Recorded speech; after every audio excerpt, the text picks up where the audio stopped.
We're losing her. Detective Layla Washington feels helpless waiting for updates, and this latest text message is the most ominous yet. A young woman is trapped in a remote cave system miles inside the Cascade Range. She's injured, exhausted, and lapsing in and out of consciousness. Rescuers have managed to extract little information from her, not even a name, and at this point, questioning the victim is a waste of air and time. The team's sole priority is rescuing her before she dies. As Washington understands it, the woman is inside a limestone tunnel just a few feet high and 18 inches wide. A cave-in sealed her inside the crawl space sometime last night, and now she's pinned on her stomach by dense rockfall on all sides. One rescuer compared it to being stuck inside a smaller-than-average coffin, slowly filling with rocks, in pitch blackness, alone. For the past 18 hours, it'll be all over local televisions by 6 tonight. The rescue operation is now dozens strong, mostly volunteers and local experts, and will double when reinforcements arrive from Portland. The incident commander is an old fire chief from Salem, just a few years younger than Washington herself, and he runs an efficient show. An underground manager and several specialized teams, medical, rigging, litter, are currently racing to clear rock debris, hand-deliver oxygen bottles, and rig a pulley system down hundreds of feet of narrow, labyrinthine tunnels. They'd found the trapped woman by the echo of her screams, but it took hours to trace her exact location and even longer to safely reach her. Underground life-saving operations are rare and uniquely difficult. Part confined space rescue, part firefighting, with a dash of mountaineering thrown in for good measure. Much of this particular cave can only be traversed single file, risking bottlenecks and traffic jams, while equipment is passed from rescuer to rescuer like a human daisy chain. Phone and radio signals are unable to penetrate rock, limiting communication to line of sight. Every inch of progress is incremental and dangerous. The primary directive of any rescue is to not require rescuing yourself, and one team member has already been seriously injured. Time is not on the woman's side. Each of her physical needs is a ticking clock: air, hydration, energy, body temperature, and one will inevitably run out. With every text message Washington receives, her stomach flutters with dread. 3 hours ago, there was modest hope in the old fire chief's texts. Made contact with victim. TL can touch her fingers through 4-inch gap in rock. Confirmed head trauma, dislocated/broken ankle, lacerations/bruising. 2 hours ago, worry started to creep in. Losing consciousness, exhaustion. Then finally, we're losing her, and an hour of silence. While she waits, the 60-something detective has been doing what she does best, button-chair research. The cave system is a natural formation called the Devil's Staircase, located on and under an isolated tract of logging forest miles from the nearest public road. The region has numerous other, more popular caves, but the Devil's Staircase seems to be the perfect carnivorous plant, remote enough to be dangerous, accessible enough to lure in amateurs. With a moderate hike and a written permit from the lumber company that owns the land, Local adventurers can see stalactites the size of tree trunks and gardens of impossible rock formations growing in fungal tendrils. The photographs are undeniably striking.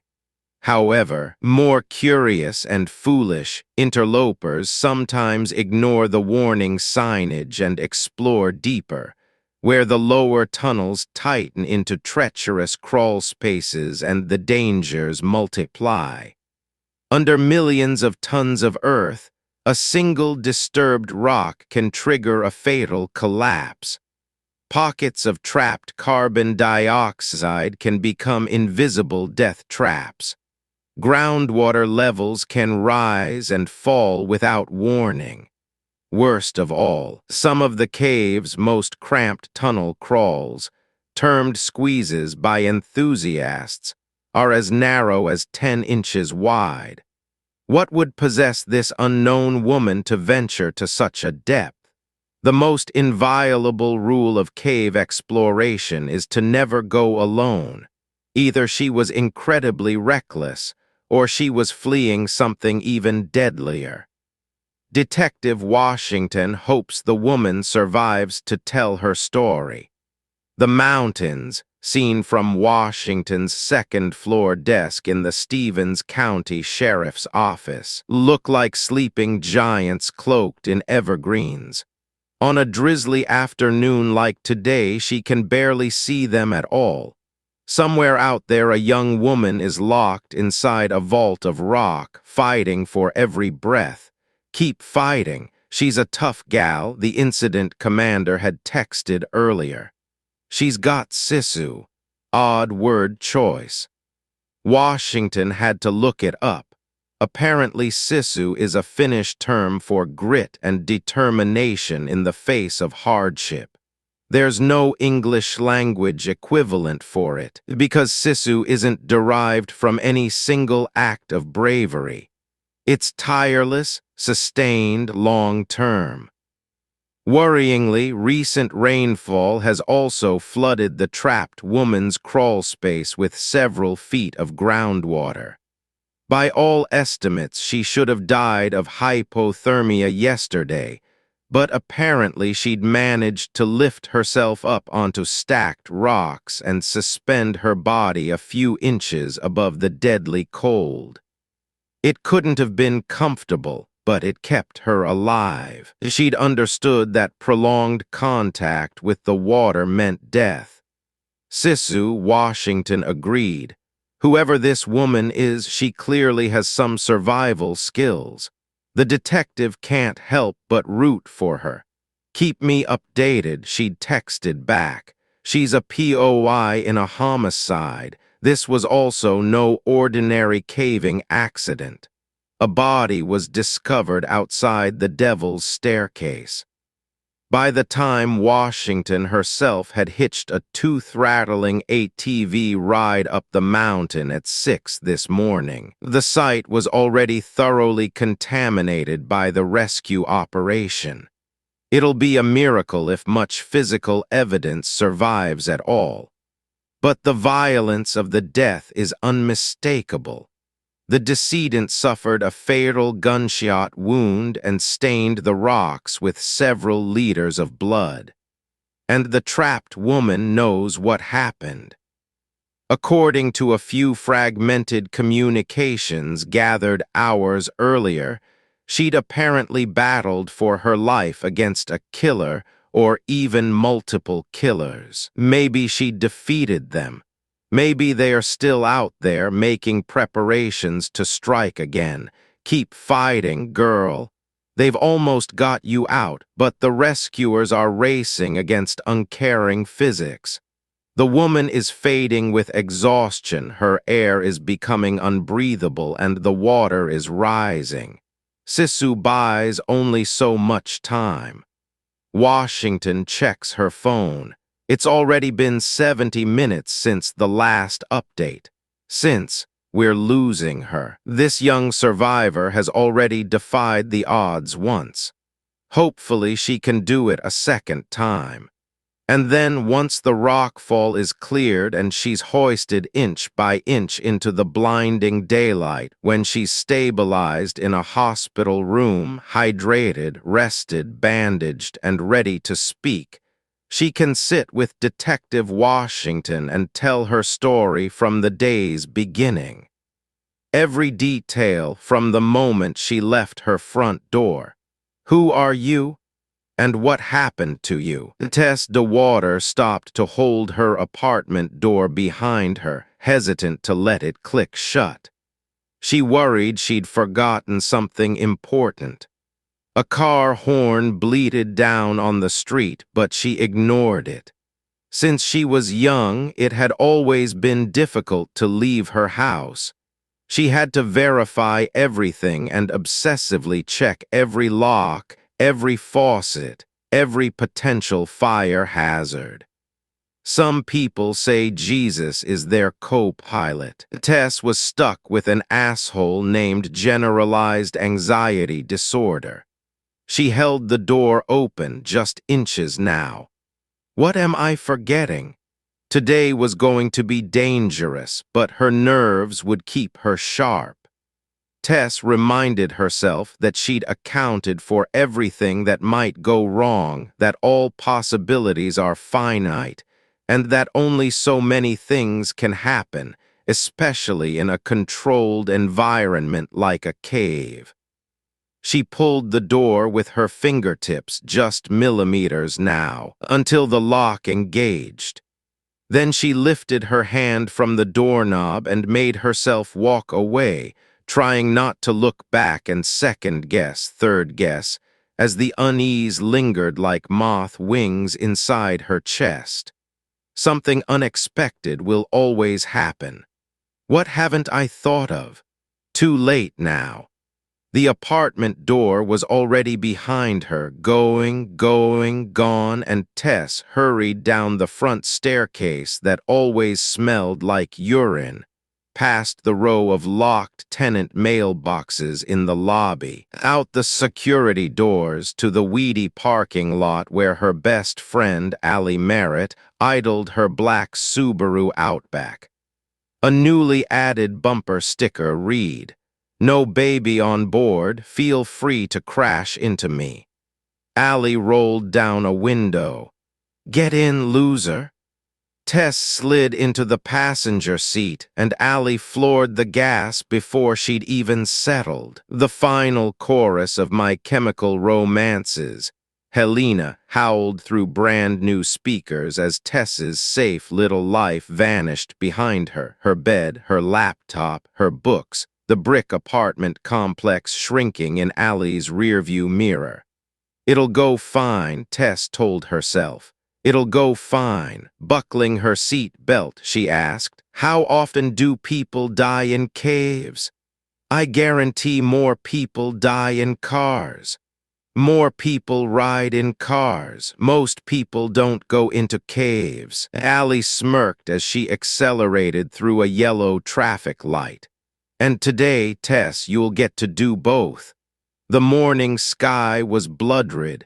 Tess watched the fiery clouds from the passenger seat and remembered an old rhyme from elementary school. "Red sky at morning, sailor's warning." How much rain does it take to flood a cave? It won't rain. Allie tapped her phone. Not until tomorrow.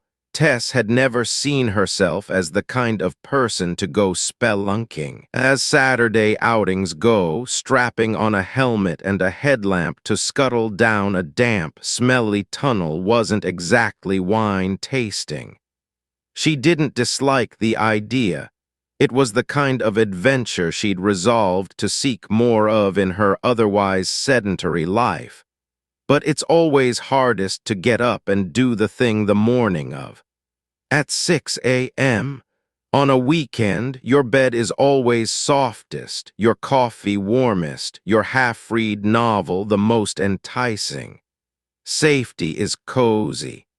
Allie, who had already died once before, glanced at her. "Don't be nervous. I'm not. I can literally hear your teeth grinding from here." Next song up, the haunting piano intro of Welcome to the Black Parade. Tess reclined the passenger seat and tried to relax, watching Allie's speedometer hover at 80.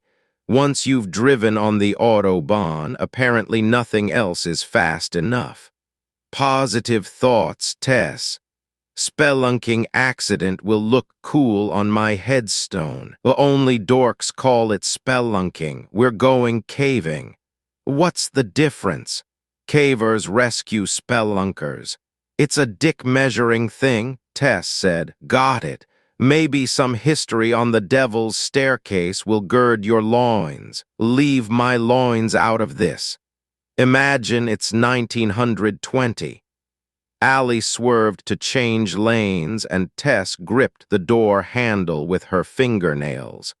And there's this prospector panning for gold in the mountains. He's had a lousy year. Nothing in the creeks but dust. 14 hours of backbreaking work for less than $1 a day. He's at the local bar, probably drinking his last 10 cents, when he hears rumor of a newly found cave system up in the pass. Caves are formed by water, and if there's water, there's sediment. And if there's placer gold down there, he'd be the first to find it, right? So he grabs his gear and hikes up there, and soon he's wriggled far down into the earth, deeper into the devil's staircase than any human had ever explored. And now for some theater of the mind. Close your eyes. Allie glanced over. Are they closed? Not with your driving. Well, imagine you're this guy. You're slithering through a cramped 2-foot tunnel on your hands and knees, sweeping your carbide lamp side to side, searching the sediment for that telltale glimmer. You didn't even notice that the crawl space is slowly starting to tilt downward. The rock walls are smooth around you, too slippery to hold. You lose your grip, and suddenly you're sliding, uncontrolled, headfirst down a pitch-black tube until it narrows to a width of 10 inches and you stop hard. Allie smacked the steering wheel. Your lamp shatters, everything goes dark, and you're stuck. Tess detected a subtle glee in her best friend's voice. Allie had always been a natural storyteller, and the best storytellers have a mean streak. You're wedged upside down in this tight space. You can't move. Your arms are extended down past your head so you can't push yourself back up. You're panicking now, your heart is racing, and you try to thrash free, but it's solid rock on all sides. Struggling is getting you nowhere. So you focus your thoughts, ignore the adrenaline, and try to reason your way out of this dilemma. Maybe you decide, if you just calmly exhale and let the air out of your lungs, the width of your chest will contract by a few centimeters, giving you space to wriggle free. Right. Despite herself, Tess felt her skin tingle with goose bumps. So you breathe out, Allie said, and you immediately recognize your mistake. Because you're upside down, remember? Gravity is your enemy. With your chest contracted, you slide a few inches farther down, deeper into the narrowing tube, and your arms are pinned. Your legs are kicking uselessly somewhere above you, and now you can't even inhale a full breath because your ribs are squeezed by rock. Her voice lowered to a whisper. Hundreds of feet down, in the dark, alone. For an uncomfortable moment, the highway thrummed between them. Welcome to the Black Parade faded to silence, a gap in the playlist. Tess felt a tightness in her chest and realized she'd been holding her breath. Ever since you died, you've been insufferable. You should try it. No thanks. Generally, we humans have a pretty good handle on the earth. Allie passed a flatbed truck with a burst of speed. We've Google mapped every inch of every continent, taken a zillion pictures with crisscrossing satellites, named every last mountain and waterfall on the planet. But underground, that's a ghost world, still invisible to us, unknown. She tapped the center console, and it's right under our feet. Allie had visited dozens of caves around North America with her local caving group, which cutely called itself a grotto. She'd filmed hours of her own underground expeditions via helmet-mounted GoPro. Abyssal canyons, forests of alien rock, pools of impossibly blue water. In the tighter spaces which required elbow crawling through glistening tunnels, Tess had observed more than once that the footage resembled a colonoscopy. For years, no, a decade now, Allie had tried to bring her oldest childhood friend along, and finally one evening, sipping cocktails at Allie's favorite rooftop bar, Tess had surprised her and given in. "You could say you caved in," Allie had said with a boozy snort. That was a few Saturdays ago, with 2 peach martinis swirling in Tess's brain. Now she sipped her lukewarm drive-through Starbucks coffee and listened to the bits and bobs of Allie's caving gear clink together in the back seat. You know, when most people have free time, they just watch TV. TV is bad for you. So is dying in a cave. Nerd, I should be studying. You're allowed to take a day off. This irked Tess, but she hid it. Allie was self-employed, and if she wanted a day off, she simply made it so. In the 10 years since high school, Allie's travel blog had exploded from a weekend project into a 6-figure enterprise. Last year, she took home 2 gold awards from the Society of American Travel Writers and was profiled by both NPR and HuffPost. Allie now hated the gimmicky wordplay of the original name, Keep Calm and Carry On, a reference to airline carry-on luggage. But success can box you into a brand, and the best she could do was shorten it to Keep Calm. Success as an influencer also brought a lot of admin work, trafficking ads, video editing, recording sponsors, and these were all things Tess naturally excelled at. The arrangement was symbiotic. While Allie remained free to crisscross the globe to write about the mossy lava fields of Iceland and the white sand beaches of Morocco, Tess stayed home to run the office for a modest, part-time fee. It's normal to be jealous of your best friend. If you aren't, congratulations on your success, because your best friend is jealous of you.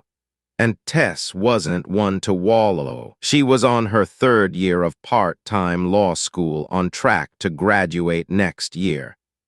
The dangerous parts are closed even to permit holders, Allie clarified.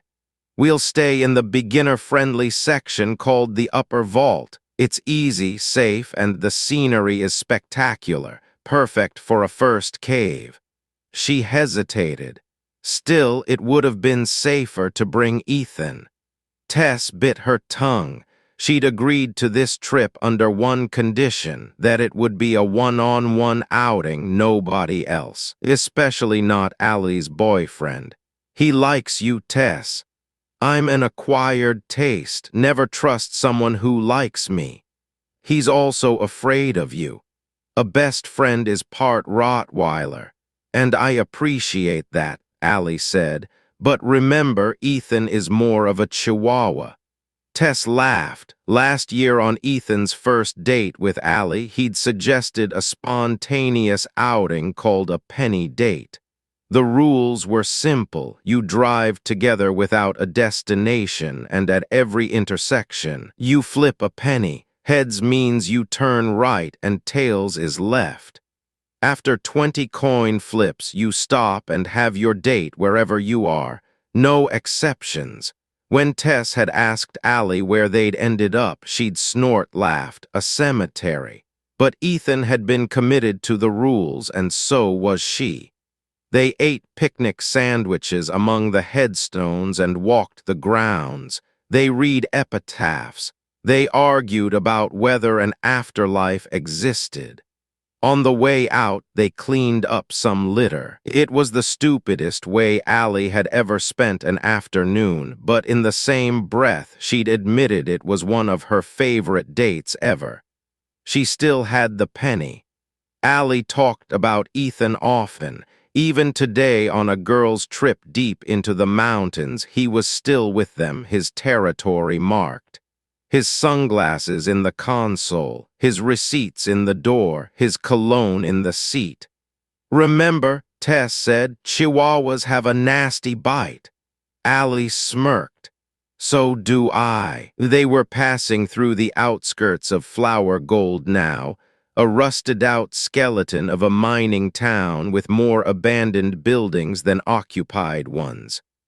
Tess watched as they passed a gas station, its roof sagging and moss growing on the pumps, and finally asked, "That prospector, how long was he stuck for?"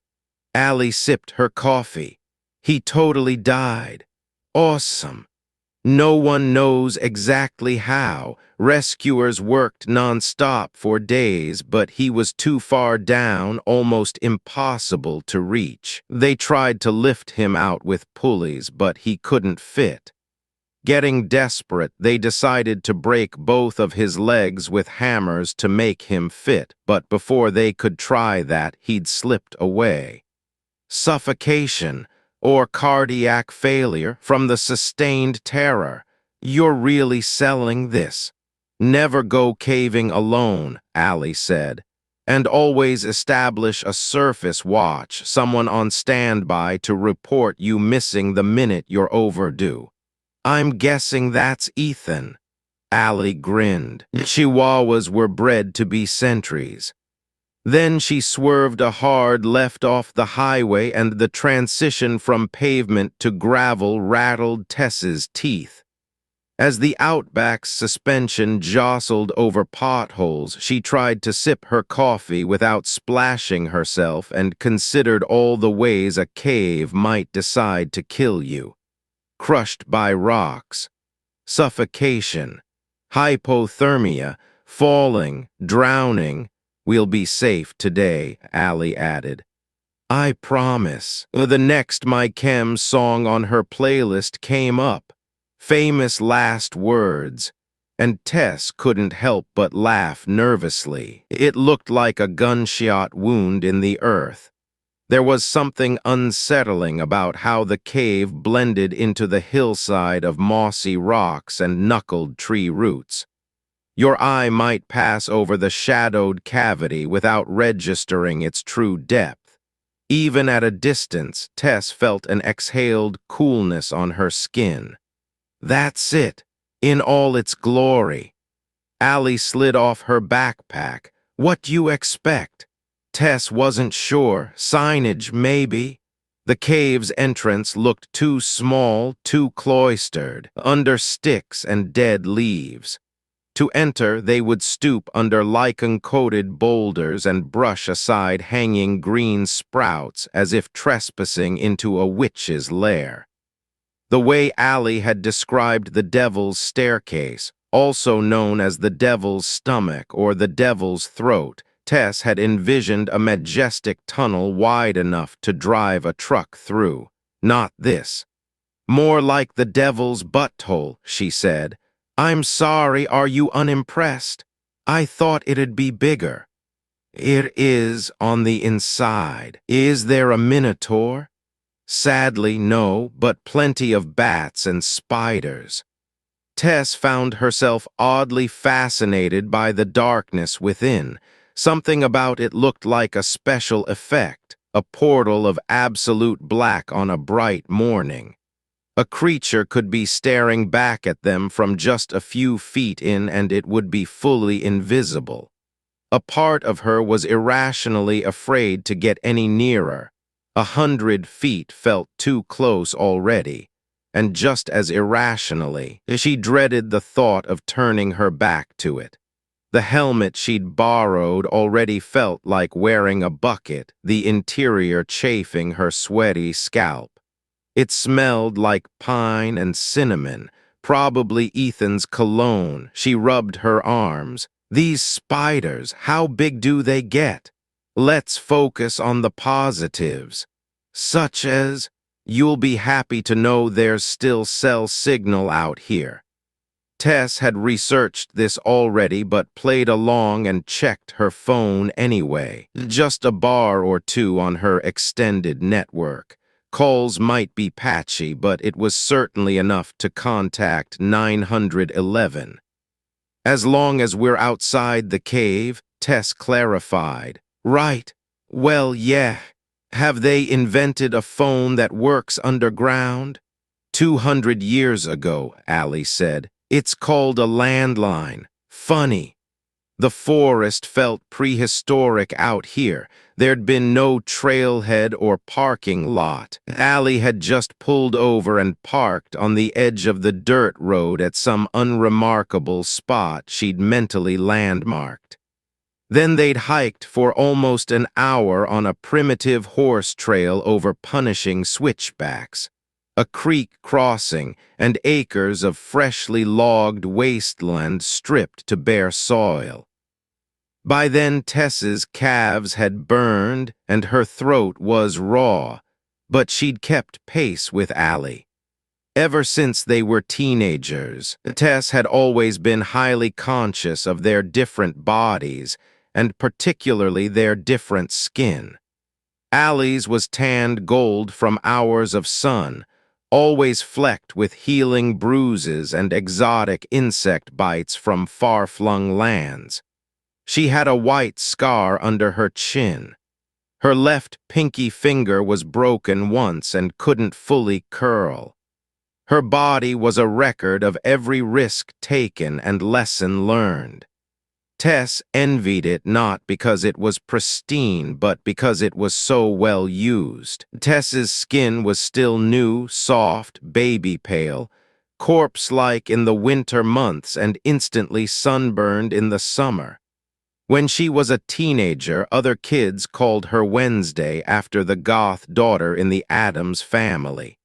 She had a scar of her own, too, but it was a monstrous one that embarrassed her.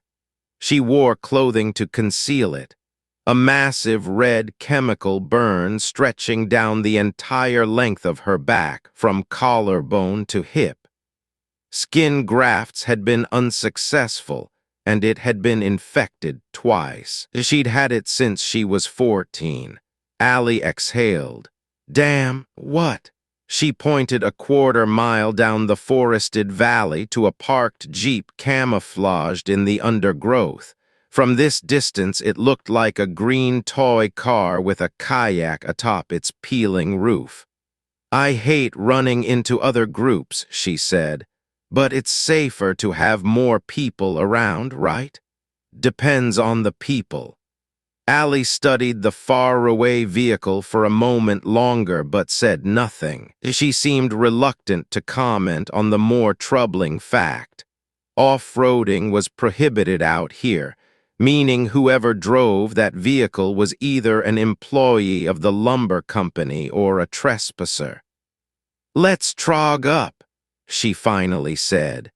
Tess unzipped her backpack and slid a battery-powered LED headlamp over her forehead, purchased on Amazon. The elastic bands squeezed her temples. She'd forgotten to wear wool socks as Allie had recommended and hoped she wouldn't notice. She clipped brand-new knee pads over her jeans, trying to act like she'd done this all before. Those are upside down, Allie said. Damn it, they were. Tess double-checked her smaller essentials, water bottle, spare batteries, Swiss Army knife, and energy bars. She'd forgotten to bring a wide-mouthed pee bottle, too. But they would be down there only a few hours, probably not long enough to worry about that, and definitely not long enough to need Allie's foil wrappers, burrito bags. She'd called them with a juvenile grin. "You've got your big three, right?" Tess patted her headlamp, 1, her flashlight, 2, and her pack of emergency glow sticks, 3. 3 sources of light are the absolute, no excuses minimum when venturing underground. Bulbs can crack, batteries can die, and flashlights can be dropped into unreachable places. Without light, any cave can become deadly. Hold still. Allie clicked something to the front of Tess's helmet. "What's that?" "To document the day's adventure." She already had one affixed to her own helmet, too, a rectangular GoPro camera with a beady lens. "And in case we get murdered, the police will know exactly what happened to us." "I didn't know you had 2 of these." "That one is Ethan's. That's why it fits your helmet." Allie stuffed a sandwich bag containing a few spare memory cards into her pocket. Then, digging deep into her pack, she untangled a spidery mess of black belts and buckles and held the knotted thing out toward Tess. "Your harness," she said, "for descents." Tess blinked. "Descents?" "Yes, vertical descents. Is that okay?" "Yeah, I just figured it was a..." Tess tried to sound nonchalant. "A horizontal cave." The map she'd downloaded off the internet was hand-drawn and two-dimensional. With no axis of depth, she'd assumed it was a top-down overview, and maybe it was. But the idea of rappelling down a vertical crevasse deep underground, trusting her fragile body to her own ropework, was a bit more extreme than she'd anticipated. Ominously, different sections of the cave had been designated nicknames. The drain pipe, Razor Alley, the chimney, and deep within something called worse than death. "Just like we practiced, you step into it."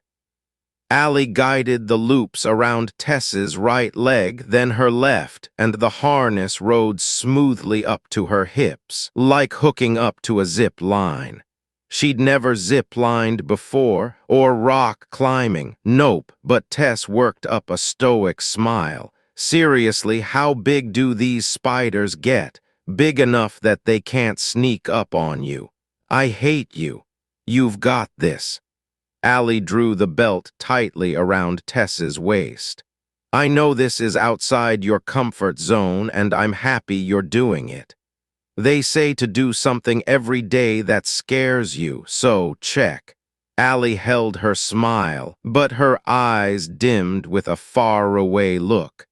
For an uneasy moment, her lip curled and she seemed on the verge of tears. Tess stopped. "What's wrong?" "Nothing." She scanned her best friend's face, but Allie had always been a natural performer, skilled at controlling her emotions. Whatever it was, she'd already buried it. "Just something with Ethan." Allie forced a shrug. "We'll talk about it later." "Are you okay?" "Later." "Did he?" "Later, please." Allie pointed toward the cave. "I'm 29 and I'm alive and I just want to forget the world and go on an adventure with my best friend. Can we do that?" Tess nodded, dry-mouthed. Hearing her say it aloud, best friend gave her a flicker of guilt. Allie was Tess's best friend, sure, but Tess could count her friends on one hand, and she was never quite certain if she was Allie's. Allie seemed to have social contacts on every continent. She networked in her sleep. For all their years of physical proximity, they'd never been truly close. Tess kept guarded with her secret anxieties, and Allie was seemingly too perfect to have any. They mostly spoke in humor, Allie's terrible puns versus Tess's sarcasm. The main thing they had in common was that they were both very good at making each other laugh. making Allie explode with it. A genuine belly laugh, her tendency to snort, was a little shot of dopamine to Tess. But it was never in question who was reaching and who was settling, and in the years after high school their differences had only calcified. Letting a friendship die is easy, all you have to do is nothing, and Tess sometimes wondered why Allie hadn't yet done so. Allie was already moving ahead, the subject purposefully changed. They say this cave is a portal to hell, you know. Witches used to gather here to consult with their upper management, hence the name. The air grew noticeably cooler on approach.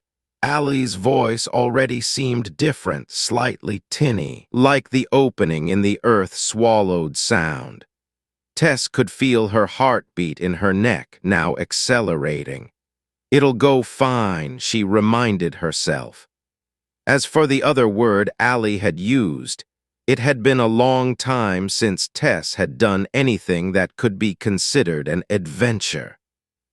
Over various unfulfilling jobs at law firms working for high-functioning alcoholics, 3 years of evening law classes, and her part-time work managing Allie's online persona, Tess's life was a blur of dull and thankless tasks. For years she'd secretly envied her best friend and her glamorous, carefree existence. Tess, you're sure you're okay with this? I won't be offended if you back out. I'm in, because we can still make it a fun day if you change your mind. Allie pointed back to the trail, to the 50-minute hike back to her car. There's a gorgeous lake down there that Ethan and I like to camp at, or we could drive farther, to the waterfall by. I'm already wearing the girdle, Tess said. Let's do this. Allie laughed. She was already smiling again, that puzzling melancholy from a minute before instantly erased. The uncertainty needled under Tess's skin, and she wished she could read her best friend's thoughts. What happened with Ethan, Allie wasn't telling, almost forgot. She touched Tess's helmet again and then her own. And we're live. Tess heard 2 electric chirps. Both cameras were now recording. Now we can get murdered. Exactly, Allie said. Take a good look at the sky. You'll never see it the same way again. And on the way inside, she said something else oddly cryptic. And remember, Tess, the cave you entered isn't the cave you'll leave. What does that mean? You'll see. At first, it felt like entering an unlit hallway. The overhanging ceiling was about 6 feet high and dripped cold water. Daylight glowed behind them, casting distorted shadows over a floor of brown mud. It smelled like wet dirt and mildew. Stringy spiderwebs stuck to Tess's face. I'm proud of you, Allie said. You're barely grinding your teeth. So far, so good. Tess's eyes were adjusting to the new darkness. The interior didn't feel like an alien ecosystem, as Allie had often romanticized it. Honestly, what she saw was closer to a truck stop restroom. On the rock wall to the left, a gang symbol was spray-painted in red. To the right, a lopsided attempt at Homer Simpson, and farther down, a gargantuan 10-foot penis. I wasn't expecting vandalism, Tess said. Allie sighed. The dick is new. Does this happen a lot? Too much. A bottle clinked underfoot, startling Tess. The ground was carpeted with beer cans and soggy cardboard. Charcoal and a pool of melted plastic marked a small fire pit, and beside it, a filthy sleeping bag. This caught Tess's attention. Did people live here? Watch your step. Allie covered her mouth. I think that's human shit over there. They were only a few steps inside, and it already reeked like a wet dumpster, food waste and sugars fermenting inside stale glass. Flies darted through the air and tickled Tess's skin. Her hiking boot landed in something conspicuously squishy, and she tried to ignore it, staring forward down the black corridor. She focused on a silhouetted rock formation 30 feet ahead that resembled a standing figure, pulling closer in the dark. She reassured herself that if she could just get to that man-shaped rock, she'd be fine. 25 feet. She breathed through her mouth. 20. Allie pointed. Want a certified pre-owned heroin needle? Nope. 15 feet. She tried to ignore the odors and the wet squish under her boot. She knew the garbage was an important sign. As deep into the wilderness as they may have hiked, as forbidden and secret as the cave may look from the outside, it wasn't undiscovered. Humans had walked this ground before, if only to inject drugs, burn trash, and deface the walls. She kept her eyes locked on the faint shadow of that rock formation ahead, watching it gradually sharpen into clarity. Coming closer, closer. 10 feet. 5, it moved. It wasn't a rock at all. Allie breathed in a startled gasp beside her. The form had coalesced into a human figure leaning against the damp wall, casually, as if waiting for a bus. Every article of his clothing was black: pants, jacket, rubber gloves. His face was shrouded by a balaclava. Allie recovered and smiled. Howdy. And the shadow raised a can in a lazy greeting. Monster energy glinted in the faint daylight. They passed the figure in silence, and Tess kept her eyes trained forward, trying not to make eye contact, trying not to initiate conversation. But it was already too late. His voice echoed after them. You girls going in? Tess cringed. You girls. She could sense Allie's irritation almost telepathically. Her best friend stopped and, after a deliberate pause, nodded once. That's the idea. You probably saw my rig parked back there. I'm with Green Ridge. He caught up behind them, splashing mud under his boots. I'm Jacob, by the way. We have a permit, Allie said. No worries. Fish and Wildlife requires the company to send someone out once a year to check for signs of white nose syndrome. He made an exaggerated aw shucks shrug. You're looking at the guy who drew the short straw. Tess blinked. White nose? Allie nodded. It's an infection that's lethal to the local bat populations. Jacob's voice overpowered hers, friendly but noticeably overamped. It looks like this gray-white fuzz growing on the animal's nose, wings, ears, rots them alive from the inside out. It can wipe out an entire colony in a few months, and it's a fungus, so it spreads from cave to cave when spelunkers carry spores on their clothes. That's why it's incredibly important that before you enter a cave, you make sure to. We've already decontaminated our gear, Allie said. And again afterward. Of course. And it should go without saying, but please don't touch the bats. We'll remember that. Allie unzipped her pack and handed him a laminated permit. Tess could tell they were sizing each other up. Behind the black mask's reinforced faceplate, Jacob's face was just a strip of tanned skin and eyes. 6 feet tall and in his mid-30s, he towered over them both with a sort of primate dominance. He barely glanced at Allie's permit before handing it back. Which part of the cave are you two visiting? The upper vault. That's good, he said. Safer up there. She sensed another tiny sigh from Allie. Jesus Christ. Then his eyes moved to Tess and crawled down her body. He couldn't resist studying her gear, a hodgepodge of her own improvised choices: jeans, headlamp, knee pads, and borrowed gear, Ethan's helmet, Allie's harness. His eyes lingered on the front of her helmet for an extra beat, and Tess knew he'd noticed the GoPro. "Damn," he whispered, studying the camera as it recorded him, and even through the ski mask fabric Tess could smell tartar on his breath. "What have you got there, baby girl?" She froze. Allie blinked. "Baby girl." He seemed to recognize the strangeness of his comment and changed the subject with a burst of artificial cheer. "Hey, you girls want a cave guide?" Allie smiled tightly.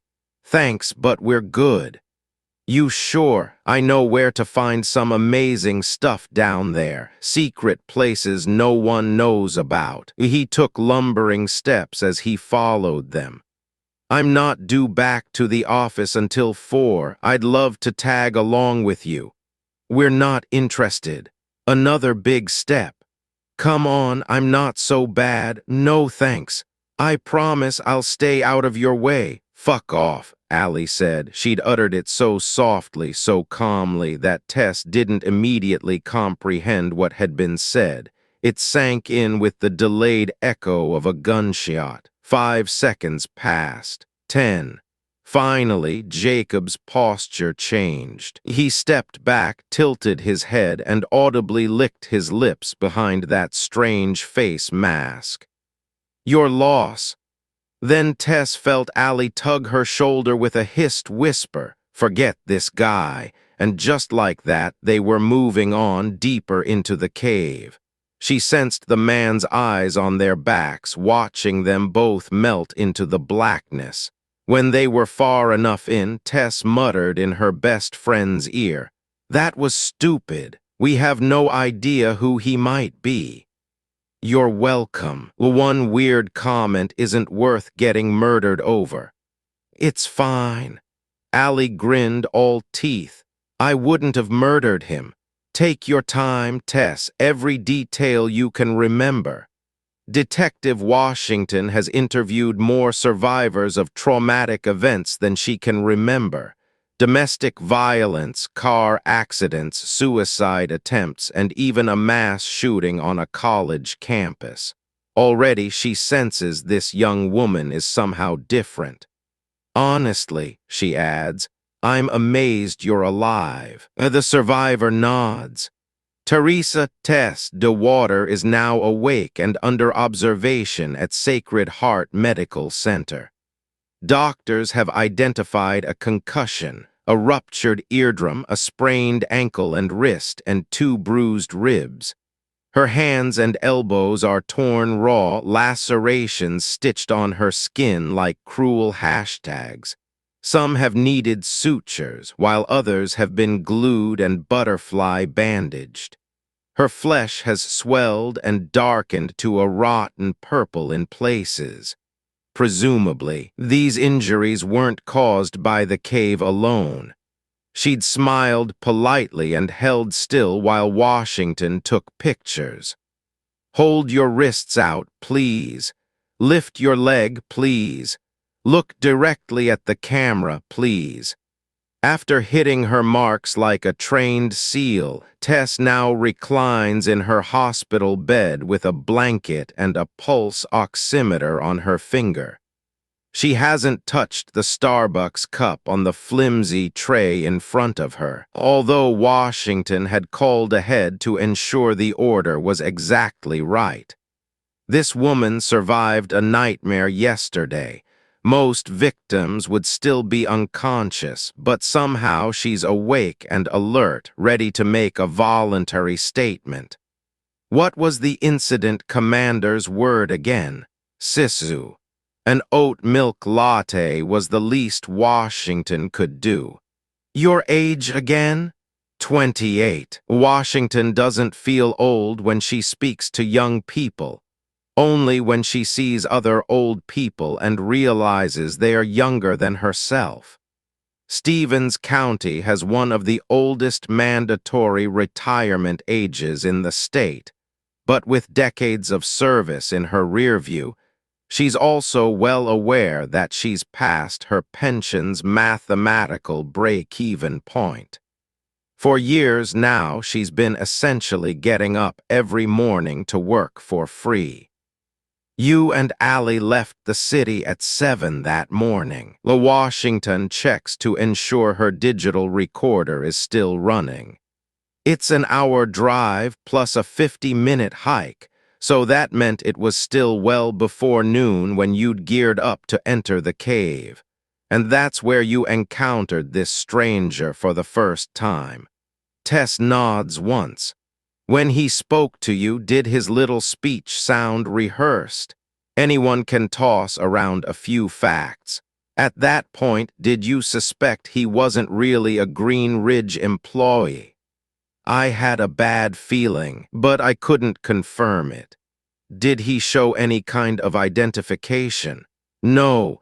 Did he have any equipment, swabs, dead bats in a bag? Nothing we saw. Do you think Jacob was a fake name? I had a bad feeling about that, too. Tess takes a breath. I think he was waiting for us, or maybe someone like us. He wanted to join up with us, follow us down into the cave. In the moment, Allie thought he was just a harmless weirdo, the kind of guy she's handled before. But I think he was really sizing us up, looking us up and down, studying our gear, deciding if we were. She looks uncomfortable. Worth it, I guess. Risk versus reward, the cold-blooded math of a human predator. But a remote cave in lumber country, miles from the nearest access road, couldn't have been the most enticing hunting ground for a mugger or rapist. If he was waiting for his prey to come to him, he'd be waiting a hell of a long while. The Devil's Staircase is on private property, open to certified permit holders only, and the only visitors likely to come would be experienced spelunkers traveling in groups. They'd be unlikely to carry valuables, making them poor targets for a robbery. There's also just enough cell signal at the surface that potential victims would be able to call for help. All drawbacks an opportunistic predator would need to consider. And Allie, Washington asks, what did she think? She told him to F off.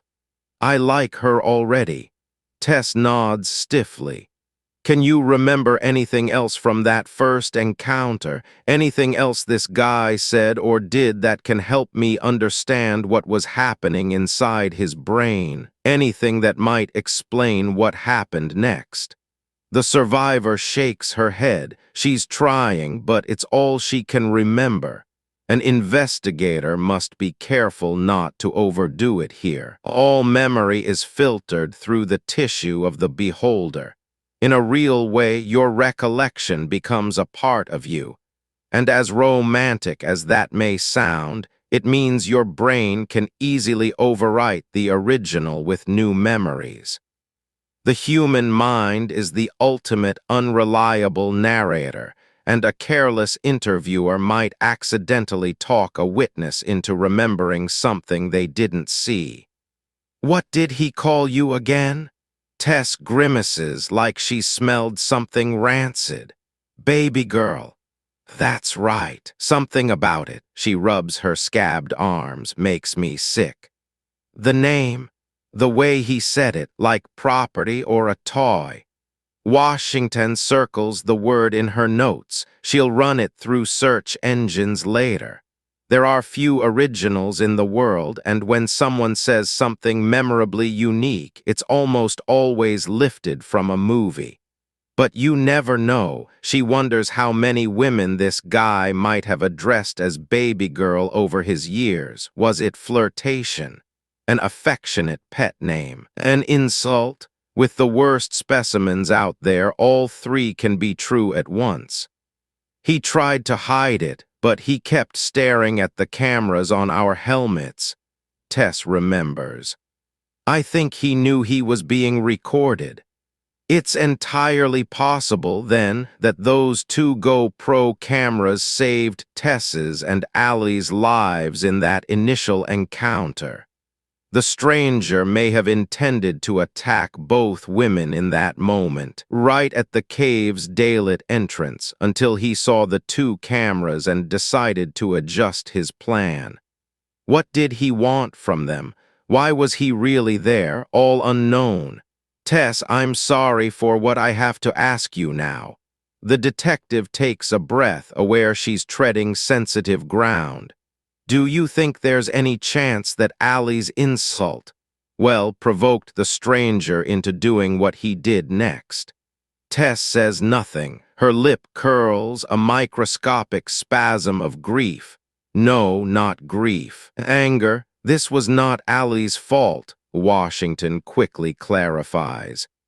In no way am I trying to shift blame to the victim of a violent attack, and I'm not judging Allie either. When people are dead, it's my job to ask every question. And what this guy said to you was wildly inappropriate, so in my view, Allie responded appropriately. Tess half nods. Still, Washington senses the damage is done. She doesn't trust me. Allie never took shit from anyone ever, Tess says. It's something I'd always admired about her. I was jealous of it even. I could never do that. Whenever a situation turned confrontational, I always froze up like a deer. But she stood up for you. Since we were kids, you were close. Yes and no. How so? Our friendship was complicated. Like sisters. When I was 14, her family took me in, Tess says. I lived in their guest bedroom right next door to Allie's for 4 years, so yeah, we were like sisters. Literally. All friendships are complicated, but Washington senses there's something especially significant under the surface here. On our way down into the cave, I was so upset with her. Tess glances out the window, and Washington notices a ragged scab on the side of her head where it looks like a handful of her hair had been violently ripped out. That's where Allie and I have always been so fundamentally different. If it were just me there, I probably would have let that weird Green Ridge guy walk all over me. I would have smiled and nodded and said whatever it took to de-escalate to make him lose interest and move on. But not Allie. She didn't know any other way. She was direct to a fault. She always stood up for me, and that time I criticized her for it. An uncomfortable silence. The survivor's left eye is bright red, the white entirely smothered with blood. A burst vessel. Finally, Tess sighs. What's the word you used? Provoke? Maybe Allie did, she admits. Like stepping on a buried landmine. Washington nods gently. She's reminded of her early years of traffic stops, the most statistically dangerous part of any officer's job. Rightly or wrongly, they condition you to see every interaction with a stranger as a small roulette spin. You never know who you're changing lanes beside. Saying the wrong thing to the wrong person can invite life-shattering consequences. And Tess seems to acknowledge that, too.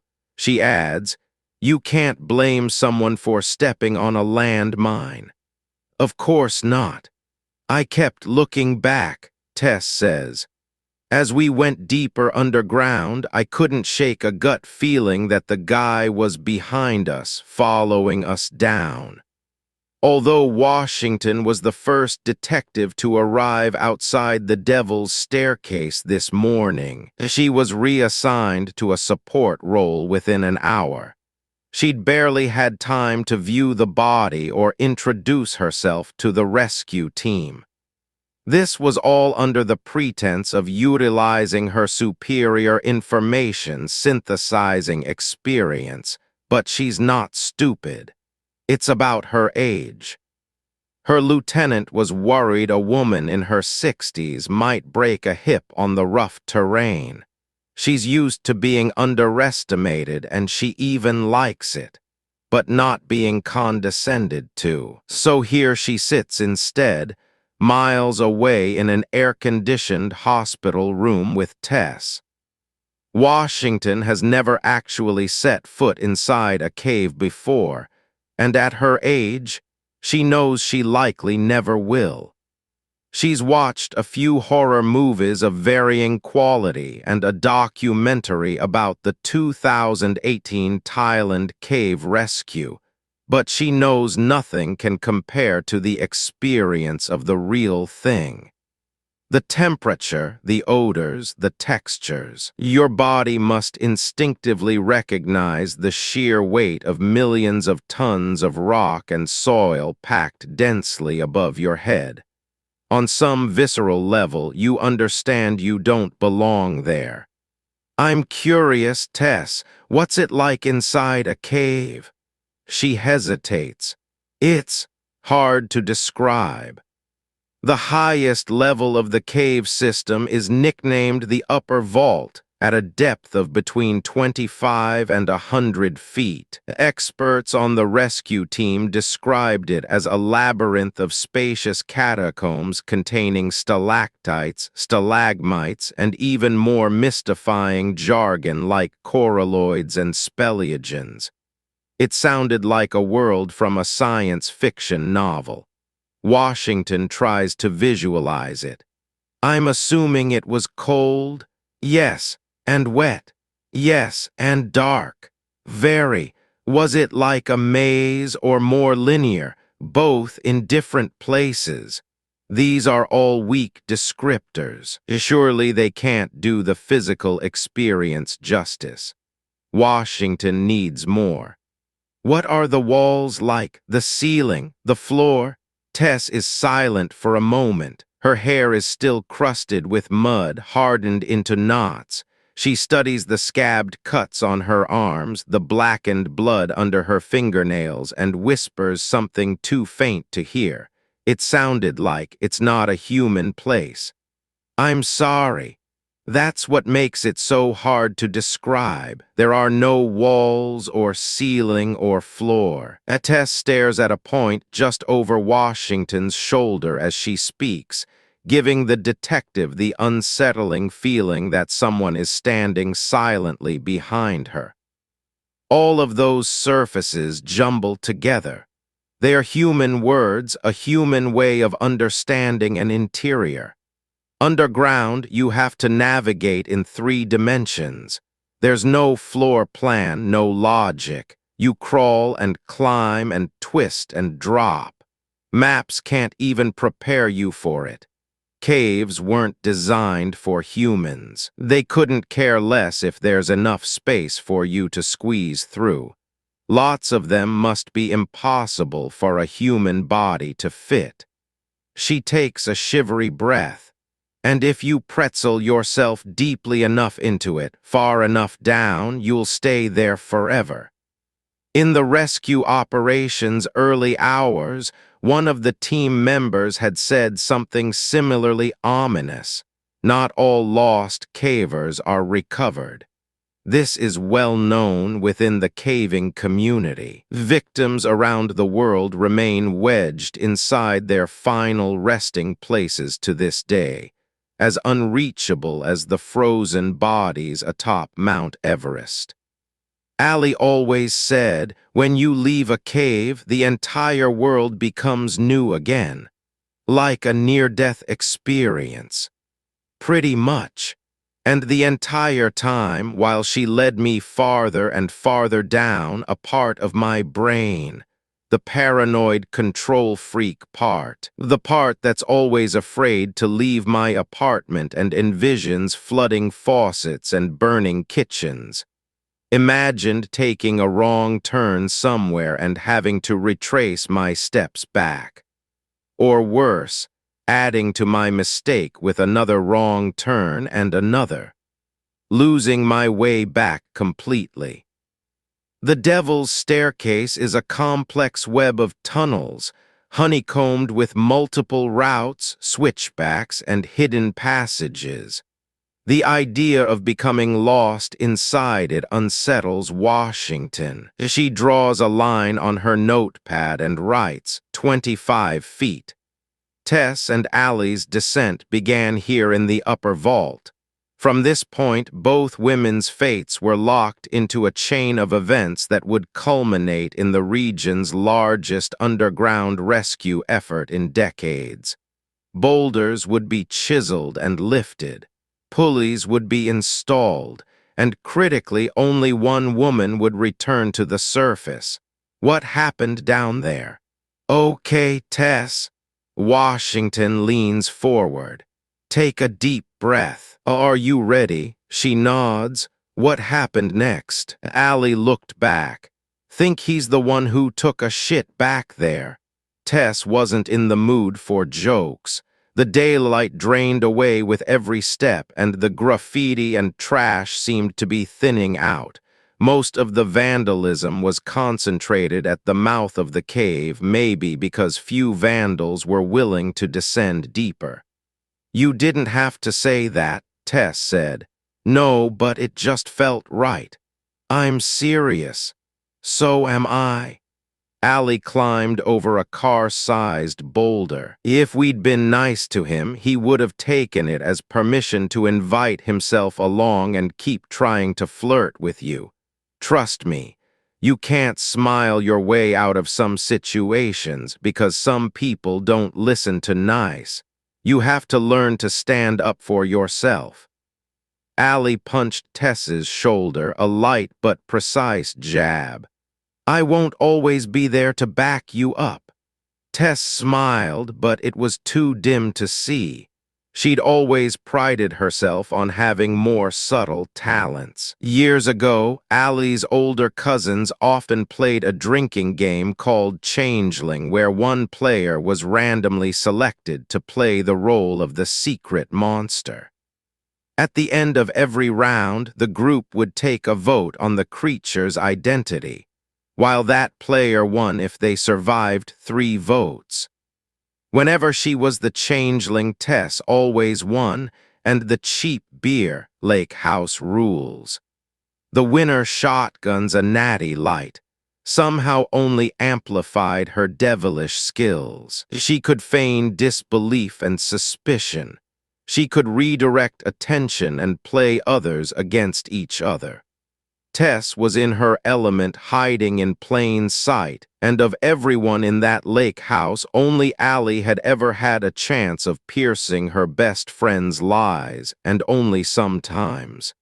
Everyone has things they are good at. I may not be brave like her, she sometimes told herself, but I'm crafty. Sometimes that was even better. Allie moved on ahead, confident and agile as they left the wan gray lighting of the entrance, the twilight zone, she called it, and entered the dark zone. Tess had never seen such an absence of light before. The purest, darkest midnight she'd ever seen, miles from the city, had still been softened by starlight and moonlight. This darkness was absolute. It spread out to encircle them until, for a disorienting moment, Tess felt like she wasn't walking at all but floating in it. She shivered. It was instantly colder, like swimming through a patch of chilled water. Inhale, exhale. Then Allie switched on her headlamp with a plastic snick. Tess swallowed a tremor and reached for hers, but it took several tries to find the button. Left, Allie coached. No, my left. Even with both headlamps on, Tess was surprised by how small a difference they made. Their LED lights took weak bites out of the darkness and revealed hidden protrusions of pale rock, ancient slabs glistening with moisture. Look away and it all vanished again. Outside her circle of light, there was only that dizzying, eternal black. No peripheral vision at all. Tess felt vulnerable, like something might creep up on her from all sides. The cave seemed to devour light. The way forward became chaotic, the colorless walls and floor and ceiling all melting together.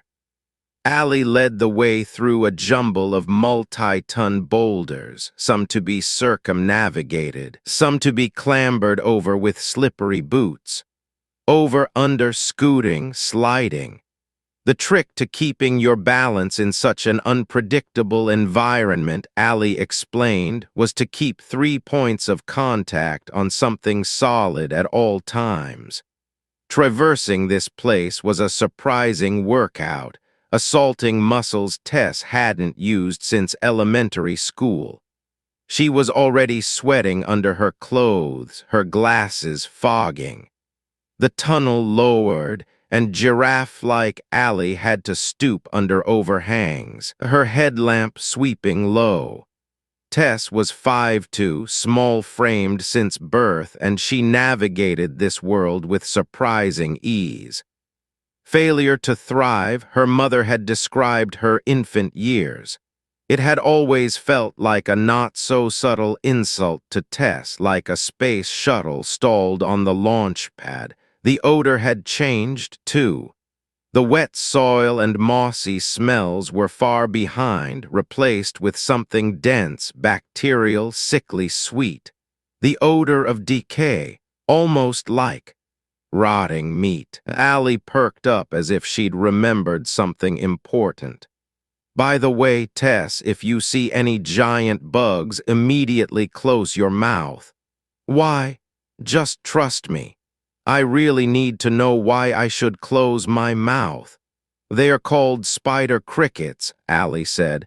They can jump 6 feet in the air and they have an aggressive startle reflex. That means when they see a human, they'll sometimes jump directly into your face. Tess laughed. They taste awful, Allie added, if you're curious. I'm not. On average, everyone swallows 10 spiders in their sleep anyway. That's been disproven. Allie froze. Do you hear that? Her voice had sounded both muffled and uncomfortably loud. The silence was dense, spongy. Sound behaved strangely in this new world. Tess stopped. I don't hear anything. Just listen. Now she sensed something, maybe. Can you hear it? Yes, it was right at the edge of her perception. It sounded like wind, a low drone of moving air originating from somewhere deep. She could hear the vastness of the lower tunnels. Were they thousands of feet across? Miles even.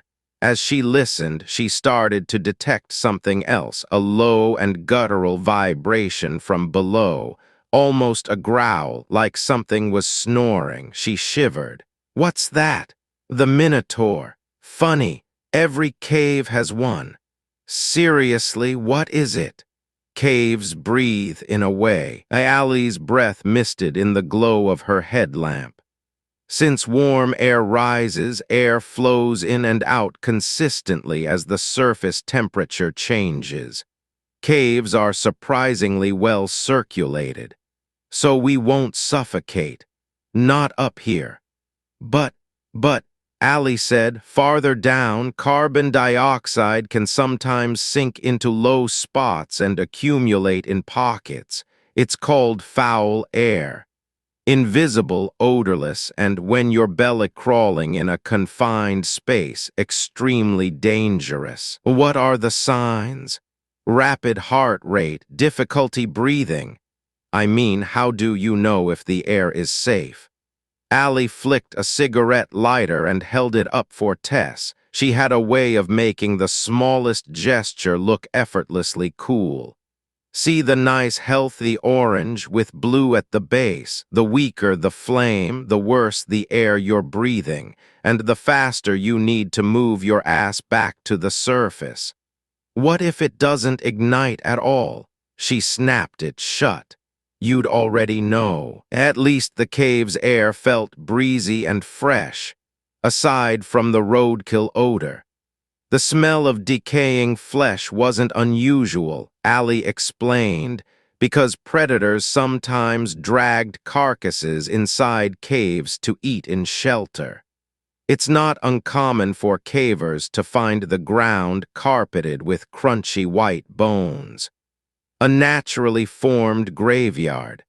The tunnel split off into multiple chambers on both sides, almost like subterranean bedrooms. Tess swept her headlamp beam through these offshoots, illuminating pockets of deep shadow.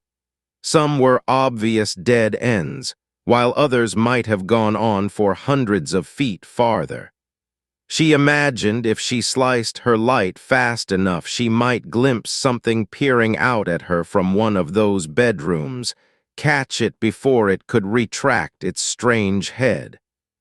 With a quiet chill, Tess realized the ceiling was now crowded with icicle shapes, jagged and hostile, like the spiked inside of an iron maiden. How long had she not noticed them looming overhead?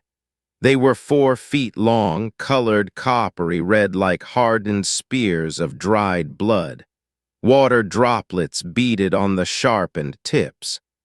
"Don't bump your head," Ali said. "They are fragile." As rainwater drips through a cave, she explained, it deposits calcium carbonate. 1 drop at a time, these deposits gradually grow into formations of prickly stalactites.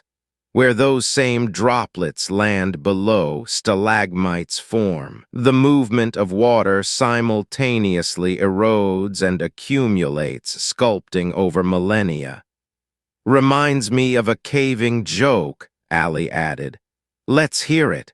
"You wouldn't get it, it's too deep." "I hope you eat another spider." All this physical exertion was making the scar tissue on Tess's back feel uncomfortably tight. Even with a shower rack full of moisturizers, her skin cracked and split apart often. Chemical burns can heal poorly, doctors told her, and hers was uniquely severe. Most burns are one-offs, but hers were accumulated over many months, several times a week, the same flesh scalded over and over just as it was starting to heal. She reminded herself to stay focused. With every confident turn Ali took, she tried to memorize their downward route. Right, left, right again.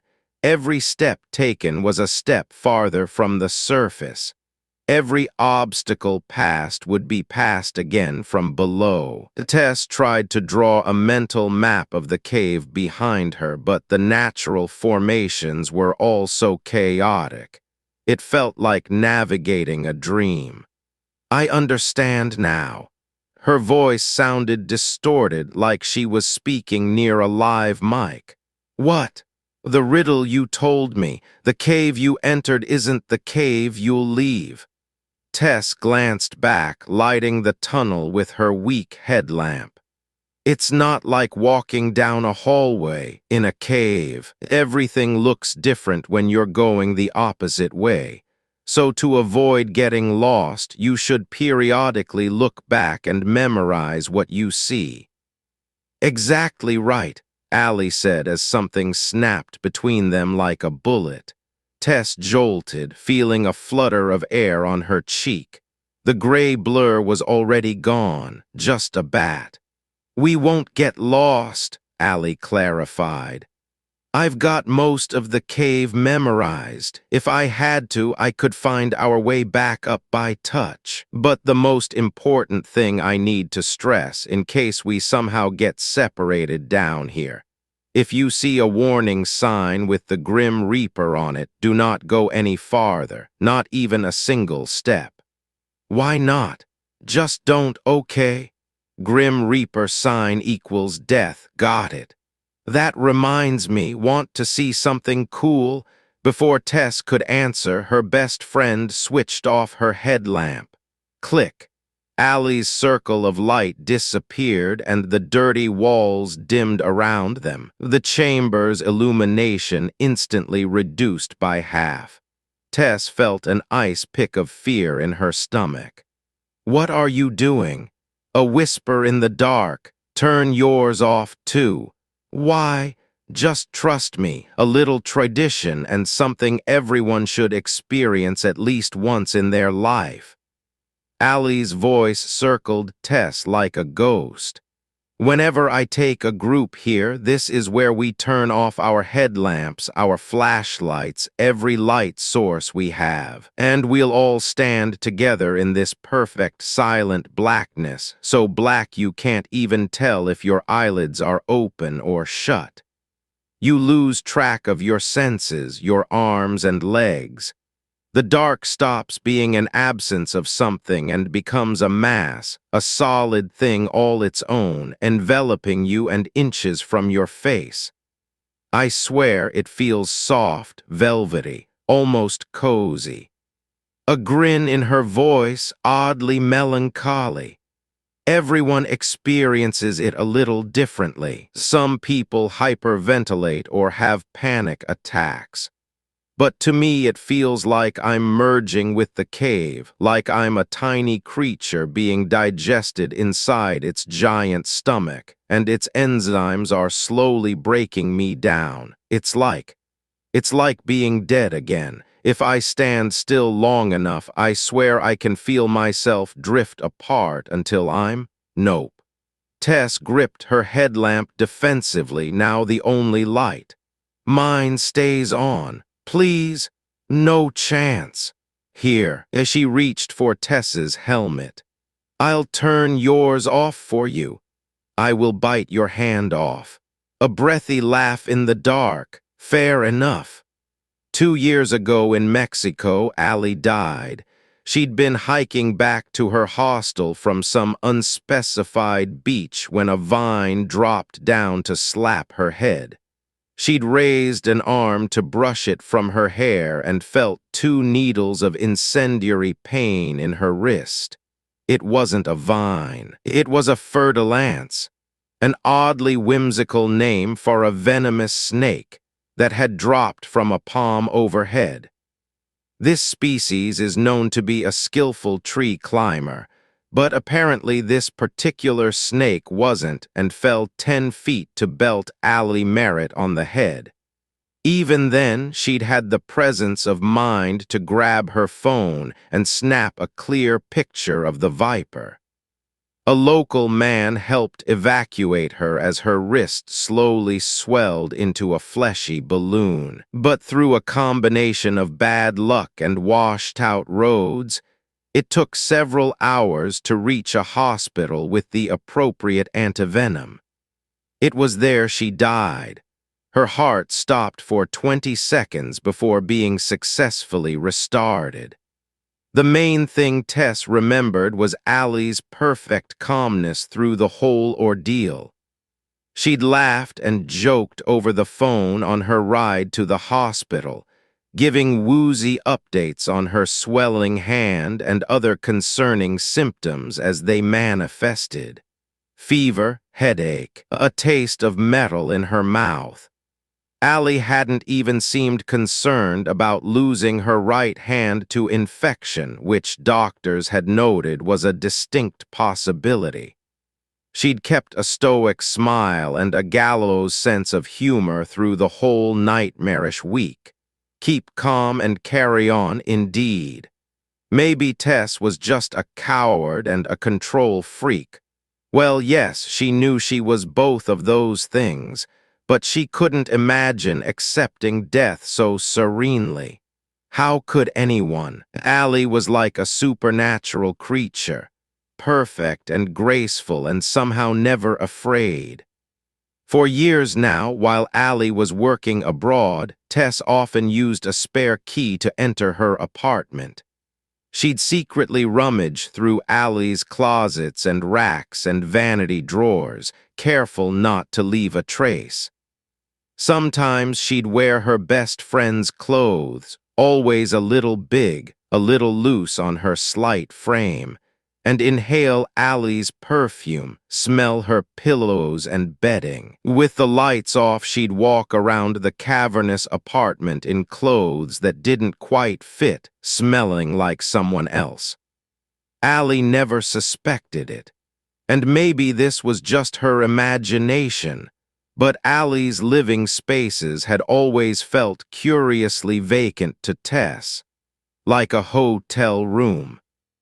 Allie rarely slept in her own bed, preferring to stay at Ethan's place downtown, and her shelves were bare and her countertops were empty. She owned no books or Blu-rays and only sparse trinkets for decoration.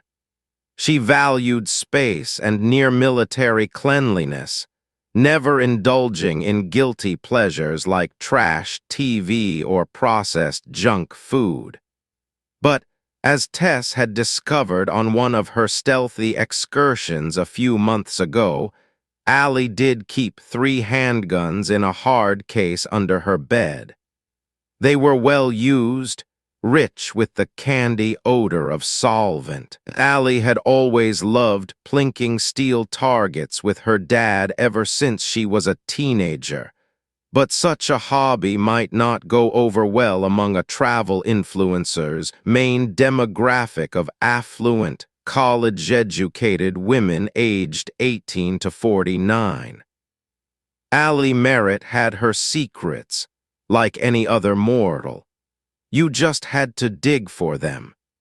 As for that fer-de-lance that injected her with hemotoxins and nearly sent her to the afterlife, the kindly Mexican merchant had flicked open a switchblade and cut its head off, Allie explained, to bring to the hospital and identify the appropriate antivenom. They didn't have to hurt it, she'd grumbled. That's why I took the damn picture. Watch out. Allie grabbed her shoulder. To Tess's surprise, the tunnel dropped into a steep vertical plunge. In the short-range glow of their lights, dangers arrived without warning. Careful, the rocks are wet. Leaning over the precipice with Allie's arm braced protectively across her collarbones, she was stunned by the size of the underground crevasse. Like a hairline fissure in the Earth's crust, it went on as far as their weak lights could illuminate on both sides. The width was narrow, just a few feet across, but the depth was frightening in a visceral way she couldn't articulate. Somewhere far away she heard a faint patter of trickling water. This is the Cascadia subduction zone, Allie's voice echoed through the chasm. Someday the earthquake that'll sink Seattle into the ocean and kill us all is going to originate here on this fault line.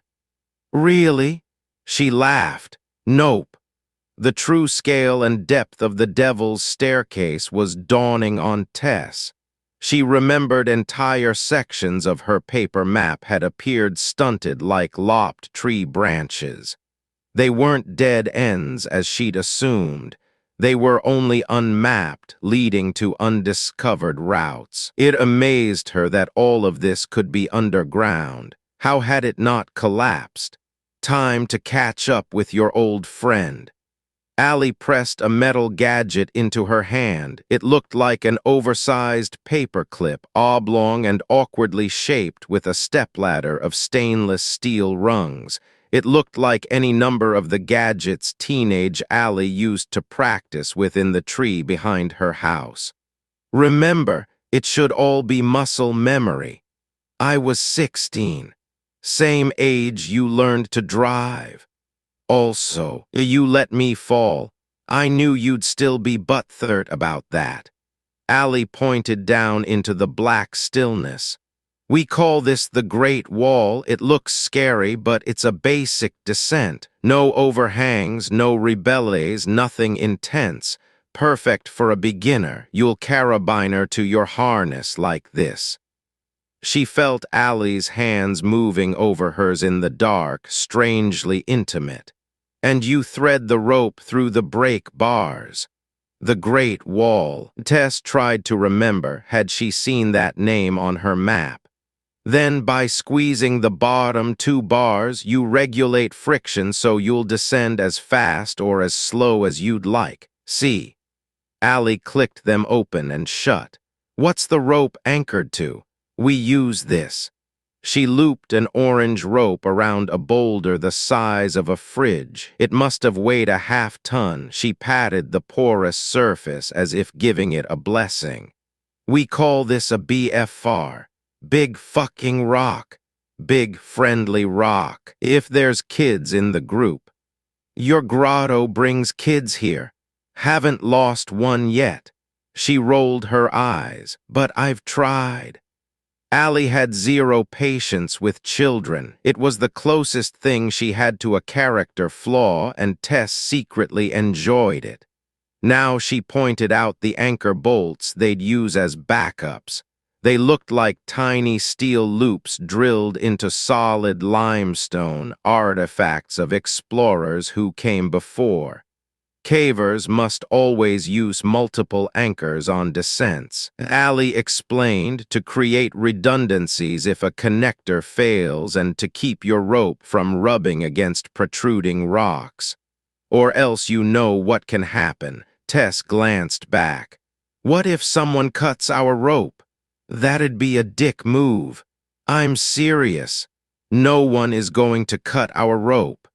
Allie tossed a coil of rope over the edge and watched it unfurl. It looked like a fishing line cast out into space. A faint thump echoed from below. How high is it? Short enough that a fall wouldn't kill you, Allie answered, but high enough that you'd probably wish it had. I hate you. Now watch closely. She clicked open the descender's second and fourth brake bars, threaded the rope, a bight of rope.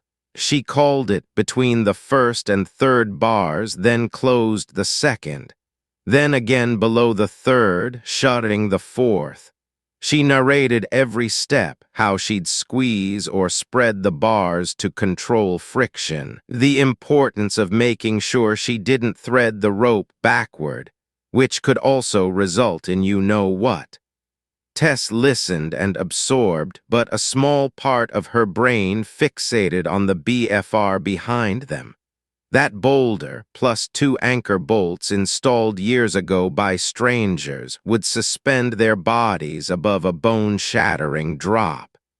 She tested each rope with a sharp tug, and the connections all felt reassuringly solid. Not even a millimeter of wobble. It'll go fine, she told herself. Get set, Allie said, on rope. Tess held her hands exactly where they'd practiced and positioned herself at the edge. Instinctively, she wanted to face the crevasse but couldn't. She perched eye to eye with her best friend, smelling the coffee on her breath, squinting in each other's bright headlamps. Their helmets clicked together as she hung over empty space. Now step off, Tess, it's easy. She laughed. Easy, huh? Just let gravity do its thing. That's exactly what I'm afraid of. Remember, whenever you feel afraid, think of all the little things your body is doing. Allie smiled, her breath fogging in the cold air. For example, your pupils dilate so you can see better. Your breathing becomes more efficient so you can run faster. Blood pumps to your brain and muscles so you're stronger and more alert. Remember that being afraid doesn't make you weak.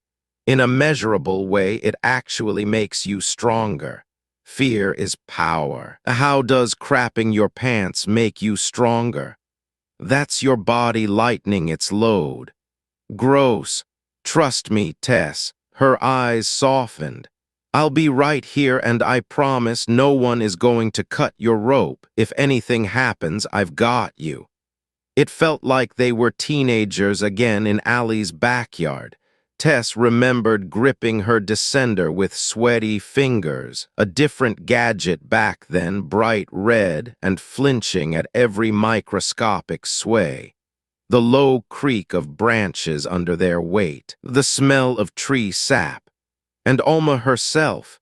Yes, hard to believe her name was Alma way back then, before she changed it to Allie, a wild-eyed teenager with her blonde hair tied in a bun and an oily red pimple on her chin that must have ached like hell, squeezing her wrist and telling her, "You've got this, Tess. You're a survivor." Now that strange melancholy was back in Allie's eyes. Tess could see it again. Whatever this problem was, it weighed on her. She wanted to ask her best friend directly what really happened between her and Ethan. "You've got this," Allie whispered. "You're a survivor." Past and present aligned like deja vu, and it gave Tess a chill. God, she wished they could be those kids again. Their adult lives were messy and complicated. Back in that tree, they were both still new, unformed. "Repeat after me," Allie had whispered. "I can do it. I can do it." Say it again. "I can." Then 16-year-old Allie pushed her ass out of the tree. Tess tipped over the edge, and for a stomach-turning instant she was in free fall, but then the equipment took over and the harness tugged her pelvis. She lurched, her feet kicking empty air. She gasped embarrassingly loud, and the GoPro surely recorded it. The rope creaked in her neoprene gloves as taut as wire, but it held. Perfect. Allie's voice was several feet above. "Now spread the bars to descend." With numb fingers, Tess pulled the bars apart as instructed. The orange rope snarled through startlingly fast, spraying flecks of mud. Oops. One small movement at a time, then, slow and controlled. "There you go," Allie called. "Like that all the way down." Tess wasn't listening. She appreciated Allie's support, but she was deep inside her own head, concentrating on her senses, her hiking boots walking down slippery stone, the harness snug around her waist, the prehistoric air in her throat. The only thing suspending her above a near-fatal drop was a rope and the gadget in her sweaty fingers. She was really doing this. It was a Saturday morning, and Tess DeWater was rappelling down an underground ravine, suspended in total darkness. Ice-cold water trickled down on her from above, running down the back of her shirt. She coughed on a laugh. It echoed back, distorted. Above, Allie was smiling like a proud parent. "Say it again." "I can do it." "I've missed you, Tess." "I've missed you too," she was about to say when a bolt of incendiary pain pierced her skull. It filled her mind, crowded out every other thought, and her body lurched to a stop. "Tess," Allie shouted from above. "What happened?" She didn't know. Tess. Her neck was twisted, forced into an awkward angle. She tried to turn her head, she couldn't, and felt another flare of eye-watering pain. "My hair, it's tangled in the descender." At the edge of her blurring vision, she could just barely see it. A black hairball gnarled up tightly between the rope and the metal racks. Impossible to untangle. She felt spreading warmth under her helmet and knew her scalp was bleeding. "Are you okay?" She choked on embarrassment. She'd tied her hair up into a tight bun as Allie had instructed, but that had been hours ago. At some point in all her physical exertions, the knot had loosened, and now a lock of her hair was snarled through the muddy gadget. She couldn't go up or down. Her boots kicked over the void. She was swinging now, side to side like a pendulum. The rope creaked again with tension, and this time she felt the vibration through her tangled hair in her scalp. She couldn't turn her head to look down. Below was a blind drop, and it could be into mud or water or a bed of spear-edged rocks. "It's okay," Allie called down. This is a minor hiccup. It feels pretty major. Stay calm. I am, and don't move. She heard scuffling movement, Allie's gear rattling somewhere above. This kind of thing happens. I'm going to rope down to you for a closer look, okay? Okay. Just hang out until I get there. Funny. With every passing second, she felt more vulnerable. The pain in her scalp was growing. A handful of her hair had been sucked up, locking her face sideways. She couldn't move her neck a centimeter. It was a strangely volatile position. The thing holding her head hostage was also the thing holding her to her rope. And disconnecting, not an option. Inhale, exhale. Remember, fear is power. Yeah, I feel like lightening my load right about now. Allie laughed, but her voice sounded strangely distant. Warm liquid dripped into Tess's eyes. Blood. She tried to blink it away. She held the rope with both gloved hands as tightly as she could squeeze. The rope creaked again, and the sound reminded her of brittle glass under pressure. She struggled to brace her feet against the wall, but the wet rock was too slick.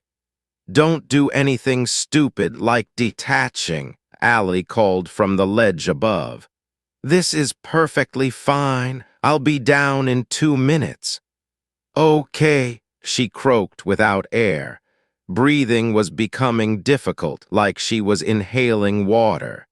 It was vaguely humiliating, swinging in a harness with her neck bent sideways, her hair tangled in her own equipment. She wondered what was taking Allie so long up there. Would she attach to the same rope and descend to help? Was that even safe to do? Until then, she was on her own, and Tess was realizing she was tired of being rescued. I'll figure this out myself. With her free hand, she patted down her jeans pocket until she found her Swiss Army knife. For a heart-fluttering moment, it nearly dropped between her fingers. Tess, Allie noticed. What are you doing? Not killing myself, I hope. Raising it to her face, careful not to drop it down the abyss, Tess bit the knife open with her front teeth. She tasted cold metal. The 2-inch blade clicked into position. Careful, Tess. Maybe wait for me, yeah? I've got it. Whatever you do, don't cut the rope. I won't. She bit the glove off her right hand. She'd need full sensation in her fingers. Then she took a breath and raised the blade behind her left ear out of her view. She found the lock of hair taut as a violin string, definitely not the rope.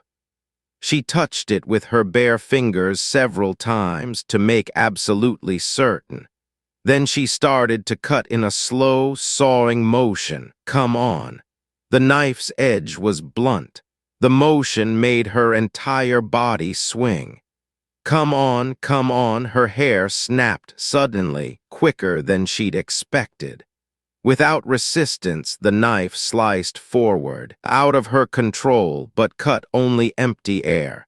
The rope was undamaged, and she was free. She exhaled through shivering teeth and stretched her neck, finally able to move it again. She squinted up into the glare of Allie's headlamp. I'm good, she shouted. I handled it. Badass. Her best friend was impressed. Tess wanted to cheer. She picked hair from the descender bars to clear the jam. The warmth trickled down her cheek, tickling her bare skin. Was it more blood, sweat? It didn't matter. She ignored it all and laughed with a raw throat, a new voice she'd never heard before echoing off the crevasse walls as she dangled. Allie grinned above. Fun shit, right? Hell yeah. At the bottom, Tess stood on reassuringly solid ground, every tensed muscle in her body now relaxing. Allie was demonstrating ascent techniques, but she was barely listening. Now buzzing with adrenaline, Tess relished the chance to do it all over again.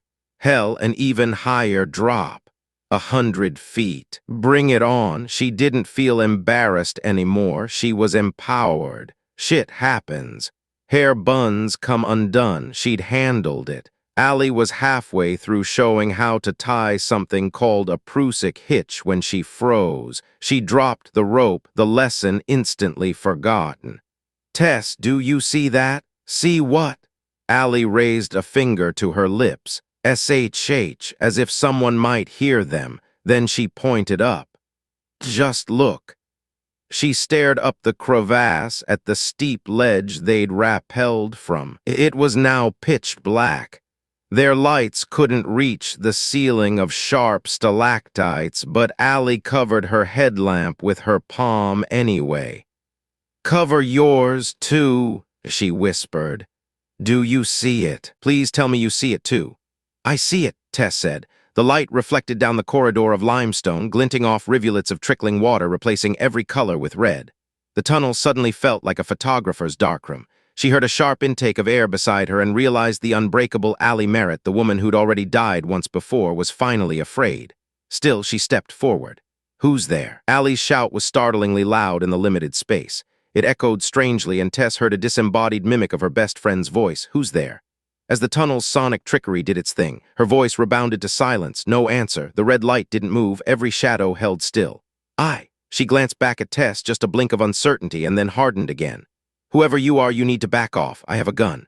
I have a gun, I have a gun, I have a gun. The cave mocked her bluff. Tess knew Allie practiced at an indoor range twice a month and owned 3 target pistols. She also knew for a fact that none of the 3 was here.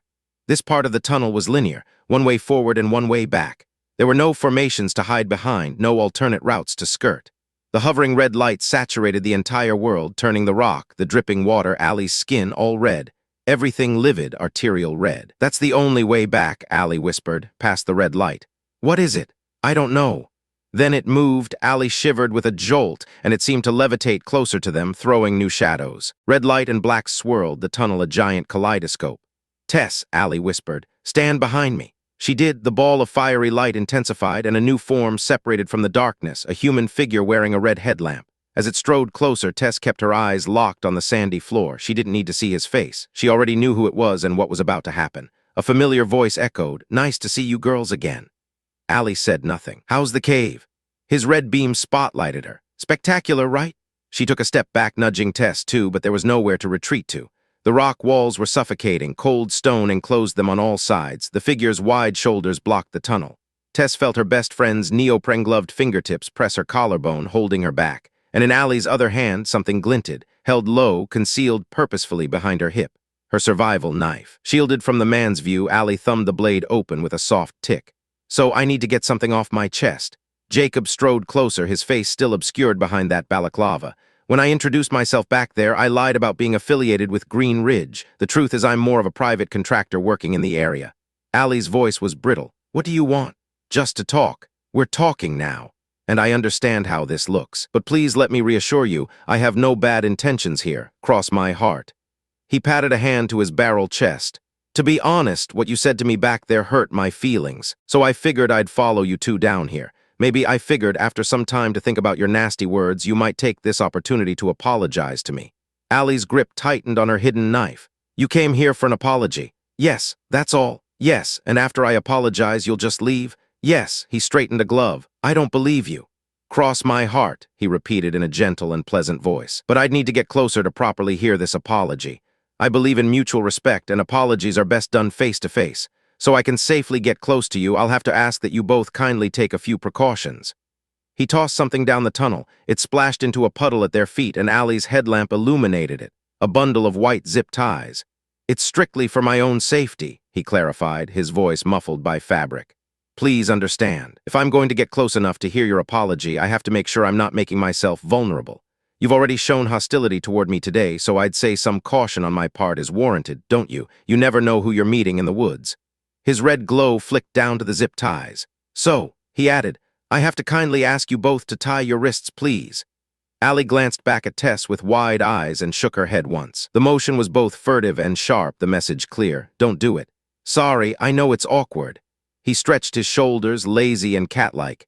You don't even have to put your hands behind your backs. They're not handcuffs, and I'm not a cop. Just loop the cable around your wrists, thread the edge through the little square, bite with your teeth, and pull. It's surprisingly easy.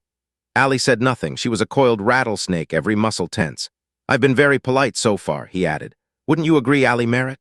Tess felt a change in her best friend's stance. She could sense the woman's thoughts, a stab of crystalline terror. He knows my name. How does he know my name? I'll make you a counteroffer, Allie responded, her voice surprisingly controlled. I have almost $50,000 in my bank account. If you let us both leave this cave right now, I'll give you my debit card. He snorted. I'd just take it anyway, and my PIN. Silence. Jacob's face was unreadable behind the black ski mask, but he tilted his head with a creak of rubber and fabric, as if considering the offer, and the headlamp's red light shifted slightly. With her free hand, Allie unzipped her side pack and tossed her wallet. It splashed near his boots. He didn't pick it up. Here's the deal. Allie's tone was low and measured. We'll all leave this cave peacefully. First, you'll let my friend go to the surface. Your problem is with me, not her. His gaze flicked to Tess, then back. I'll wait here with you for a few minutes so I know Tess is safe, and then I'll go too, Allie said. I'll give you my PIN plus whatever bank information you need. Then we'll all three go our separate ways. No one has to tie themselves up and no one gets hurt. Deal? He made a slurping noise, as if sucking on his lip. Tempting? Is it a deal? You'll just report your card stolen. 24 hours, and I'm supposed to trust you. Cross my heart. Allie didn't blink, or whatever dumb shit you said. For a few seconds, neither side spoke. Then he shifted his weight, and Tess saw something Allie didn't, the faint outline of a handgun concealed in the man's pants, its barrel resting somewhere above his testicles. You're a badass, Allie Merritt. I'm starting to admire that about you. He sighed, hand resting on his belt. But it seems we've reached an impasse. 28 hours later, in a recovery room at Sacred Heart Medical Center, Tess has to stop. Whatever happened next, she's not sure if she can say. Her cheeks flush and tears glisten under fluorescent lights. On a monitor, her heart rate is accelerating. She squeezes her hands into fists and breathes. Then she looks up at the detective with haunted eyes, the burst blood vessel a vivid red butterfly. He shot Allie in the head. What scared her? Washington asks. Above us, Tess says, at the top of the great wall, the ledge where our rope was anchored. The ceiling seemed to glow. From someone else's flashlight? Not exactly. Why not? Because Tess hesitates. The glow was red. A sharp knock at the door. The survivor jolts in her bed, but it's just a nurse coming in to check vitals. Washington pauses her recorder and waits politely as the woman logs Tess's blood pressure, heart rate, and oxygen levels. Her work finished, she smiles and ducks out. The room feels a little colder now. Just this faint red glow, I don't know how else to describe it. Tess takes a breath and listens to the woman's Crocs squeak down the hall. Whatever generated it must have been hovering just behind the cliff, just out of our view.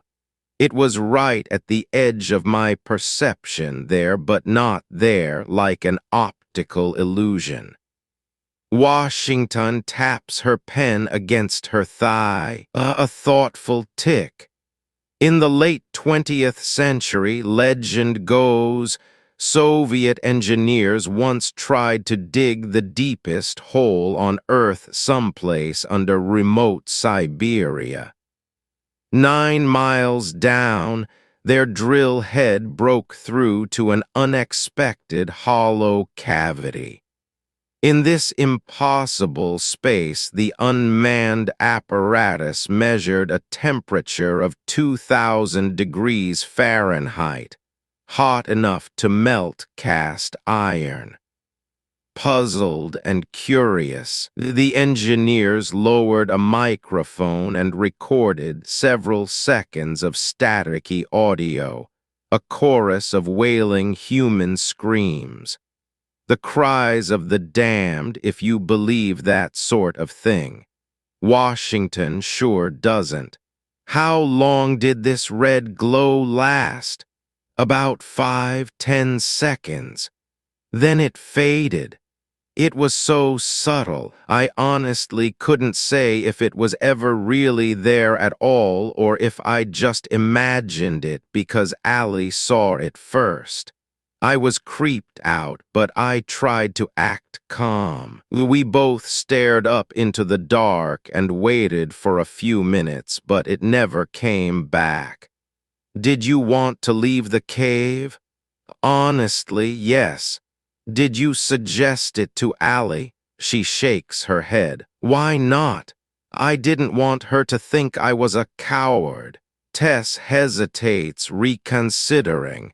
But the main reason, to turn around and go back, we would have to go toward it. Washington nods. In effect, the bizarre sighting had cornered them. She draws on her notepad and writes a new depth, 90 feet.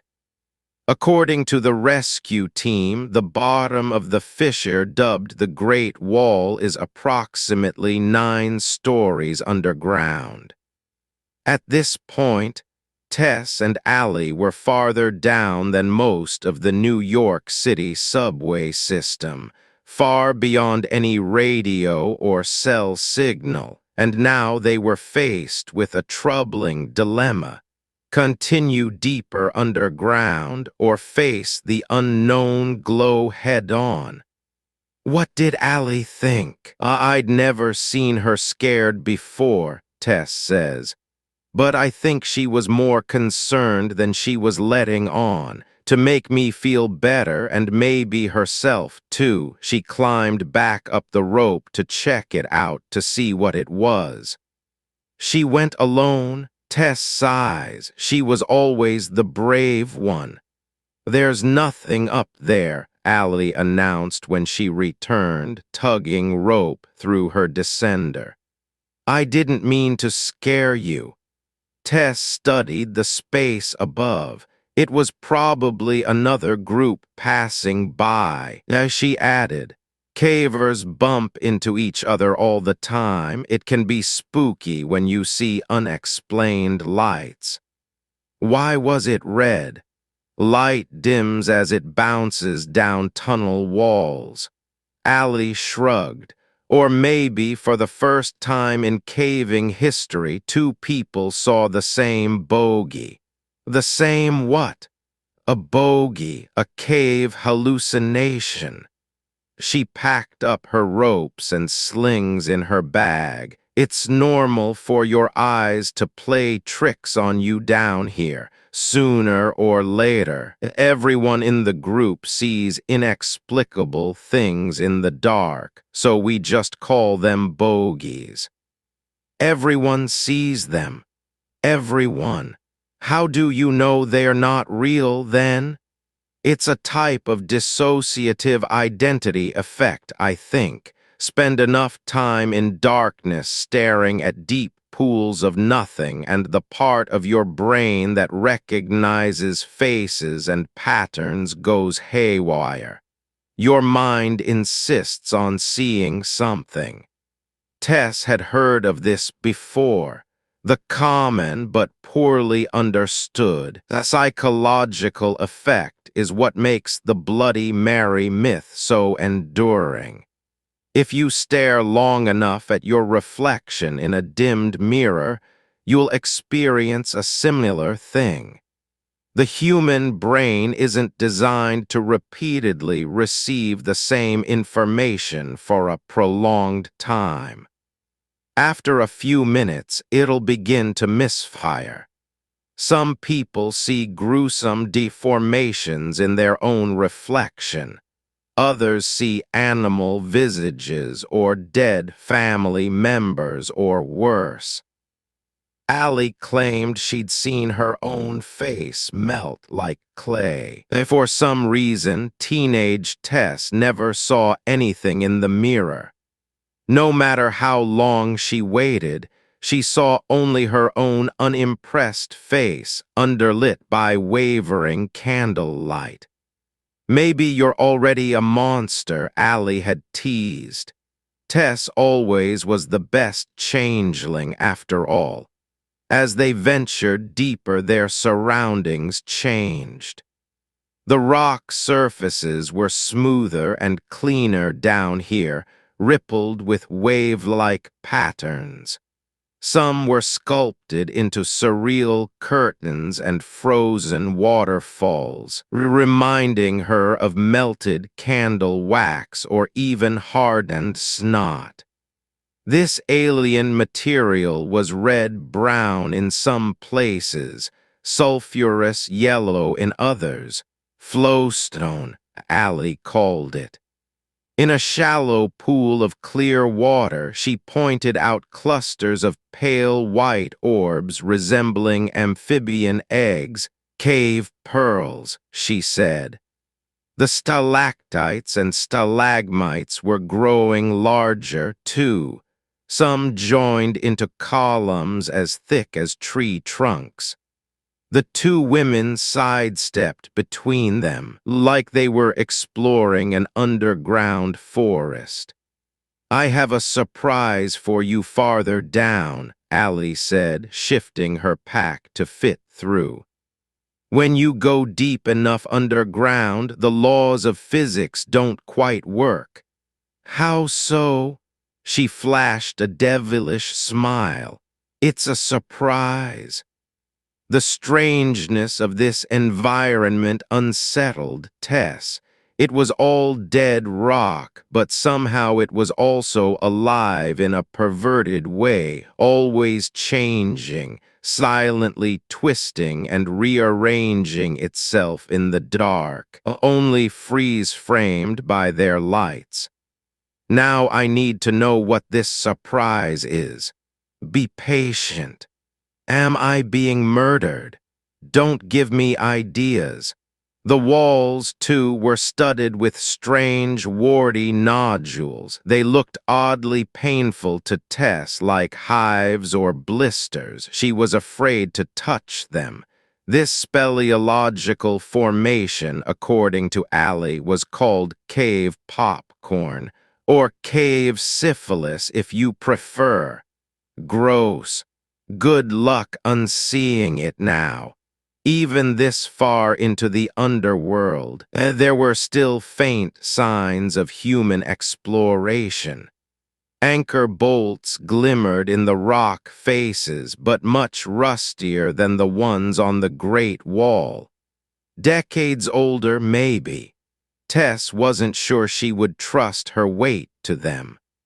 On the sandy sediment floor, her headlamp found silver energy bar wrappers and corroded aluminum cans, but now the cans were much older. She realized she hadn't seen that particular Pepsi logo since she was a child. There it was on the ground, as if manifested into existence. "If everyone sees bogies in caves," she said, "what have you seen?" "If I focus my eyes for a while," Allie shrugged, "I'll see something like a light show, colors melting together like a big churning cauldron of paint." Tess had never tried staring into the darkness before, not consciously. She wondered what she would see if she kept looking. "Sometimes," Allie continued, creeping behind her, "I think I can see reaching appendages in the dark, like something big and intelligent is right in front of me, just out of sight. If I had a night vision camera, I'd see it. But I don't, so I can only sense its form. It's a shadow of a shadow, always a few inches beyond my perception, and I can't hear it or touch it. The closer I step toward it, the farther it shrinks away, like our cautious little dance." Tess felt breath on the back of her neck. "You're trying to scare me again? Is it working?" She ignored her and stooped under low stalactites, accidentally scraping Ethan's expensive helmet anyway, and tried to visualize 10 stories of solid earth overhead. All those millions of tons of bedrock and boulders and dirt densely compacted. No wonder phones and radios didn't work down here, and every step took them deeper. Allie helped her navigate a sharp drop. "It's good to reconnect, Tess." "It is. I feel like I don't know you anymore, like we've become strangers." Tess avoided eye contact. "Life is busy. It's also short. You're in a reflective mood." "Yes." Allie smiled sadly, studying the way ahead. "I am." Tess thought about the two GoPro cameras silently recording on their helmets and her best friend's macabre joke, "In case we get murdered." An odd thing to say, given the circumstances. There were many things about Tess's life that Allie hopefully didn't know, and she had to assume the same was true of Allie's. If good fences make good neighbors, the same must be true of friendships. 2 weeks ago, Allie flew to Costa Rica on what was supposed to be a 10-day trip. But on day 5, she'd inexplicably called Tess early in the morning and asked for her help in organizing a last-minute flight home from the nearest international airport in Liberia. Her voice had sounded scratchy and congested, like she'd been crying. Whatever had happened was somehow worse than the viper bite in Mexico, the time she'd literally died. What could scare Allie Merritt worse than death? She'd never told Tess. She never wrote the contracted pieces either, which surely burned a few bridges with her sponsors. All of it. Allie's mysterious incident in Costa Rica, her recent trouble with her boyfriend, felt connected somehow. Maybe true friends would have readily spilled their guts to each other, but theirs was a more complex and guarded relationship. Tess couldn't ask directly, so she dropped his name to see what she said. "If Ethan is our surface watch, he knows exactly where we are, right?" "He'd be a crappy surface watch if he didn't."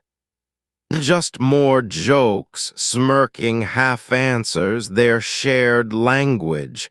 Allie had never been easy to read. Tess was getting frustrated. "And what aren't you telling me?" On the way down, their headlamps illuminated the final graffiti at the lowest depth, spray-painted by the most intrepid vandal, a faded red pentagram. "This is where we usually sacrifice a goat," Allie said. "Bummer we didn't bring one." That wicked smile again. "Why do you think you're here, Tess?" Oceanoff PDF. "Com 7, I heard footsteps behind us," Tess says. The detective stops writing notes and looks up. The noise was faint, but I knew someone was following us. I could hear shuffling down the tunnel behind us, boots and gloves on muddy rock. Did Allie hear it?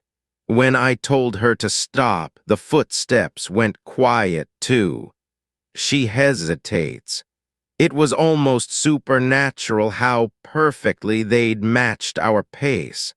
I watched behind us with my flashlight. We listened to the silence for a long time, just waiting for it to move again.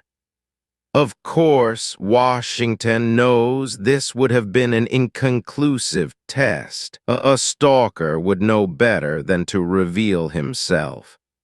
If the green-ridged guy was secretly following you down the tunnel and he heard you both stop walking suddenly, he'd stop too, wouldn't he?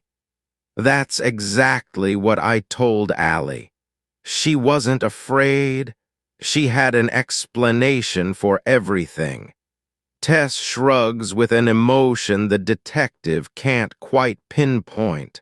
Annoyance, sadness, something else. How'd she explain it?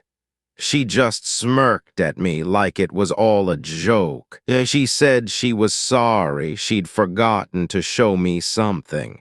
She said, "Watch this." Then she raised her foot and took a loud step. And that same step echoed from the dark behind us. Tess remembers. She took another, and I heard another matching echo. That part of the devil's staircase is weird, apparently. I forget the word she used, but something about the shape of the tunnel bounces sounds right back at you. Like an echo, but perfectly preserved. Another human sense corrupted by this strange underworld. Last year in London, Washington experienced a similar acoustic phenomenon called a whispering gallery in St. Paul's Cathedral. By standing in just the right place, you can whisper to someone standing 50 feet away, and they can hear you with startling clarity. She'd learned of this only when she heard her husband's breathy, disembodied voice inches behind her ear. "Hello, Layla." "So," Tess says, "I stomped to test it myself." And, sure enough, a duplicate echo came back. At this point, Washington knows the two women were standing just a few feet from the site of the attack.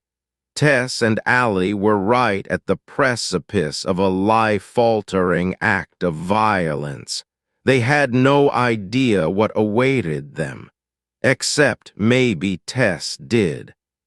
I worried that someone was just using the audio trick to get closer to us, Tess says, taking advantage of the tunnel's weird acoustics. He could be following behind us, letting the crisscrossing echoes mask his footsteps.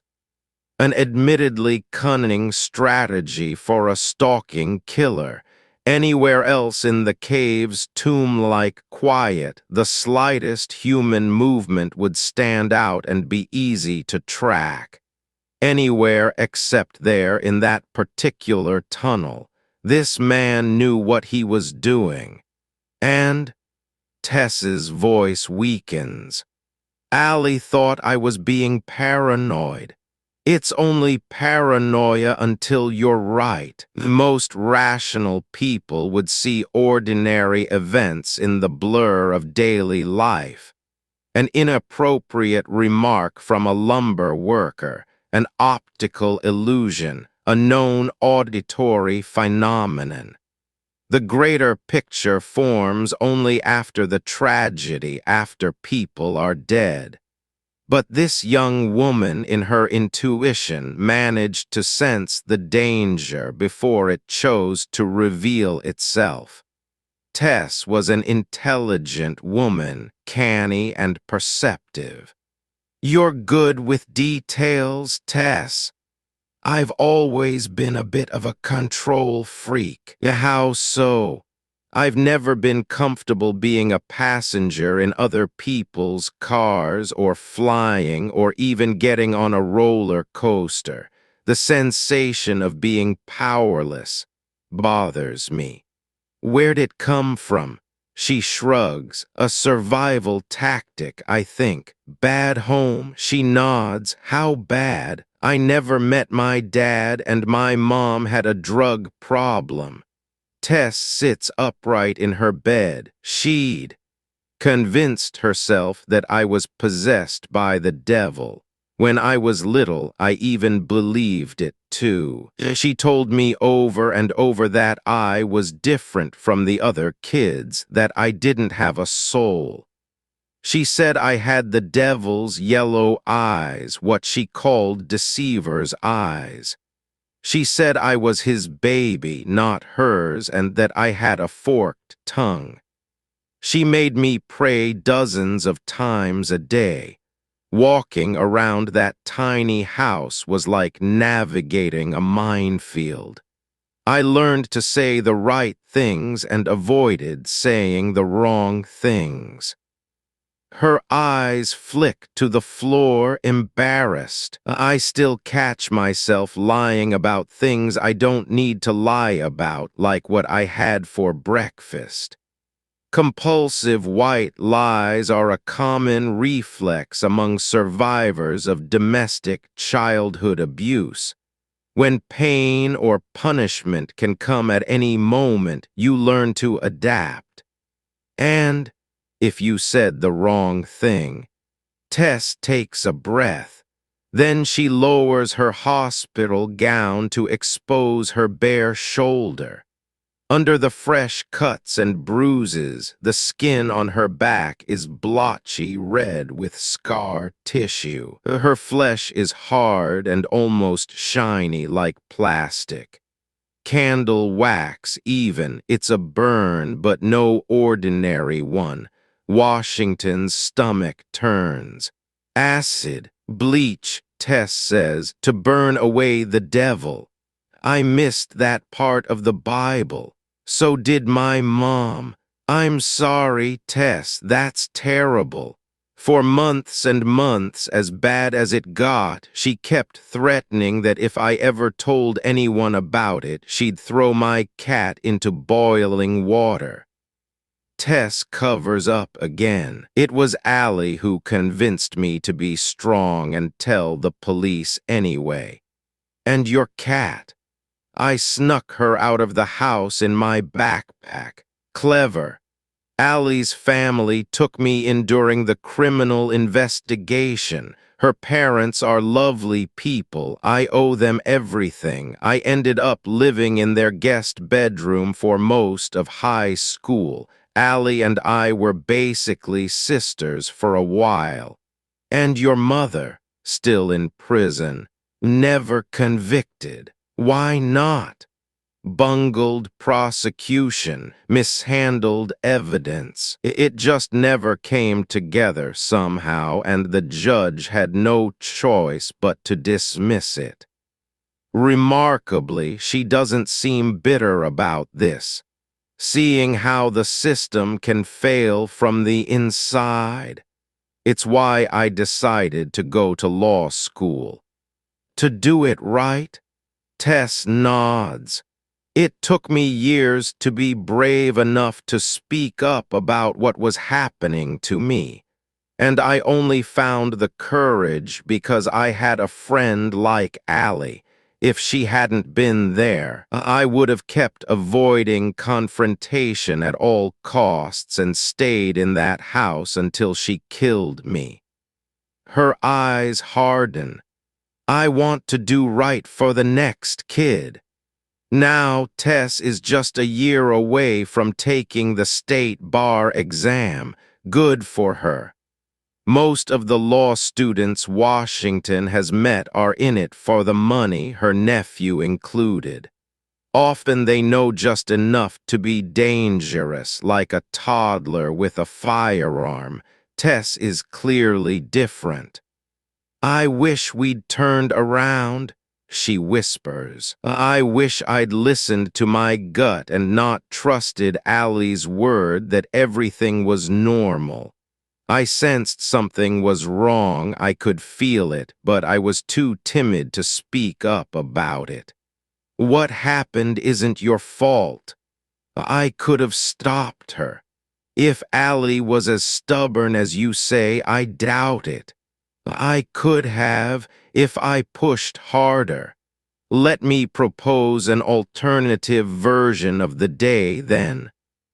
Washington sets her notepad down and interlocks her fingers. Let's say that after you encountered that Green Ridge employee, who we now know wasn't really a Green Ridge employee, you'd both decided to leave the cave. The whole trip canceled due to a bad feeling. You and Allie would have been alone in the woods on the long hike back to her car with no cover, no weapons, miles from help. He would have killed you both. Tess nods, unconvinced. Another alternative. Had you and Allie turned around and left the cave at any point, after seeing the phantom red glow after your suspicion about the footsteps, you'd still have had to go right through him to reach the surface. Again, you'd both be dead. What are you saying?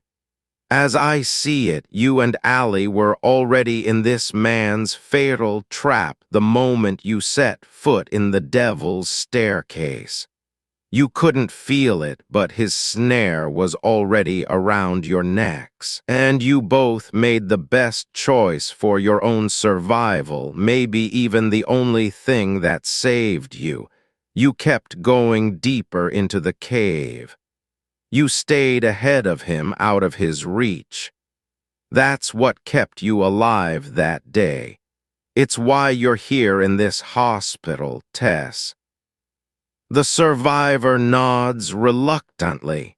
It's impossible to ask her now, but Washington suspects Allie might have figured this too. As tough and worldly as this young woman seemed to be, she might have been concealing her true suspicions from Tess.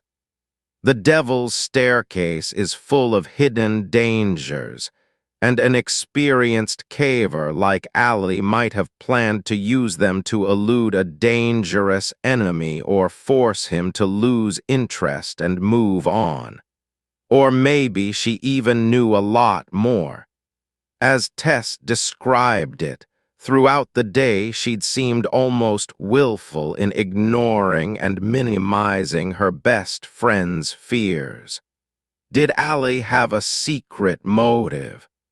I tried to take unpredictable steps, Tess said, daring whoever might be following us to screw up, mistime a step, and reveal himself. Any luck? She shakes her head. Every time the echo was a perfect copy. As Tess followed Allie deeper underground, the landscape seemed to morph around them. Now there were fewer labyrinthine alternate routes or side chambers to memorize. Tess could sense their surroundings narrowing, funneling them until no other options existed, and there was only one direction to go. Down. Tess asked again, "What's the surprise?" "You'll see." At this depth, all forms of life seemed eradicated. No more spiders or crickets, no more streaks of bat guano. Even the oldest Pepsi cans were gone. Only varying textures of lead-gray rock, as lifeless as the interior of an asteroid. She wondered if they were entering some new phase Allie hadn't yet explained, somewhere deeper than even the dark zone. The tunnel kept shrinking like funhouse walls, crowding them single file. Tess had to walk directly behind Allie to fit, her headlamp's circular beam fixed on the woman's back, and the surroundings tightened further until they were sidestepping between ancient formations. Finally, it tapered to nothing at all, and they stood together in a small pocket of the earth as cramped as a janitor's closet. A dead end, and a strangely anticlimactic one. This didn't match the planned route. Tess worried she'd misread the map, or could Allie be lost? On paper, the devil's staircase had looked like a giant ant colony, snarled with entwined tunnels. So where was all of it? Now, her best friend grinned, the fun part. Oceanoff PDF, Calm 8 Tess saw it now. It wasn't a dead end at all. Whatever prehistoric underground stream carved this passage had changed direction here and drained straight down through a small cavity at their feet. It was ringed with shiny brown sludge like an open orifice. Allie nudged her. Guess what it's called? Tess could only stare. They were already deep underground, but this felt like gazing into an entirely new tunnel, a cave inside a cave. It was too small to walk through. A human would need to crawl inside it. She tried to remember the named areas on the map she'd studied, some descriptive, some darkly humorous, until finally it surfaced in her mind. The drain pipe. She must have whispered it because Allie nodded. Bingo. We're going into that? Through it, yes. Really? Really? Allie's enthusiasm was almost evil. It's a bit of a squeeze. No shit. Tess knelt on her knee pads and peered down the tiny chute, her borrowed helmet scraping rock. The crawl space was a little over 2 feet wide, barely enough space for a human to fit through on their elbows and knees. The tight corridor was studded with protruding rocks, some sharp-looking. Tess was reminded of the interior rows of a shark's teeth, layers of crooked fangs, like they were gazing inside a mouth or a meat grinder. Even with her flashlight, the darkness within felt thick and powerful. What if I get stuck? The biggest caver always crawls first, Allie said. That's me. What if you get stuck? I won't. Allie had described these kinds of claustrophobic passages before, but Tess had always assumed there was some exaggeration at play.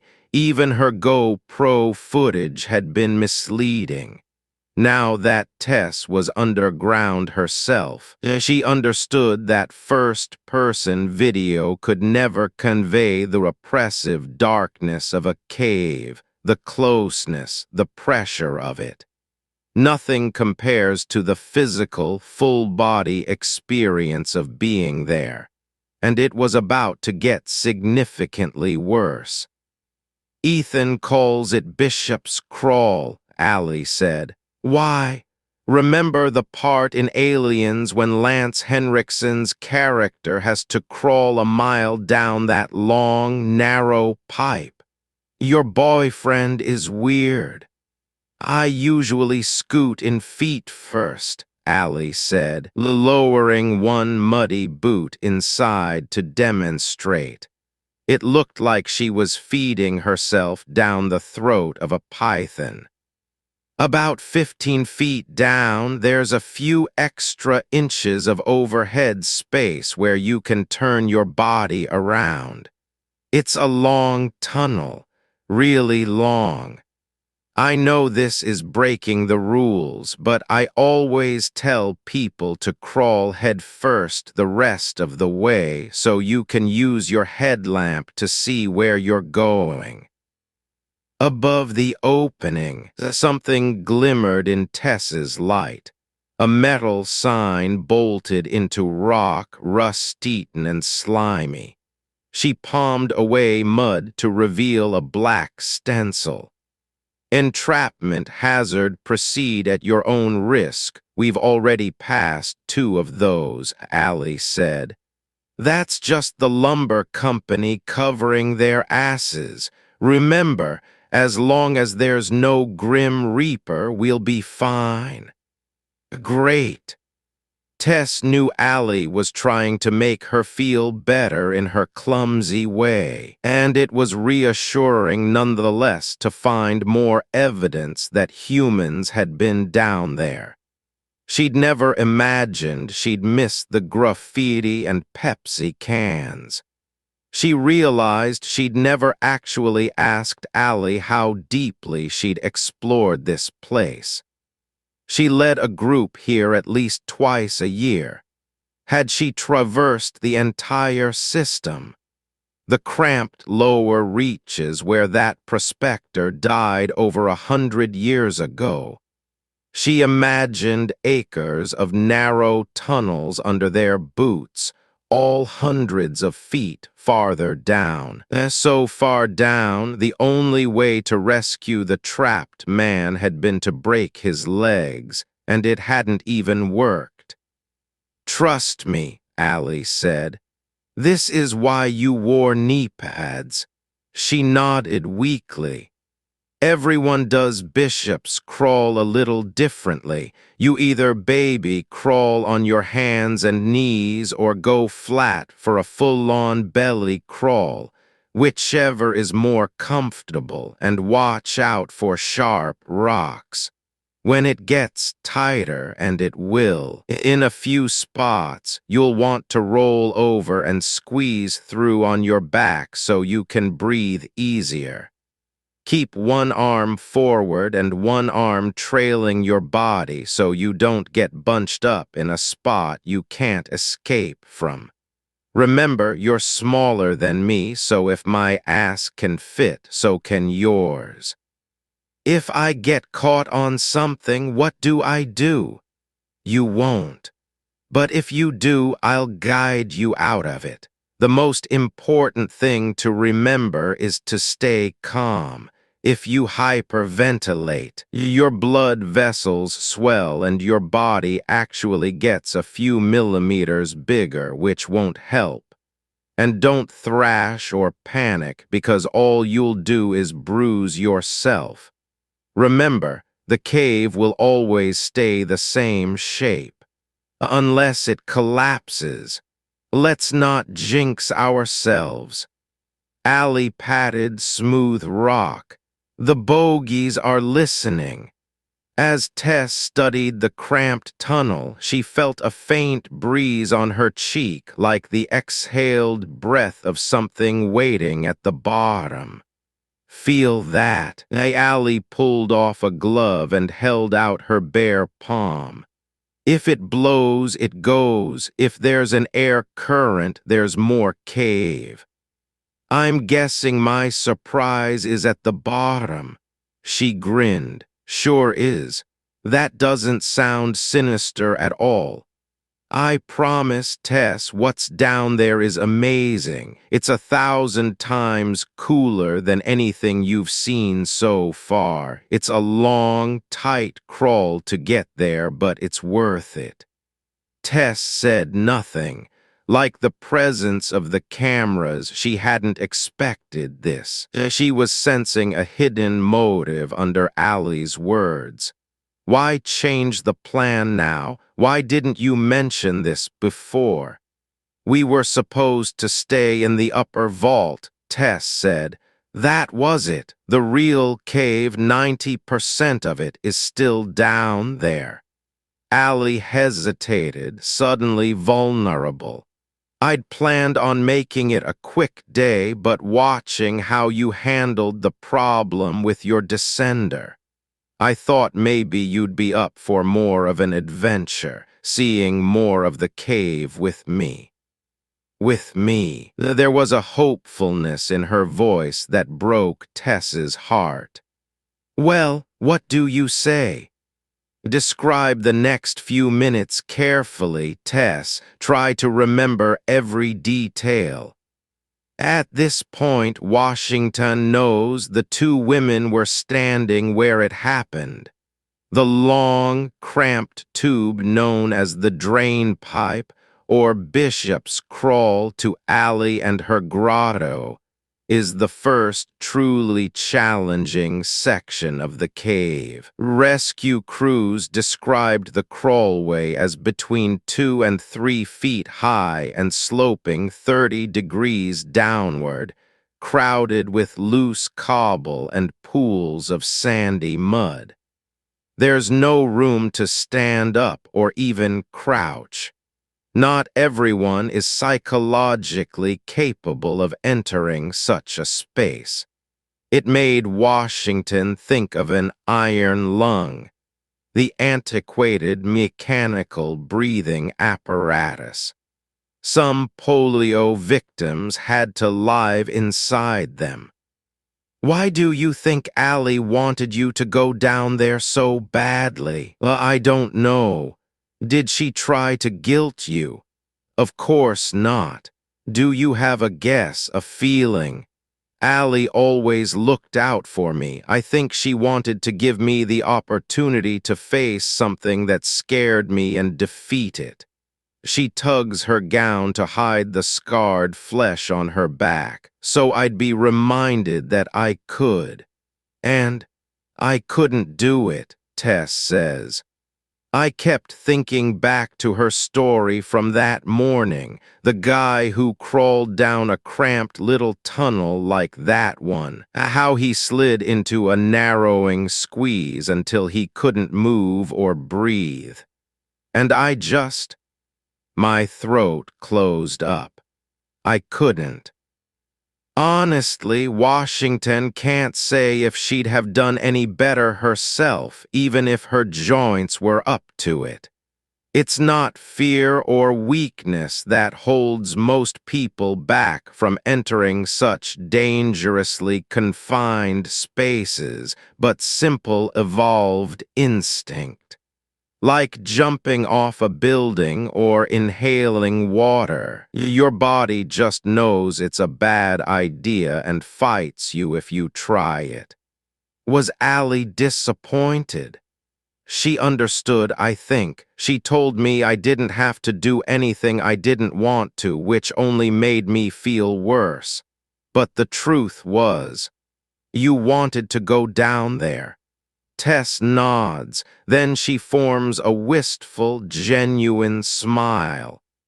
The day had been exhilarating, honestly the most fun I'd had in years. I can't describe it, but being scared is kind of addictive, you know. Hooking up and trusting my life to a rope and a harness, cutting my hair out of a descender with a crafty knife. I was starting to feel like a badass, like I could handle myself the way Allie always could. She breathes out, deflating. But then, looking at this new challenge, it was like I'd leveled all the way back down to my old self. The longer I stared down the drain pipe, the more my throat tightened and I felt sick. I had to close my eyes. I couldn't follow Allie down there, and I hated myself for it. She looks up, and the fluorescent lights shadow her face harshly, making her eye sockets appear dark and hollowed. And then it was over just like that. I could already feel the adrenaline leaving my body, half relief and half disappointment. The whole day ended early because of me. She hesitates, a slow acceptance. It cuts both ways, you know. What does? The thing you told me earlier to make me feel better. Tess glances at the digital recorder on the table, still listening. Because we know now that he was stalking us. If Allie and I had hiked back to the car, we would have been killed. And if we'd turned around inside the cave, we would have been killed too. Moving forward was what kept us both alive, right? Washington nods. Tess exhales, her shoulders heavy. Until that moment when I made a stop. We can always come back sometime, Allie said warmly, without a trace of disappointment. You did amazing, Tess. Her mouth was dry. Thanks. I wasn't trying to spring the drain pipe on you. I've really had fun with you today, Tess. It felt like we were kids again. She looked away and kept nodding as if building herself up to say something. And honestly, I think I've been trying to distract myself too. Something has been bothering me. What? Allie stared up at the stalactites, at the sharpened, fang-like points beading with water. When she looked back, her eyes glimmered with tears. I'm sorry I waited so long to tell you this. I've been in denial, I guess. Tess touched her arm. What happened? Ethan and I... She trailed off and said nothing. It took Tess a few confused heartbeats to realize Allie had frozen, the words caught in her throat. She turned and saw it, too. Up the tunnel, the red glow had returned. Now it was closer, brighter, impossible to deny. Hovering 6 feet off the ground like a ball of incendiary plasma. I'm so sorry, Tess. Nothing you say can help. Washington learned that decades ago, but you say things anyway because saying nothing is worse. There's something uniquely upsetting about witnessing death by gun violence, something only the initiated can understand. The movies lie. Getting shot isn't a sanitized off switch.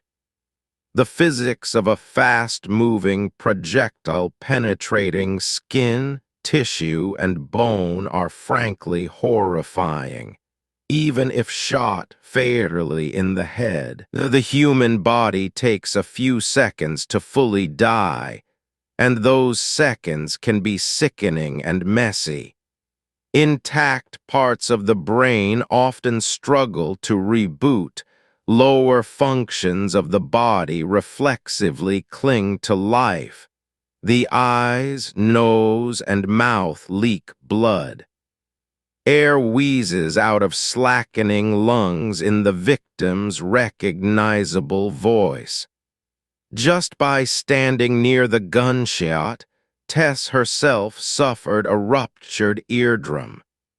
This was to be expected after the killer fired a handgun inside a cramped tunnel. Rock walls on all sides would have magnified the blast to an ear-splitting volume. The survivor likely doesn't realize how fortunate she is to have received only minor hearing damage. If it could be any consolation, the killer almost certainly blew out his eardrums, too. By Tess's account, this ski-masked stranger posing as a Green Ridge employee, Jacob, had followed the 2 women, eavesdropped on their private conversations, and finally, once deep enough underground and beyond help, chose his moment to attack. From here on, every word matters, every detail. Washington turns to a new page on her notepad and checks to ensure her digital recorder is still running. Are you okay, Tess? The survivor's face is bloodless. She studies the tile floor. It's my fault. Look at me. If I'd been faster, if I hadn't frozen up like I always do, we could have both fought back and maybe we'd. Look at me, Tess. As she slides her chair forward and meets the woman's gaze. If you'd tried to fight him, he would have killed you too, full stop. He had a gun, you had a pocket knife. The only person responsible for what happened to Allie is the man who pulled the trigger. She says nothing. And this wasn't a robbery either. This guy wasn't here for anyone's PIN. He brought zip ties. He was there to make you both disappear. Tess wipes her eye. And Allie saved you. She bought you a few seconds to escape. That's her gift to you. The detective reaches out to squeeze Tess's thin wrist. Your best friend loved you, and in that terrible moment she proved it. She's a hero. Don't take that away from her by blaming yourself. She keeps her voice low and comforting, but her mind races with new questions. The story has taken a hairpin turn, and the real work begins now. Tess. She leans in closer, her fingers interlocked. I can't even imagine how difficult this must be for you and how painful it must be to relive the experience. But you have to understand, I can't do this without you. I need your help. I need you to describe exactly what happened next. After this stranger shot Allie in the head, how did you escape? I was cornered. Tess rubs her eyes. I couldn't hide or fight. All I could do was run. Run where? Down. The detective draws a line on her notepad to mark a new depth, the point where the devil's staircase becomes truly dangerous. He shot at me, Tess says, but I hurled myself down the tiny opening. A blind plunge, head first. The drain pipe, Washington writes, the winding, narrow crawl space that Tess had been too frightened to enter before, now only the second scariest thing in her world. I landed hard on my stomach, Tess remembers. There was no space to turn around, just solid rock inches from my face. Just imagining it gives Washington a chill. I tried to push myself up into a crawling position, but the ceiling scraped my back. I couldn't stretch my arms. She steadies her voice. I blinked, but my eyes were full of mud. It was cold, wet, pitch black. I didn't know how long the drain pipe was, or how far I'd slid, or how close he was behind me. My ears were ringing, but I could hear him moving somewhere above me, his boots stomping. He was screaming, swearing, pissed that I'd gotten away. I think I'd landed maybe 5 or 6 feet down, just out of his view. A few hard-fought seconds of safety, but Tess would have also been helpless, wedged upside down inside the chute. She was sealed in on all sides by rock. From such a vulnerable position, she would have been unable to fight back or even see his attack coming. I couldn't breathe. I cried out, and my own voice sounded deafening, trapped inside the tiny space with me. I screamed and screamed, breathing my own reused air on and on until my throat was raw. It felt like drowning, but it never ended. I remember wanting to die. The survivor hesitates, and then I saw that red glow again, lighting up the walls around me, getting brighter, and I heard shuffling, scraping sounds. I knew he was cramming himself down the tunnel after me, following me down. I couldn't see him, but he was close. She shudders, reliving the nightmare in tactile detail. I felt a breeze on my bare ankle just above my sock. He was right there, crawling behind me, and I kicked at him. I had to go deeper. I threw myself down the narrow tunnel, fighting to stay ahead of him, using big rocks as handholds and footholds to pull myself through. They cut me on all sides, tugged my harness, bumped my helmet, caught on my clothes. I didn't even have room to look back, but I could hear his breaths, these huffing pants like an attacked dog. I could smell his sweat. She hesitates as if afraid to say it, and I heard something else. This weird metal ticking noise right behind me. The detective furrows her brow. Can you elaborate like this? Tess wraps her knuckle on the hospital tray as steady as a heartbeat. Click, click, click. Washington's stomach twists. She knows what Tess was hearing. She already saw it this morning. A 7-inch KABAR combat knife with a grooved metal handle. The official fighting knife of the U.S. Marine Corps. The killer had carried it in his fist as he chased her on hands and knees, and with every lurching motion, steel clicked on rock.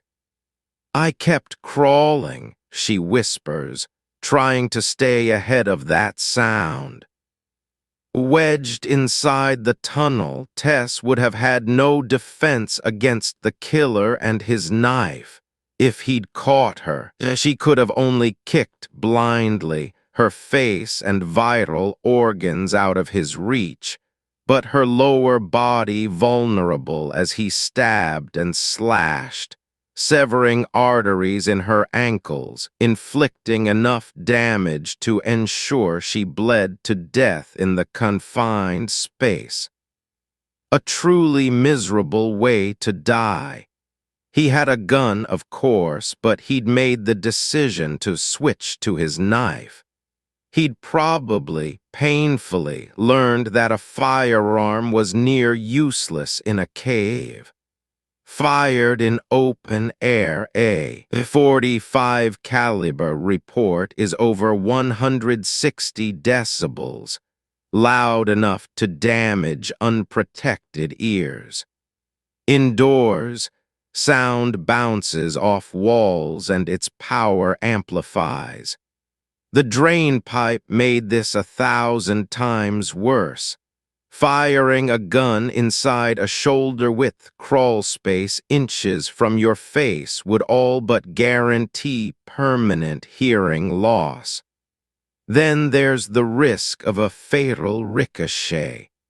A single bullet could shatter into lethal bouncing fragments, turning the narrow tunnel into a meat grinder. In all likelihood, he'd never planned to fire the pistol that day at all, carrying it as a backup and relying on his own physical threat, until Allie and Tess refused to zip-tie themselves. Until they put him at an impasse, in his own words. The killer's gear was unconventional, but there was clear intent behind every choice. The rubber gloves, the reinforced balaclava, even that surreal colored headlamp like something from a nightmare. Tess, why do you think his headlamp was red? I didn't ask him. Well, it reminds me of something I honestly haven't thought about for years, Washington says and shrugs. I have an educated guess. Tess glances up, curious. Back in the army, we trained for night patrols, walking in pairs through the forest, and we didn't use regular lights. We used special red flashlights. Why? Normal light causes your pupils to contract, letting less light in and erasing your night vision. But the human eye is much less sensitive to light on the red spectrum. So if you patrol with a red flashlight, your natural night vision stays intact, and your light signature is tougher for the enemy to spot. Win-win, Tess says. Exactly. This ambush had been intelligently planned, and the killer would know he couldn't pursue Tess forever. An unwitting third party, cavers, trespassers, an actual Green Ridge employee, could stumble across the dangerous scene at any moment, and the longer he remained at the Devil's Staircase, the more likely he'd unwittingly leave evidence connecting himself to the crime. Hair, skin, clothing fibers. His time was limited, too, he knew it. I kept crawling deeper, Tess says, fighting to stay ahead of his red light. I was getting exhausted. I could feel him right behind me. She was cornered inside a tiny tube, chased by a monster.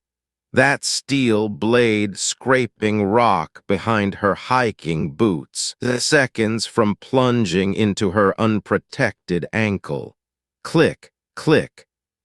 My hands were getting sliced up as I crawled. My helmet kept bumping. I was getting stuck on things, and I realized the tunnel was narrowing around me, getting tighter and crowded with loose rocks. Some I could push away. Some were too heavy. I tried to arch my back and squeeze between them, but I was running out of space. Ahead, with my headlamp turned sideways, I could see the way forward was blocked. She takes a shivering breath. It was a dead end. The cave-in the incident commander had called it. Ceiling collapses are part of a cave's natural life cycle, Washington quickly learned. In this part of the drain pipe, the crawl space is crowded with rock debris from one such recent collapse. The blockage is mostly football-sized rocks, but the largest obstacle is a sandstone boulder roughly the size of a beach ball, perhaps 400 pounds, that dislodged from above and settled between two slanted walls. To reach the trapped woman, rescuers had to negotiate several of these unstable areas. In the early hours of the search, one member of the first team unwittingly nudged a boulder that happened to be load-bearing. They'd been evacuating him from the cave entrance when Washington first stepped off the ATV this morning, and she'd only glimpsed it. A sharp spear of gray-white protruding from the man's bent forearm, oddly clean-looking under the blood-soaked bandages. This was a new world with new rules, and under millions of tons of rock, human bones don't stand a chance.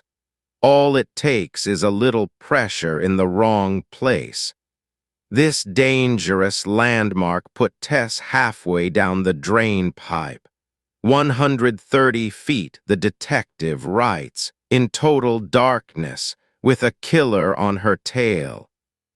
There was a little gap underneath where the boulder had settled, Tess says, demonstrating with her scabbed hands. With my headlamp, I saw more space, more tunnel on the other side, and I knew that if I squeezed just right, I might fit through.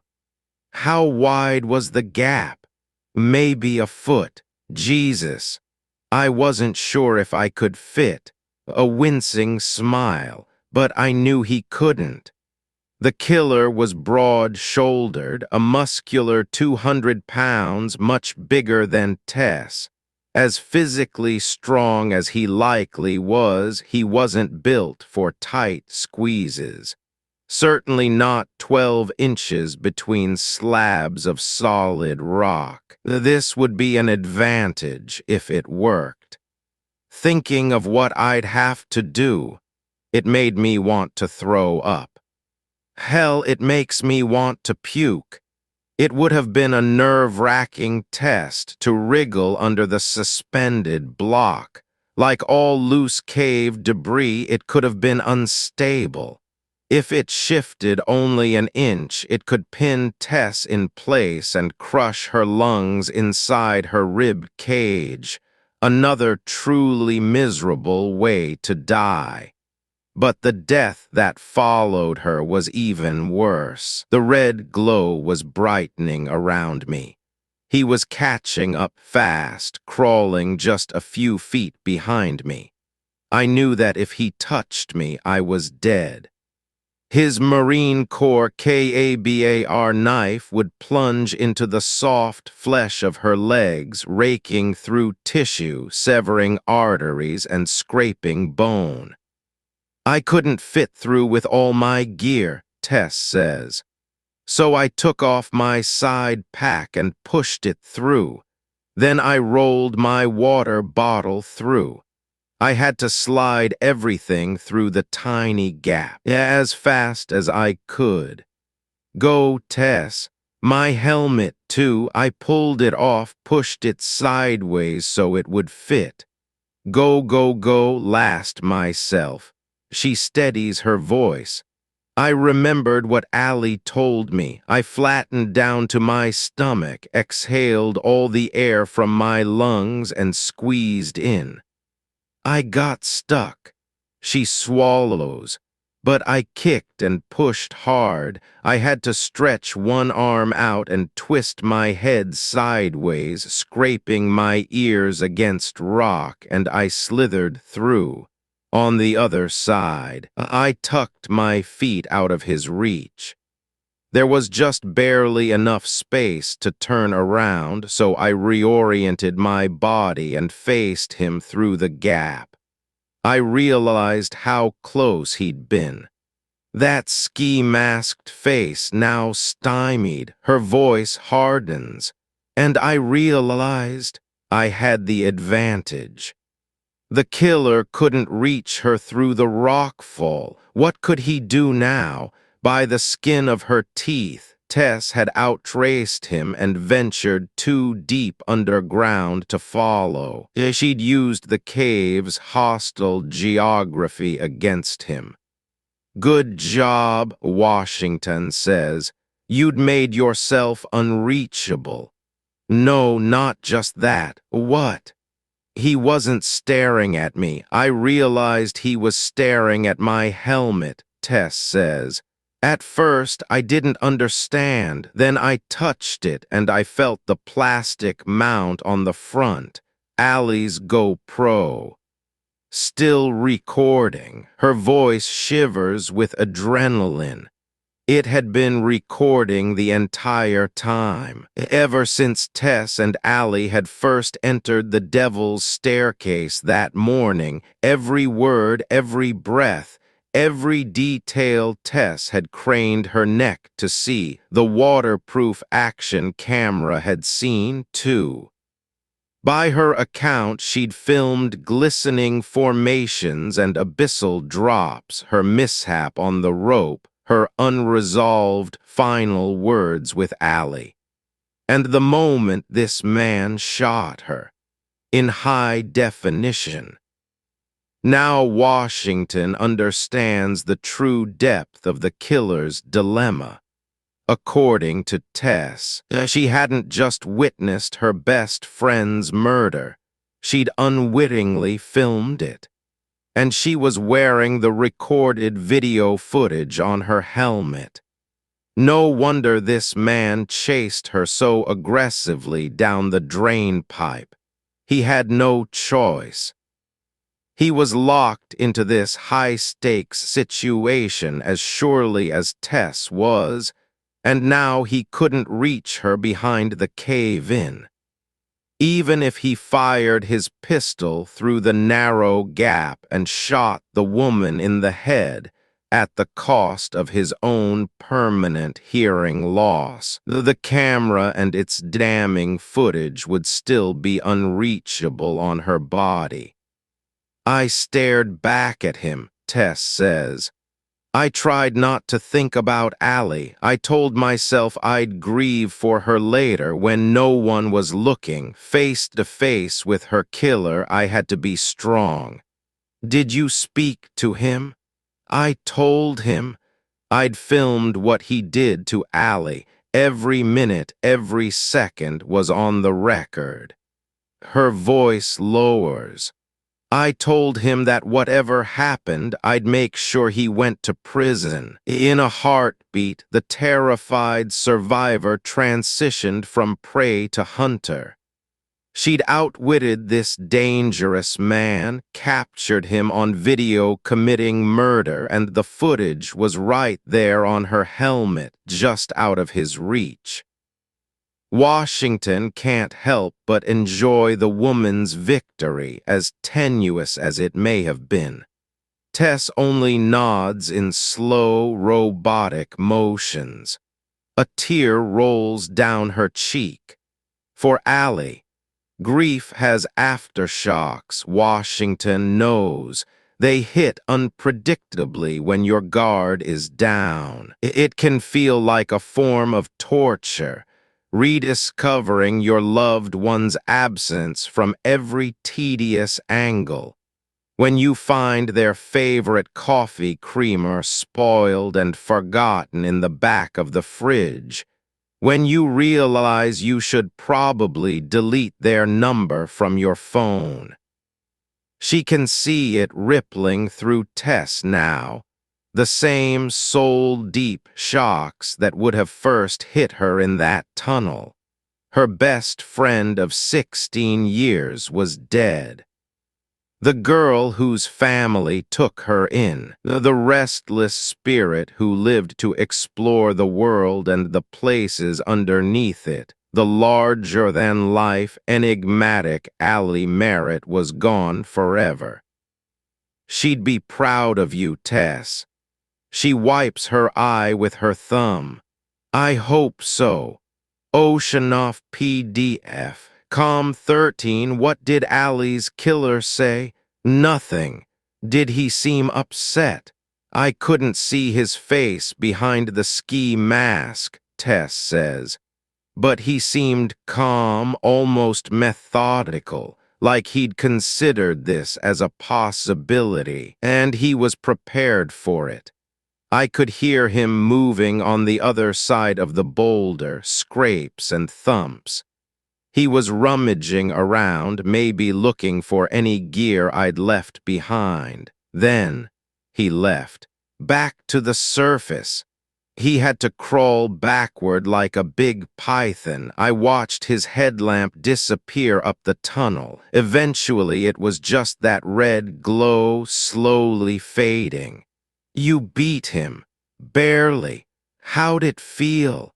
I wanted to laugh and cry and scream and throw up all at once. The survivor takes a breath. It didn't feel real. I couldn't believe I was still alive. But Tess would have only bought herself time and not much of it. She'd outwitted this dangerous man and made herself unreachable. But now she was wedged deep underground, far from help.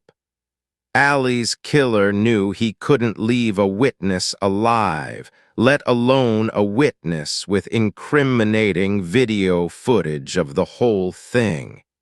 He couldn't allow her to leave. His next step would be to guard the cave's entrance and keep her imprisoned inside. He was already well equipped to outlast her. By her own account, Tess had packed for only an afternoon outing, just a few granola bars, spare batteries, and a water bottle. Soon she would be hungry and thirsty. Eventually, her headlamp would die. I wished I could stand up and stretch my legs. I couldn't even sit up without my helmet hitting the ceiling. Tess was still only a fraction into the cave's true depths. She was still hundreds of feet from where the rescue operation would concentrate its efforts. The red glow from his headlamp had disappeared. She lets out a breath. He was gone. Now it was just me lying on my stomach in the dark. The mud was freezing cold. And maybe it was just the adrenaline, but all my senses felt so weirdly acute. I hadn't noticed how humid the cave's air was, or all the little smells. I could hear the falling water droplets with perfect clarity, my breaths, my heartbeat. And I wondered if this was the experience Allie had told me about, like coming apart on a molecular level, losing yourself. Like I'm a tiny creature being digested in a giant stomach. She hesitates as if embarrassed to say it. And a part of me actually wished he'd come back, she admits. Somehow, being alone down there was even worse. Our own brains can sabotage us. 6 months ago, Washington was driving alone on the freeway late at night and suddenly couldn't remember where she was going. It felt like she'd woken up from sleepwalking. The disorientation was terrifying, a jolt of animal fight or flight. She had to pull over onto the shoulder, her heart pounding in her ears. She never told a soul about the episode, and she never even determined where or why she'd been driving. It was as if something had hijacked her body for its own purposes, and then relinquished control without warning at 70 miles per hour. Sleep deprivation and long hours were at least partially to blame, but it was part of a troubling pattern of missed appointments and lost thoughts. She researched it like any detective, and reassured herself that a certain amount of spaciness is just an inevitable part of aging. All cells in the body break down over time. Inside the brain, the mechanisms that convert glucose to energy and dispose of waste are often the first to fail. Cerebral debris accumulates and neural processes slow down, congested by cellular crap.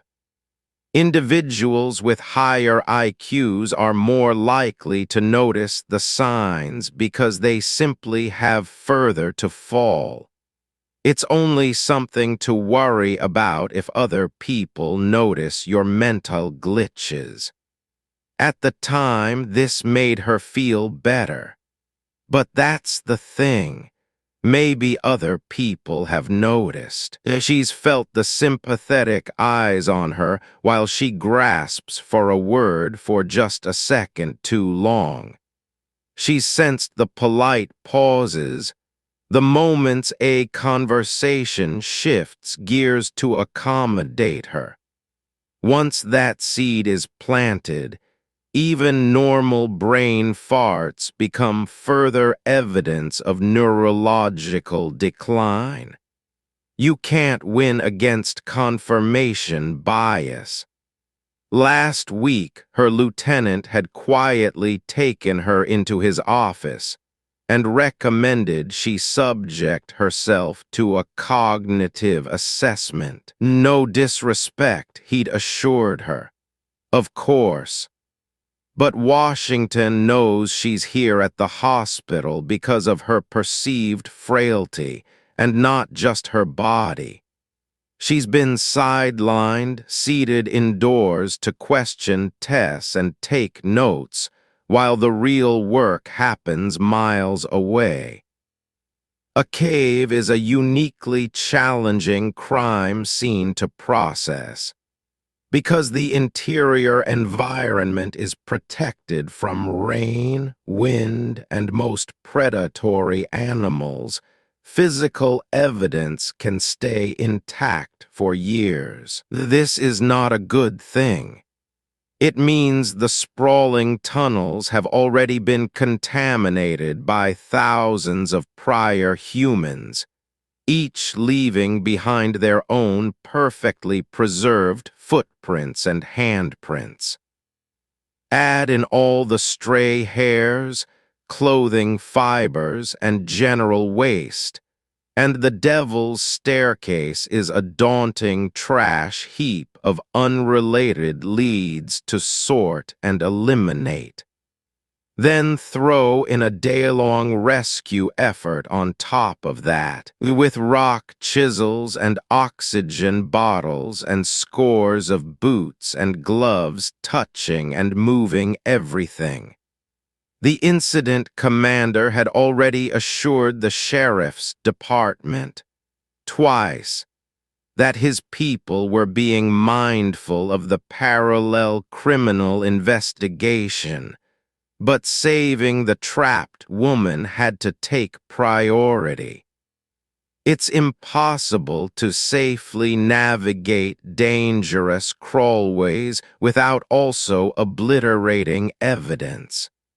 It'll be a miracle if much can be recovered at all. This means determining what really happened that day will depend less on analyzing the scene of the attack and more on first-hand accounts like Tess's. Things seen and heard, gathered by careful interrogation. Old-fashioned police work.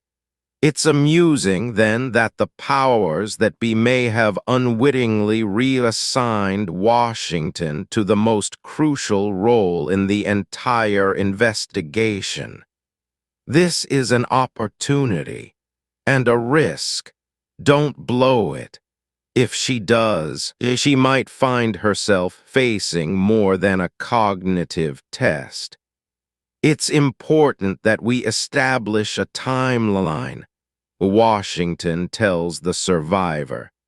Do you know how long you waited behind the cave-in? Tess shakes her head. This is to be expected. Since the moment Tess and Allie took their first steps underground, their bodies' circadian rhythms began to unravel. Without a sun to track across the sky, without electronic devices, measuring time becomes subjective and unreliable. She prompts an hour, maybe 2 hours. Enough time passed that I started to worry about my batteries. The idea of being in complete darkness without light terrified me, but I needed to plan ahead.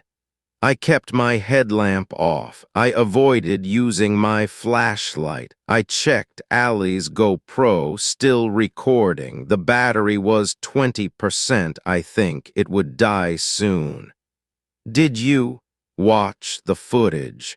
She shakes her head. Seeing it happen once was enough. Then she rotates her shoulders and stretches her sore arms in her hospital bed, clearly grateful to be free from the confined space. Lying on my stomach was getting uncomfortable.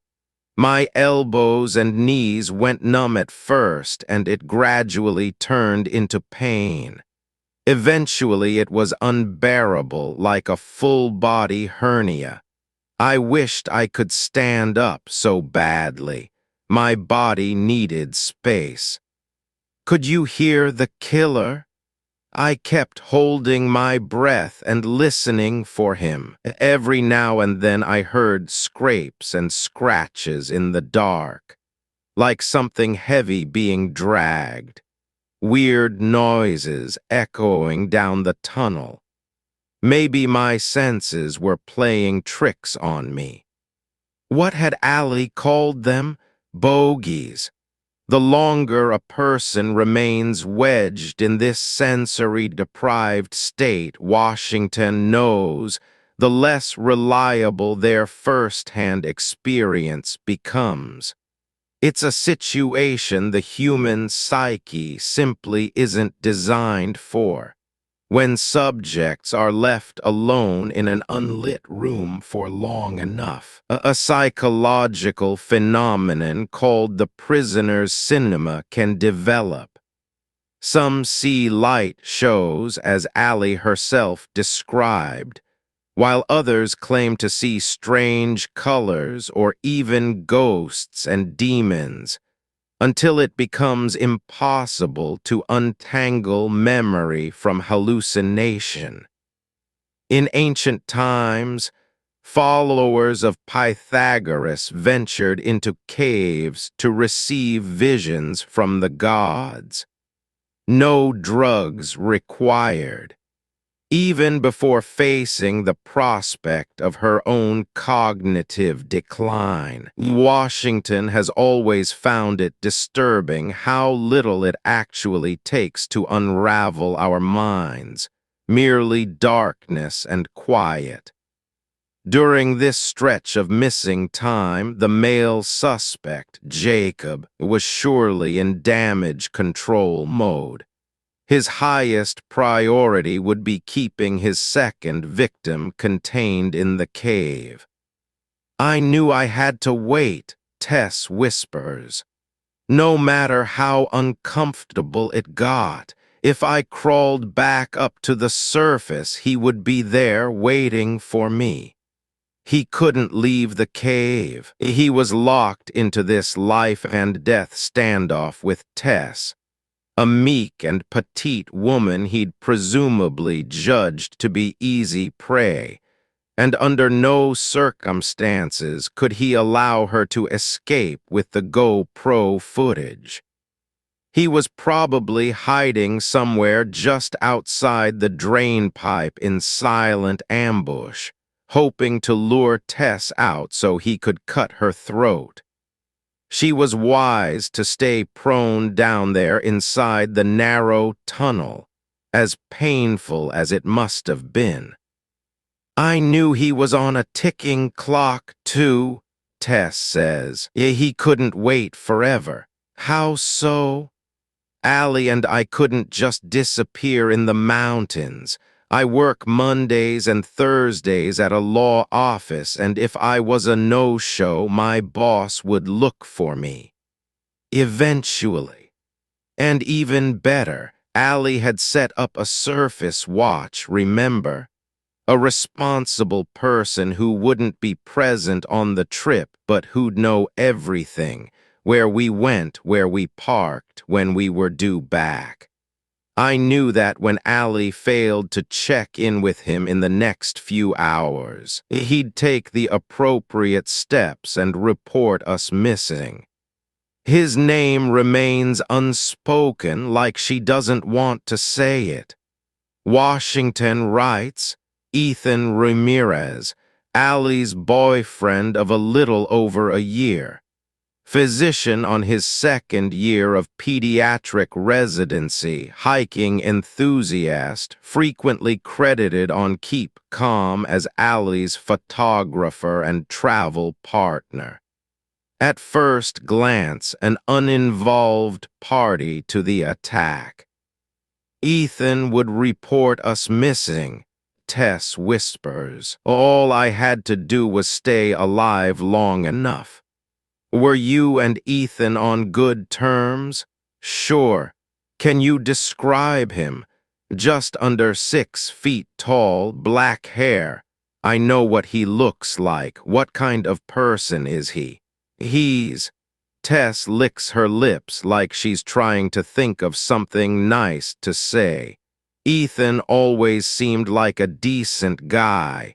Decent? A good person, a gentle person. He was always kind to Allie.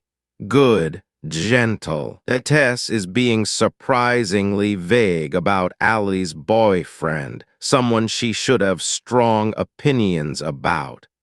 There's always tension between a best friend and a romantic interest, between the one who knows you best and the one who's trying to. Washington studies the survivor for signs of discomfort. Why are you evading? What are you holding back? You didn't trust him. It wasn't that I didn't trust Ethan or suspected he was secretly dangerous or anything like that. I just thought he was. Tess hesitates as if searching for the right word. To be honest, a bit of an airhead. Washington laughs, dumb, simple, like a puppy. People love puppies. I'm more of a cat person. Were they happy together? From everything I saw, they seemed like a perfect couple, Tess says. But Ethan was always so guarded around me, like he was afraid of me. Whoever he really was, I felt like I never actually knew him. I need specifics, Tess. She nods, trying to remember. Okay. She studies her Starbucks cup on the hospital tray, still untouched. Allie told me this once. Last year, she took him to a conference in New York to accept one of her awards. They were out to dinner, and Ethan was just stepping out of their Uber or something, and he froze suddenly and pointed down at the sidewalk. "Look at this," he said to her. It sounded important, urgent even, so Allie scrambled over to him so fast she almost tore something on her dress, certain it was something terrible on the concrete. What was it? A flosser. Washington blinks. One of those little plastic dental flossers used by some stranger to scrape crap off their teeth discarded on the sidewalk, and Ethan looked up at her straight-faced, dead serious, and said, "I think we can use this." Her lips curl into a wincing smile. It became their running joke. Whenever he found one, he'd take a picture and text it to Allie out of the blue. "Think we can use this?" She actually kept an album of them on her phone, all these photos of used plastic flossers in different colors, different cities. Gross. They're everywhere. Once you start noticing them, you can't stop. Not sure I get the joke. Honestly, I didn't either. Tess's smile slowly dims. But you wanted an example of who Ethan was, right? That was him. He could make Allie laugh so hard she snorted. In just a year, he'd figured her out somehow, unlocked all her secret codes. It felt like he already knew her better than I did. She's about to say something else, but stops herself. Washington is detecting jealousy. On Keep Calm's social media, Allie and Ethan appear almost insufferably privileged as they tour the world on their six-figure incomes, whiskey tasting in front of a mossy Scottish castle, giggling on a beach in Thailand, snuggling up with a bottle of wine and watching the northern lights over Reykjavik. Who wouldn't be jealous of that life? She pushes a little harder. Any trouble in paradise? That morning I'd sensed something was bothering Allie. What? I don't know. It had something to do with Ethan, though. Tess shrugs emptily. They'd had fights before, but this was different. Something serious was weighing on Allie, and she never had a chance to tell me what it was. Washington underlines his name. No relationship is perfect, and the ones that appear so are often hiding the most rot. Right now, the young physician is at Providence, Portland, a much larger hospital than this one. When he's questioned, what might he have to say? Who are you really, Ethan? In that moment, it gave me hope, Tess says. Back home, Ethan knew exactly where Allie and I were, and he was waiting for us to check in. He was familiar with the cave and the area. Her voice creaks with sadness. And he had no idea his girlfriend was dead. The detective nods gently. Once Ethan reported us missing, I knew the killer would have no choice but to run. That hope kept me alive, kept me focused in all that cold and pressure and blackness. I couldn't wait to see the look on the asshole's face when it happened. When search parties arrived at the Devil's Staircase, the situation would change. The killer's best chance to avoid arrest, his only chance would be to flee the scene. And when there's video footage involved, runners don't often make it far. All I had to do was wait, Tess says. Just stay crammed inside that little crawl space for as long as the air lasted. It was unpleasant, but it was survivable. Just a few more hours until Ethan realized Allie's text was overdue. Help was coming. It was a waiting game then. Until, Tess sighs, I remembered our valuables were all in Allie's main pack, back in the upper vault with her body. Meaning the killer had access to our phones? That's unfortunately correct, Washington says.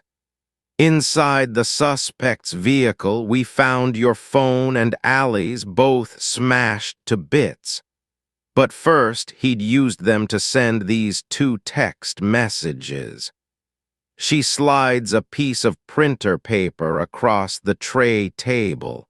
Tess reads it, then looks away in revulsion. Bastard. With his prey cornered inside the cave, the killer would need to buy himself more time. After presumably studying the women's phones and learning about each of their lives, he'd texted Ethan from Allie's phone and Tess's manager, Sandra, from her own. The cover stories were tailored for each. Ethan was told that Allie and Tess's caving trip had morphed into an impromptu camping trip at Blue Lake, where cell signal is of course non-existent. Tess's manager, meanwhile, was told that Tess had contracted a nasty stomach flu and would be absent for the next few days. It's disturbing how capably he'd managed to mimic the women's individual voices. Allie's text to her boyfriend was cutesy and funny, while Tess's message to her boss was terse and professional. This killer was diabolically intelligent.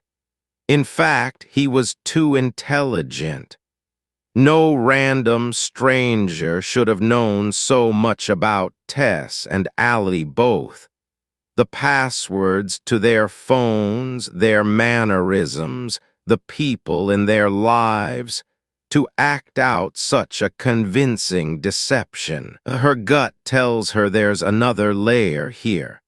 Over 3 decades, nearly every criminal detective Washington has tracked has turned out to be disappointingly stupid. There's always an inconvenient cell tower ping, or a stray fingerprint, or a surprise cameo on a traffic camera. Force a liar to repeat their story and cracks will show. Pick at those flaws long enough and the whole thing will collapse. TV dramas love to show detectives cornering their prey in big, cinematic moments of revelation, but it's really 1,000 smaller moments accumulated gradually by the steady grind of procedure, examining conflicting statements from all sides, ruling out every dead end. That's the true discipline, a long, steady feat of patience and endurance. Her old partner used to quote Elvis, "Truth is like the sun. You can shut it out for a time, but it ain't going away. This guy was a step up, Washington says. He wasn't acting on impulse. He planned ahead. He made preparations.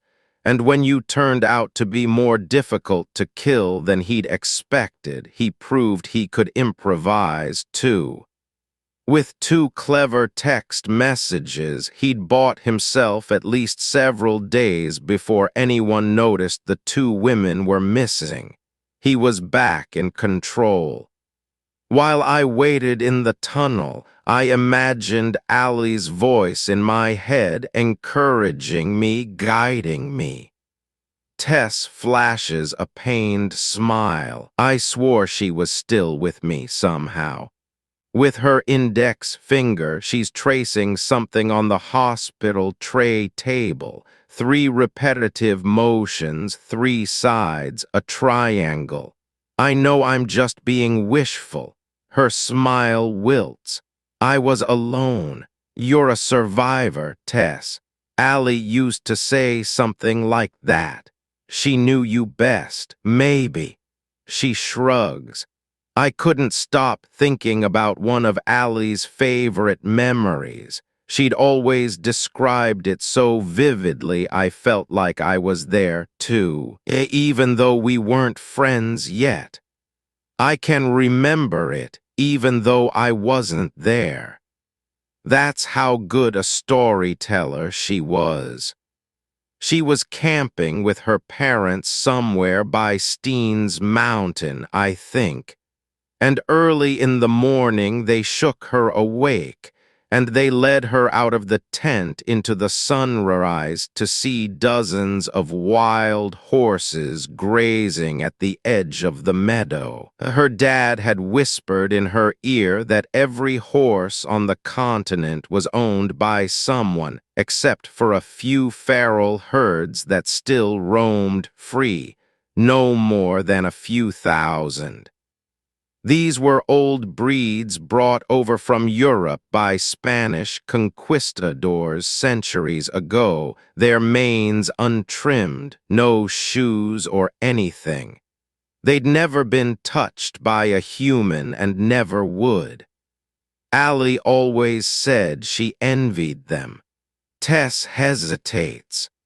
When I think about Allie now, I think of those wild horses I've never seen. That's what she always wanted to be. She looks up at the detective. I like to imagine she got her wish. Washington nods, if only, but she knows better. For a long moment, the only noise is the gentle scrape of Tess's finger on the hospital tray table. The same soft motions over and over like a motor tick. The detective switches off her voice recorder. I need to call my boss. Wait. Tess snaps back into awareness. First, can I ask you something? Of course. I have to know. It'll bother me if I don't ask. Her finger stops tracing and she gazes at Washington with hard focus, that ruptured, blood-red eye unblinking. The asshole who murdered my best friend, what have you learned about him? The suspect's name is Jacob Herman, 36 years old, Caucasian, 6 feet tall, over 200 pounds, calloused hands, bristly beard, tanned skin. He's also surprisingly, even unfairly, handsome, like a reincarnated James Dean. His last registered address is a trailer park in Thermopolis, Wyoming, but according to the property manager, he hasn't lived there for years. His true residence is unknown, like nearly everything else about him. Jacob is a walking shadow. Everything recovered from his heavily modded Jeep Grand Cherokee points to cold-blooded preparation. He'd worn rubber gloves and covered his face with a hard-plated balaclava, likely to avoid shedding skin cells or hairs. He'd brought 2 rolls of duct tape, 2 cloth head bags, and a pack of white zip ties.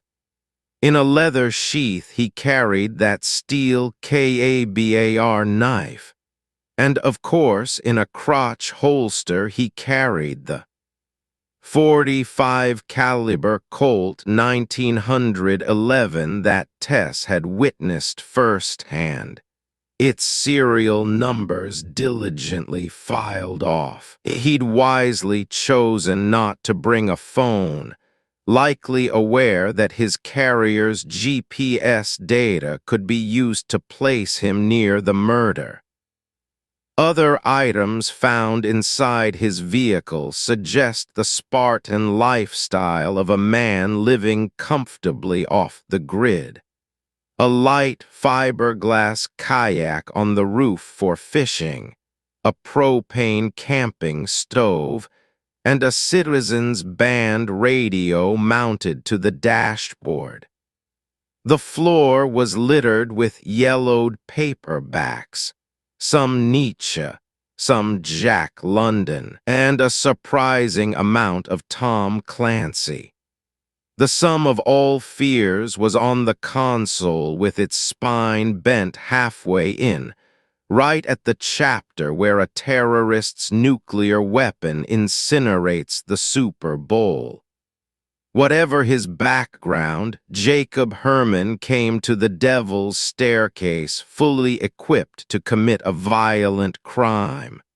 And according to Tess, he was already waiting for his victims at the cave entrance with a Green Ridge cover story prepared before he shot Allie in the head. This doesn't add up. Washington misses her old partner. She misses working with a partner, period, and not being relegated to a support role on a 4-person team.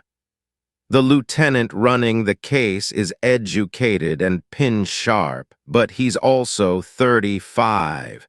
He wants to be a congressman, not a cop. Something is wrong. She paces in the hospital hallway with her phone to her ear. This is more complicated than we thought. How so? What Tess saw, it doesn't make sense. You think she's mistaken. I think there's something bigger happening. If ideas come too easily, they're not really yours. If answers come too easily, you have to ask why.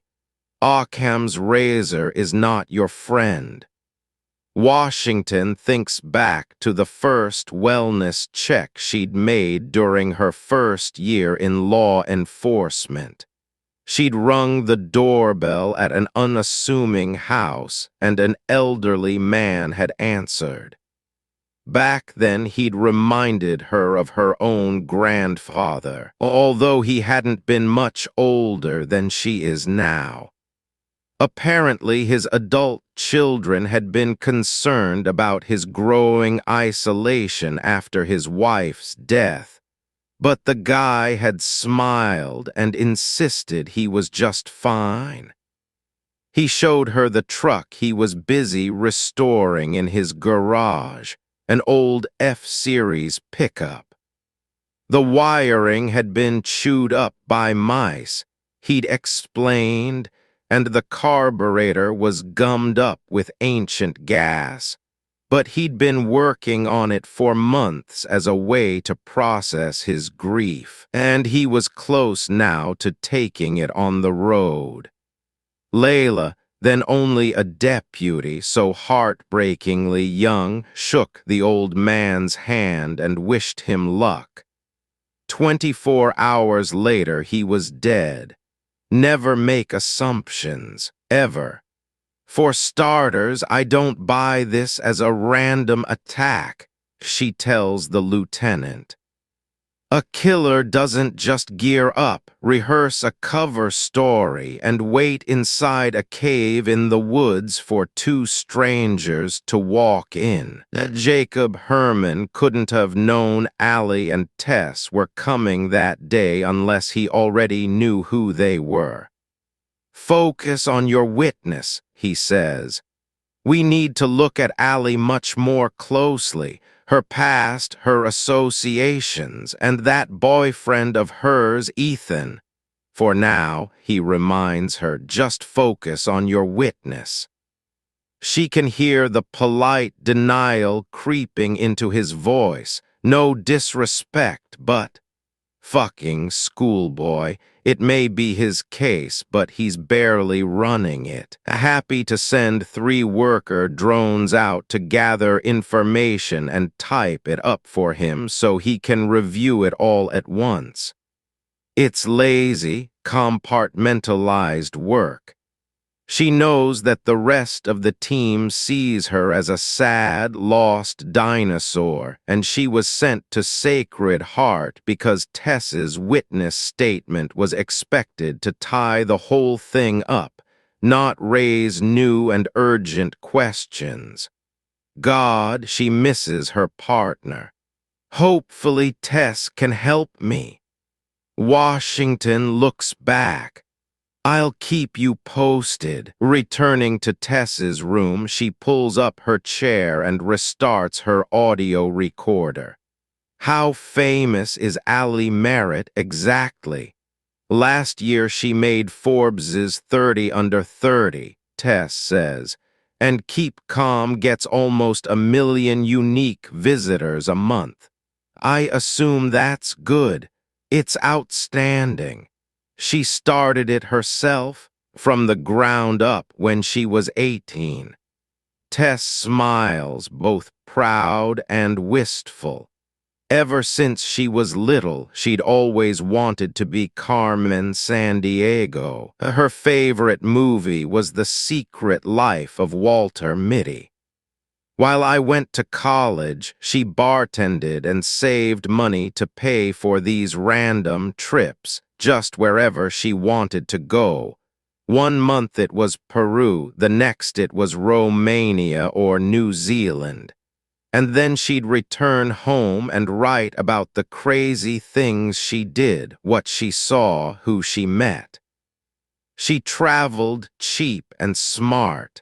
Sometimes just a carry-on, hence the original name. She took red eyes and puddle jumpers, slept in hostels, used public transportation, walked whenever possible. She loved to walk miles every day. She even used to hitchhike, which I always told her was a terrible idea. But eventually she didn't need to bartend at all. She changed her name and Keep Calm became her day job, as crazy as it sounds. What was her name before she changed it? Alma, Tess says. She said it sounded too dowdy. What was her income? It varied. Ballpark. It helps to break it out. Tess counts on her fingers. On her website, pre-roll and display takes in about 4,000 or 5,000 a month, plus 2 or 3 more for direct clients we run special placements for, like homepage takeovers. Affiliate links and subscriptions are maybe 9 or 10. Sometimes she'll do sponsored content, but she doesn't like to. You're shitting me. Allie makes 15 grand a month, before expenses and taxes and my part-time pay, yeah. Tess hesitates, suddenly defensive of her best friend. She works her ass off. And you're her manager. A modest smile. More of an assistant. These are fairy tale figures. Then again, it's a brave new world out there for content creators. People make a living filming themselves eating cheeseburgers or loudly reacting to movie trailers. Sometimes Washington wonders if her brain isn't deteriorating quite fast enough, and at least Allie seemed to deserve her meteoric success. Keep Calm and its two subsidiary sites are slick and cleanly designed. Her prose snappy and often quite funny. She builds out itineraries by budget tiers, writes packing guides, and lays out her articles intelligently. And she really does seem to be an authority on thrifty travel, using Skyscanner to search for budget airlines, hitting the shoulder season, safely navigating public transportation, even clever gig economy stuff Washington never would have thought of, like signing up to pet sit for local residents in exchange for a place to sleep.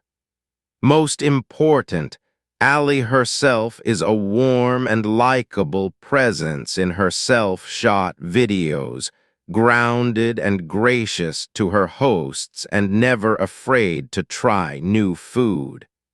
She'd be a fun girl to have a beer with. Her life seemed every bit as charmed as Tess described. Until Costa Rica, at least until something happened there. So she's successful. She has a public profile with a sizable following. She looks like Taylor Swift. Any of these things could have made her a target. Tess frowns. This guy couldn't have known all that, unless he stalked her. He got there first, and he knew you'd both be there. The survivor hesitates. Did Allie have any connection to a guy named Jacob? Did she ever mention dating a guy by that name? Did she ever confide in you that she felt someone might be watching her? Not at all. You help with her social media, right? Any creepy messages come in. Mostly fan mail, a few haters. Haters? It's the internet. Everyone hates something. Tess shrugs. Spam accounts trying to sell stuff. Some guy asking if Allie would sell her underwear. What did she think of that? She thought it was hilarious. She made $900 off him. Washington says nothing. Raindrops tap the window. She's always hated the phrase elephant in the room, but it's apt here. For the past few minutes, she's been trying to coax Tess into mentioning it voluntarily, but she's either avoiding it or unaware of it, and now it's time to change strategies. She sets her notepad in her lap and folds her arms. Once this is said, it can't be unsaid. The pin can't be put back in the grenade.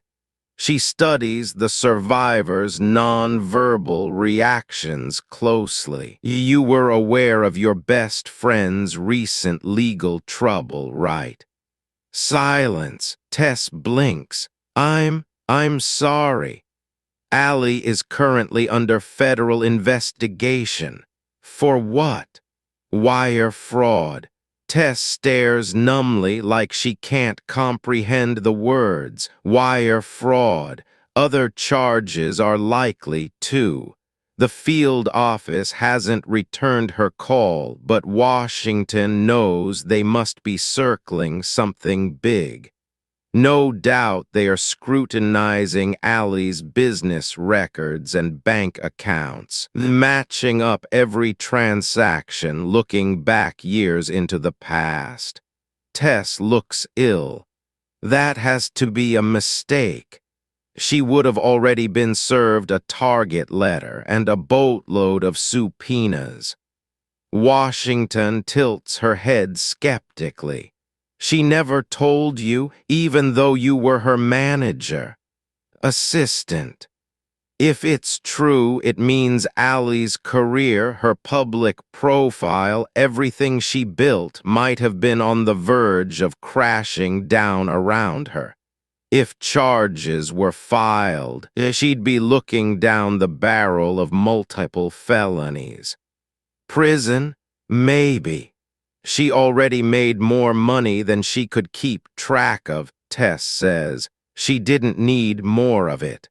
Washington says nothing and watches the survivor process her shock.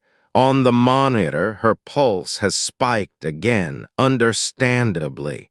I know Allie was your best friend and you loved her. She reaches forward to touch Tess's hand.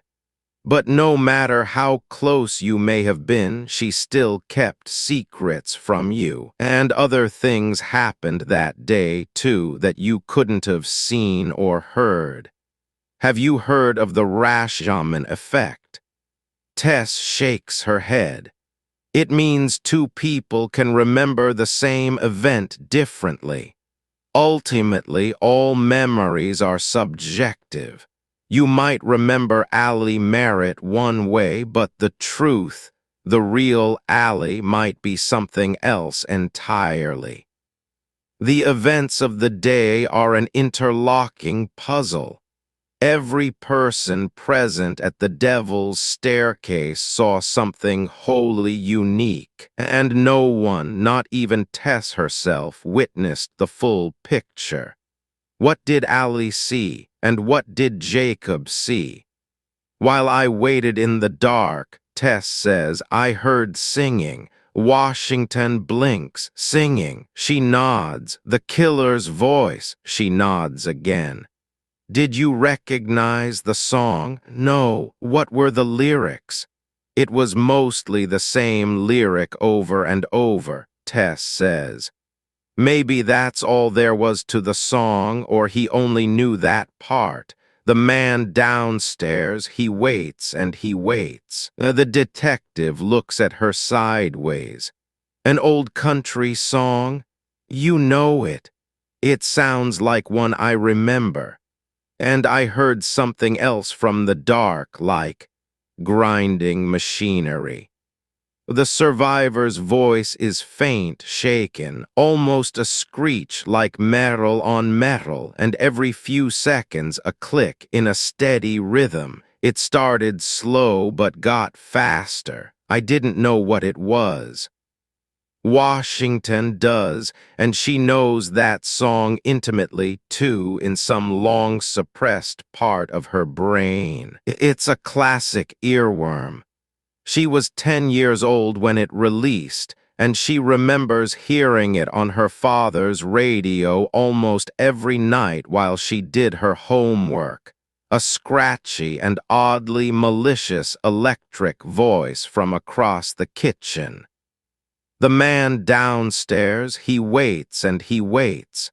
He waits and he waits.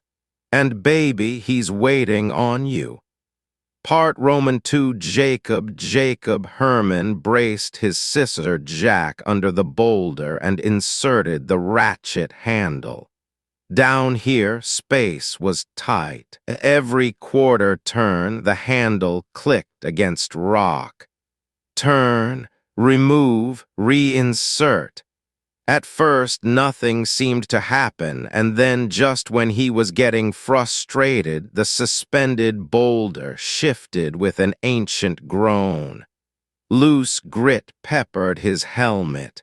With every slow quarter turn, the block was gradually lifting, the 12-inch gap underneath widening. Soon Jacob would be able to fit his body through.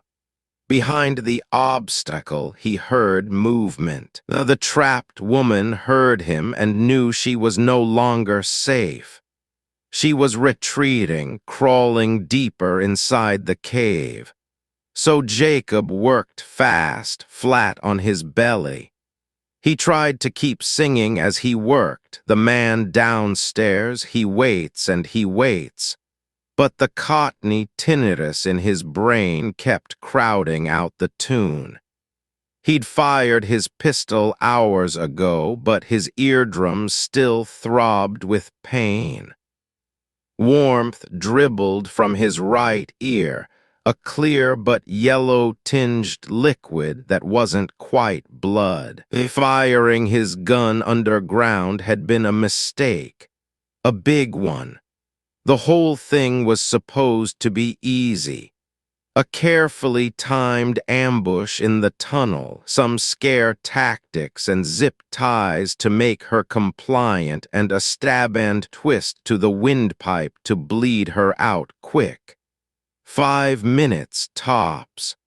Then Jacob would have been a ghost, disappearing back down the mountain to burn his clothes and dump his weapons in a lake and hide out in his travel trailer. That should have all happened hours ago. Instead, his ostensible victim had escaped the ambush and crammed herself deep underground. The scissor jack creaked with pressure. He felt the growing tension in every quarter turn. He smelled cracked rock in the air, a smoky gunpowder tang. The entire tunnel felt volatile, a single misjudgment from a fatal collapse. Using an auto jack to lift underground rock debris was probably a Darwin Award in the making, but Jacob didn't have time to play it safe. He had to reach this woman and cut her throat, fast. "Don't worry," he huffed. "I won't hurt you." With a final quarter turn, the jack reached its maximum height. The boulder was suspended roughly 8 inches higher. This, he knew, was as good as it would get. Jacob flattened his body, flinching at the cold water on his exposed belly, and wriggled through the gap like a 200-pound salamander. He had to be careful, very careful, not to nudge the scissor jack on his way through. Even 20 inches was a snug fit. The gun in his crotch holster dug painfully into his nuts. He carried his KABAR knife in his left fist, the steel blade scraping rock with a rhythmic click-click. His headlamp cut into the darkness on the other side, the red glow revealing pale walls and glistening streams of water. And deeper back, "There you are." The woman lay prone on her elbows, her eyes reflecting horror. She scooted backward on her stomach, inches from his reach. "Why are you afraid? I told you I won't hurt you." She kept scrambling farther away from him in the confined space, squirming between loose cobble, fighting to stay ahead of him, ahead of his knife, until something lurched her to a dead stop. Her clothes had snagged. She was stuck. Jacob grinned. "Oh," she thrashed, a surge of trapped animal terror. "Caught on something, huh?" He scraped closer. "Let me see." The woman looked around, her helmet thudding against low limestone. She searched her body and patted herself down with frantic hands, trying to find the snag. Her harness was a tangle of buckles and straps. Somewhere, someplace unreachable on herself, a loop must have hooked on a protruding rock. It's the little things that get you killed. Jacob would insert the knife just under her jawbone. You shouldn't slit a throat from the front like in the movies. The most efficient access point is actually from the side, where there's minimal muscle protecting the carotid artery, jugular veins, and trachea. Sever those and a victim loses consciousness in 10 seconds. Click, click. He crawled the final few inches. The woman's face shone brightly in his red headlamp now, her eyes brimming with tears. She shook her head, pleading and helpless.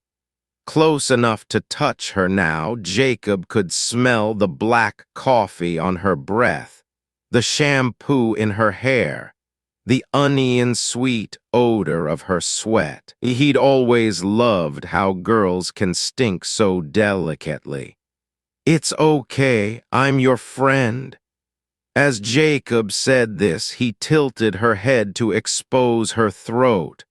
"I pretended to be stuck," Tess tells the detective, "and then once he was close enough to reach, once he thought he had me," her voice hardens, "I plunged Allie's knife into his face." Jacob scuttled backward. Her knife had stabbed his balaclava, the surprise attack barely halted by the reinforced rubber. He'd felt the pressure against his upper lip. He gasped with surprise. "Bitch!" Now she held the knife out with a trembling hand, the 3-inch blade pointed at his face. She caught her breath. No more tears, no more begging. The ruse was over, her intentions clear. "Try that again, I dare you." With his free hand, Jacob touched a deep groove in his mask's faceplate. Christ, he'd gotten lucky. She'd missed his right eye by barely an inch. Next time she wouldn't miss. She glared at him. "Come closer, asshole." He held his own knife, the much larger KABAR, low and ready to mirror her stance. Lying on their bellies in this narrow space, he was eye to eye with her. But Jacob realized with a jolt, he couldn't kill this woman without simultaneously exposing himself to a deadly swipe of her own. To attack here was to go knife to knife, one hand on offense, one on defense. There was no space to stand up or even crouch, no alternate angles to strike from. The single-file tunnel allowed for only frontal attacks. She jabbed her knife at his face. "Back up." He grinned, feeling the dented faceplate against his lips. "I like you. Back the fuck up. You're a tough girl, maybe even tougher than your friend." This got a reaction. Rage flashed behind her eyes, personal and white-hot. Did he hit a nerve? Good. He'd keep pressing, keep her off balance. How good a friend was she anyway? "I bet you thought you knew everything about her." She glared back. She had secrets, things she never told you. No reaction. Who was she really? Nothing. She wasn't allowing him under her skin. She was too smart to lose her composure. And Jacob was realizing in this bizarre scenario it didn't matter anyway. The cave imposed its own rules on both sides alike. "We're scorpions in a bottle, you and I." That was the true dilemma. Whoever struck first opened themselves up to a lethal counterattack.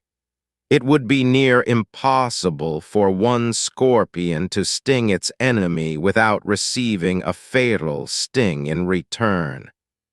Hemmed in by the stifling rock walls, she knew it, too. Jacob grinned, tasting blood. "She was your best friend, but were you hers?"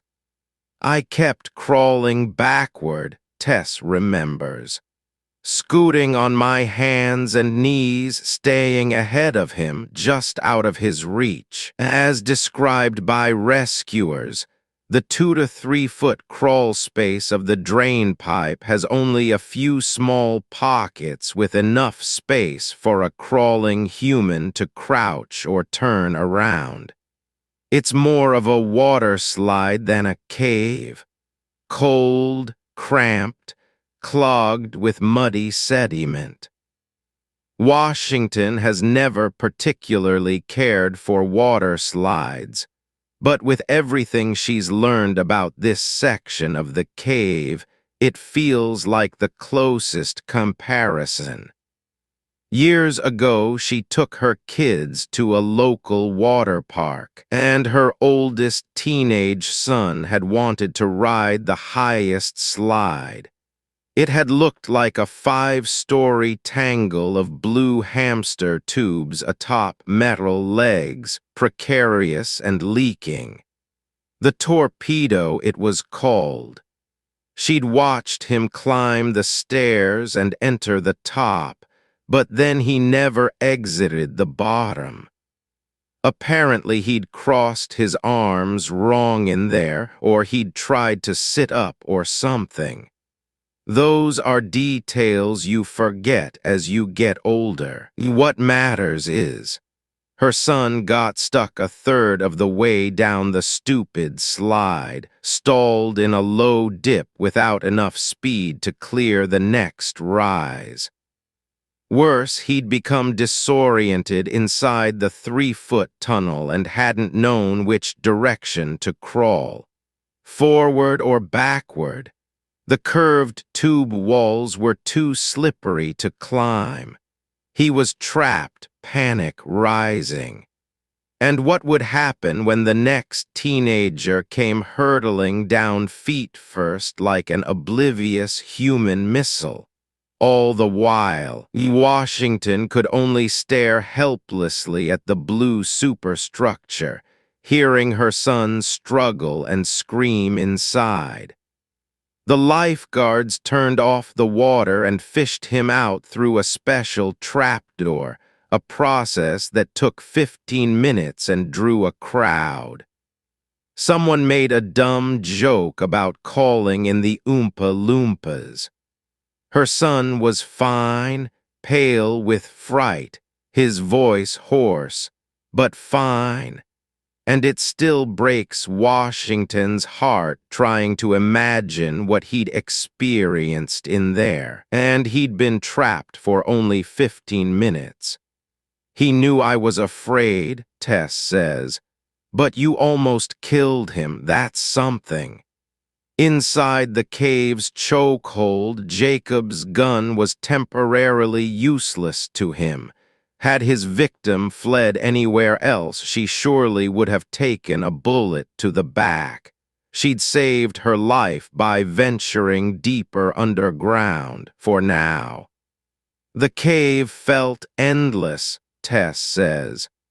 I wanted to turn around and crawl head first, but there wasn't space to turn around. I knew I couldn't turn my back on him anyway. He kept following me face to face, just waiting for his chance. Tess feet first, Jacob head first, locked in a crawling, slow-motion standoff inside the water slide from hell. Did he say anything else? Taunts mostly. Every detail matters, Tess. Stuff about Allie, cruel things. He was trying to get into my head, I think, to make me lash out. He said he'd already dragged Allie's body up to the surface by his Jeep and that he'd done things to it. She blinks away a tear and stares at the floor. I'm sorry, Tess, he said. After he was done with Allie's body, he'd wrap her in chicken wire and dump her in a lake. The same thing he'd do to me. Chicken wire, she nods. I don't understand why. Washington does.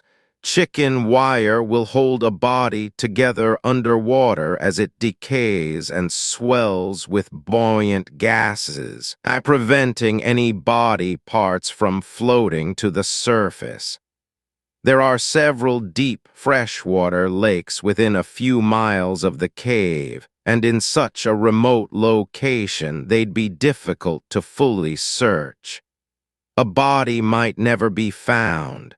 Worse, such specific knowledge suggests Jacob Herman has done this before. Where did this guy come from? Where does he live? She doubts he slept in his jeep. Even the most nomadic survivalists prefer to camp out somewhere, maybe a yurt in the woods, maybe an RV or camper, maybe a friend's trailer. This guy likely grows his own food, works odd jobs under the table, filters his own water. With little in the way of public records or personal electronics, they might never find Jacob's true base of operations. There's simply too much wilderness out there. And I noticed the tunnel seemed to spiral downward. Tess adjusts her pulse oximeter. It felt like a corkscrew going deeper and deeper. The whole time, in the pit of my stomach, I knew that every foot I crawled down was a foot farther from the surface. At this point, Tess and her attacker would have been hundreds of feet from daylight, crawling through an enclosed space with millions of tons of rock and soil packed overhead, and still going deeper. He told me the farther down I went, the worse it'd get. This was accurate. With every foot of depth, the danger rises and rescue becomes more difficult. Eventually, the chase would lead to a chamber of jagged formations, both fragile and dangerously sharp. Rescuers likened the passage, known as Razor Alley, to navigating inside a giant sausage grinder. Deeper still is the chimney, a deadly 40-foot vertical drop. Finally, deeper below is a third and final challenge. This area comprises the lowest, least understood region of the Devil's Staircase. Much of it remains undiscovered and unmapped. It's where the sprawling rescue effort to reach the trapped woman would be concentrated, where 2 team members nearly lost their lives. It has a name, too, worse than death. In that moment, eye to eye with a murderer, Tess would have had to make a calculation. That for all its unknown dangers, the cave was still less dangerous than the man who'd cornered her inside it. She would crawl deeper to keep ahead of him, descending to lower, more punishing circles of hell. It was her only chance at survival. Washington remembers the incident commander's unsettling text message, sent during the rescue effort's bleakest hours. We're losing her. Things would inevitably get worse before they got better. And Tess shifts uncomfortably in her bed. I realized it was worse than I knew. How? Even if I took my chances and tried to fight him head-on, even if I somehow avoided his huge knife and stabbed him in the eye or throat, and by some miracle killed him, he'd still made sure I'd lose too. I'd never ever escape the cave. How so? Because, she says, his body would block the tunnel, sealing her inside the crawl space with 200 pounds of dead weight. You're only making it worse, Jacob whispered to her. He'd expected the cornered woman to try to negotiate for her life, but she hadn't. All the tears and sobbing had been an act to lure him in close, and it had almost worked. She understood the severity of her situation, but she wasn't letting herself fall apart. She kept scooting backward, her knee pads scraping rock and sandy mud, keeping just beyond his reach. He lunged for her, she swiped her knife, but he was only feinting. Oh, he laughed, almost. He could still find ways to enjoy himself. He'd keep testing her, wear her down, wait for her muscles to tire. All he needed was a split second. Even funneled down a tube together, the faster scorpion can still win, right? It's all about violence of action, speed, strength, surprise. Life itself is will to power. When he was a kid, his father used to take him trout fishing out in the Wind River Range. He'd always hated hooking their mouths, no matter how many times his dad assured him that fish can't feel pain. Their brains are so primitive, he'd say, that they don't even realize they are suffocating in the open air. Jacob pretended to believe him, but he could never ignore how violently they flailed. Nothing fights that hard unless it knows pain and fear. One evening they returned to the truck and saw a pair of human legs underneath it. A stranger was stealing the vehicle's catalytic converter, and this was the only time he'd ever see his father point a gun at another human. The thief held up his hands and apologized. He was living on the run and starving, he said. Jacob knew his father's temper and dreaded what was coming next, but to his surprise, his old man hadn't seemed upset at all. He listened to the stranger's sob story, and when it was over, he calmly asked the guy to reinstall the catalytic converter's mounting bolts. No harm done. For a few minutes it almost seemed like he might share some fish with him.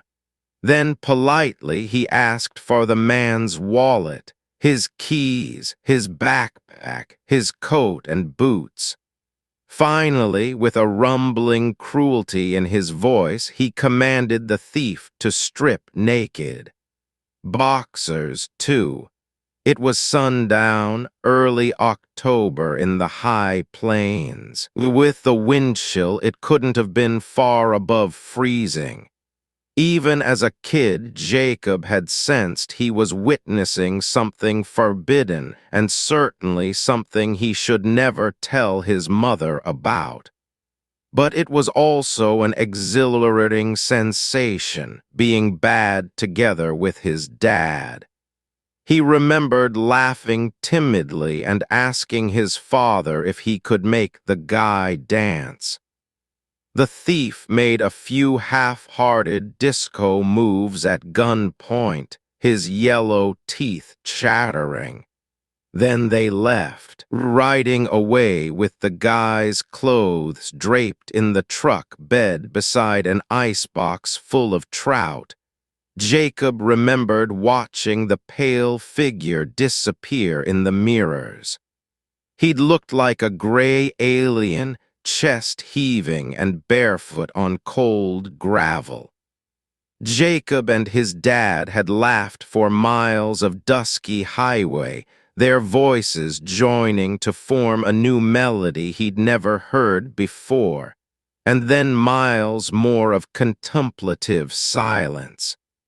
It felt like an hour passed before his dad finally spoke.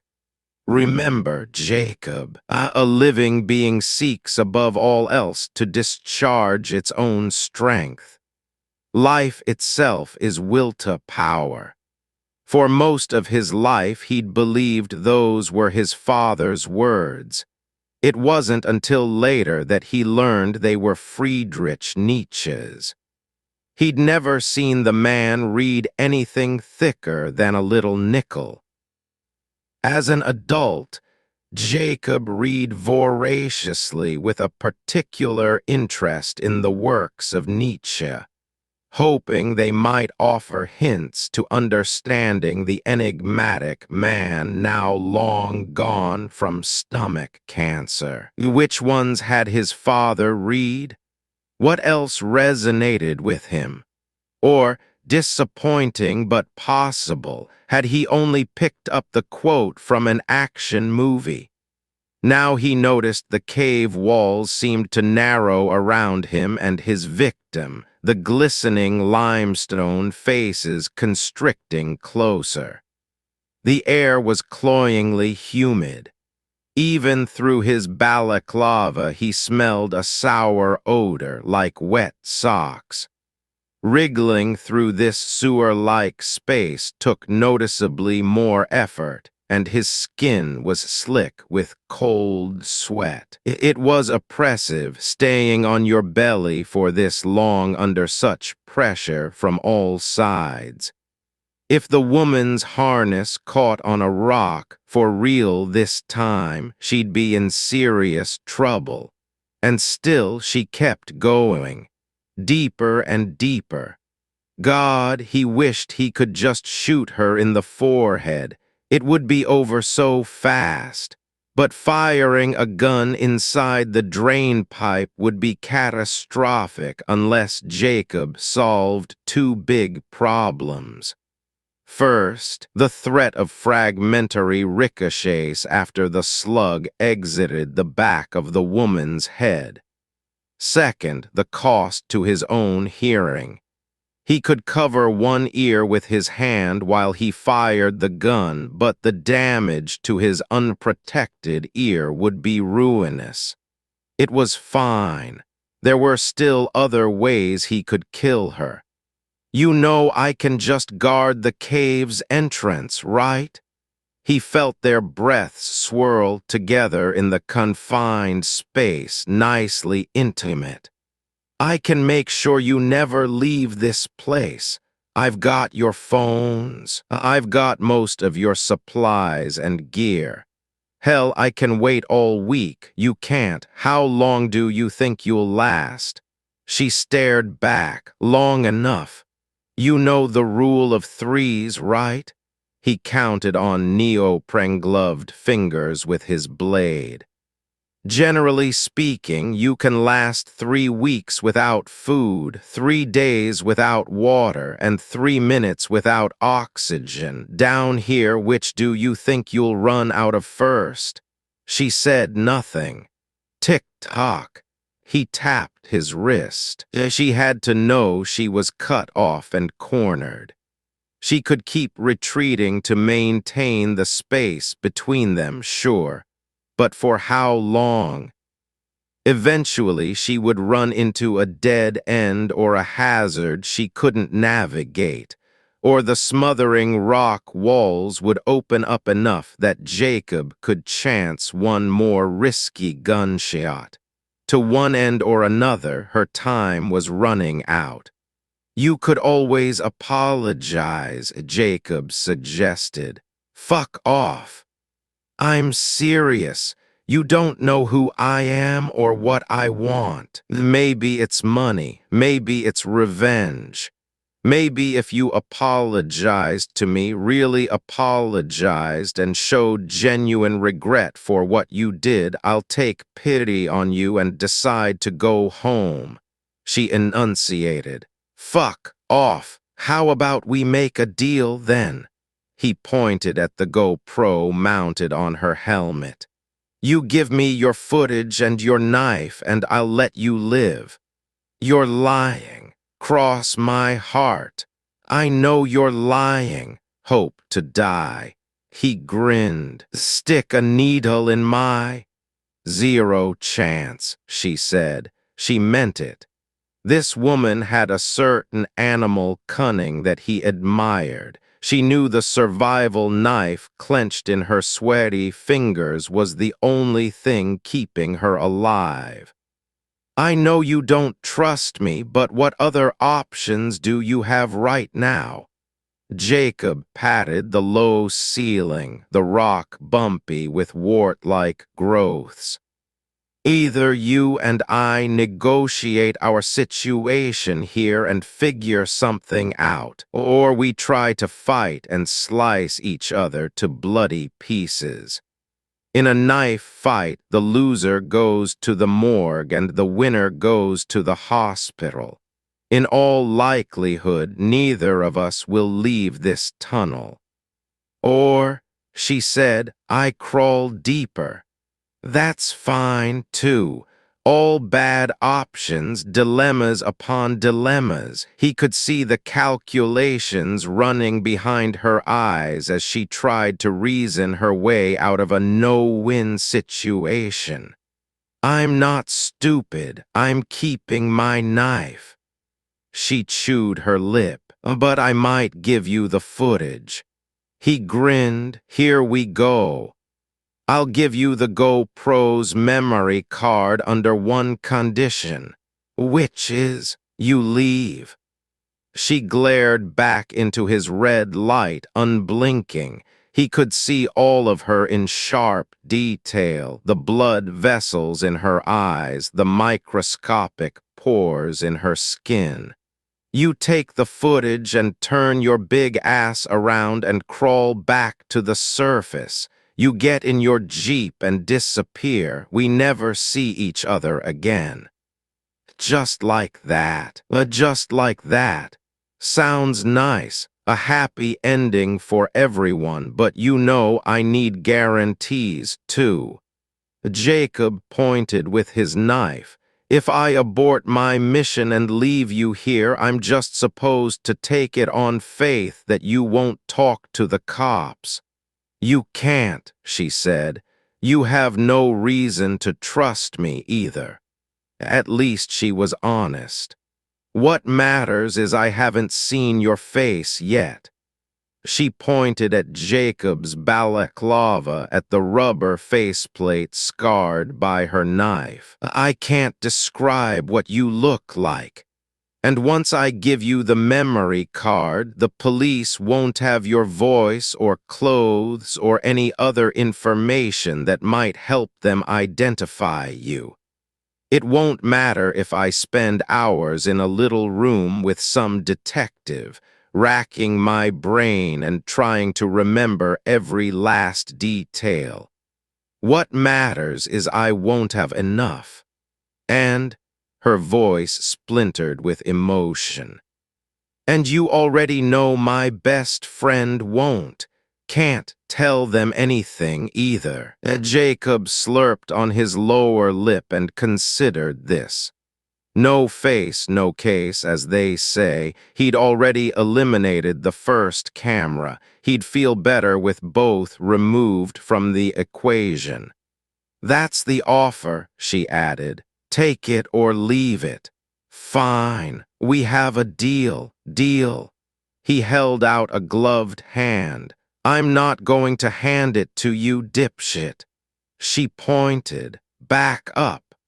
Another intelligent move. She knew she'd be vulnerable while she detached the camera from her helmet. Jacob couldn't help it. He was really starting to like this girl. He held the knife in his fist and used both hands to push his body backward, giving her several feet of new space. He already had a baby girl of his own, but maybe he'd met his match in this woman. Something about the mud and darkness, the threats and bartering, the cold and sweat, it felt natural.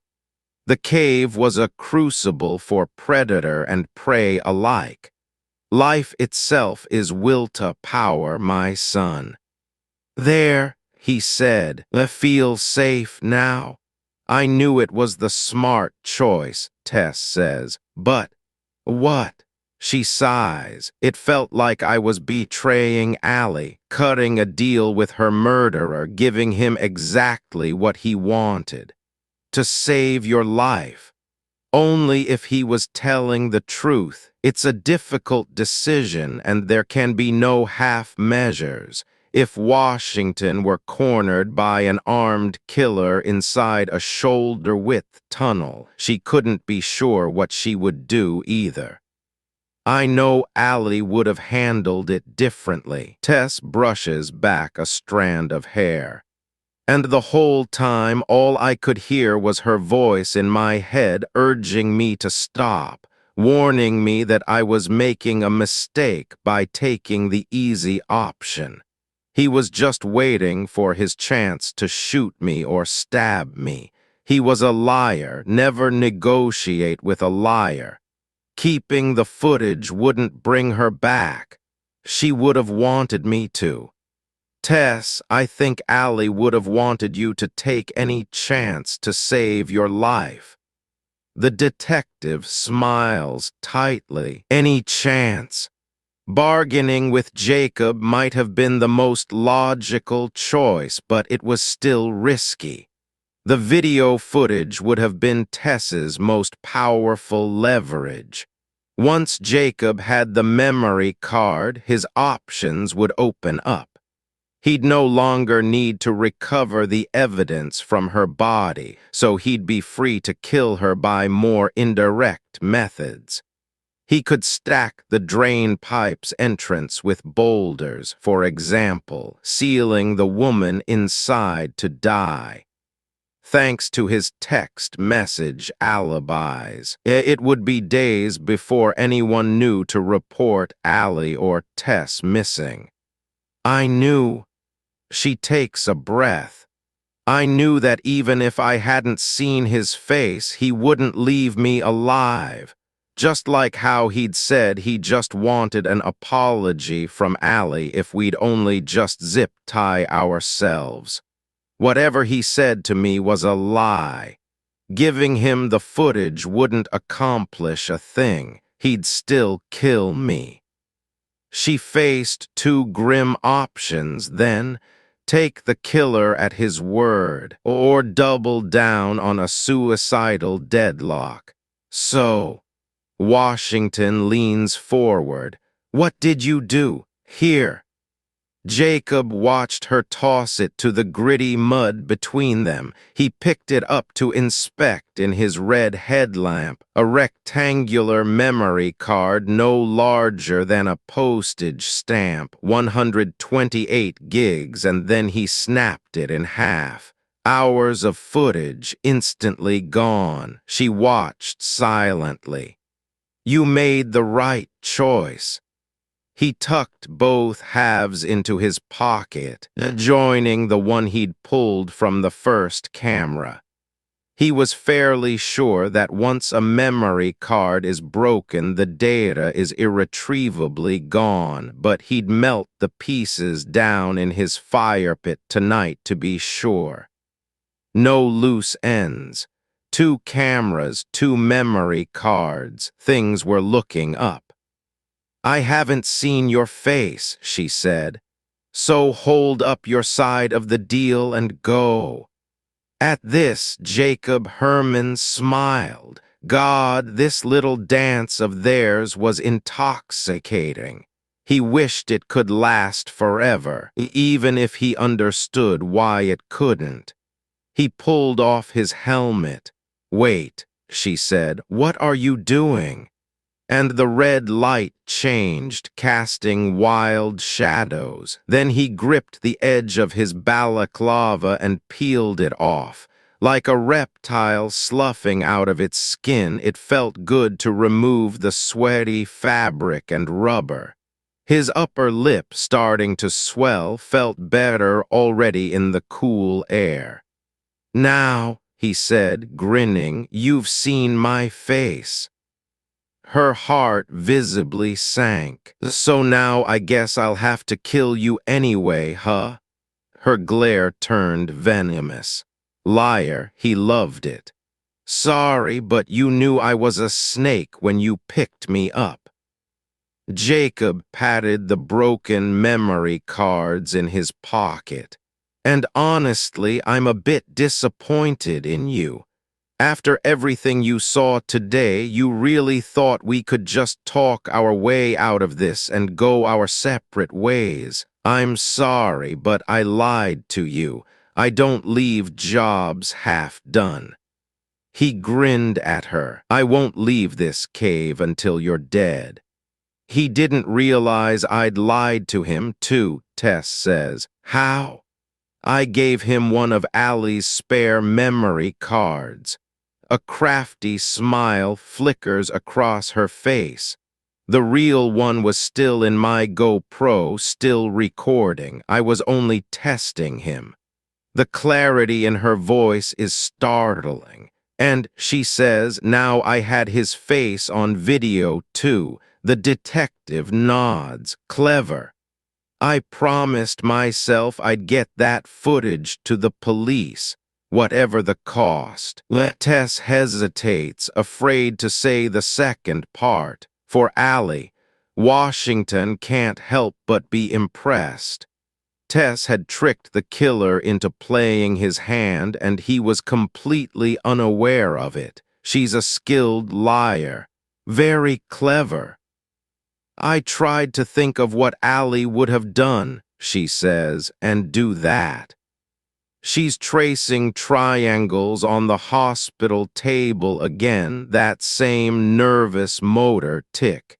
If she keeps at it long enough, her finger might wear down to the bone. I thought about swallowing the memory card, Tess adds. So even if he killed me too and some coroner had to find the footage in my stomach during my autopsy, the cops would still know what happened to us. They'd have his face.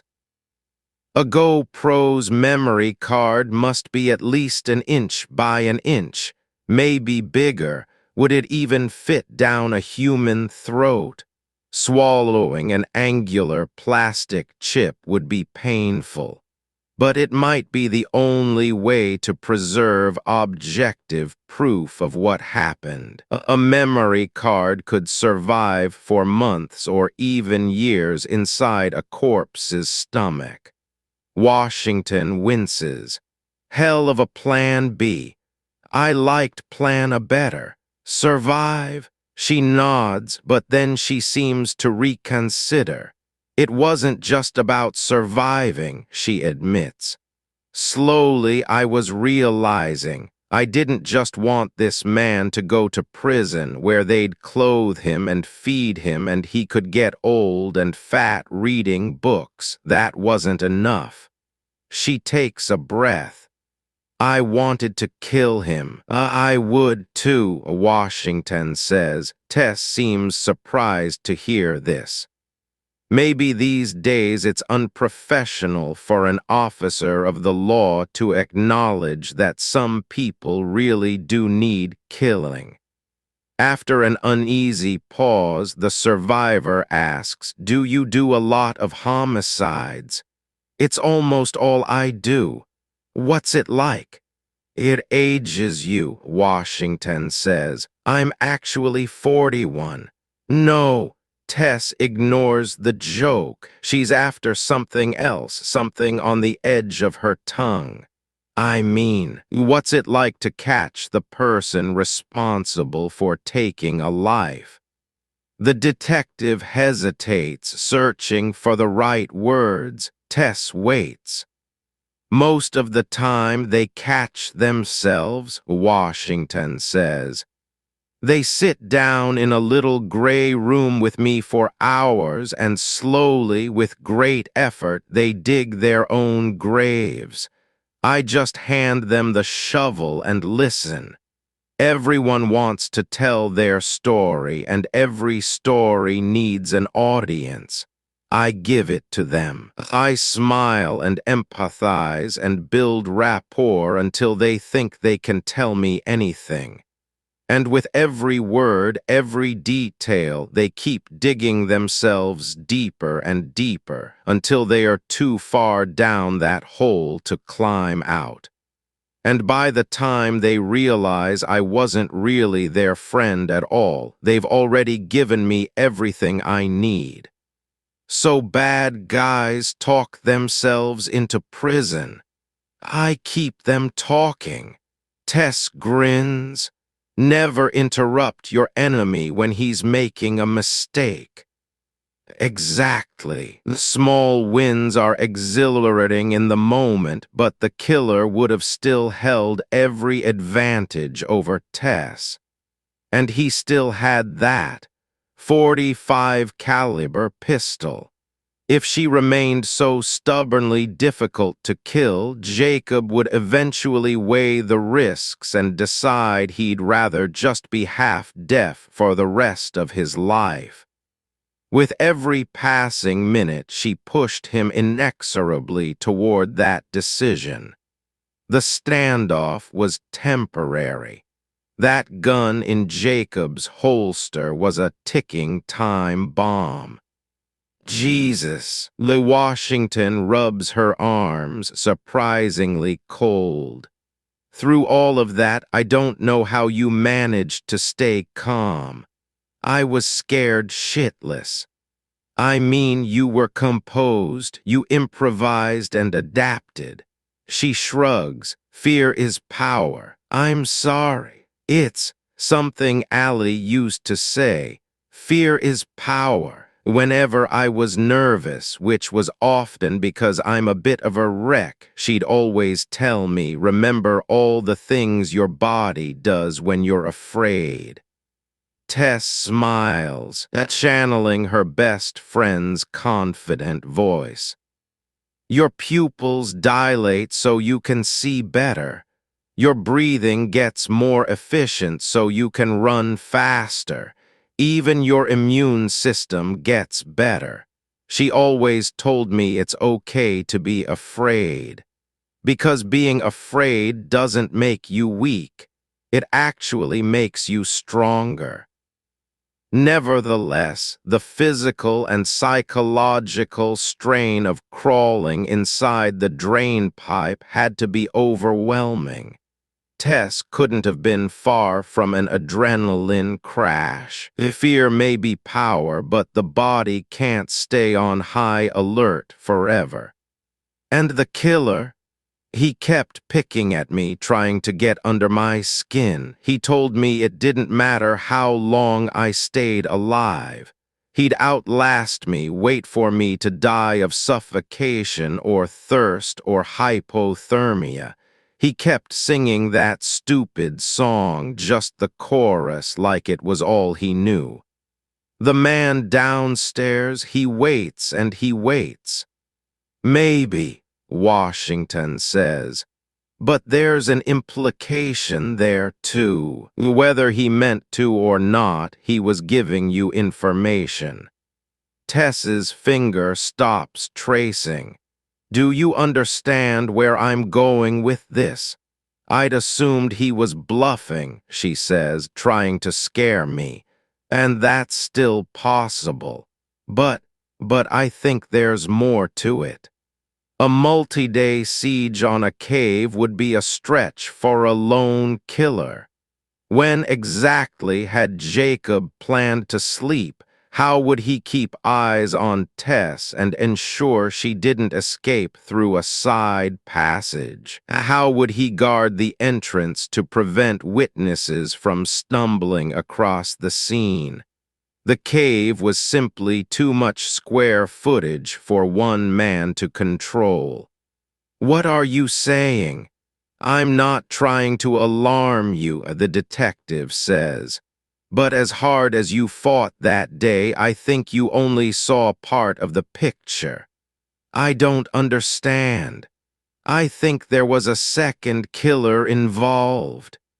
The techs are calling it the mystery hand, a partial glove print in dried blood, no less, found on the suspect's Jeep.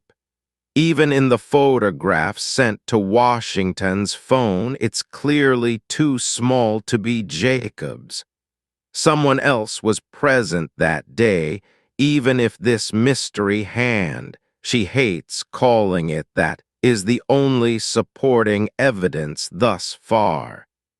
This unidentified person might have cleaned the crime scene to hide their own involvement, and they'd almost succeeded if they hadn't missed the 1-inch gap under the Jeep's rear door handle. But I never saw a second person.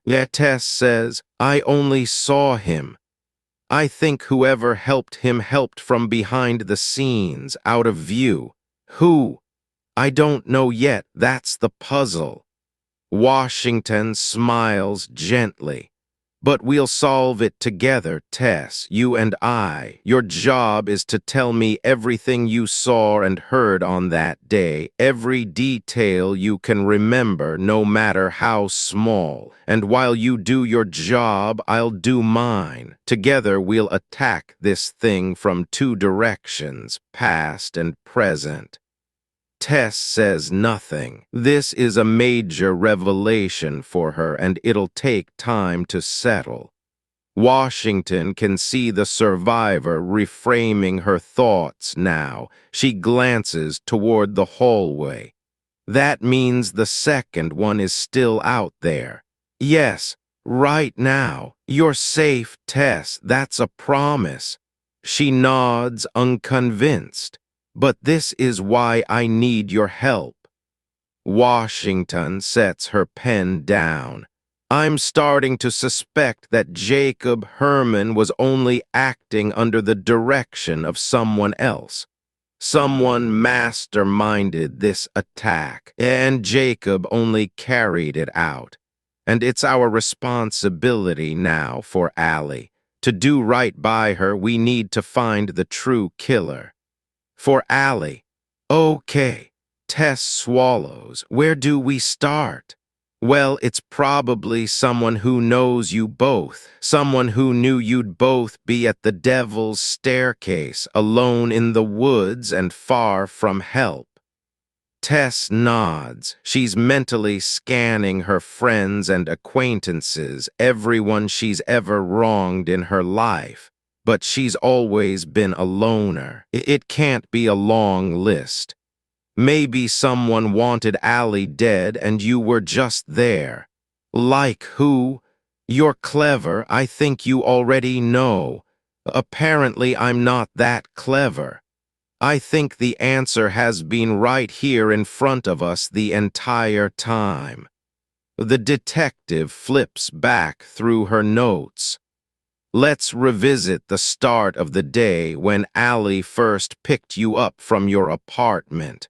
Remember, there was one person who'd had that mysterious disagreement with her. One person who knew exactly where you and Allie would be that day, and maybe even exactly who was waiting for you at the cave. Maybe he'd stayed home to avoid witnessing the murder firsthand, so he'd appear innocent. Tess freezes, a dawning realization. Not possible, she says. It couldn't be Ethan. Are you sure? Tess looks at the detective head-on, a rare moment of eye contact, and something changes in the recycled air. Washington realizes this survivor is even sharper than she'd realized. She's intuitively sensed information is being withheld from her. What aren't you telling me? I'm sorry, Tess. Just tell me. I'm truly sorry you have to find out this way. She feels a weight on her chest as she speaks. We found Allie's Outback where she'd parked on that dirt road, as you probably figured. And a preliminary search found something interesting. A Bardell's receipt in the cup holder, dated for a week earlier. She'd bought pregnancy tests, 6 of them. Tess blinks. Did Allie tell you she might be pregnant? She can only shake her head in slow, robotic motions. It's like the floor has dropped out beneath her and opened up a terrible new dimension to her grief. It's quietly shattering. Did Allie want kids? She never wanted kids, Tess says. Ever. Washington recalls the bumper sticker in the corner of the Outback's back window, "No baby on board." They feel free to crash into me. Because her entire career is built around travel, right? Having a baby could change the trajectory of Keep Calm or even force her to abandon her brand completely. She chooses her words carefully. I think that morning, when your intuition told you something was weighing on Allie's mind, that was it. I think that's what she so desperately wanted to talk to you about but felt like she couldn't. It all fits together, even if Tess wishes it didn't. Washington can see the pieces assembling themselves behind her eyes, slow acceptance of a new truth. Her best friend had been a few weeks pregnant when they entered the cave together, before it all happened. Like I said, we'll solve this from the past and the present, Washington says. You and me, Tess, between us we have all the pieces. Why Ethan, though? Well, that's the thing. The detective looks her dead in the eye. Maybe kind, gentle Ethan Ramirez, the nice guy pediatrician who sends Allie photos of used dental flossers in parking lots, wasn't quite the person she thought he was. Maybe that feeling in your gut was right to dislike him, even if you never knew quite why. You want to know a guy's true colors. Tell him he's going to be a dad. Maybe when Allie told him the big news, he decided he didn't want a baby or even a pregnant girlfriend. Silence. And maybe he was willing to pay someone to make his problem disappear.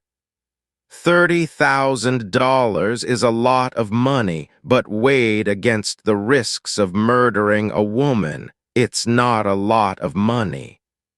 Sometimes Jacob felt he should have been insulted by the lowball compensation, but in the end he'd still agreed to it. Time isn't money. Money is time. Money is gas in the tank and fuel in the stove. Jacob was finished pressing aluminum.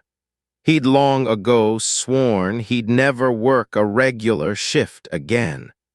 But odd jobs are intermittent, and his lockbox was thinning out. He knew he was liable to put his 1911 in his mouth when his reserves hit zero, and a fresh infusion of 30 grand kicked that unpleasant can down the street for at least another year. He'd already watched the strongest man he ever knew melt into his own bedsheets like a rotting pumpkin. Jacob understood better than most that all time is borrowed, and once you've made your peace with that, life opens up significantly. Every day 150,000 people die around the world. That's 250 every hour, 104 every minute. Every second, somewhere on this blue marble, two strangers breathe their last and croak. Sometimes he correlated this with the amount of time he spent performing routine tasks. Taking a leak, for example, is roughly 30 seconds from start to finish. That's 60 people dead while Jacob Herman pissed on a tree. And that's only an average. Consider wars and atrocities, the hundreds of thousands of lives lost in Ukraine and Gaza, or over 500,000 dead in the Syrian and Ethiopian civil wars each. Industrialized death on a scale hard to fathom. Against such overwhelming numbers, what difference could Jacob possibly make? That's the big secret. In some cave up in the hills of the Pacific Northwest, one more dead woman hardly matters. Nonetheless, this was turning into the hardest money he'd ever earned. She was not giving up. She'd escaped his ambush. She dodged his gunfire and turned what should have been an execution into a crawling, close-quarters chase. She'd improvised and used the hostile environment against him to neutralize his advantages, his size, his strength, his weaponry. But Jacob could improvise, too. He'd already worked it out in his head. To fire his pistol inside the drain pipe, he needed to solve two problems. First, how to protect his hearing from the magnified blast. He'd cover his left ear with one hand, and if he braced his head against his right shoulder while aiming the gun, he could protect his right ear, too. He might come out of this without hearing aids. Second, the risk of a deadly ricochet. After his jacketed round blew through the woman's skull, it was likely to hit rock and come back at him. In this confined space, he imagined bullet fragments zinging around like a bouncy ball thrown inside a phone booth. But if his aim was precise and he shot the woman at the correct downward angle, the slug wouldn't exit her head at all. Instead, it would tunnel down her neck and, in theory, be absorbed by the rest of her torso. Yes, that just might work. But he would need to choose his moment carefully, and drawing his gun would be awkward from this position. He'd be vulnerable to her counterattack.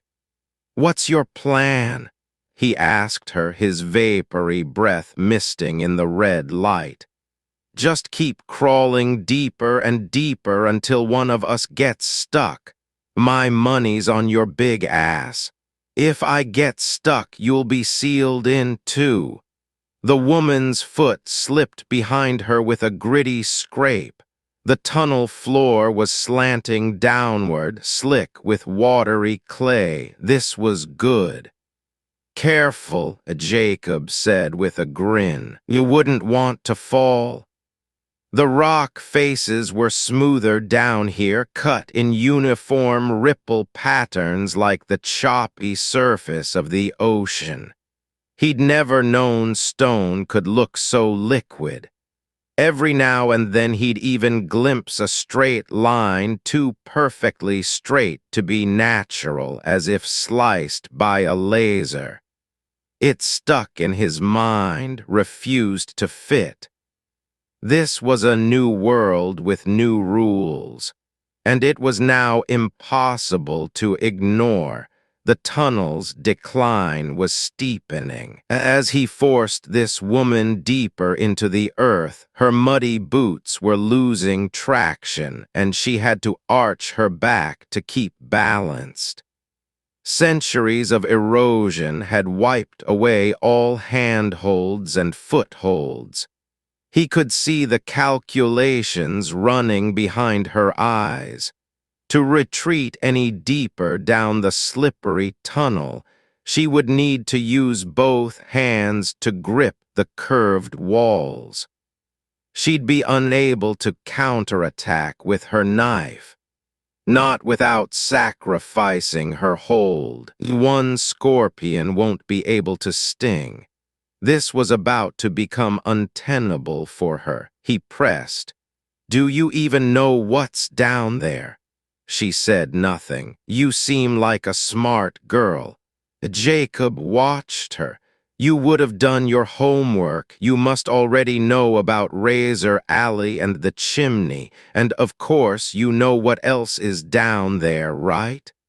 Still nothing. "I read that a guy, a gold miner or something, died after being trapped down there for a week. Can you even imagine what that's like?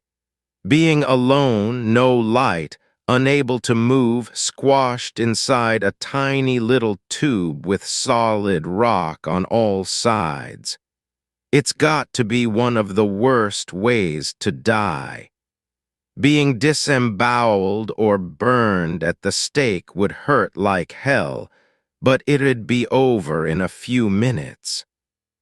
Imagine this physical sensation spread out over hours or days or weeks, crammed so deep and so tight that the only way they can get you out is if they first break your legs with a hammer. That poor bastard probably wished he were dead long before they reached him, and even after he suffocated or his heart failed, they still couldn't hoist his body up to the surface for a Christian burial. They had to cut his arms and legs off and pull him up piece by piece. He whistled. "I mean, holy shit, can you imagine that?" She didn't blink. Down there, the tunnels are barely wide enough for a human to fit. You won't be able to crawl on your hands and knees like we are now. Jacob scraped the smooth ceiling with his knife. "You'll have to slither on your belly like a salamander. You'll have to take off your helmet and shoes, probably, to even fit. In the narrowest spaces, it's only 10 inches wide." He held out a gloved hand, measuring the distance between the walls. Even worse, the narrow tunnels change direction, too. 90-degree turns. You'll have to twist your entire body to squeeze through. If your legs are too long or your hips can't twist just right, or if you get your body wedged into an angle you can't recover from, you'll get stuck and die just like he did. Way too slowly.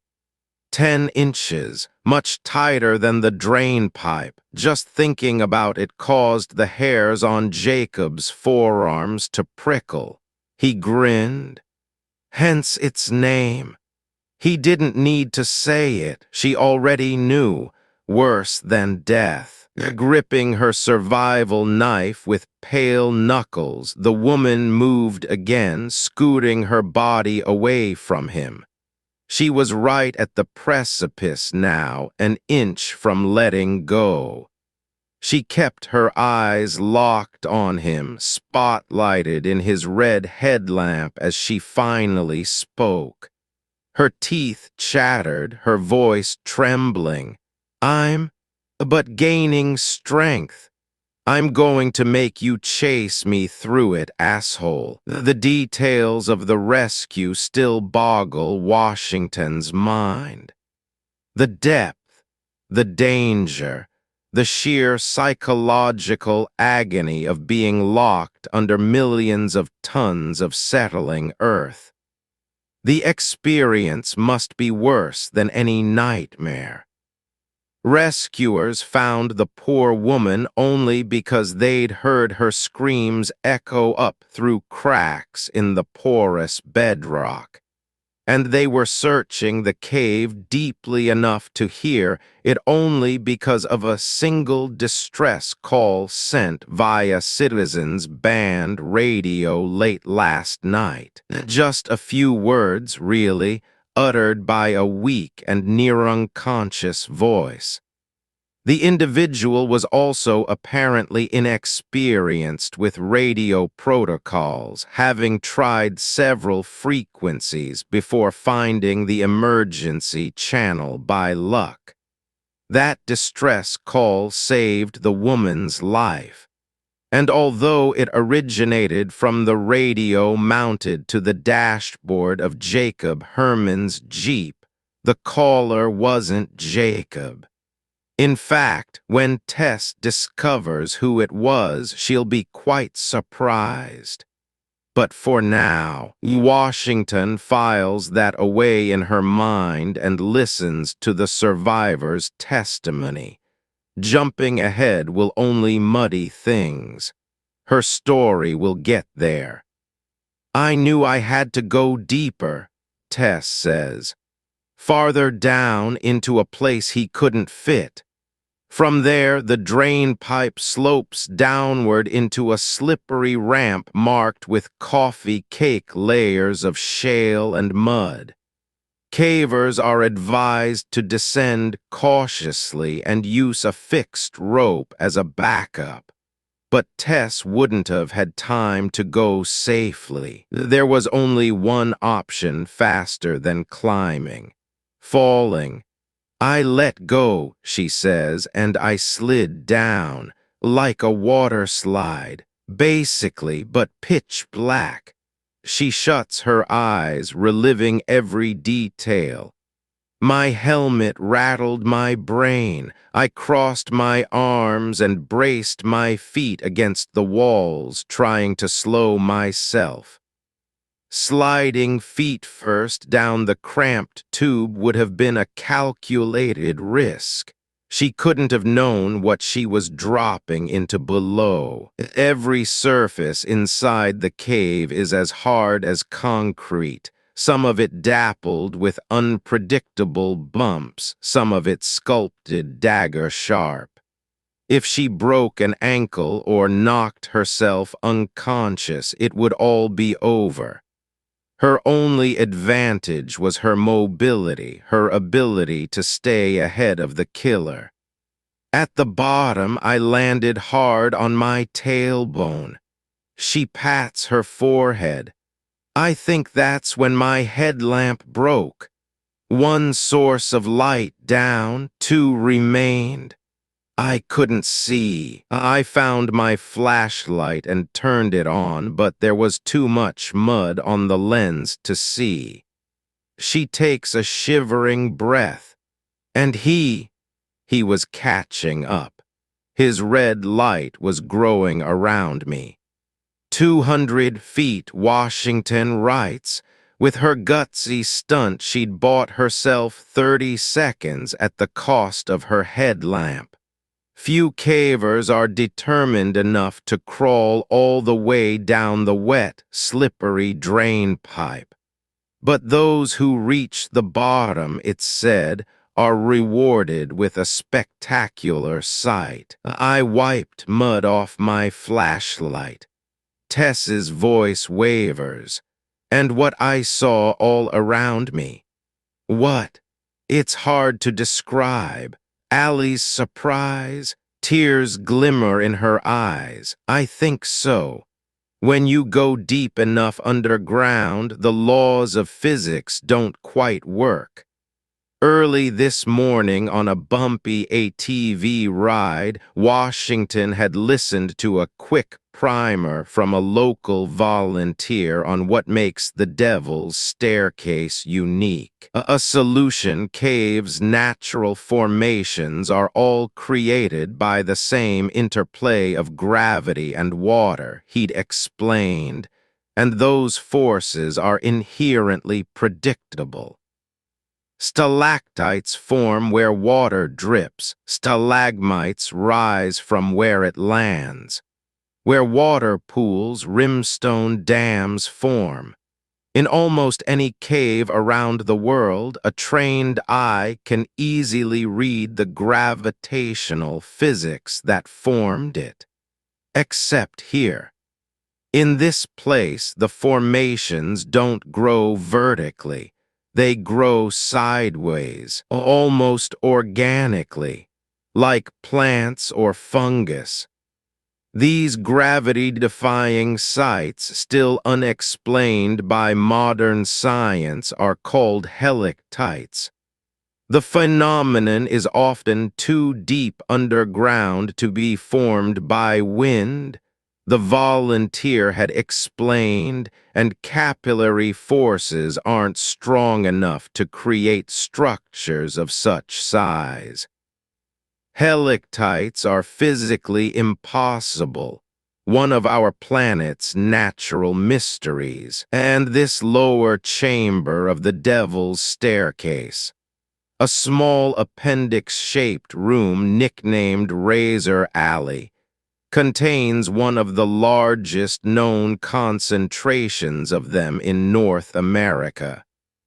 It was beautiful, Tess whispers, like her last gift to me.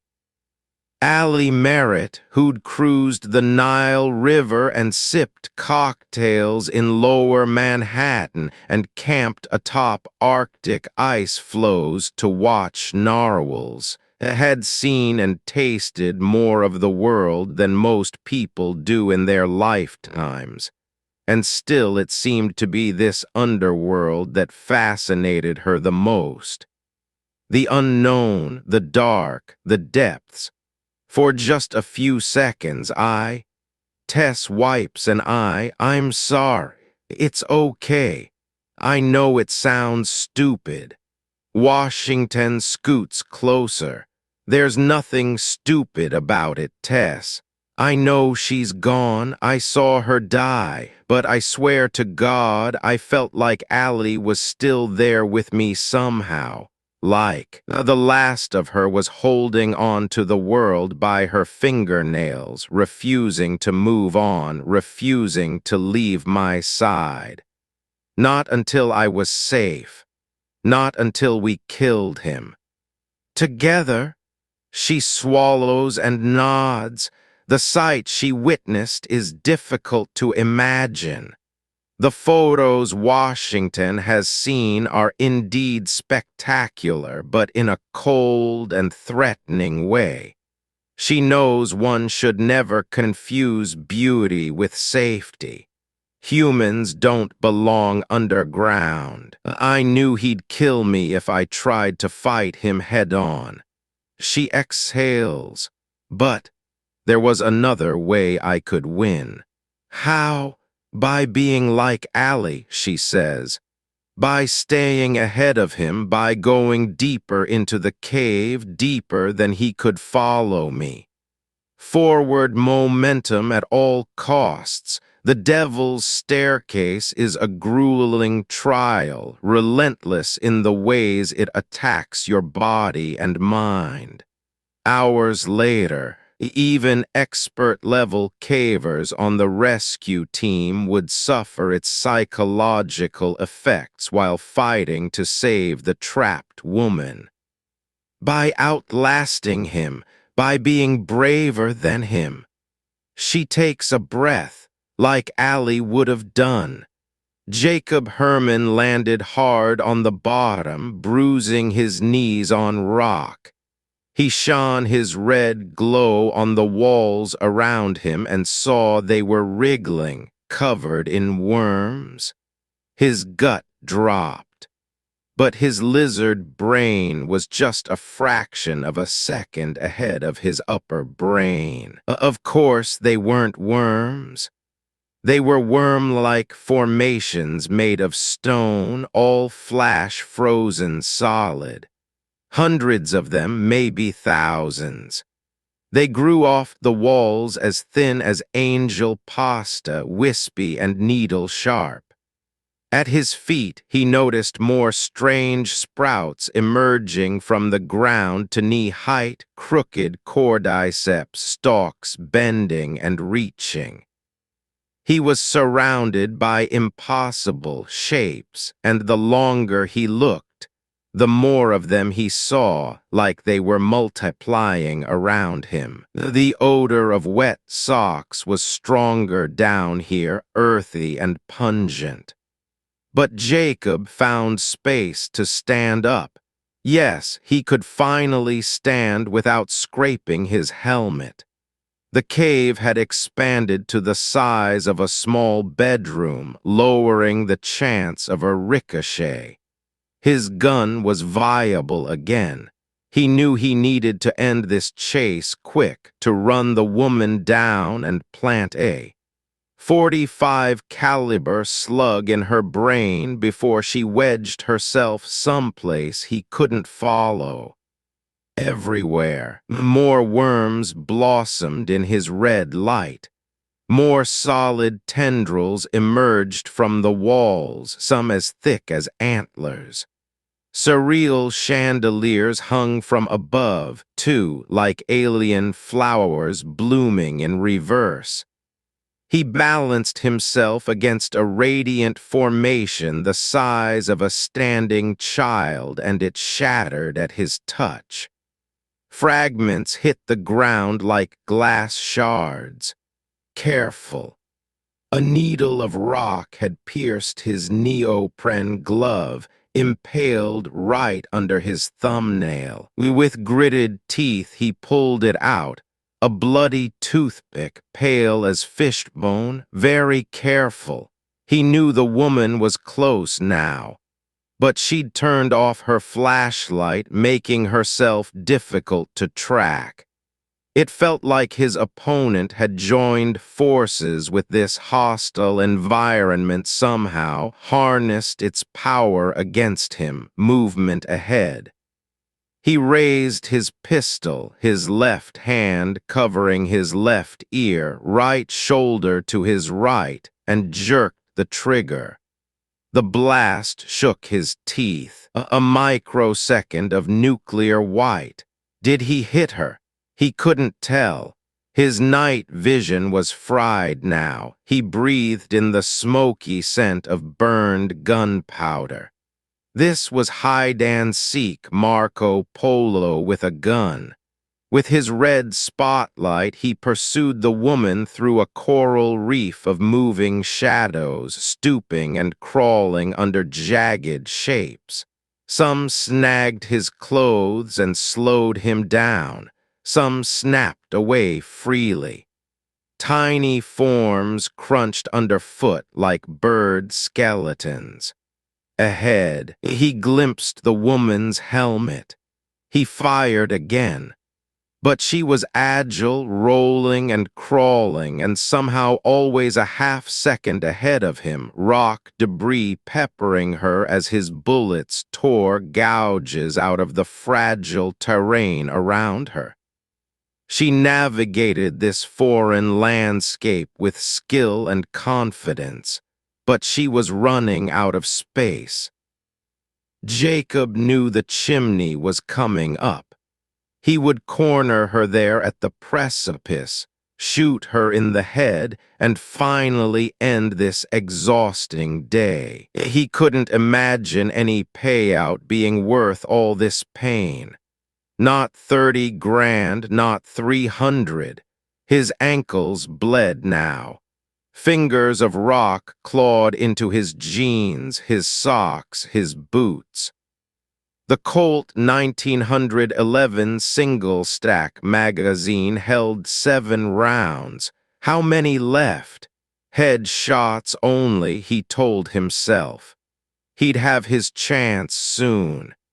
He passed an aluminum plate bolted into limestone, decades old and rusted brown. Only the sign's image was visible. The hooded Grim Reaper holding a scythe and 6 words. Go no farther, you will die. I stopped at the edge, Tess says. It was a sheer drop. The chimney, she was trapped. When I looked down, the beam of my flashlight couldn't even reach the bottom. The walls were smooth, like big curtains of wet rock, too slippery to climb down. And Jacob, he was close. I heard him crunching through the rock formations, trying to get a clear shot on me. His red light was growing. She shuts her eyes. I tried to imagine Allie's voice in my head to remember what she had taught me. Earlier that day, Tess had rappelled for her first time underground. Now she needed to do it again, alone and fast. I grabbed the last rope from Allie's bag. My hands were shaking so badly I almost dropped it. I tried to remember, all those hours ago, how did she anchor it? She'd clipped it around a boulder, a BFR the size of a fridge. But all the rock formations around me were too thin, like glass sculptures. Nothing would hold my weight. From this point downward, the devil's staircase is off limits to everyone, regardless of skill level. Green Ridge requires permit holders to sign an affidavit agreeing they will descend no deeper than Razor Alley or face criminal prosecution. I found holes drilled into the walls, but all the bolts must have rusted away years ago. The metal had just disintegrated. It bled down the walls, become part of the cave. She steadies her voice, except for one last anchor bolt. Corroded by decades of rust. Bad idea, Washington thinks. The anchor was a time bomb. It might not hold an adult's weight. It could explode off the wall at the worst possible moment, and then she'd plunge into the darkness below. Bits of metal flaked off as I clipped my rope to it, Tess says. I knew it was risky. I knew it would probably fail on me, but I had no choice. I was running out of time. Next, the hard part. I had Allie's rack descender, but I couldn't remember how the brake bars worked, how to thread the rope through which bars to open and shut. My fingers were numb and stiff, and she hesitates, pulling in a shivery breath. What? I heard Allie's voice in my mind. Her eyes glimmer. I swear I heard it. The detective leans closer. The same thing she always told me when I was afraid, ever since her family took me in. She smiles through tears. You're a survivor. You're a survivor, Tess. Years ago it was her mother's bleach. Now blades and bullets. Washington imagines this poor woman struggling against unfamiliar gear and a rust-eaten anchor bolt that might fracture at any second. Scooting her legs out over the edge, her heart in her throat, her palms sweaty inside her gloves, her boots dangling over abyssal black. Maybe she saw her own shadow projected against bright red dripstone, her silhouette in Jacob's sights. Afraid to jump, afraid to stay, paralyzed between two terrors. But even if Tess overcame her fears and descended the chimney's vertical shaft, even if the 100-year-old anchor bolt held her weight, her death was still certain. Jacob was only seconds behind her, and once he reached the edge, he would have a clear shot at her.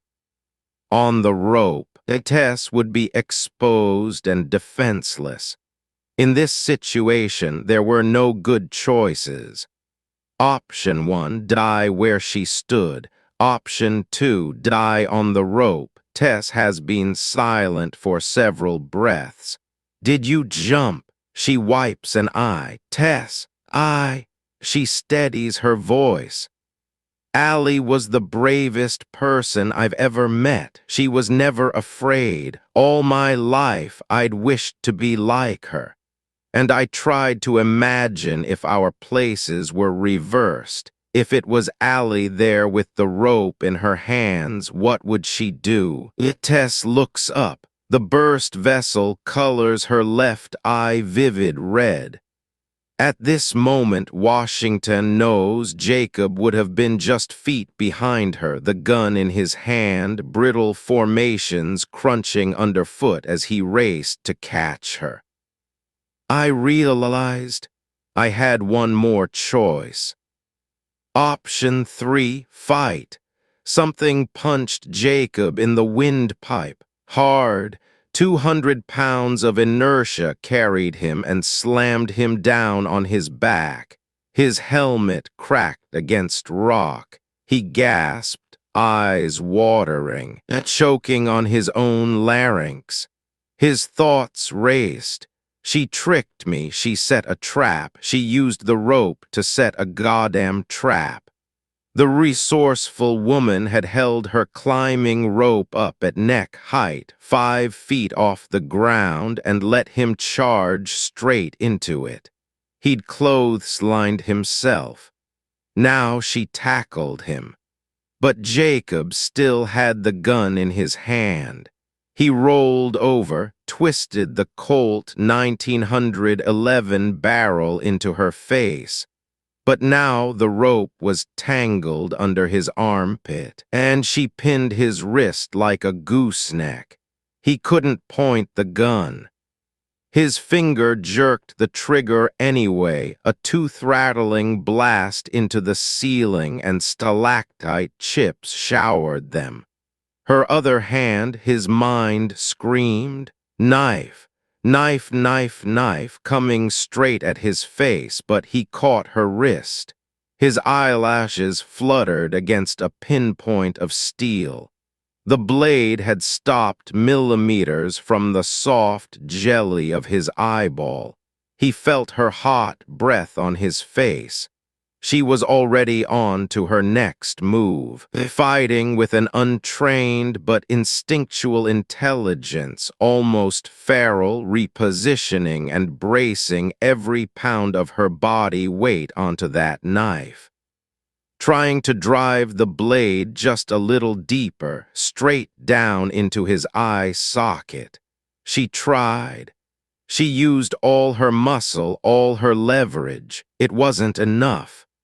Jacob was stronger. Fights always end up on the ground, and he was in his element here. He felt her adrenalized strength melt against his. "Good try," he huffed in her face. "Hell of a good try." He was back in control, and it felt good. He punched the knife out of her hand, sent it skittering into the dark. He elbowed her in the teeth. Then he dug his boots in and rolled his shoulders and threw her off balance, his own weight catapulting hers. The woman spilled toward the cliff and kept falling right over the edge, but she caught herself. Her fingernails slipped on the smooth stone, her legs dangling freely. Gasping, disarmed, she could barely hold on. Her surprise attack had almost worked, almost. But now Jacob was in full command of his body. He coughed, spat, pushed himself upright with the pistol in his fist, still at least a shot or two left, and aimed at her face. Too close to miss now. She was helpless, hanging from the edge, her eyes widened with fear. Jacob covered his ears and pulled the trigger, another concussive blast and searing flash, but the bullet skipped off rock. She was gone. "I pushed off the edge," Tess whispers, and dropped. Jacob's ears rang. He blinked away grit. She let go. He almost laughed with disbelief. Facing a bullet to the forehead, she'd chosen a blind drop. He sure as hell hadn't expected that. But there was no time to react. Something snarled on the ground beside him like an uncoiling snake, and he realized. As they'd wrestled together, her rope had looped around his chest, around his wrist, around the gun in his hand, and not by accident. She tangled me in her rope. It snapped taut with bone-shattering force. Tess's body weight, accelerated by a plunge into free fall, would have drawn the rope tight with incredible kinetic force. Tangled around Jacob's right hand, Washington nods. Smart. I only dropped a few feet, Tess says, before the descender locked. The physics would have been painful for both sides of the equation. To Tess, it must have felt like being hit by a truck in midair, the carabiner yanking her harness to an instant dead stop, the straps digging into her flesh. She would have been whiplashed, blood in her teeth, sweat in her eyes, dangling over the chimney's deadly plunge. And Jacob, I couldn't see him, she says, but I heard his voice. Saying what? Nothing. A cold smile crosses her face. Just screaming. Minute by minute, Washington is seeing a different Tess emerge. The woman who first entered this cave should have been easy prey for an armed killer. A shy introvert abused by her mother and living vicariously through her adventure-seeking best friend. It's difficult to reconcile that version of Tess with this resourceful and capable survivor, underestimated by Jacob, maybe even underestimated by Detective Washington herself. This new Tess was no victim. She could improvise. She could adapt. She could fight with knives and rope and momentum and sheer whatever it takes ingenuity. In a real way, she was becoming Allie Merritt, the woman she'd idolized since her childhood. And it wasn't just about survival either. There was a new motivation in play, visceral and hot-blooded and impossible to deny. Revenge. Dangling on that rope, my entire body ached. The coldness grows in Tess's eyes like ice forming on a pond. But when I heard him scream up there, that tangled in my rope, I knew the bastard who murdered my best friend was hurting even worse. Live wire pain. Jacob screamed until his lungs were empty in a raw voice he didn't recognize. He was afraid to look at his right hand. It had all happened in a fraction of a second, but somehow he'd perceived everything in perfect clarity. The braided rope slicing like a noose around his knuckles, ripping the gun away, hooking his fingers, tightening, bending them into a dislocating 90-degree snap. He tried to lift himself, but the rope now pinned him down, held taut by the woman's 100-and-some pounds swinging below. A human counterweight. It crushed his ribs like a boa constrictor's grip, and he couldn't breathe. He didn't know where his pistol had landed either. She got me. Now he understood the woman's true ingenuity.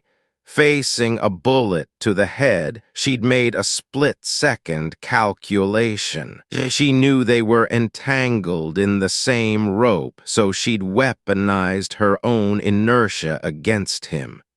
She'd gotten him all right, but I can still get her too.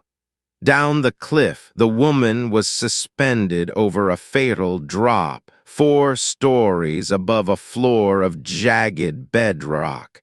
As in any survival situation, every choice has a cost. The rope that snared Jacob was also the same rope that kept her alive. With his unhurt hand, he slid his KABAR combat knife from its sheath. He rotated the blade in his fingers and began to saw. I felt a vibration down the rope through my harness. The elation fades from Tess's voice. I knew he was cutting it. Of course it was too good to be true. This gutsy plan had saved her from a bullet and injured her attacker, but catapulted her straight into another impossible dilemma. Now dangling over a deadly fall, she could only reach out to smooth, slippery dripstone and hold on to it with her fingernails, kick her boots against vertical rock, searching for traction, grasping for any grip to support herself, holding on tightly before. I felt the rope go limp, she says, and drop past me. No backups, no safeties. She was now solo climbing. I held on to the wall, Tess remembers, trying to find a foothold, a toehold even. Hanging by sweaty fingers, I was slipping. I could feel my fingernails bending backward. I pressed myself flat, trying to hold on. But the walls would have been too smooth to grip.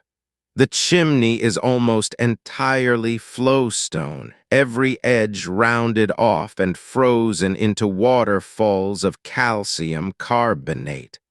In photographs, the walls appear unsettlingly biological, all shades of mucus yellow and blood brown like the interior valves of a giant organ. Cave water runs down the sheer walls in glistening sheets, making the surfaces even slipperier. Hundreds of feet underground in total blackness. But then, my toes found a gap in the rock, just a thin little crack, maybe an inch or two wide. I couldn't turn my head to see it, but I could feel it there. I dug my boot into it, twisted sideways, and rested all my weight on that foot. As narrow as the crevice in the wall was, it was an improvement. She could perch for minutes in this position, instead of mere seconds hanging by her fingertips. Work the problem, Tess. It was too dark to see. My headlamp was broken and my flashlight was gone. All I had left were glow sticks, but I couldn't reach for them. I'd lose my grip. I was afraid to breathe even. Every time I inhaled, my chest expanded and pushed me away from the wall. Even if she'd had a light source, climbing the curtains of slick flowstone would have been impossible. The chimney is akin to an underground elevator shaft. Not even the most experienced caver can ascend it without vertical gear. Sisu, Washington, remembers. The Rescue Operations Incident Commander had said it best. There's no English-language equivalent for such prolonged strength in the face of hardship, and there's no better word. Sisu. At this point, Tess's muscles would have been strained, rapidly fatiguing. The ice-cold water trickling down the back of her shirt would lower her body temperature and sap her strength. Adrenaline pinned her to this wall, perched like a ballerina with one foot wedged in that tiny crack. But adrenaline isn't limitless. Gravity always wins. I needed to press myself as flat to the rock as possible, every millimeter, so I unclasped my helmet and let it drop. With Allie's camera, she nods. I heard it fall for a long time. Then I heard a splash. There was water at the bottom. She nods again. Groundwater levels in the cave's lower reaches are known to fluctuate wildly with the seasons and rainfall. As far as Tess would have known, the depth could have been 10 feet or 10 inches. To let go was to gamble with her life. And Jacob was on the ledge just above her. With his broken fingers, he would have been a furious, wounded animal, dragging himself to the precipice, his pistol clenched in his good hand, about to aim down at her and fire again. I heard him crawling toward the edge. There was no overhang to shield her from a bullet. This poor girl couldn't catch a goddamn break. She couldn't climb up or down. She'd be exposed in the killer's red light, hanging for her life between a bullet and a 4-story drop. Below, a life and death coin toss. She knew what she had to do. Heads, the water is deep enough to break a fall. Tails, it isn't. I thought about Allie, Tess whispers. I thought about when we were teenagers in that tree behind her house practicing with her descenders. I could never get the rope stuff right, but she was always so patient with me. Allie loved to be self-reliant, knowing how to tie knots that will literally keep you alive. It's why she practiced with guns. Her dad always taught her to be independent, and she wanted to empower me too. Washington nods gently. It was like we were those kids again, and I was squeezing my harness and remembering to breathe and trying not to puke, and she was urging me to be brave and jump. And she's looking at me with those green eyes. Her eyes have always been so emerald green, tropical, like a chameleon. And she's telling me I'm a survivor, that I survived my mother and I can survive this too, to trust her and jump. Her voice breaks, and I kept telling her I couldn't, that I wasn't like her, that I'll never be brave like her. And I know it wasn't real, and I was really clinging to a wall with her killer above me. But all I could see was teenage Allie in that tree. Washington imagines a gasping, furious Jacob reaching the ledge, his gun in his fist, aiming down at her, squeezing the trigger. And you let go? No. Through tears, Tess smiles. Allie pushed me one last time. Jacob aimed his red light down on her, but a heart beat too late. The woman dropped off the sheer wall into blackness. A second passed. Longer. Then he heard a reverberating splash far below.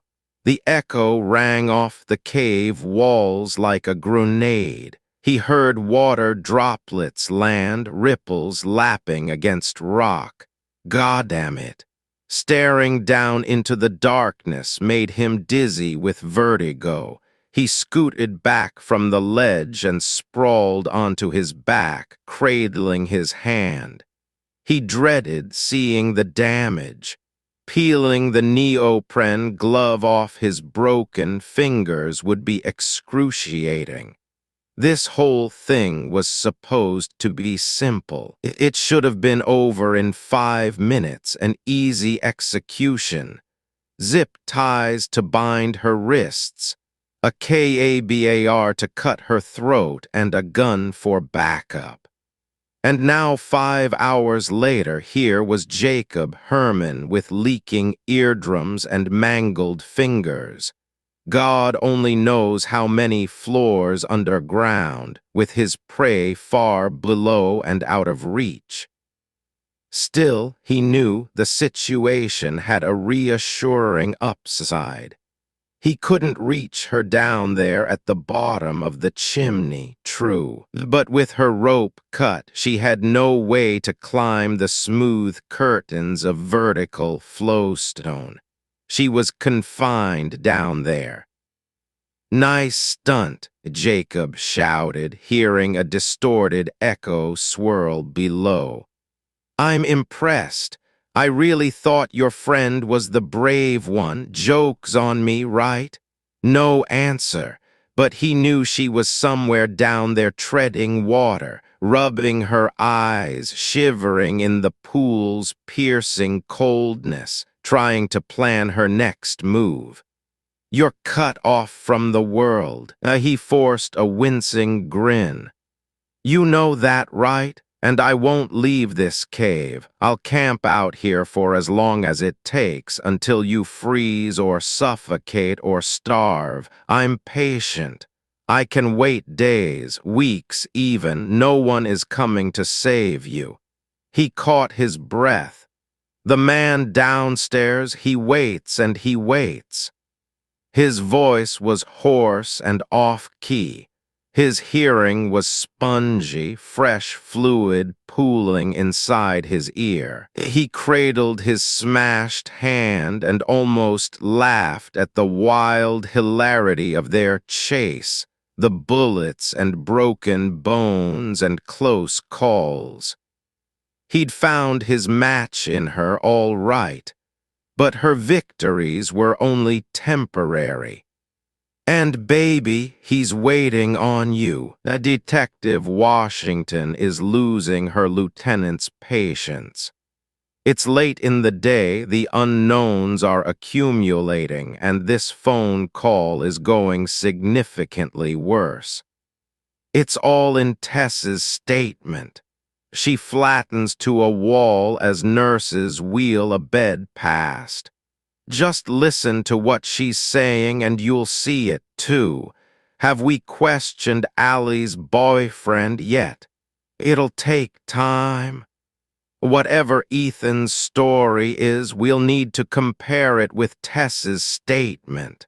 Lay out his version and hers, side by side. No disrespect, Layla, but I'll handle the big picture. No disrespect, again. Focus on your witness, he repeats. Finish up with Tess. I'll do that. After she hangs up, Washington curses under her breath. A nurse glances her way but pretends not to hear. She may have been railroaded into a support role, but she still knows where this investigation is headed. With most of the cave's physical evidence contaminated by the rescue operation, the investigation will all come down to statements, conflicting accounts, different perceptions of one objective truth. And the human mind is the ultimate unreliable narrator. On the way back to Tess's room, words echo in her mind. Apple, chair, umbrella, from her cognitive exam, repeated once at the start of the appointment and then again at the end. A simple memory test.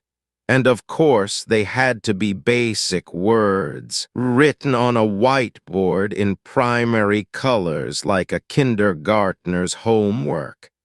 Apple, chair, umbrella. Washington wasn't too proud to take a cognitive screening.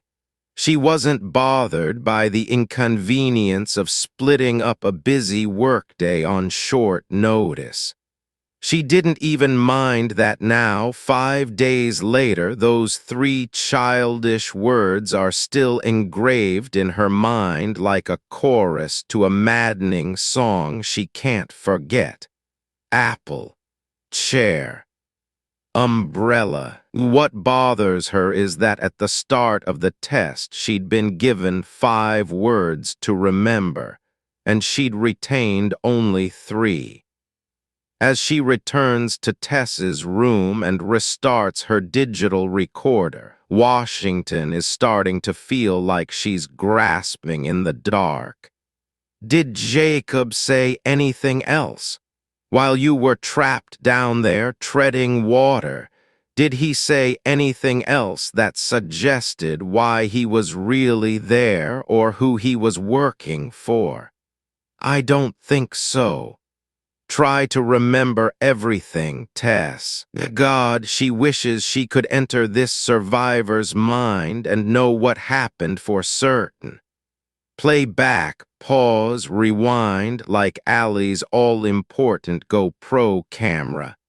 Study every detail embedded in her memory, all the grit and tactile sensation. Free-falling dozens of feet into subterranean water would have been an out-of-body shock, and Tess has the bruises on her thighs and forearms to prove it. So much sliding, jumping, dropping, spiraling to new depths. So much letting go. How many stories underground was she now? 20. With this final calculated risk, she'd left the killer injured and stymied, her own certain death leveraged into a stalemate. But there's another layer here. Washington knows it, and it's time to take a calculated risk of her own. Something is bugging me, the detective admits. It's been under my skin ever since the killer cornered you and Allie in the tunnel. And I'm sorry, Tess, but I'm going to have to ask you something uncomfortable. Tess nods, uncertain. Let's take it back to the moment you saw Allie die. I need you to concentrate and search your memory. The shock and emotion of the moment might have tricked you, made you misremember, so try to focus on specific senses. Only things you saw and heard. When this stranger put a gun to Allie's head and pulled the trigger, did you instinctively look away? This is a jarring question, and Tess has to think. Then, reluctantly, she nods once. Did you see her blood? No. Did you see the hole in her head? No, Tess says. Why are you asking me this? Because my team has searched every inch of the upper vault where you saw the murder happen, and, well, Allie's body isn't there. The temperature of the room seems to change. Tess blinks. No blood, nothing. Have you searched the lakes? This being the next logical step. While Tess was cornered underground, the killer would have had several hours during which his movements were unaccounted for. Plenty of time to make Allie's body disappear. Down the valley are Blue Lake and Lake Jackson, twin glacier basins dozens of square miles across and more than 700 feet deep. It will take months or even years for divers to scour both lake beds. And if Allie's remains are down there wrapped in chicken wire, as Jacob claimed, there's a high chance they'll never be found at all. This explanation is entirely possible, plausible even, but Washington already knows Allie Merritt isn't at the bottom of some lake. Why? Tess looks at the detective head-on, her voice wavering with a sudden dread. What other possibility is there? Jacob leaned away from the precipice, cradling his broken fingers, and glanced back to his girlfriend. She'd finally caught up, wiping mud from her knee pads. Well, she asked, frowning, is she dead yet? 3 weeks earlier, under the starlight by Jacob's travel trailer, she'd first proposed her idea to him. I want you to murder my best friend." He'd coughed up a mouthful of smoke. "That's dark, baby girl. Don't call me that. Sure thing, baby girl. It'll be simple. I'll take her someplace isolated so it'll just be me and her." Her voice had been so confident, so precise. "And she'll have no idea you'll be waiting for us." Dramatic. "Put down the joint. I need you sharp while we talk about this." Ever since he'd watched that shivering naked man disappear in the red glow of his father's taillights, Jacob had wondered what it might be like to take a human life. Years ago, he'd made a pact with his best friend to crash their senior prom with a pair of 12-gauge Mossberg cruisers. But they'd both gotten cold feet at the last minute. The class of 2006 had no idea how famous they'd almost become as they sipped their sparkling cider. That's how it goes, though. You only hear about the planes that crash. "But you'd be the one who saw her last," Jacob told her. "Your best friend dies while she's out with you and you instantly look guilty. That's why we'll stage it. It'll look like she and I were both attacked. A cover." "Exactly. I'll tell the police we were ambushed at gunpoint by some anonymous scary killer played by you to rob us or rape us or whatever. And while my best friend was murdered, I barely survived." He felt himself nodding in agreement before he'd even agreed. This was her subtle charisma, like stepping into a river's current. It was easy to get caught up in the things she said. And sure enough, if you've decided you must murder your best friend, this had to be the cleanest and most elegant way to do it. Enter Jacob Herman to anonymously do the ugly work while leaving her the sole survivor with enough injuries to look innocent. "It'll only work if I'm hurt badly enough," she said. "So you can't just give me a few cosmetic cuts and bruises. It'll have to be convincing, real. I can shoot you up close and make sure the bullet grazes you. That's a horrible idea. Here's how it'll happen." Jacob aligned his index finger on the side of her face. "Scary killer executes you, but the bullet only grazes your cheekbone. He thinks you're dead, so he moves on and kills your best friend too and takes your purses and wallets and leaves. You crawl to safety. No detective will question your story. No woman on earth would be crazy enough to take a bullet burn to the face. Including me. Just let it marinate." It was fun to sit here with her and float hypotheticals, if only because what-ifs won't send you to prison. He was well aware of the risks. "You'll wear gloves and boots," she said, "and a ski mask to cover your face and hair so you don't leave anything for forensics to pick up.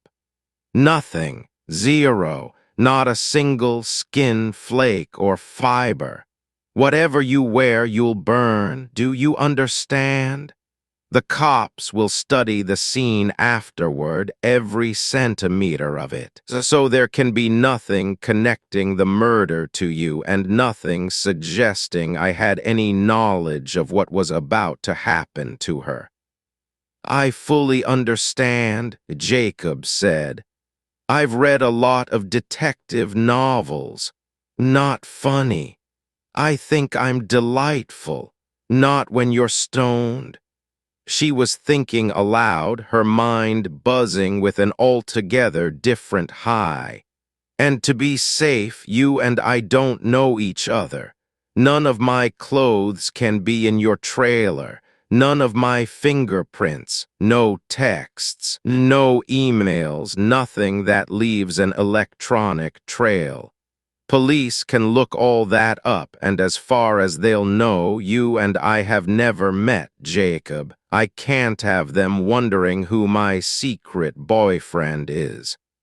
Can we still meet up? Discreetly? Can we still bone? Please stop making jokes. Remember, I haven't agreed to kill your friend yet.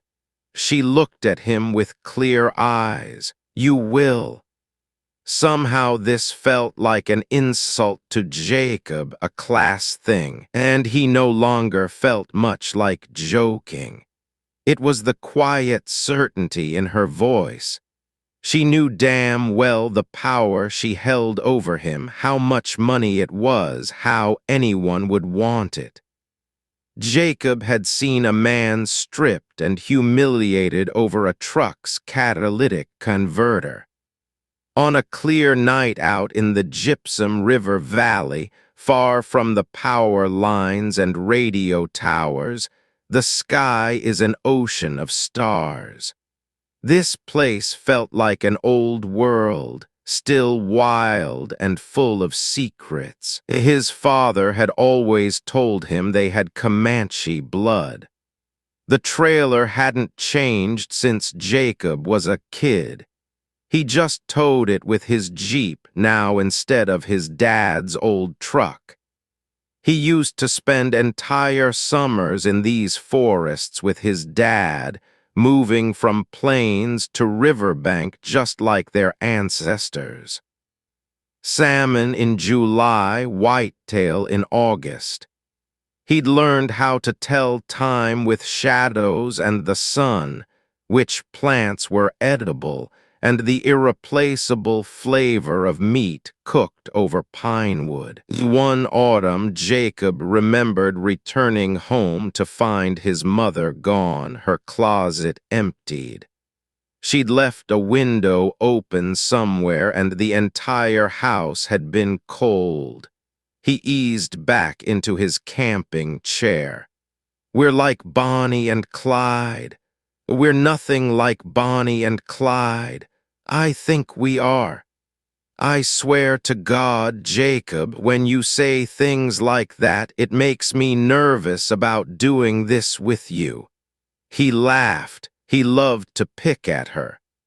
We've already crossed a line, she added. Even us talking about it right now makes it premeditation. That bumps it up to first degree. He'd always believed you could look back on your life and identify the little hinges everything turned on. This conversation under the galaxies on the sandy bank of the Gypsum River was one of them. At the time, he hadn't fully understood why they were targeting her best friend, and he honestly didn't care.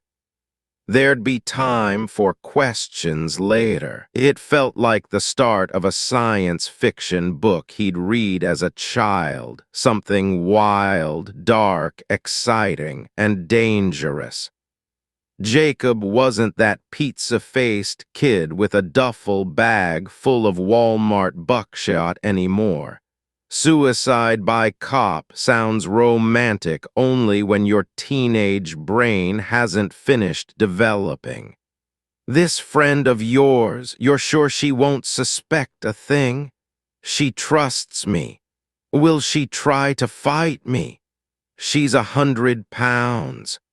I'm just covering my bases, he said. She lives in the city, right? So how will you get her to willingly go somewhere isolated enough for this? It can't just be some campground or bike trail. It has to be somewhere truly remote, where there's no way she can call for help. Lots of places sound remote in theory, But there's always a chance some random dipshit will hear a scream or a gunshot. Baby girl, if I'm going to do this for you, I need a controlled location that guarantees the three of us are alone, with one way in and one way out. For a moment she said nothing. Then she plucked the joint from his fingers and took a long drag. She exhaled hot smoke into his face, and it curled over her lips like canine fangs. "Jacob," she said, grinning, "have you ever gone caving?" "The talented Allie Merritt," Washington says. "What can you tell me about her?" Tess hesitates. "Come on, don't feel like you have to flatter her. You've known her since junior high. You lived with her family. Well, you have to know where the bodies are buried. Who is Allie, really? Has she ever lied? Has she ever cheated on a test? Anything she's ever said to you that secretly disturbed you maybe sent a chill down your spine." Tess doesn't blink. Nothing. Any secret boyfriends Ethan doesn't know about. She'd never. Any history of violence. None. But then she reconsiders, a subtle doubt. There it is. Except back in junior high, she remembers. Allie split a guy's lip, but he deserved it. He bullied her. He bullied me. So Allie can fight.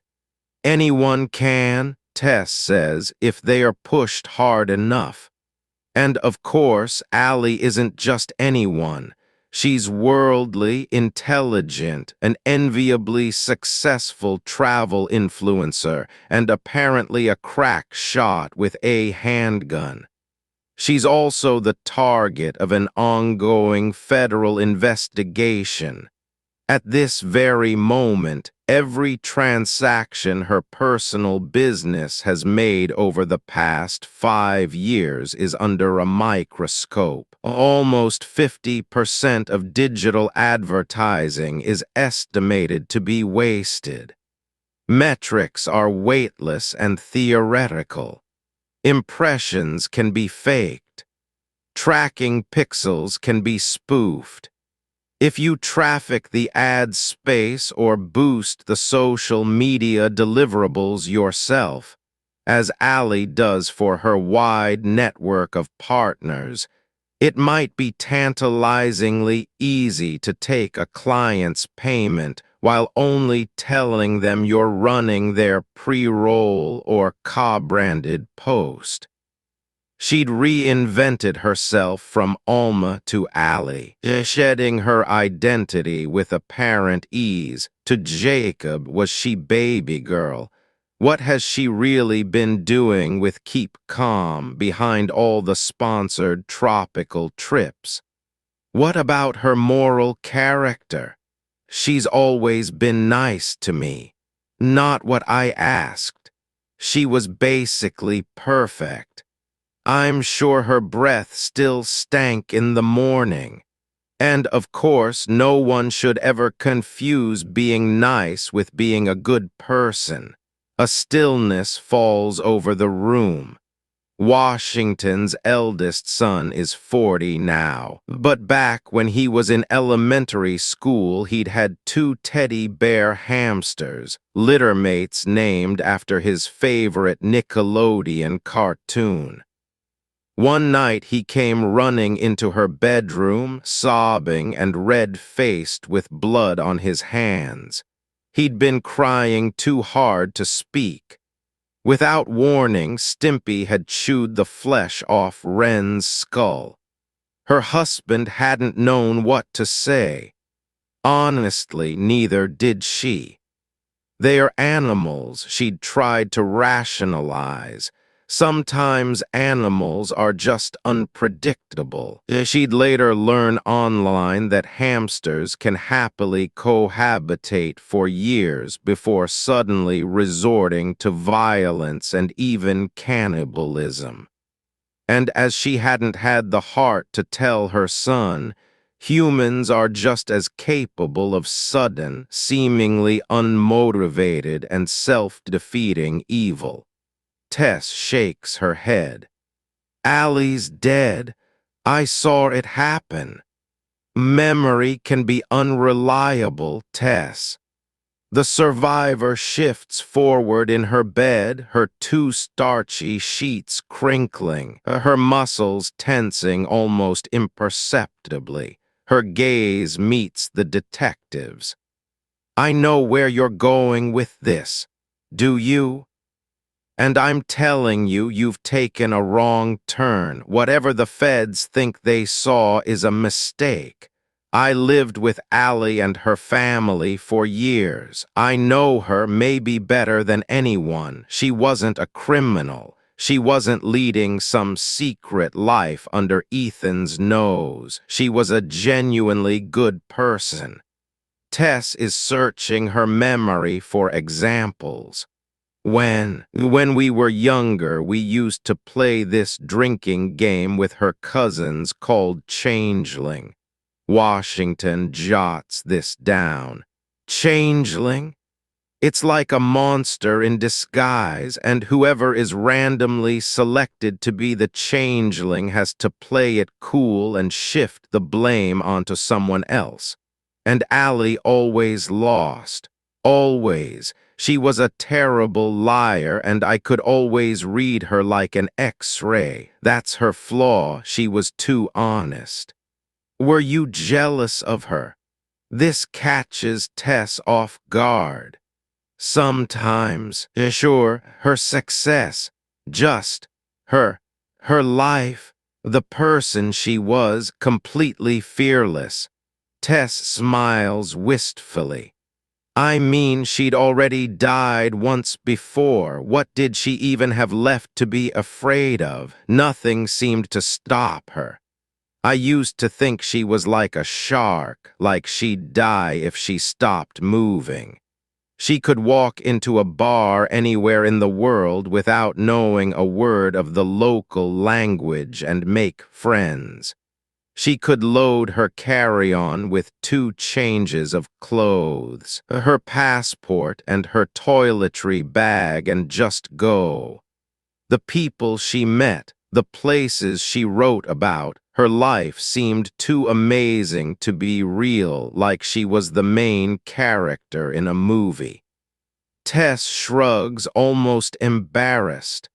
I think that's why I finally broke down and agreed to go caving with her. Washington narrows her eyes. She asked you. And I said yes because I wanted to break out of my comfort zone, to try something a little dangerous, to feel like Allie, maybe, for a few hours. That reminds me. The detective lifts a page. When entering a cave, how many people do you need at minimum to make it a safe group? I don't know. Guess 2. 3, Washington answers. No fewer, so if someone falls off a rope or gets pinned by a big rock, one person can go to the surface and call for help while the other can stay with the injured person. 4 people is better, but 3 is the absolute minimum. That's quoted directly from the National Speleological Society's website. I didn't know that. You wouldn't, but Allie would have. Silence. And she took you, an amateur, alone into your first cave. She knew there'd be rope work involved, confined spaces, dangerous falls, and she still declined to bring a third person along for safety. Why would she do that? Tess sighs. She wants to argue, but she has no answer.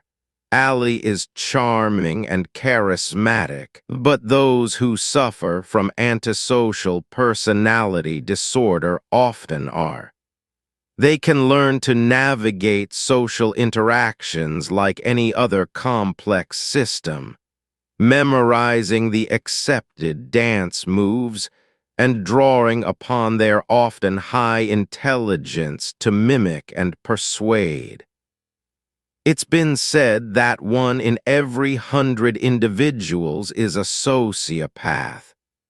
And despite decades of negative stereotyping, most sociopaths and psychopaths aren't even criminals at all. Many are aided by their natural antisocial traits to become high achievers in sales, the legal profession, and executive business management. But why would a woman who's visited 6 continents and works her own self-designed dream job wake up one morning and decide to murder her best friend?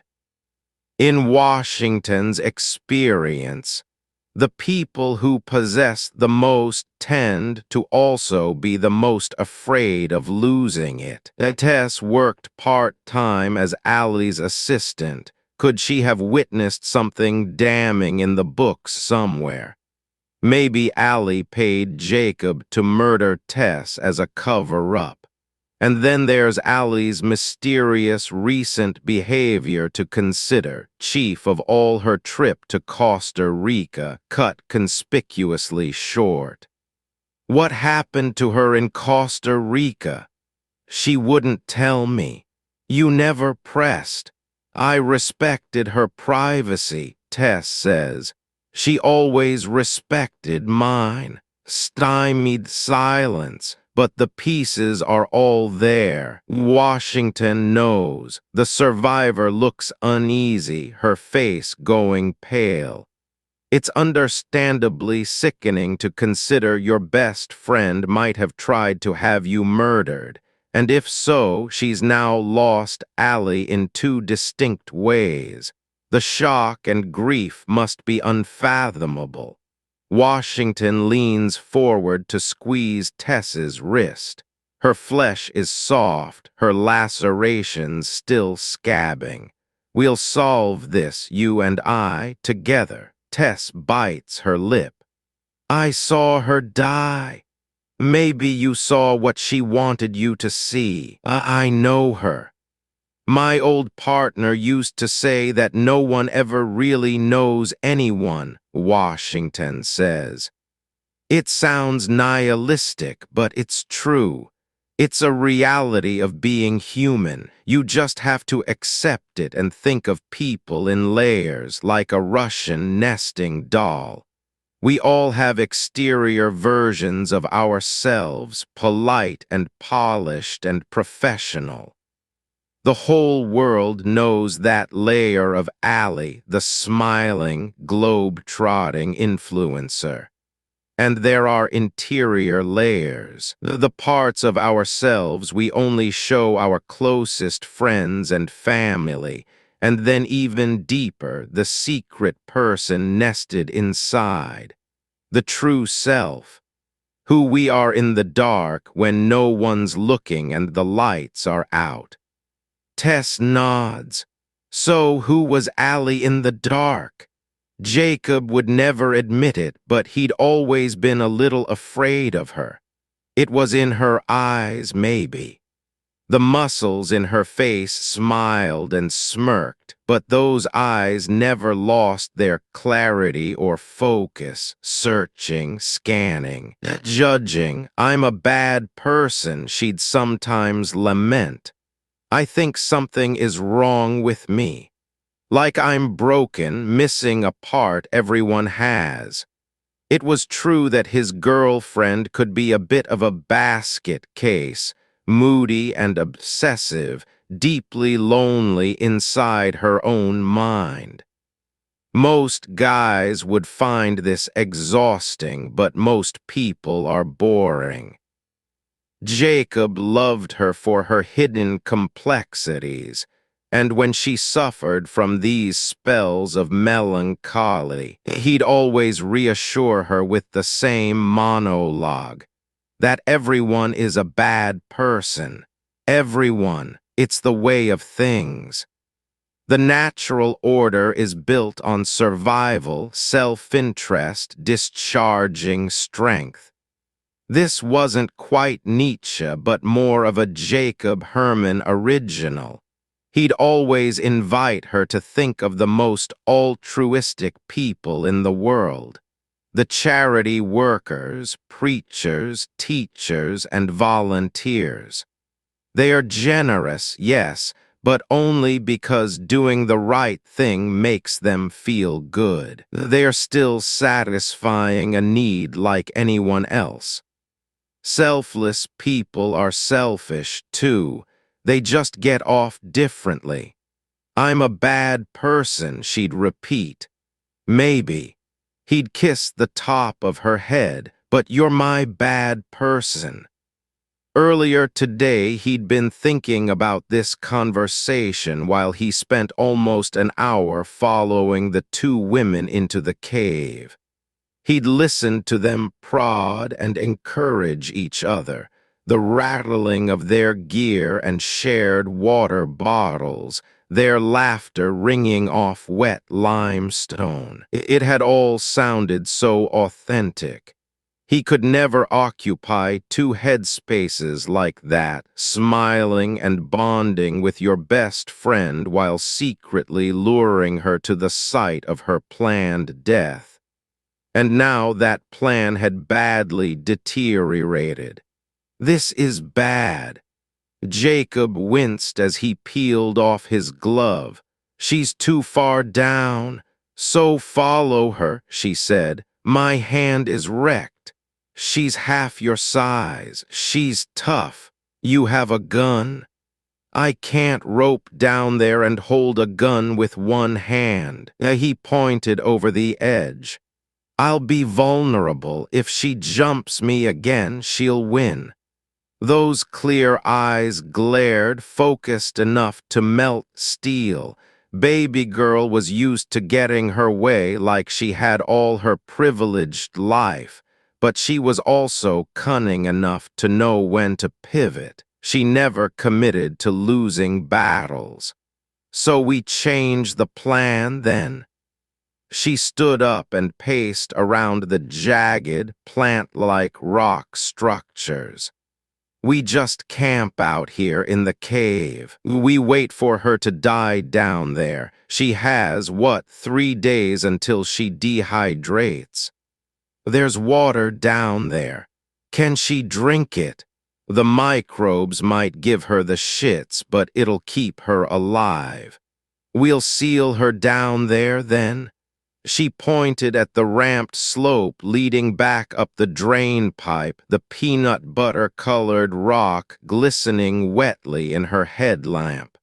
"We'll stack every boulder we can find and block it. She'll starve to death. That'll take weeks." "I know. We don't have weeks. We have 2-3 days at most." Jacob wished he hadn't already smashed the two phones. They were committed to their alibis now. "And even if we had more time, this is a popular cave. We can't just leave her. More groups will come by. They'll see a big stack of rocks and wonder what happened." She'd gone blank, out of ideas. The true danger was now sinking in. What would happen when the next group of cavers arrived here with their ropes and jingling gear, trogged up and ready to explore the Devil's Staircase? How long could his Green Ridge cover story hold these new witnesses back without raising suspicion? The trapped woman's screams might echo up the tunnel.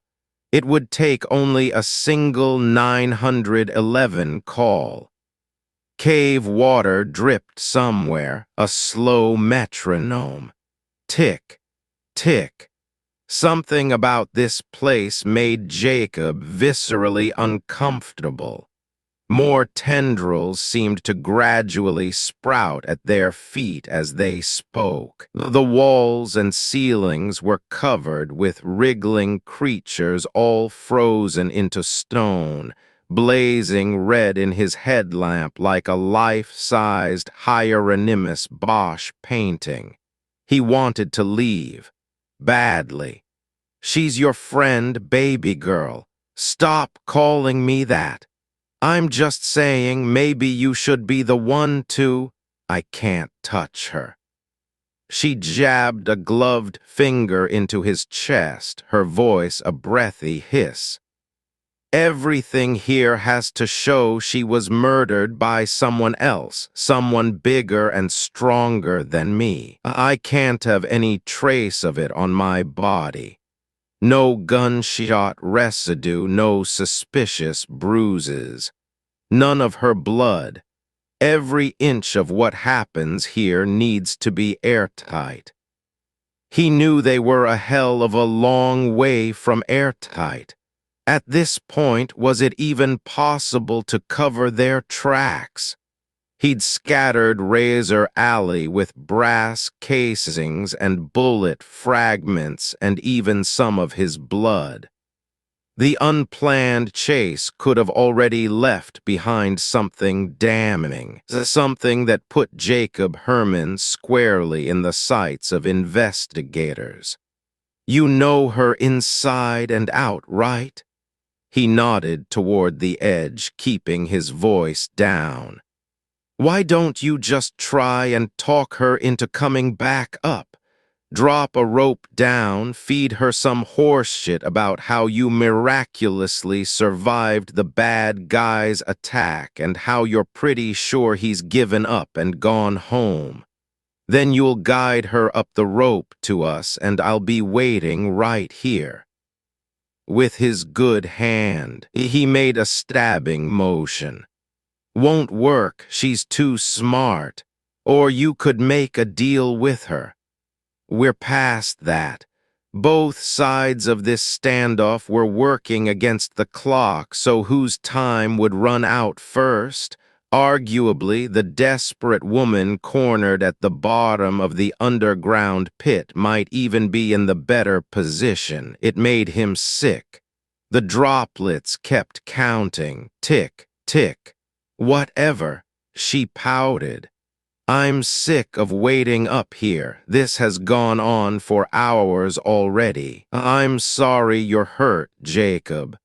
I'm sorry she kicked your ass, but you need to put on your big boy pants and go down there and shoot her in the head."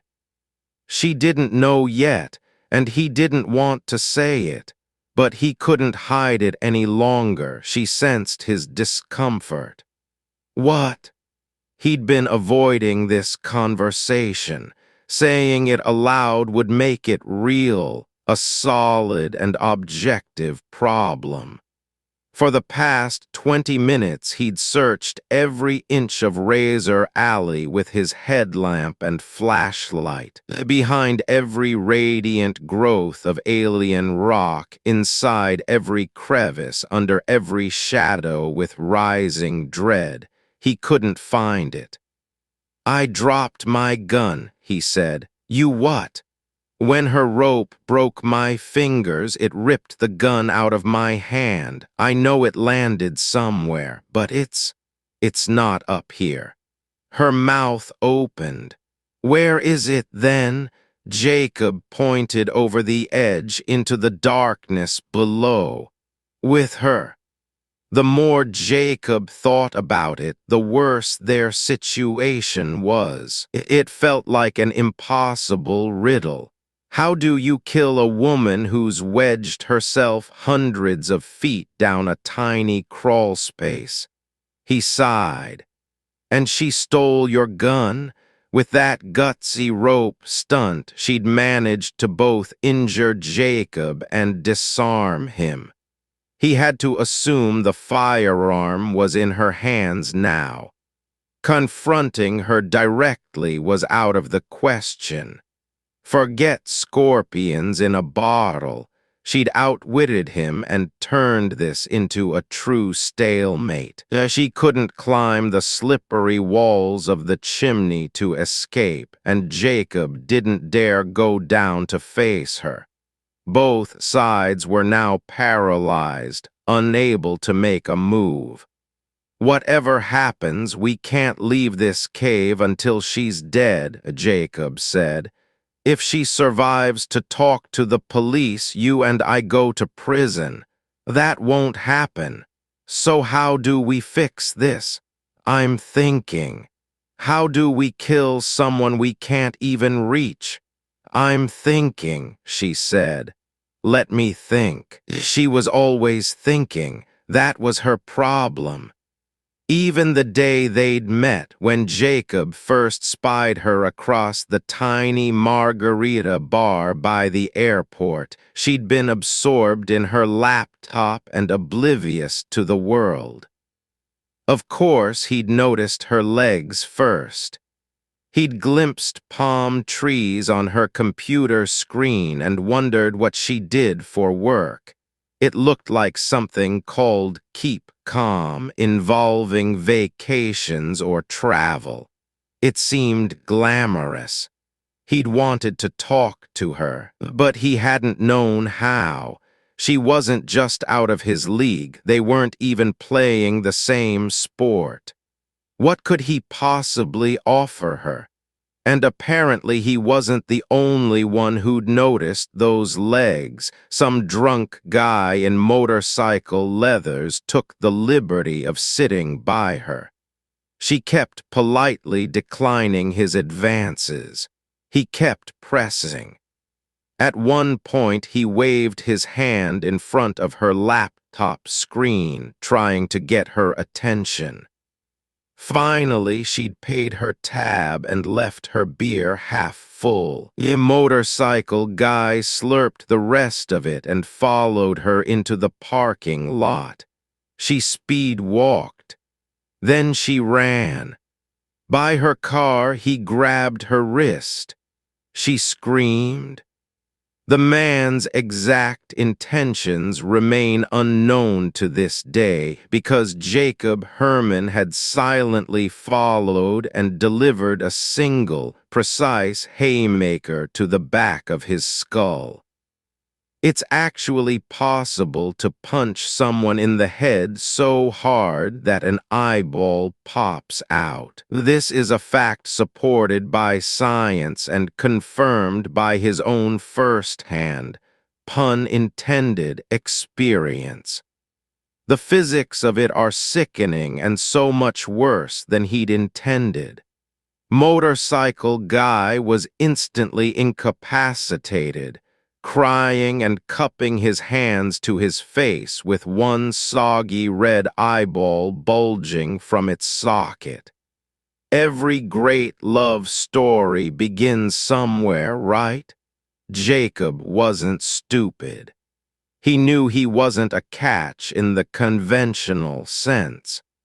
But he was a type of man from a bygone era, rare now, a man who could get things done, a man who could hunt food and make fire with only sticks. Enlightened liberals liked to pretend men like Jacob weren't needed any longer, right up until the electricity went out and the supply chains failed.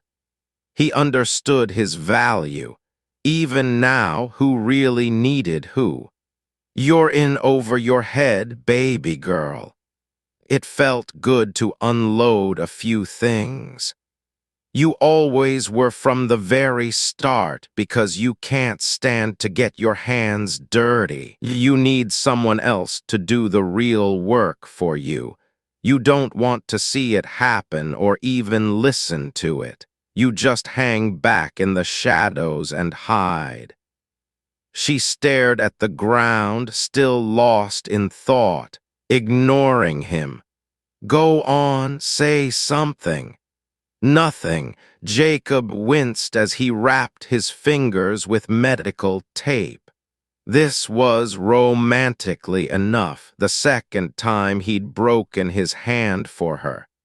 His ring finger was merely dislocated. He'd already managed to reset it with a rubbery, eye-watering pop, but his pinky finger was clearly fractured.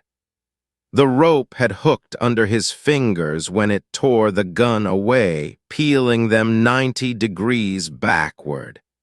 His entire hand thrummed with radiating pain, almost electric, like his bones were vibrating on a strange frequency. Christ, he didn't want to be down here, squatting in a gloomy, damp place that looked like the inside of Cthulhu's asshole, and bickering with his girlfriend. He didn't even care about the 30 grand anymore. Money is only time after all, and time was running out. "Will you please say?" Something he was saying when she leaned in to kiss him, the unexpected stir of her tongue on his lips. It startled him like touching a snake. She'd always thrived on surprise. "Jacob," she said, "I know how we'll kill her." Jacob had never seen his girlfriend sit so still before. She'd entered a state of intense concentration, no calories wasted, her body's every non-essential function suspended, every resource diverted to that million-dollar brain. Finally, she spoke. "The camera is waterproof, right?" "Probably. What about the memory card?" "Those can last for years, even underwater." She said nothing. Their biggest threat today was never the survivor herself. It was the camera mounted to her helmet. Jacob imagined the inevitable search parties converging on this cave, rescuers finding the low tunnels choked with toxic gas. They'd send in specialists kitted out with rebreathers and oxygen tanks, and ultimately they'd find the woman's body with her GoPro in her stiff hands or a swallowed memory card in her stomach. On it, a perfect record of the day's events, and a last laugh frozen on her purple lips. The sun was low now, blazing like an orange fire behind the trees. Baby girl squinted directly into it, refusing to look at him. "You said you tricked her into giving it up hours ago. It was blank. You didn't watch it. I didn't know she had more than one." "Verify everything, Jacob. Verify everything," her stupid, childish mantra. "We can't leave without her camera." Her voice was low, perfectly controlled. "If that footage stays with her body, we're both going to prison." "I'm aware of that." "I am not going to prison, Jacob. Try talking to her again. She'll never give us the camera." "Then threaten her." "With what?" He hurled his first aid kit at the ground. "She knows that footage is the only thing keeping her alive. Whether she lives or dies, she still wins." She wins. God, he hated saying it. This bitch was supposed to be unprepared and oblivious, walked into an ambush by her trusted best friend. Instead, the situation had devolved into a total soup sandwich.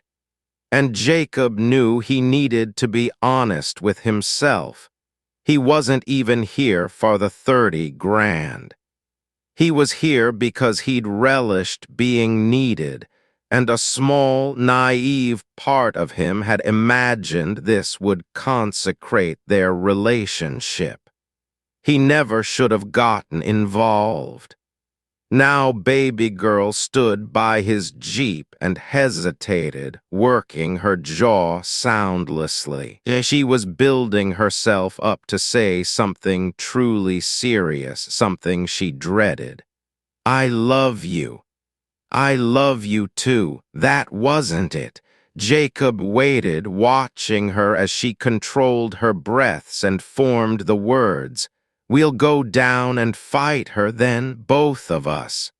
He was admittedly impressed she'd found the balls to propose this, but it wouldn't work either. There's nothing to tie a rope to in Razor Alley, he said. There's only one anchor bolt left and it's rusted to hell. It could break at any second. Anyone who follows her is likely to get stuck down there with her. We have to risk it, and she still has my gun. You said you shot 6 times, right? That means she only has 1 bullet left. She lowered her voice. There's 2 of us. He felt a cold breeze on his skin. This was getting truly dangerous. She's smart. If she misses, it's over, so she won't take her only shot unless she absolutely has to. She knows the gun can threaten both of us, but only kill one of us. We can use that against her. Her eyes burned with focus, and for the first time today, Jacob felt less like her hired badass and more like a chess piece between 2 skilled opponents. If you pretend to surrender, I'll sneak up behind her and... Jacob held up a hand, silencing her. He'd always had what his father called hunter's eyes, a subconscious attention to shapes that don't belong. He could pick out motion at 100 yards, and sure enough, across the stream bed and shadowed in a grove of darkening evergreens, he just barely recognized the subtle outline of a human figure. His blood turned to ice water. Someone else is here. I'm missing something Washington knows. Still, she's reconstructed the violent stalemate, 2 killers above, a desperate survivor below. But too many variables remain, too many unknowns. Her brain feels overmatched, her cells cluttered with stray thoughts, a city on garbage strike. As if sensing the unease, Tess frowns. Something has been bothering me. Washington glances at her. What? I've been thinking about Allie, her actions. They don't make sense. How so, if she... Tess hesitates, still struggling with the idea. If she really brought me to that cave so her secret boyfriend could murder me, why'd she give me a camera to wear? A good point, the detective knows. Bringing helmet-mounted cameras along while you commit murder is a spectacularly bad idea and out of character for such a clever woman. Maybe Allie was considering appearances, Washington suggests. She always brought her GoPros caving, right? So it would have been suspicious if the one day you were murdered by a random psycho was also the day she didn't bring them. And why did I only ever see Jacob? Why didn't I see or hear Allie once? Because she hung back. She let Jacob do all the work and ordered him around from the shadows. She didn't want to be seen by you. Why? You were her best friend, Tess. Washington rubs her arthritic knuckles. She grew up with you. When your mom abused you and tortured you with bleach, she empowered you to tell the truth. When you were bullied at school, she stuck up for you. Her family took you in. You're like sisters, almost. And now, for some still unknown reason, she just arranged your murder. When that plan went to hell and you refused to go quietly, did you really expect her to look you in the eye? That just seems... Cold, cowardly, Tess says. She wasn't a coward. Maybe Allie Merritt remains a troubling mystery. She's not dead, at least not yet, and her true role in the day's events is still uncertain. The question we need to answer is this. Washington leans forward, keeping her voice gentle and professional. What motive would Allie have to kill you? This visibly hurts Tess. I have no idea. Have you ever had any disagreements? Nothing major. Was she ever jealous of you? If anything, Tess admits I was jealous of her. Maybe you were, but it's all in the open now. We know Allie's life wasn't as glamorous as she made it look on Keep Calm. We know she's under federal investigation for wire fraud. What other secrets has she kept from you? She says nothing. And you were a potential witness, Tess. You didn't realize it, but you were right there at the scene of the crime. You had access to Allie's emails, her bank accounts, her lines of credit, her correspondence with her networks of sponsors. Maybe you were about to discover a discrepancy. Maybe you even already saw it and you just hadn't connected the dots yet. And Allie needed you gone before you realized what you'd seen. Stolen money? Or something worse. How much worse? You tell me. Tess shakes her head. She looks nauseated. There's an old Balkan proverb quoted on Allie's website. It must have resonated with the enigmatic woman because it's displayed prominently under the title header. It is permitted you in time of grave danger to walk with the devil until you have crossed the bridge. A streetwise travel motto or something more sinister? For a decade, the world has been Allie Merritt's playground. Airports, train stations, resorts, hostels. Every place has an underbelly. What kinds of people has she crossed paths with? What criminal activities might a solo traveler have gotten herself unwittingly entangled in? The drug trade? Human trafficking? Who might Allie owe? What secrets might an intelligent and successful young woman be willing to kill to conceal? And somehow, Washington senses Costa Rica is the key. The timing of Allie's conspicuously aborted trip is too close to be a coincidence. Something happened to her there just a few weeks ago, something that altered the course of her life.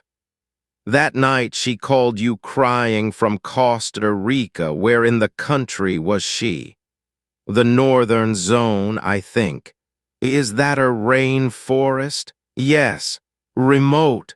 Very. Tess hesitates. Why do you think it's connected? Washington gives no indication. I'm missing something, she knows. All of the pieces are there inside your head. I just haven't connected them yet. We'll solve this, Tess. Both of us. Keep remembering. The survivor glances toward the doorway as if expecting someone else to enter the hospital room. Don't detectives usually work with partners? Mine retired last month. I'm sorry. It's all right. Washington smiles gently. I have you. Jacob stood beside his jeep and called out a greeting, trying to hide the pain in his voice. The stranger answered immediately, I need help. Cold sweat prickled on Jacob's back. I'm looking for some people. The figure crossed the creek, his hiking boots splashing through shallow water. He was young, dark-haired, glasses, Hispanic-looking. My girlfriend Allie and her friend Tess.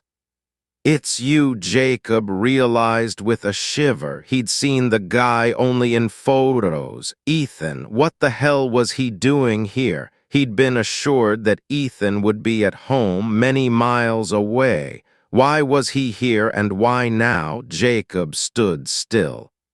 "I haven't seen anyone."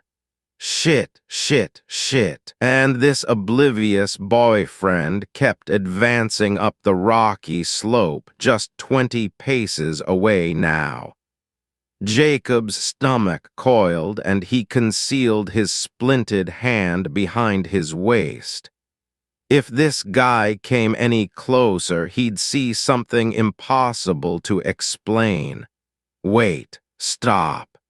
Ethan slowed but didn't halt. "The entire cave system is closed. There's—" Jacob grasped for his rehearsed story, prepared for a situation like this one.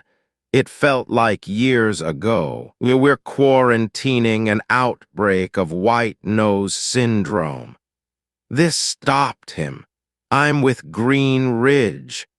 Jacob smiled effortfully.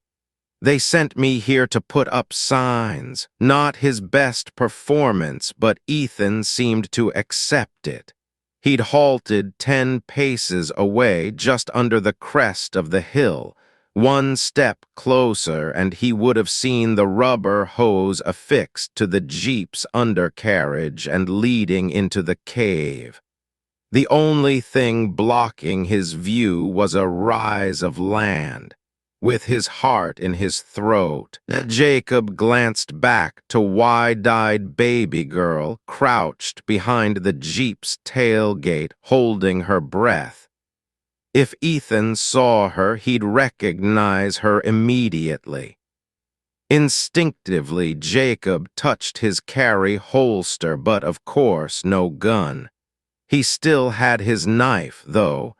If he moved fast, he could close the distance and plunge the steel blade into the boyfriend's chest. But he'd get only one chance. Ethan seemed soft. He'd likely never been in a fight before, but he was also lean and fit. Jacob remembered being told once that the guy ran half marathons. If Ethan sensed an attack coming, if he escaped the area, it would all be over. Worse, he surely had a phone. He could call 911 at any second. "The people I'm looking for would have come here sometime this morning," Ethan said. "I'm worried something happened to them." Jacob nodded, pretending to listen. "Ethan Ramirez was a doctor, right? Something specialized, assuming he lived in the city." This meant the poor guy had driven an hour into the mountains, then hiked another hour on foot, just to check on helpless little Allie. That was marriage material, all right. Too bad for him, you poor, clueless bastard. You have no idea. I've been out here all day." Jacob palmed sweat from his forehead, careful to keep his splinted right hand behind his hip. "Maybe your friends changed their plans and—" "No." Ethan shook his head. "They are here." "How are you sure?" "I found her car." Jacob's heart sank. He knew they should have moved the damn car. He'd even suggested twice to baby girl that she hike down there and hide it. This time the silence was longer. 5 seconds, 10. Somewhere in the world, he knew, 20 people just died. A tumor of dread was slowly expanding inside his chest. The situation was one mistake away from exploding into violence.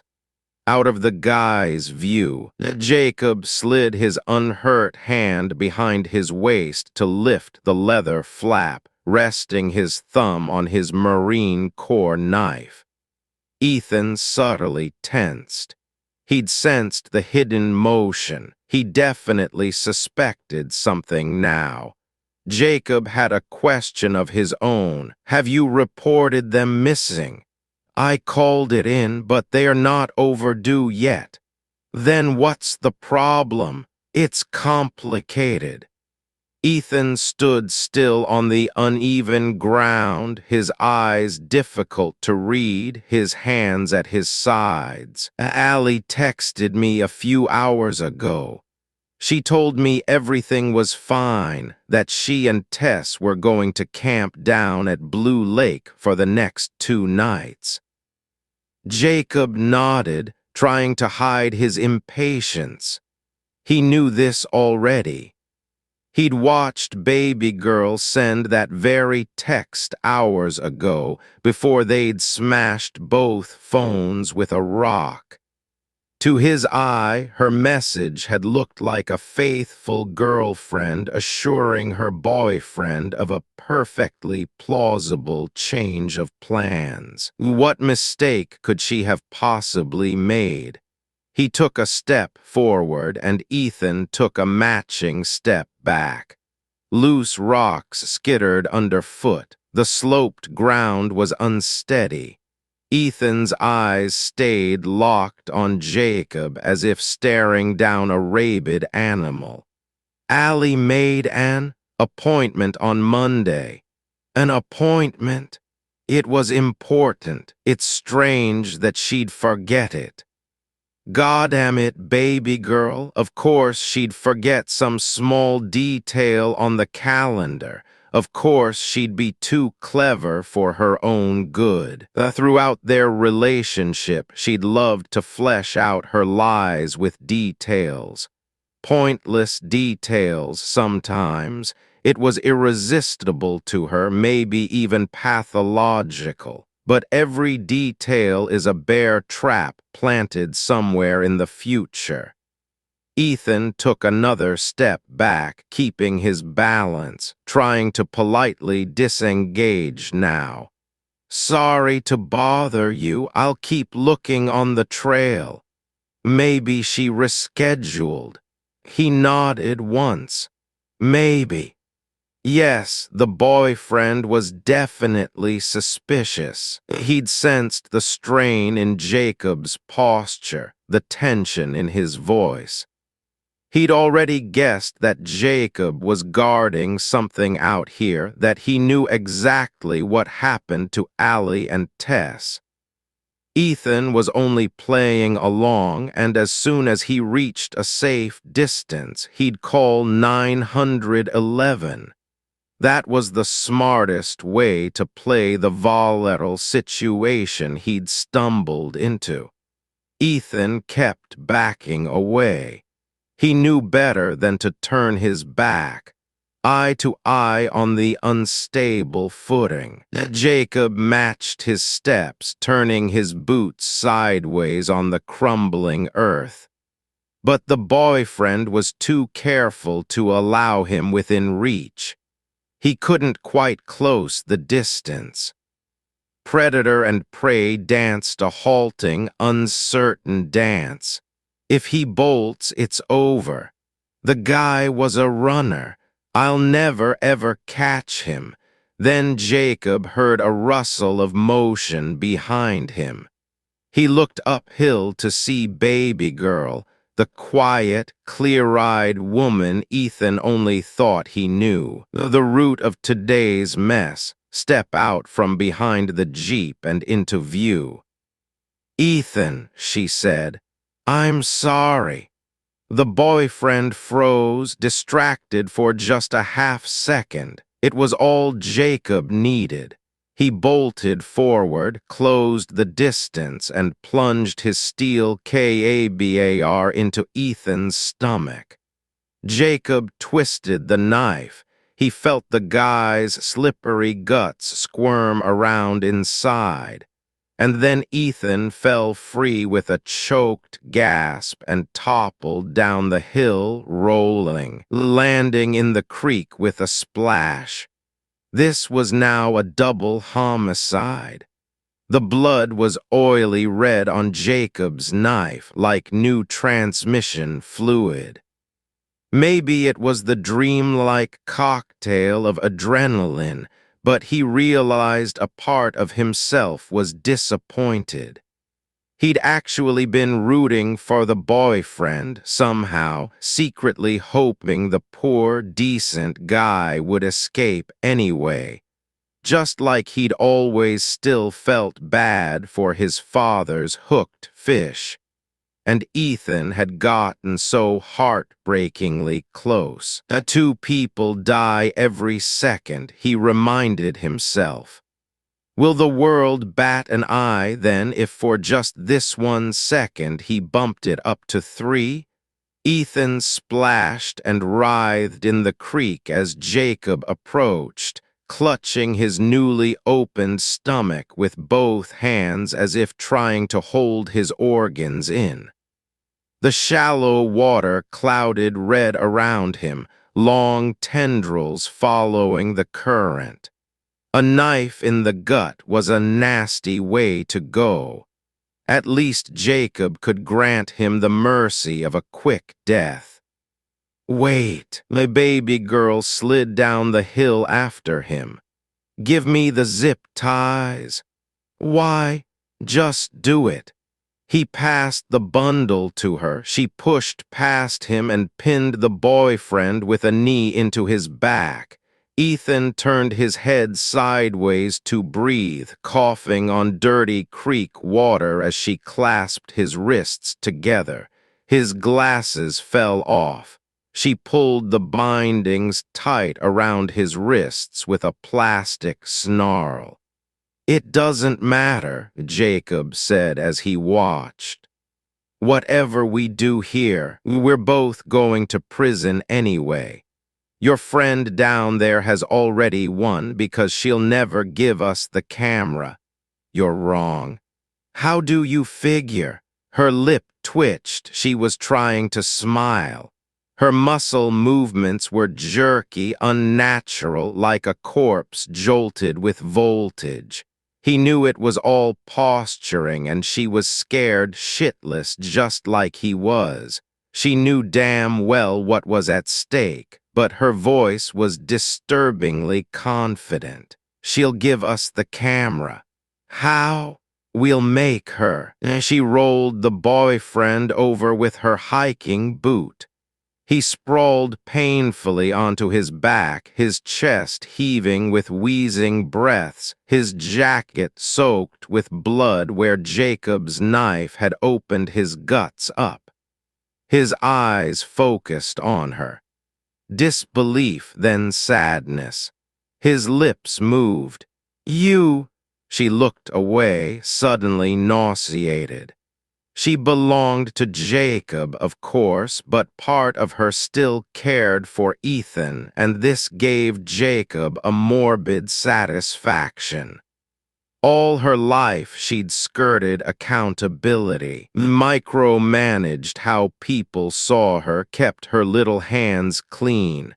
But today that was no longer possible. Separate halves of her life, matter and antimatter, had just made violent contact. There would be no more secrets. She picked up Ethan's glasses and steadied herself. Inhaled, exhaled. Now, she told Jacob, pressing the glasses into his hand, we have a hostage. Oceanoff PDF. Com 32, something splashed in the pool behind me, Tess says. What? A pair of glasses. You recognized them? She nods once. They looked like Ethan's. Proof of life, Washington thinks, or something close to it, the foreboding opener to any hostage negotiation. Jacob, he dropped them down to me. Tess shifts uncomfortably like something is pressing down on her chest. I couldn't see him up at the top, but he told me Allie's boyfriend was here now, that Ethan was tied up on the surface and he'd been stabbed, bleeding badly. Well, why did he come there? I have no idea. What else did Jacob say? He demanded I give up the footage, Tess says. He told me he was going to start counting down from 3, and if I didn't throw the camera up to him before he reached 0. Her eyes brim with tears. He'd go back up to the surface and kill Ethan. Jacob shouted, 3. His own voice swirled back up at him from the darkness. The woman below didn't answer, and he didn't dare peer over the edge. Not even for a second. Not now, while he was so close to winning. He waited. 2. Still only dead quiet below, the steady tick-tick of dripping water. I'm not an evil person, but I can be, and you're giving me no choice. He thought of the restraints cutting into the flesh of Ethan's wrists and ankles, the cloth bag baby girl had zip-tied around his throat because she couldn't bear to see his horrified face. He'd looked like one of those poor bastards from Abu Ghraib. Honestly, Ethan seems like a nice guy. A doctor, a concerned boyfriend, a guy who sends pictures of used dental flossers. He's an innocent victim here. He doesn't deserve this. And I hope you have a strong stomach, because his glasses were just the beginning. He scraped his knife along limestone, a rusty chalkboard screech. Next, I'll start dropping his fingers down to you, then maybe his ears, his tongue, his eyelids. No me gusta. I'll cut pieces off of Ethan Ramirez and deliver them to you one handful at a time while you hide down there like a coward. Tell me, please, how much of this poor guy's suffering is your life worth? He caught his breath. Spittle hung from his lip. 1, what's your choice? I knew he was lying to me, Tess whispers. He was desperate and running out of time. Whatever I did, he'd kill Ethan anyway. But a flicker of doubt invades her voice. Right, Washington affirms with a sensitive nod. If I threw the camera up to him, he would just murder his hostage. She steadies her breaths, a painful dialogue with herself. Then he would start the engine and kill me too. He only needed the camera. I knew his tricks by then. He was a liar. Washington knows the type. She's interrogated men like Jacob Herman before. They are not particularly clever or persuasive, but they'll say whatever combination of words it takes to achieve the results they want. Such people can't be negotiated with. Any promise Jacob made was weightless, worse than nothing. The instant Ethan's life was no longer useful to the killers, he would die. The instant Tess no longer held the incriminating video footage, she was dead too. In such a soul-wrenching dilemma, there are no good choices. Option 1, give the killers the camera, sentencing both Ethan and herself to death. Option 2, refuse and let Ethan die. For a long breath, Tess is silent. If it were you, she finally says, would you have given him the camera? It doesn't matter, I wasn't there. I know. Tess hesitates. I think I know what Allie would have done. What? She would have known the right choice, the only right choice, and what Ethan would have wanted for her was to keep the camera. This would have forced Jacob to make good on his threats. Ethan's final moments alive would have been nothing short of hell on earth. But the only other option guaranteed death for them both. This is not a choice Washington considers lightly, but setting aside emotion, the answer is clear. Keeping the footage would have been the only way to keep at least one innocent person alive, whatever the cost. Hopefully Ethan saw it that way, too. Allie would have put the memory card on her tongue and swallowed it so that no matter what happened to her, the autopsy would tell the truth. Tess pauses. But what? She blinks, a tear darts down her cheek. What is it, Tess? Imagining Allie's ghost, always asking myself what she would do. It was a distraction. She takes a breath, finding the words. One way or another, I've asked myself that question for half my life, and maybe you're right, and I never knew the real Allie Merritt at all. And this fictional version of her that I'd built up in my head was something I needed to overcome, like a tumor I needed to cut out. She's reached a new clarity. I've always lived in her shadow. I was so jealous of her, and in my jealousy I'd convinced myself that she was somehow greater than human and I was less than her.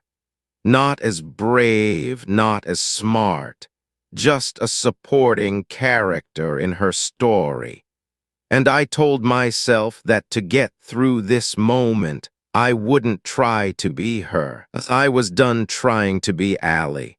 Her voice hardens. I'd be me. After a long pause, Jacob heard the woman's voice echo from below, faint and beaten. Okay, I'm throwing the camera up to you. He exhaled, thank God, just please, please don't kill Ethan. I won't, he lied. Give me your word. Cross my heart, hope to die, stick a needle in my eye. Jacob was speaking on autopilot, digging his boots in and hooking his elbow around a protrusion of stone. He'd need to be careful not to lose his footing. Ready? She called. Ready. Sure enough, a tiny shape hurtled straight up from below. The plastic gadget clacked against rock, bounced off the stalactite ceiling, and before it could drop back down, yes. Jacob leaned out to swipe it from midair with his good hand. The woman's GoPro was finally a solid object between his fingers. To catch the camera, Tess says, he had to lean out over the edge for just a second. I saw his headlamp, that floating ball of red. I was ready. Her voice lowers. I aimed and fired. Jacob Herman's cause of death was determined to be a single. .45 caliber bullet to the throat, nicking his carotid artery. This fatal shot was fired from some 40 feet below. I thought I'd missed at first, Tess says. I wasn't sure I got him. You got him all right. It wasn't a direct hit. The jacketed round had only grazed the killer's neck and exited below his jaw, but it had still dealt its intended damage. The bleeding would have been relentless, impossible to stop without immediate medical attention. The autopsy is still in progress, But the medical examiner estimates Jacob died within 30 minutes of taking that glancing hit. Before succumbing to blood loss, he'd managed to stagger back up to the surface with the GoPro in his hands.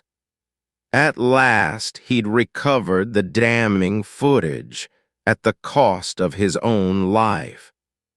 Jacob's blood trail would lead to just outside the cave entrance, where his body was found slumped in his Jeep's driver's seat. Good riddance. Not every death is a tragedy.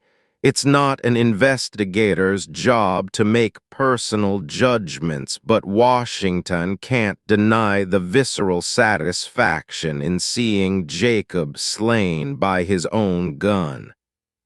That was a hell of a shot, Tess. She nods. The distance, the angle, the low light. To say nothing of the speed and coordination required, all from an out-of-practice shooter.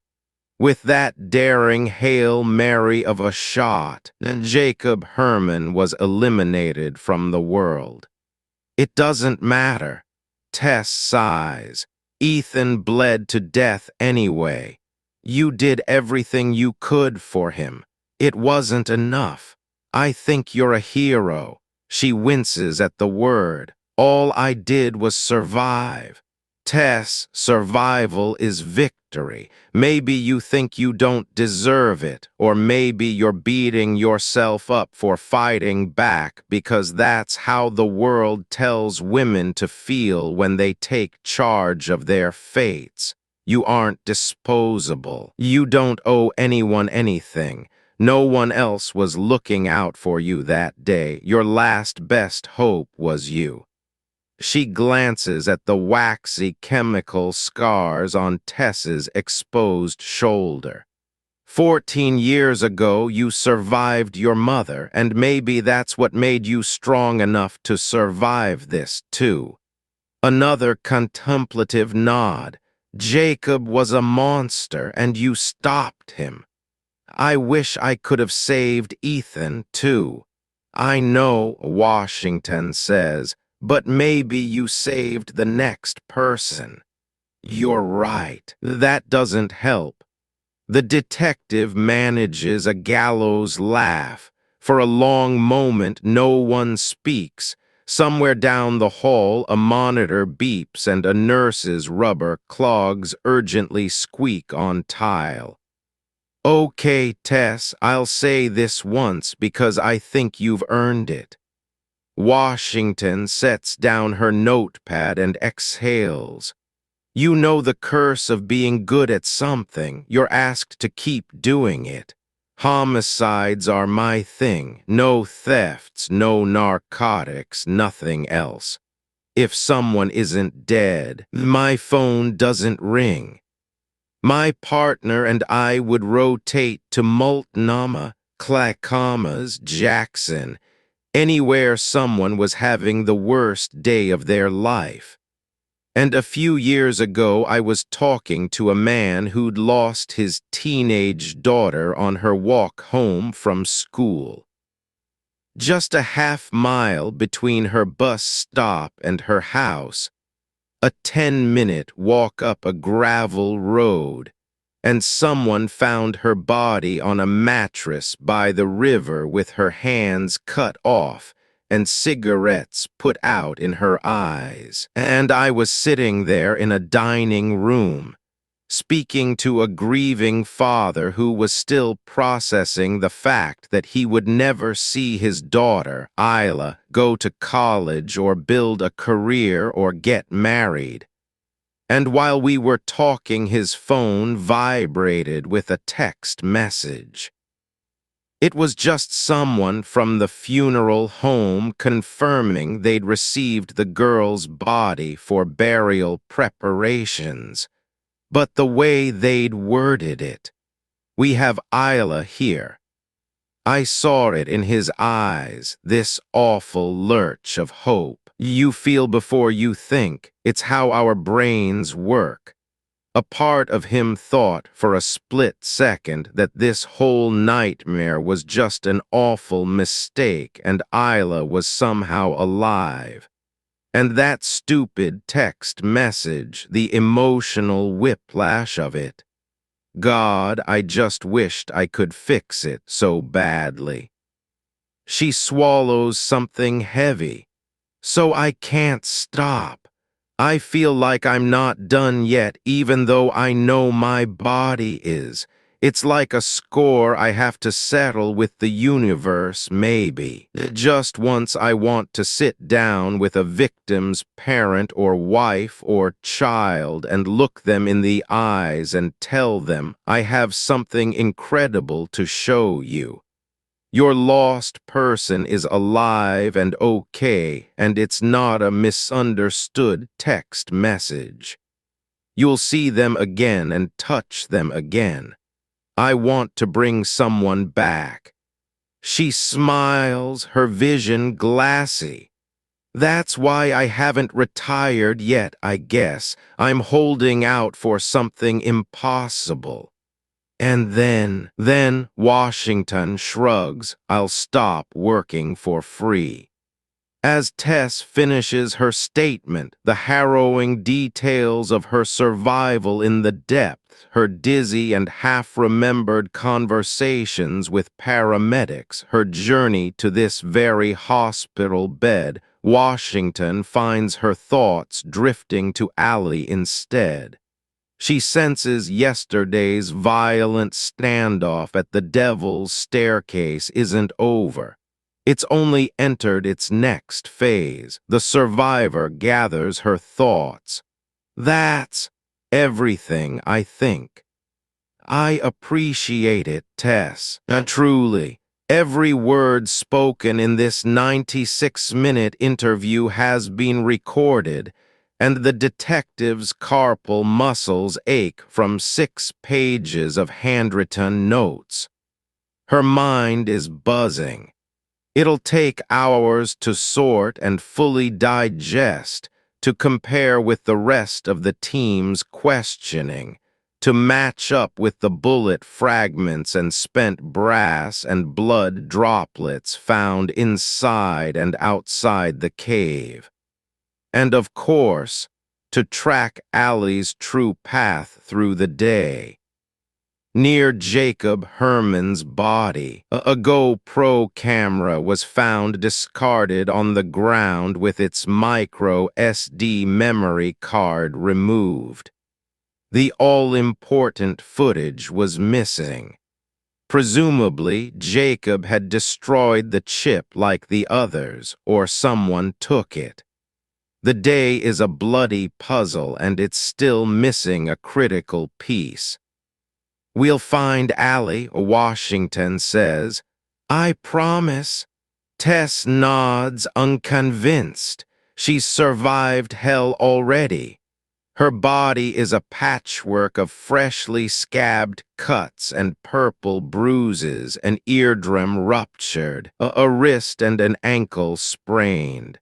Still, hospital staff are optimistic. She's proven she's tougher than she looks, tiny but tenacious, one nurse had remarked, and they plan to discharge her tonight.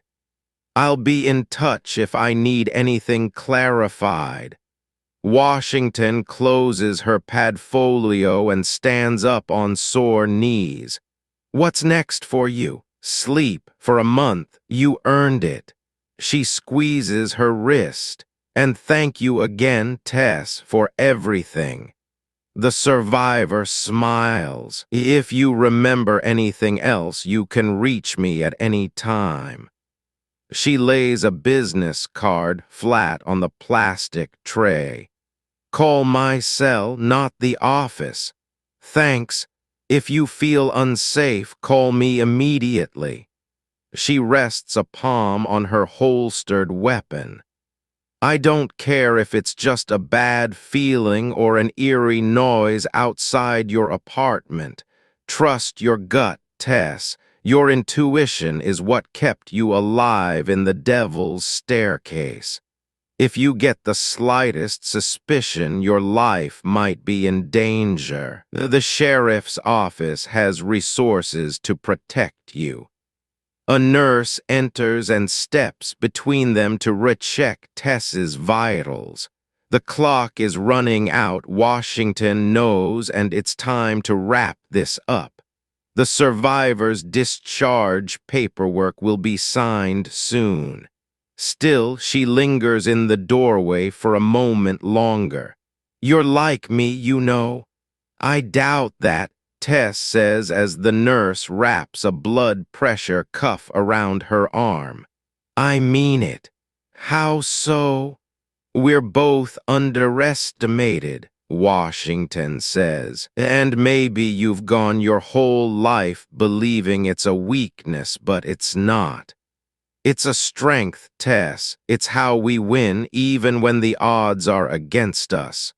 We adapt, we pivot, we surprise, and ultimately we trick our enemy into defeating himself." Her phone vibrates in her pocket, a call incoming. Or, she adds, herself. Speaking of being underestimated, the most crucial insight into Allie Merritt wouldn't come from Tess at all, but from Ethan, the poor, uninvolved boyfriend who drove all the way out to the devil's staircase on a bad feeling and paid for it with a knife to the gut.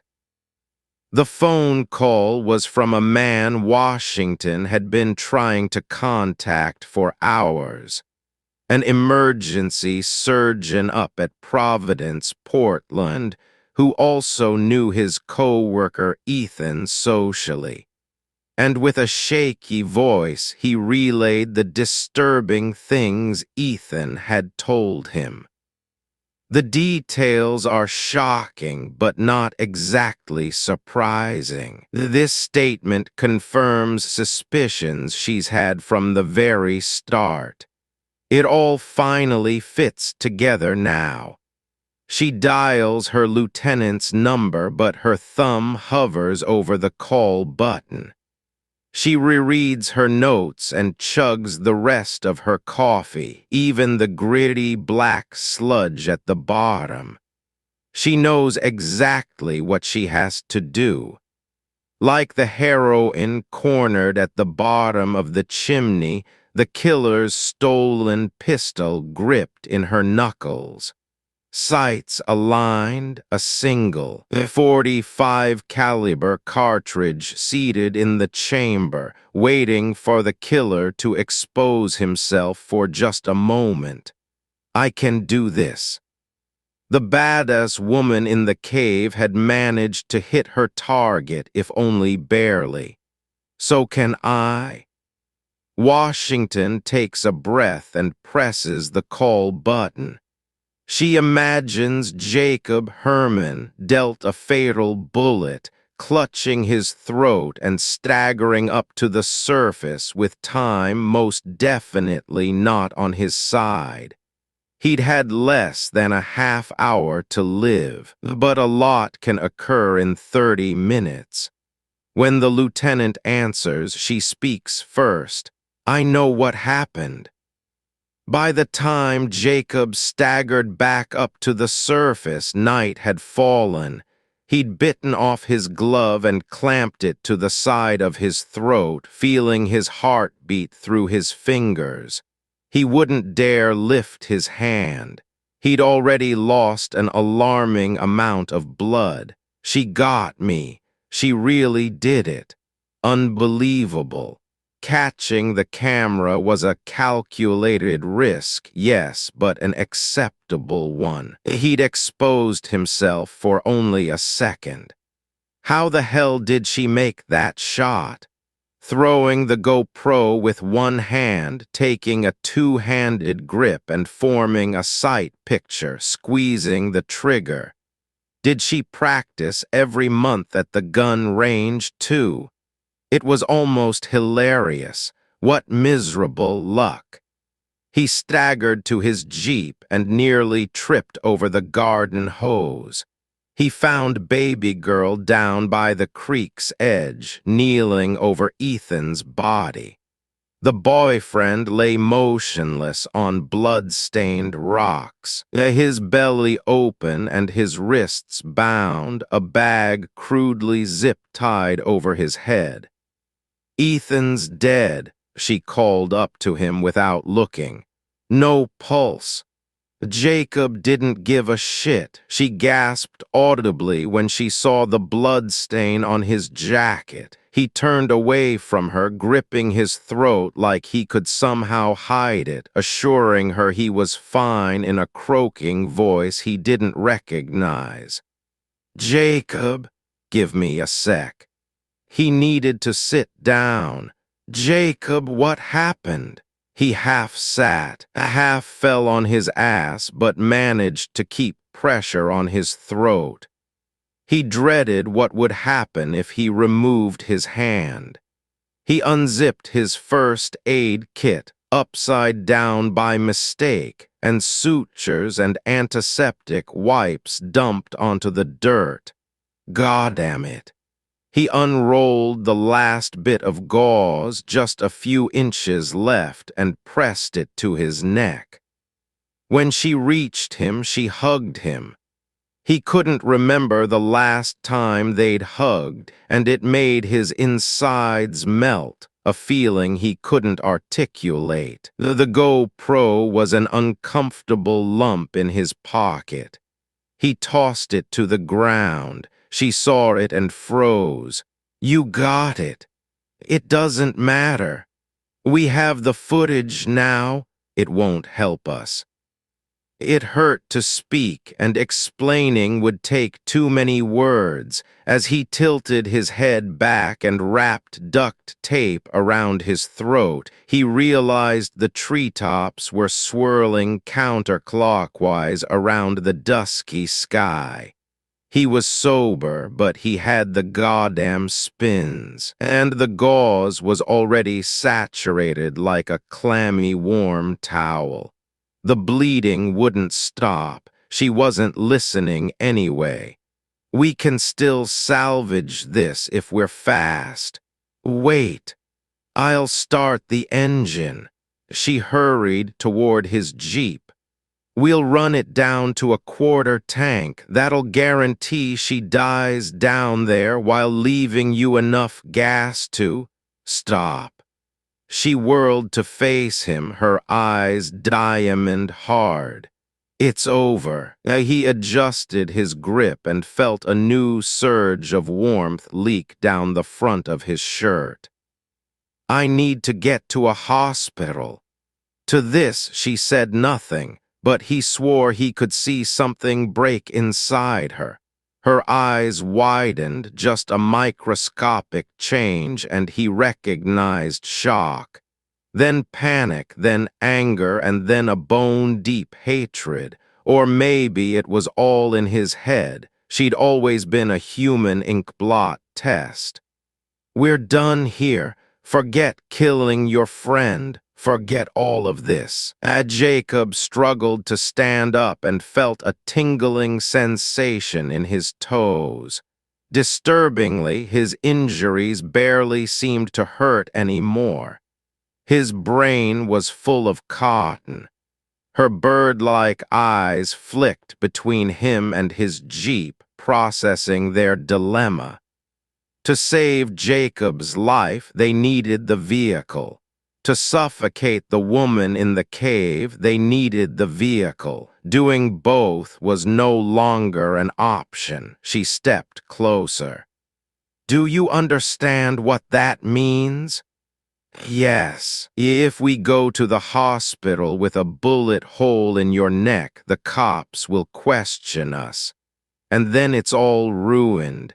Everything, the whole plan, and we both go to prison." "I'm aware of that. I am not going to prison, Jacob." "Then stay here." "That wasn't the plan." "Well, your best friend just slam-dunked your plan into the trash," Jacob tried to say, but his tongue felt oddly sluggish. His voice came out like a wheeze. From out here in the mountains, the nearest hospital was almost an hour away. Not good. He wasn't sure if he could stay conscious for the drive. He'd already lost quarts of blood through his fingers, and it was still coming, a slow but steady leak, no matter how much duct tape and gauze he wrapped around it. Again he tried to stand, but his legs were jelly. It felt like he weighed 1,000 pounds. The short walk to his jeep looked like a mile. He suspected he was dying, but tried not to think about it. Instead, he pictured motorcycle guy's prolapsed eyeball. Life rarely cooperates with your fantasies, but that moment outside the Margarita bar was like something from one of his dad's action movies. The timing, the surprise, the perfect haymaker. The terror and relief in baby girl's eyes as she saw him for the first time, the stranger who'd saved her. "There's a better way," she said now. Her voice was almost too faint to hear. "What?" "I have a solution." "To what?" She smiled bleakly. "Everything." "Yeah." He matched it with a dizzy grin of his own. "It must be a doozy." She touched his cheek with her hand, her glove-studded fingers sliding through the hairs of his beard, and for a moment he thought she might kiss him. Then her smile melted away and her eyes dimmed with sadness. "It is," she said. She ripped the bandage off his throat. An arterial surge exploded out of him, hitting the ground with a splash. He clawed at his neck, too late to stop it, and liquid warmth spurted between his fingers. "Baby girl," for the last fucking time, Tess said, "stop calling me that. She lied to me." Detective Layla Washington grips her phone. Her entire story, every word, every minute, she looked me in the eye and lied. The second killer that day wasn't Ethan, and it wasn't Allie. On the line, the lieutenant says nothing. A staticky pause. "It's Tess." Tess arranged her best friend's murder. It was always her. We've had it backward. It was Allie who escaped the ambush with her helmet camera. Allie who broke Jacob's fingers with rope. Washington catches her breath. And Allie who finally shot the bastard in the throat. Silence. And with Jacob bleeding to death, Tess knew she was in deep trouble. She couldn't hide what happened to her hired killer, but she's smart. To conceal her involvement, she came up with a new story. A version of the day where she's the hero. Finally, the lieutenant speaks. Clever. Not just clever. Ingenious. Their perfect murder might have fallen apart. Their designated victim might have fought back and kicked the designated killer's ass. But cunning Tess DeWater still found a way to land on her feet.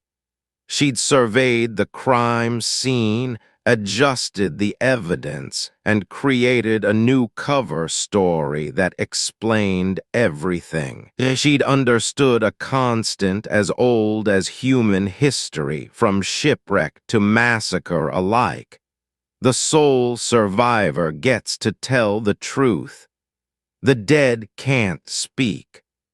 Washington has her digital recorder in her pocket.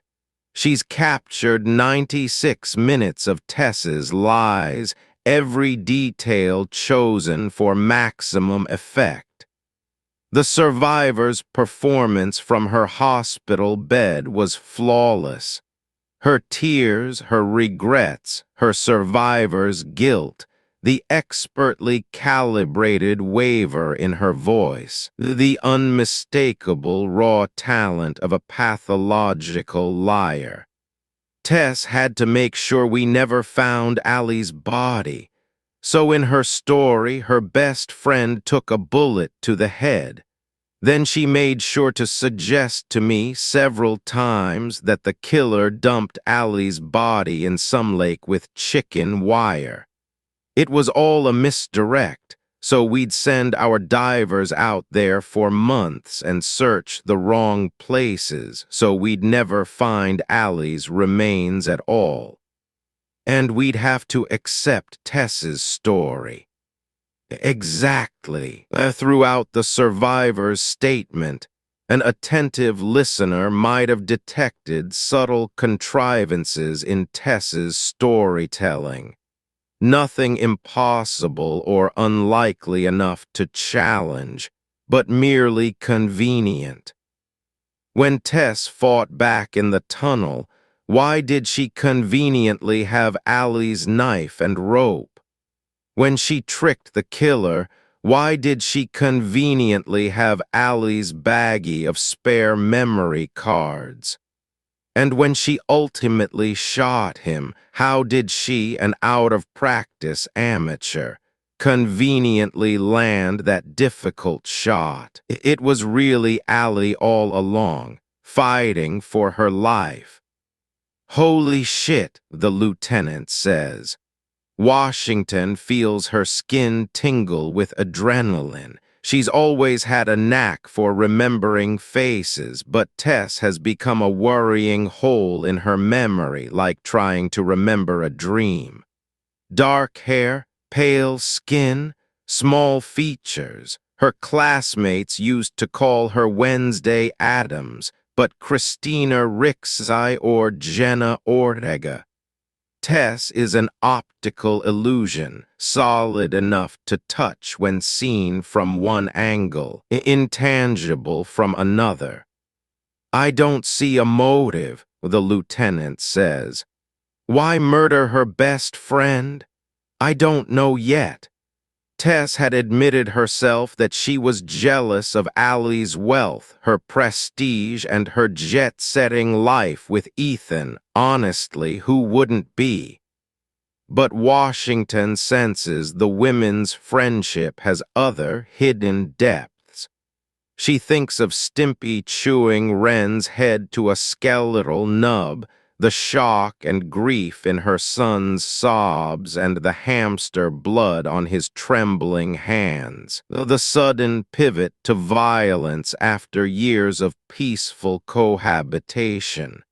"No one ever really knows anyone," her partner used to say.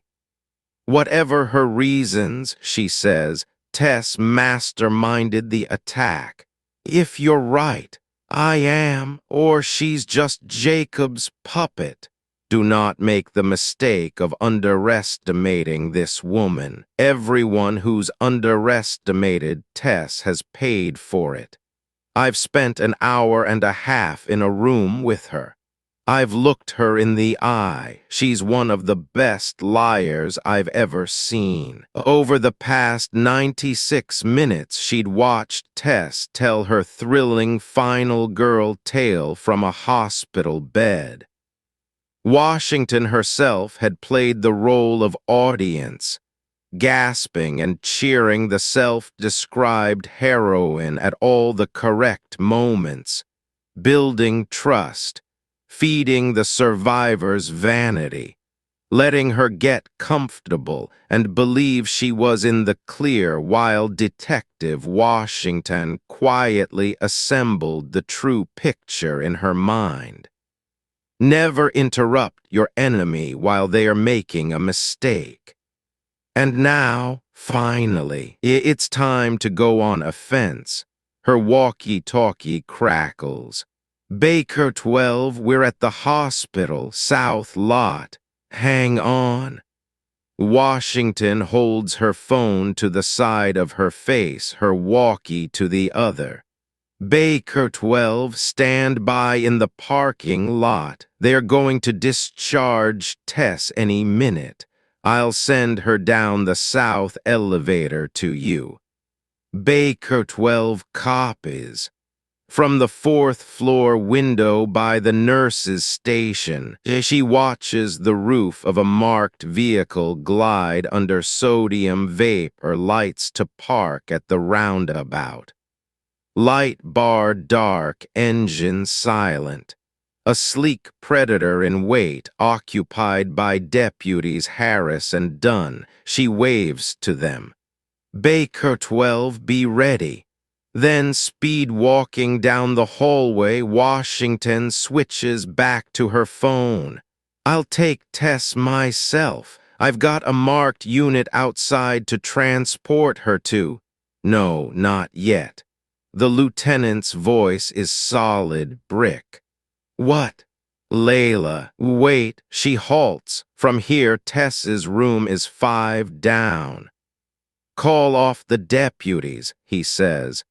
You're moving too fast. We need to work as a unit. First, let's all sit down tonight and listen to your audio. You locked Tess into her story, and now we need a strategy to break it. I fully agree with you. Tess was involved, and we can prove she lied. But right now, she thinks you swallowed it whole. Her guard is down. If you rush us to the next step, we lose that advantage. And his voice tightens with strained etiquette, a politician boxed into an uncomfortable corner. He's reluctant to say it, but he has to. And no disrespect intended, Layla, but you're not at your best anymore. There it is. Oh, fuck you. Time is running out. She swallows a ball of white-hot anger and glances back to Tess's room. Any second now, they'll sign her discharge papers. Then let her go home. We'll prep tonight and break her story tomorrow. It has to be now. When we make arrests, he says, it'll be my call. This is a mistake. I'll own it. No disrespect intended, but you don't understand this woman, Washington says. If we don't take Tess into custody now, if we let her out of our sight, she'll disappear. Jacob fell to his knees. Blood surged through his fingers to the slowing beats of his heart, spattering heavily on the rocky soil. He couldn't stop it, any of it. He stared up at her dizzily. Who are you? Who are you really? Baby girl or Tess or whatever she really was watched him fade with wordless disinterest. She'd gone blank, now a silhouette in his red light. She stepped back so his blood wouldn't touch her clothes. The air smelled like copper. She was a creature, all right, and this mystery had enchanted him at first. She was a small-boned thing when he saved her life at that margarita bar, petite like a doll, baby girl. He designated her, and maybe that was his first mistake.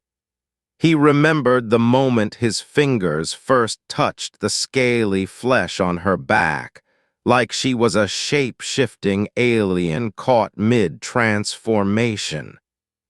I'll tell you later, she'd whispered in his ear. And she did eventually tell him the story of how she single-handedly destroyed her mother's life. How 14-year-old Tess stood in her shower with grim determination and poured bottles of bleach down her own shoulders and back, twice a week for almost an entire summer. Just to get out of her mother's tiny house with a leaky roof and bad water pressure, to get away from the woman's rules and chores, to be adopted by a new family, Allie's family, with 2 parents and fresher groceries and faster Wi-Fi. She was a hermit crab, he'd reckoned, and she would always want a bigger shell, even if adolescent Tess's teary-eyed claims of abuse were just inconsistent enough that the charges were ultimately dropped. Maybe her gruesome details didn't quite add up, or maybe there were some flaws in her performance. Her poor mother lost custody of her only child. Then she lost her job and was shunned by friends and family. Eventually, she killed herself. Tess confided in him once, although she never explained how. She'd outgrown her mother. She'd outgrown her best friend. Of course, Jacob would be her next meal. Now Tess paced with cat-like footsteps, quietly surveying the crime scene she'd helped create today. She hopped from rock to rock, her boots never touching soil or mud. Minimizing her footprints, Jacob observed thickly. "Cute. It doesn't matter," he gurgled. "You're going to prison anyway. This is your fault." Tess's voice circled him, flat and hateful. "You never took this seriously. You parked your Jeep right where she'd notice it. You waited at the entrance in plain view. You called me baby girl right in front of her. All fair points, but none of it mattered now. The cops won't believe you." He forced a smile with unfeeling lips. "Whatever story you come up with won't last 5 minutes in an interrogation room." She kept pacing in deep focus. "They'll eat you alive." She ignored him. "You'll crack under pressure. You'll slip up and make a mistake. Just like last time, you'll be that scared little teenager all over again trying to send your mom to prison. You're wrong." Tess crouched to meet his blurring gaze. "This time it'll be my word against 3 bodies. The truth is whatever I say it is." She smiled. "And when I'm done, I'll walk right out the door." Detective Washington enters the doorway with her phone clasped to her ear. She sidesteps a nurse and finds the recovery room empty. The amenities are being rotated. The surfaces sanitized, bed sheets stripped out. Tess DeWater is gone. Where is she? The nurse erases a whiteboard. She's been discharged. Jacob never learned exactly why Tess decided to do it. He liked to think discretion and deniability made him a more appealing confidant, and this deed would surely lock them together for life, more ironclad than any marriage vows. But in truth, he'd asked her several times after their fateful conversation by the gypsum river and received only vague non-answers. As far as he could tell, it wasn't about revenge or score settling. She'd always been jealous of Allie, of course, but jealousy wasn't enough of a motive either. Why pay someone to murder your best friend? Tess never said. She'd plotted out the date, the location, and the inevitable aftermath, verify everything she'd repeated like a mantra. She'd rehearsed the story she'd tell police. She'd even warned him that Allie might bring her GoPro, but a helmet camera wouldn't be a problem as long as the unknown killer remembered to steal it on the way out. Everything else was logistics.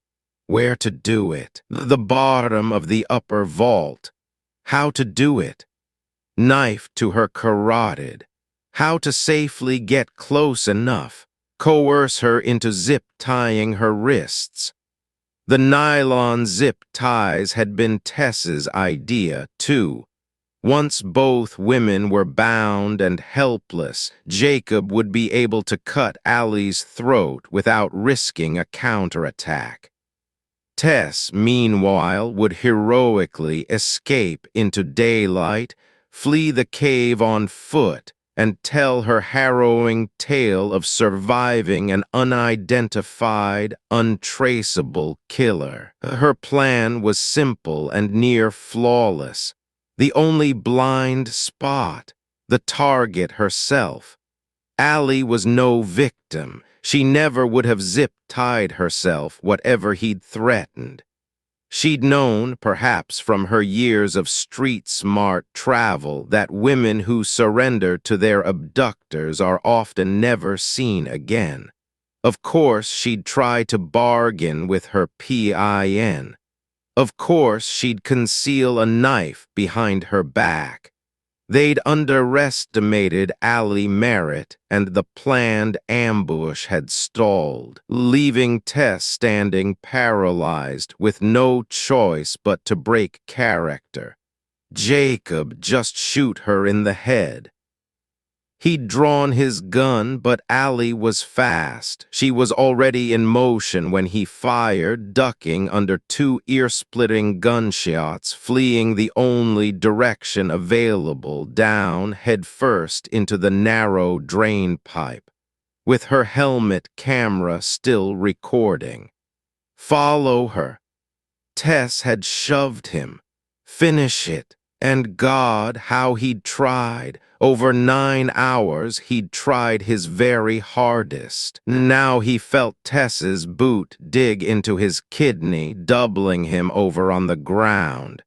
He was too weak to catch himself. He felt her fingers claw through his pockets until she found what she'd been looking for. His keys. Sprawled sideways, he watched Tess stand up with his key chain held in her sleeve, still careful to avoid transferring her own fingerprints, and march toward his jeep. Of course, she had one last thing to do. "It'll be my word against 3 bodies," she'd said, and she was right. 3 bodies indeed. Jacob knew he was bleeding out 1. Ethan was dead 2. And once his jeep finished the job and suffocated Allie 3, not a soul would be left alive to dispute Tess's story. No living witnesses would remain at all. Just like she'd originally planned, and despite everything that went wrong today, Tess had still found a way to appear innocent. What an incredible magic trick it was. As the sole survivor of the bloodbath at the Devil's Staircase, the truth would be hers to tell. Except he knew for one minor wrinkle. One little detail she hadn't considered, and it was delicious. He watched Tess open the Jeep's driver's side door with her sleeve, leaning inside and clicking the key into the ignition, and he couldn't hold it back any longer. He started to laugh. She froze. What? He couldn't speak. His throat rattled with deep belly laughs. What is it? Tess held the key mid-twist. Jacob tried again, but Christ, he just couldn't stop laughing. Maybe it was the delirium of blood loss, but this was the funniest, most karmically beautiful thing he'd ever seen in his entire life. His lips were numb, his tongue a dead slug in his mouth. He'd die with this shit-eating grin on his face. He gasped, "She." "What, Jacob?" With splinted fingers, he pointed at the ground, at the GoPro. He strained to enunciate his words, pushing air through his teeth. "Verify everything, remember?" Tess didn't understand at first, then her eyes widened. She moved fast, too fast for Jacob's glazing eyes to track. She left the driver's side door swinging ajar. She grabbed the GoPro from the ground and turned it over, prying the camera's side port open with her thumb and with a gasp of horror finding it empty. The memory card was missing. Allie had kept it. "You're right, baby girl." Jacob lay back and let his eyes slide shut. "It'll be your word against 3 bodies." He choked on a final, clotted laugh. "And her video." 20 stories underground, Allie Merritt placed the memory card on her tongue. She tilted her head back, swallowed. The hard-edged little plastic square cut her throat on its way down, pricking her eyes with tears. She coughed, gagged. It almost came back up, like regurgitating a razor blade, but she clenched her muscles and held it down until the sensation faded. It was done. Allie's life had changed in Costa Rica. Symptoms first appeared on days 1 and 2 in the dry lowland forests of Guanacaste. Traveler's stomach, she'd told herself, or maybe too many sugary drinks while riding by the pool.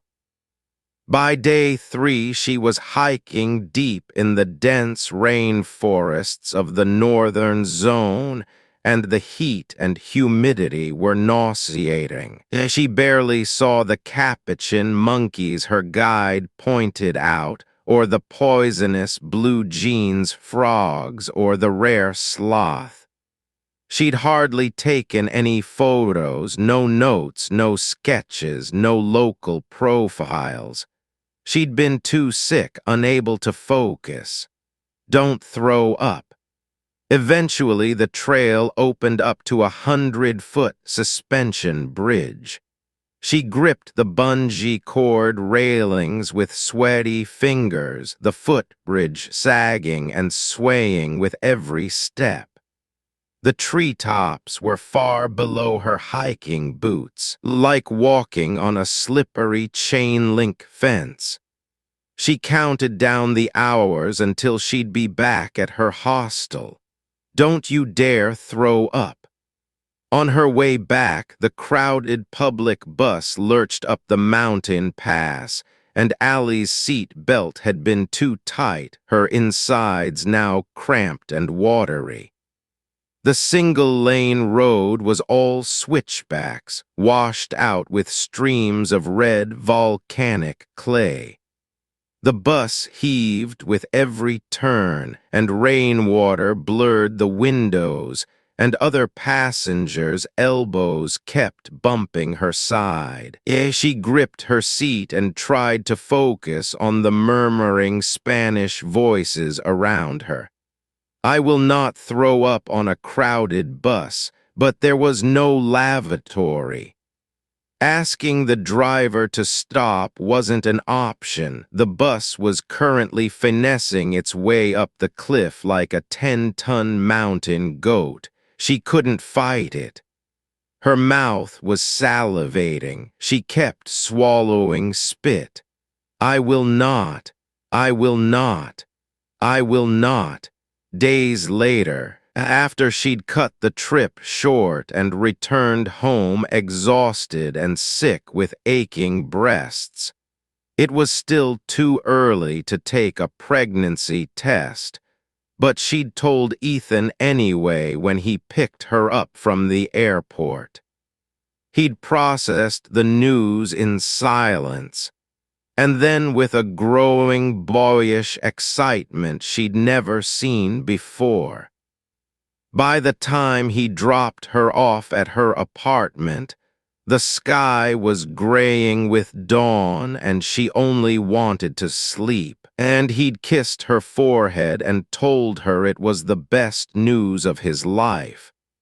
This shattered something inside Allie.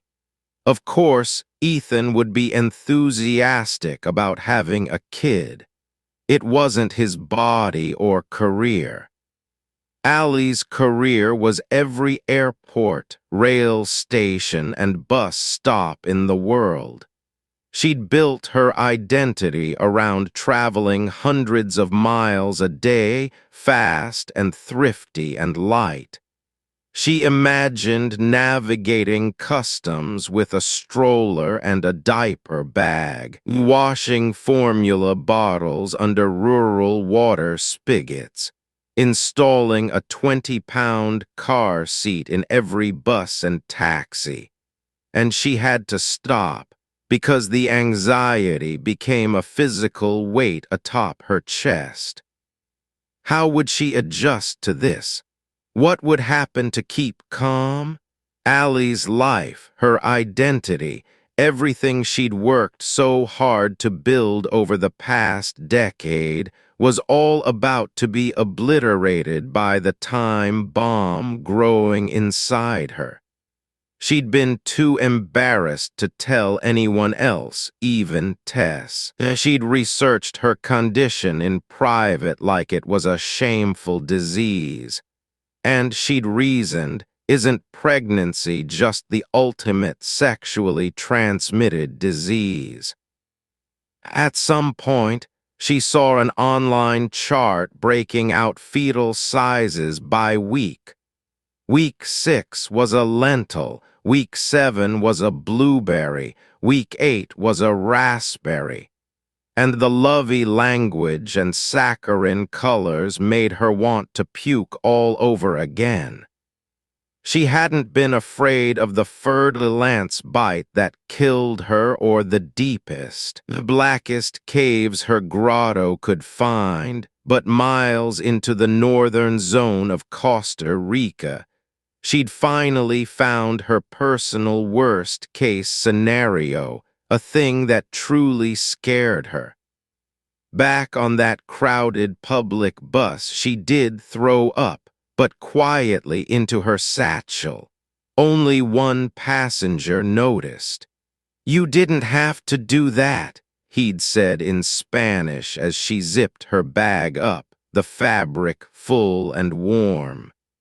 But Allie Merritt had always prided herself on solving her own problems. Even then, she already knew she wanted to terminate her pregnancy. Now, shivering and alone inside an ancient chamber hundreds of feet underground with mud-slick hair, bruised elbows, and a micro SD card in her stomach, it occurred to Allie that it was a Saturday, which meant she was now exactly 5 weeks along. 5 weeks. According to that stupid pink chart, the size of a sesame seed. Well, this isn't an ideal situation for either of us, but if we're stuck here together, we might as well introduce ourselves. Nice to meet you, Sesame Seed. I'm Allie, Oceanoff PDF. Com 38, we're in uncharted territory now. Detective Layla Washington sits in that same stiff hospital chair. Now the curtains are open, the monitoring machines are off, and Tess's bed is empty. The Starbucks cup sits on the tray table, untouched and long cold. She hears the lieutenant sigh over the phone, a staticky crackle. Whatever happened next at the Devil's Staircase is known only by Tess and Allie. The truth is often a secret shared by killer and victim. But Washington has a theory. "I think Allie kept the memory card," she says. "Clever. This would have put Tess in one hell of a dilemma. She'd taken care of Jacob and Ethan already, and she had Allie trapped at the bottom. She was so close to winning, but she couldn't take that final step. If she started the engine, she'd seal the memory card down there with Allie's body for us to find. This left her with one choice.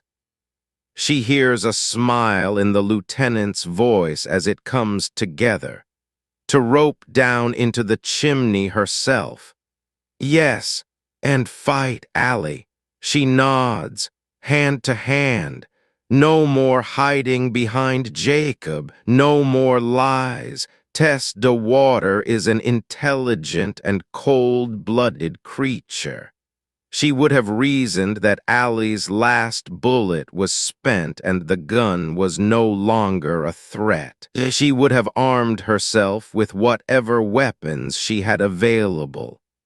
Jacob's steel KABAR knife, most logically, and her map, plus her headlamp, her flashlight, and any borrowed climbing gear she had left.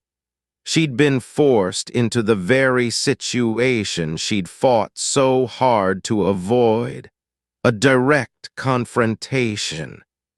She might have planned to watch from the sidelines and let her accomplice do the throat-cutting, but Jacob Herman never stood a chance against gritty, determined Allie. Maybe this final battle was always inevitable.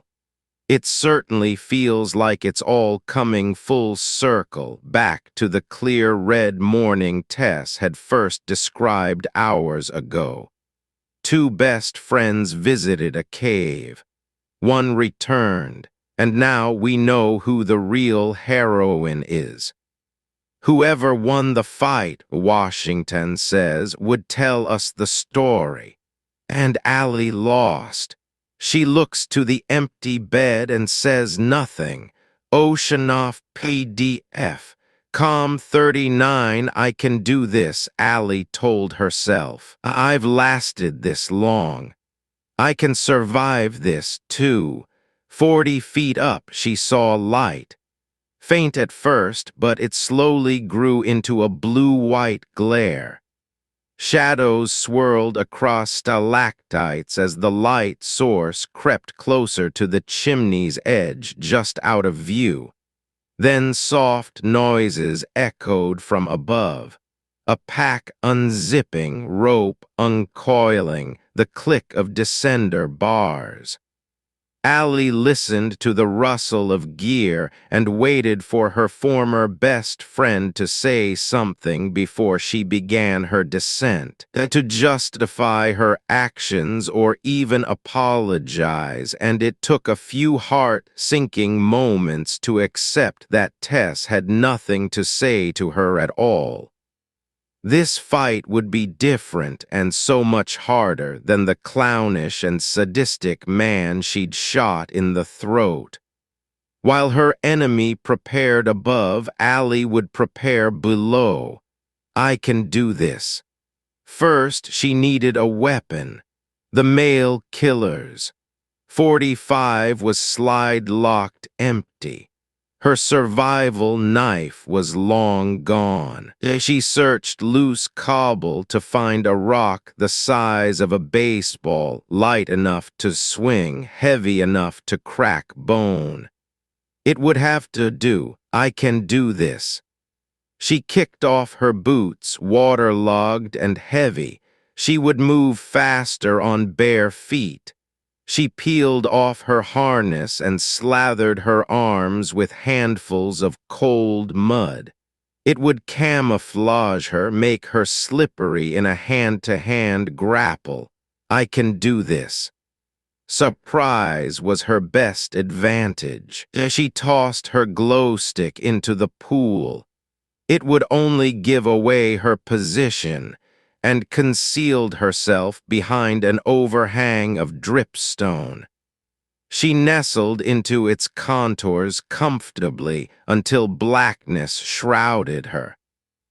The glow stick projected watery ripples across the chamber, a dizzying aurora of green light. She steadied her breaths and closed her eyes, letting them adjust to the dark. She listened to Tess rappel from the ledge above using the same single-rope technique they'd practiced as teenagers and swallowed a solid mass of emotions. Shock and betrayal and heartbreak and rage all at once. She didn't know what to feel first, so she strangely felt nothing at all. Those familiar sounds crept closer. The soft jingle of a carabiner rope feeding through stainless steel bars, wet boots wall-walking down rock. And halfway down, a jarring metallic gunshot. Allie heard a heavy splash and the slap of limp rope. She already knew Tess's fall was non-fatal, broken by the pool, but all the same she felt a jolt of adrenaline. The last anchor bolt up in Razor Alley had finally broken. Its corroded, century-old hook had shattered under the strain like she'd known it would, and whatever happened next, Tess and Allie were now trapped inside the lower chamber together. Both were fully committed. "All right, Sesame Seed. I have a few things I need to get off my chest. First, you, my little friend, must be the unluckiest clump of cells in the entire universe. And I'm not just referring to our current situation. You had the extreme misfortune of coalescing into existence inside me, Alma Lynn Merritt. Me, of nearly 2 billion fertile women on Earth. Whatever maternal instinct is, I don't have it. I'm not nurturing. I'm not patient. I have zero interest in wiping crap out of an infant's butt crack, or building a toddler bed, or waking up early in the morning to pack a school lunch. I've never, ever wanted to make a family, and to be brutally honest, I've wanted to punch most of the children I've met. Let's face it, little guy or gal, you and I were never going to work. Second, I just want to make this perfectly clear so you don't get your hopes up. Whatever happens in the next few minutes, if I survive this fight, if I somehow make it to the surface, I'm still killing you on Monday. I already made the appointment. Sorry, Sesame Seed. Nothing personal. Allie flattened her body against cold rock. Her enemy's LED flashlight scanned the walls of runny dripstone much closer and brighter now, but it still couldn't see everything. It would need to search every blind corner and check every shadowed space. And in one of them, a crouched and mud-slathered Allie waited with a rock clenched in her fist, ready to swing. As the light crept closer, she felt a tickle atop her bare shoulder, finely haired legs creeping one step at a time. They climbed her throat, her chin. Brushing the spider away would risk making a sound, so Allie relaxed her muscles and let it crawl up her cheek, tickling her eyelashes and then onto the wall behind her. This was her world, not Tess's. Since she was 9 years old, she'd spent cumulative weeks of her life underground, and she was such a natural part of this landscape that its blind denizens didn't even notice her. The cave spider didn't even realize it was walking over a human face. A dead man's voice echoed in her mind, a droning loop. The man downstairs, he waits and he waits. This time, the lyrics emboldened her. Allie had the element of surprise now, and she only needed to wait for her moment to strike. As the LED light crept closer, it illuminated the glistening floor, almost touching Allie's bare toes. She tucked them in and pressed herself lower, her body aching and tense. Rock textures lit up around her, mineral grays, egg yolk yellows, rust reds, glistening streams of calcium carbonate poured like molten slag. Eye-wateringly bright now, the light infiltrated every crack and crevice, and Allie's hiding place shrank to a sliver of darkness. No noises now. She held her breath. The light stopped a few feet away, hovering just barely out of view. She knew Tess was standing just around the formation's edge, almost close enough to touch. She could hear the woman's breaths, the flecks of her harness, the water dripping off her drenched clothes. One more step and they'd be eye to eye, and Allie would swing her rock. It was almost over, almost. With her lungs in her throat, Allie waited for that final step. Instead, the LED light snapped away. The woman's footsteps retreated.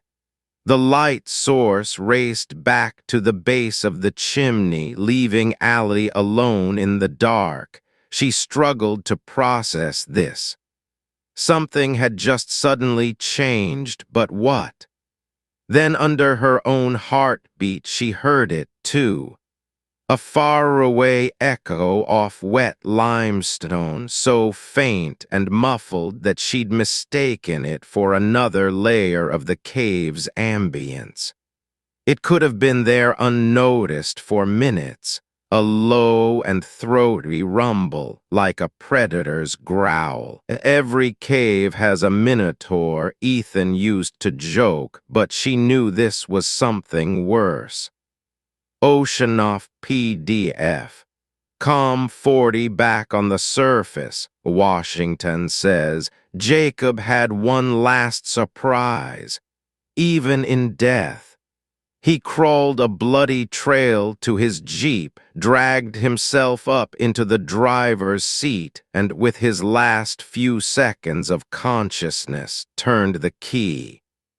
With a dead man slumped at the wheel, the jeep would idle uninterrupted for hours. Piped through several hundred feet of rubber hose, the internal combustion engine would flood the confined space with carbon monoxide.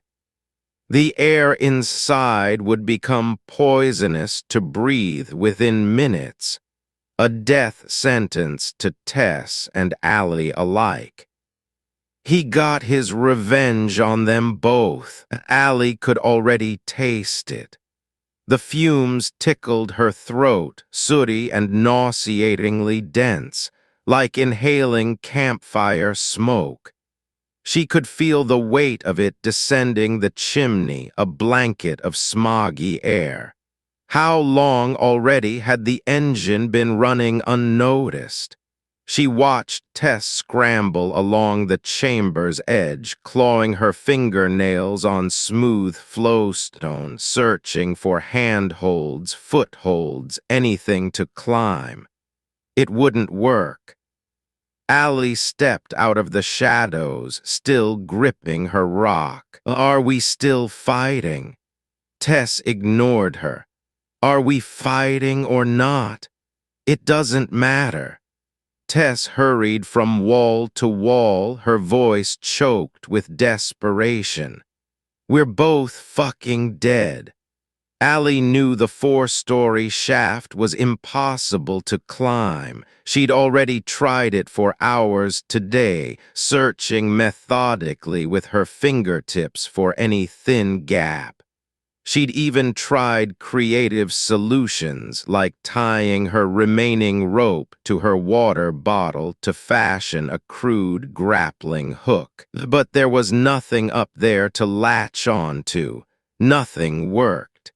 Escaping the chimney was impossible without a fixed rope, and that last surviving steel bolt, corroded by decades of moisture, had been the only anchor point, now destroyed too.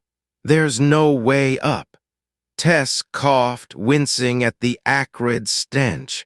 And we're running out of air. Allie focused on controlling her own breaths. She inhaled through her nose, counted to 4, and let it out through her mouth. Slow your breathing so you use less of it. It doesn't matter. And sit down. We're dead anyway. And limit your talking. That uses air, too. What does it matter? Tess shrieked, her voice raw. Allie ignored her and sat down. She knew the vertical chamber was an hourglass filling with poison, and every physical exertion now had a cost. Every second, the air grew worse. With every breath, more carbon monoxide accumulated in their bloodstreams. She pulled her lighter from her pocket and flicked it. Just a weak orange flame the size of her thumbnail. Her heart sank. Oxygen was already low. We can't stop it. Tess kept trying to scurry up the slick walls like a pathetic trapped animal, her boots slipping, tears in her eyes. It doesn't matter what we do. There's no way to shut off the Jeep from down here. It'll keep running all night for hours and hours until the entire tank is. Tess, will you shut the fuck up? Please? She froze as if struck. Allie flicked her lighter shut and stood up. She approached the pool's edge and stared into the dark water at her green glow stick glimmering at the bottom like a bioluminescent cave worm. It illuminated that black underwater opening, no bigger than an air duct. She took another measured breath. "You're wrong," she said. "There's one way out."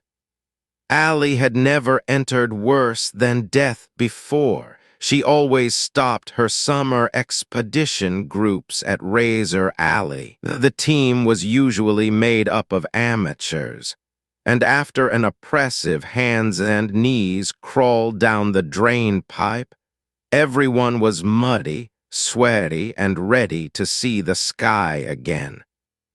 The Grim Reaper sign did its job in deterring most sensible cavers, but there was always one or two who couldn't resist the call of the depths. Allie had always been curious herself, maybe more than anyone, but the entire group's safety was her responsibility. She knew all the horror stories. She'd read all about the ill-fated prospector and the ensuing rescue attempt, and even the gory but disputed particulars of how they recovered his body. She'd memorized every detail of the man's famously horrifying death, true and mythic.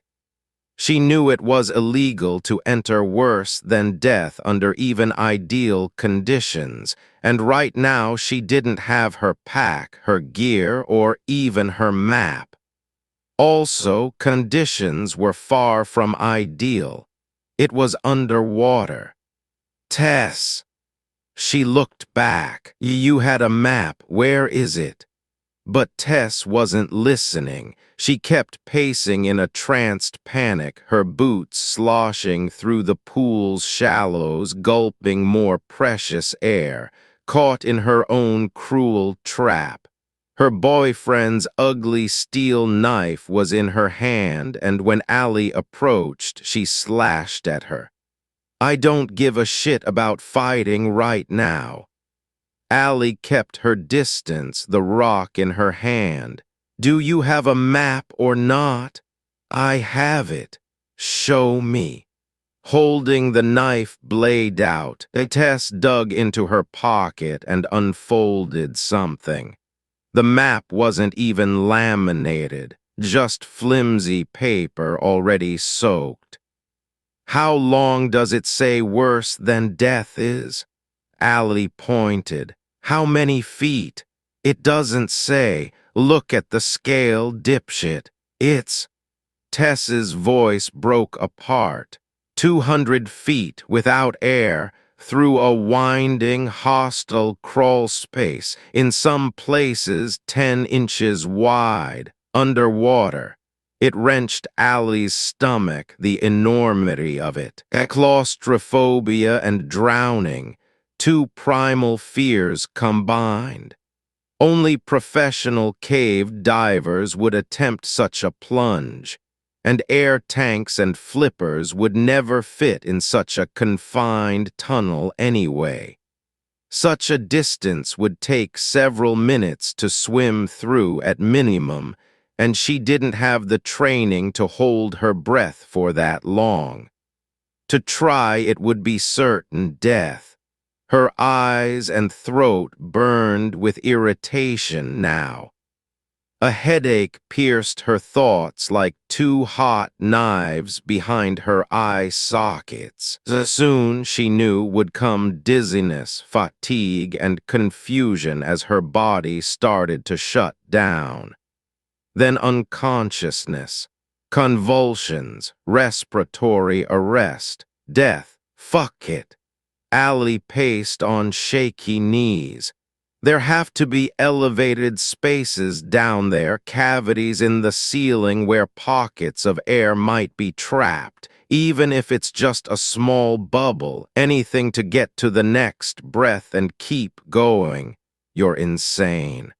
When water rises, air has to go somewhere. If you're wrong, you'll die. I'll die if I stay here, too. Allie gazed down into the black water, inhaling slowly with her diaphragm, practicing efficient breaths, trying to prepare herself. This would defy every self-preservation instinct in her body, her lungs, her brain. It would be so much easier to sit and wait here with her former best friend, inhale more invisible poison and let herself fall asleep. Like euthanasia, the male killer had said. Not happening, she told herself. If I have to die today, it won't be in my sleep. It's worse than that. Tess coughed. You know it's not just one tunnel down there, right? There are offshoots and dead ends like a flooded maze. It's not even fully mapped. Yes, yes, and yes. Allie knew all of this already. Worse than death was an underground cardiovascular system branching into tangles of smaller veins and arteries. Hitting a dead end inside a tight squeeze is already dangerous, without space to turn around. A crawling human must instead wriggle in reverse and backtrack. This can take several minutes. Underwater, while holding your breath, you don't have several minutes. Underwater, one wrong turn is fatal. I can't die here with you, Allie said. I won't. It's suicide. Stay, follow. I don't care what you do. She waded up to her knees in icy water and felt a sickening dizziness fall over her like an instant inner ear infection. Another bad sign. She snapped her last glow stick, a fresh burst of green. Without her headlamp, without her flashlight, it would be her only source of light underwater. I've done squeezes before, she coached herself. I can do this too. You're really serious? I have to try. This is my world, she thought. This is what I do. It looks like the tunnel goes straight for about 10 feet. Tess studied the map with her flashlight. Then it turns and splits. I can't tell, but I think the left side widens. That widened space Allie knew would be her best chance at finding a pocket of breathable air, if one even existed. This would be a gamble with suicide, an underwater game of Russian roulette, and she couldn't even be sure Tess was telling the truth. Unknowns upon unknowns. She flicked her lighter again, this time just a spark, no flame at all. It was getting difficult to breathe. Every gulp of air felt strangely solid in Allie's chest, like inhaling cotton candy. Her thoughts were starting to swim with hypoxia. So I'll go left. Give me the map so I can see the rest of the... I'll tell you if we make it that far. Tess stood up. I'm following you. Give me the fucking map. I'm keeping it. Tess tucked the wet paper into her back pocket, her boyfriend's knife in her other hand, for insurance. Allie felt a spreading coldness in her stomach. Her best friend had always been quietly savvy with calculations. Even here, even now. She considered fighting anyway in the dwindling air, hurling her rock at Tess's face, feinting left, hitting right, trying to rip the fragile paper away without damaging it. But her enemy still had that vicious combat knife. Even if Allie won the fight, she'd likely take a stab wound, and then she'd never make the long swim. Fighting over the map was suicide, a waste of air, energy, and time. Whether she liked it or not, they had a fragile alliance. Until we don't. Allie told herself she'd solve one problem at a time. That's all anyone can do. When plans went awry in unfamiliar places, she often remembered something her grandfather used to say. It is permitted you in time of grave danger to walk with the devil until you have crossed the bridge. But this would be one hell of a narrow bridge. Fine, try to keep up. Allie waded up to her chest in chilled water, her bare feet touching jagged hidden rocks. Worse than death was a keyhole in solid stone, like a vent at the bottom of a swimming pool.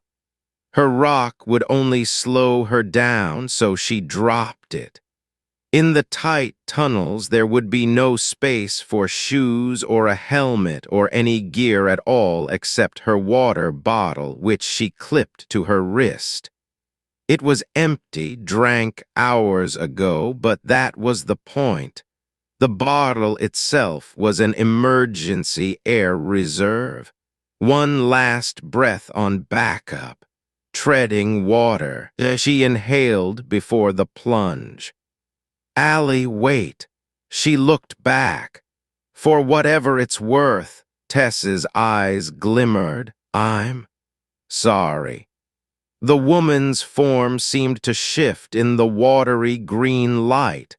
Her face kept changing with the rippling reflections, her features swirling in inhuman ways, and Allie thought about those late-night games of changeling at her cousin's house. The room's shared gasp of disbelief that the secret monster could be shy, innocent little Tess time and time again. A changeling is a tragic creature, an impostor planted by the devil in the place of a stolen child.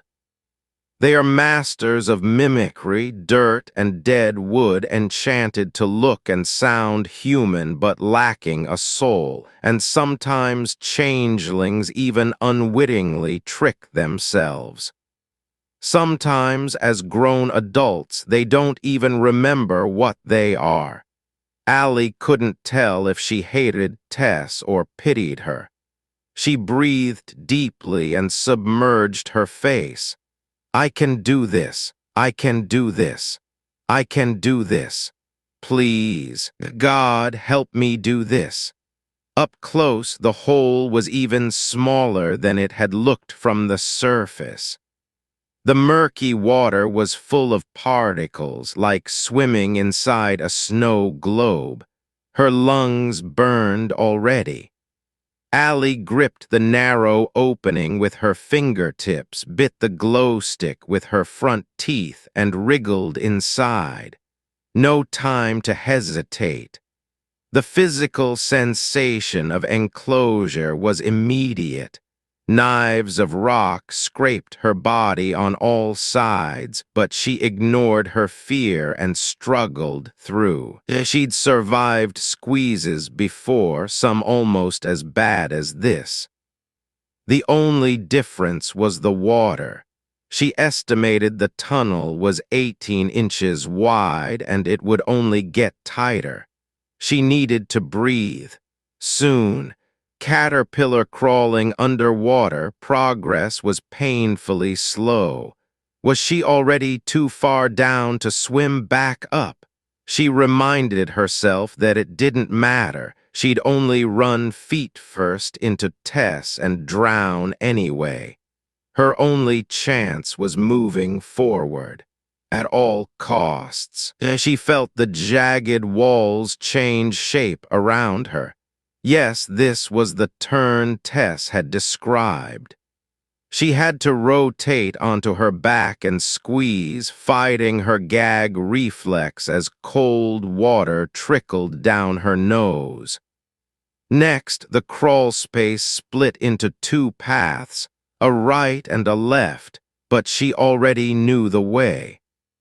Left. She twisted her body to fit with the green glow stick in her teeth through swirling particles of ancient sediment. Her lungs were aching now, ballooning against her ribs, but a jolt of panic stopped her cold. Her stomach dropped. Despite all her efforts, she hadn't seen the map. Only Tess had. I can't trust her directions. Tess had every reason to lie to her, to send her down an unmapped dead end to drown. To die somewhere her body would never be found. Did she lie to me? There was no time to swim back. Allie's lungs were about to explode. Either way, right or left, led to a 50% chance of drowning. Life and death would come down to this, a blind underwater coin toss. She thought of the way Ethan had flipped that coin on their first date, their penny date. The expectant laughter between them as it twirled and caught a spark of sunlight. At one intersection, he'd fumbled the toss and it fell down to the pedals as he drove. So Allie unbuckled her seat belt to retrieve it. Tails, she'd called triumphantly. And it would be the first time she'd touched Ethan's leg, their bodies still then unexplored. Little talks by of monsters and men on the speakers, the cinnamon cookie scent of his cologne that she'd teased him for. God, she wished to be in that moment and not this one. Left or right, Allie had to make a choice. Her time was up. And if she chose wrong, she knew it could be Tess telling this story to the police instead. Left, Tess had said. So Allie went opposite and swam right. I'm going to let you in on a secret, sesame seed. Death is no big deal. Really, I mean it. I know this because I've literally done it before. I lost consciousness in the back of some nice Mexican dude's pickup with a swelling hand and woke up in a hospital bed without even realizing my heart had stopped. No angels or demons or heaven or hell. Cardiac death was just a glorified nap. It felt like nothing at all. That's the big secret of all mankind, the thing everyone seems afraid to admit. To the beholder, death is no worse than falling asleep. Heck, technically, we've all been dead before, haven't we? For billions of years across the span of time, while Earth was a half-formed ball of magma during the Crusades, during the Roaring Twenties, you and I were both as dead as doornails, and it didn't hurt us one bit. Only life hurts. But oblivion, it's painless. That's a promise straight from your mama. Whatever happens to us next, there is nothing to be afraid of. She found air. With her fingertips, Allie felt a narrow cavity in the limestone overhead, barely enough space to inhale. It tasted musty, sour, like bathroom drain mold. She didn't care. It was the best damn air she'd ever breathed in her life. The low ceiling scraped her forehead and glistened with rows of symmetrical ridges, eerily organic-looking like a rib cage. She couldn't turn her body around. She could barely move her legs and arms. And traversing the shoulder-width tube felt like belly crawling down the long stomach of a python, neck deep in stomach acid. Cold water lapped at the curved ceiling, just a few inches of breathable air. This was beyond claustrophobic. Whatever this was, words hadn't been invented for it. If she survived this, she'd never even begin to describe this enveloping full-body horror. The weight and pressure and strangling visceral closeness on all sides. A gurgle of displaced water rose behind her. A gasping voice inhaled, "Tess." Allie twisted her neck to look back. "You lied."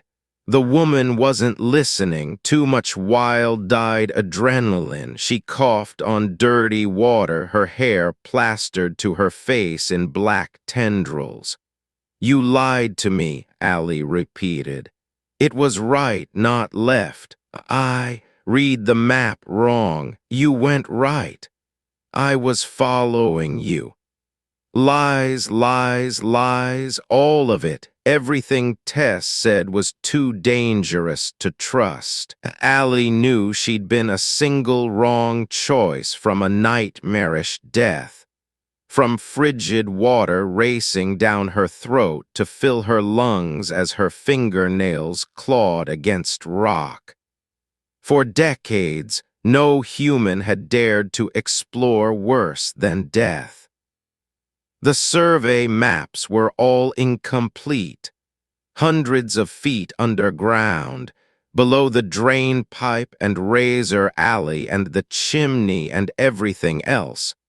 A human body lost in an unmapped dead end would likely never be found, let alone recovered. A complete search of such a cramped and intricate tunnel system was impossible, and Tess surely knew it. "She needs me to die down here." Her spine chilled. "Someplace they'll never find my body." She needed that map somehow, but it was physically impossible to fight here. The single-file tunnel wouldn't allow it. And even though Tess had the knife, she couldn't attack from behind either. If she slashed the arteries in Allie's ankles, her body would block the passage and trap her too. Guaranteed death, Tess coughed. I still smell exhaust. It's following us. Allie spat water through cracks in the rock.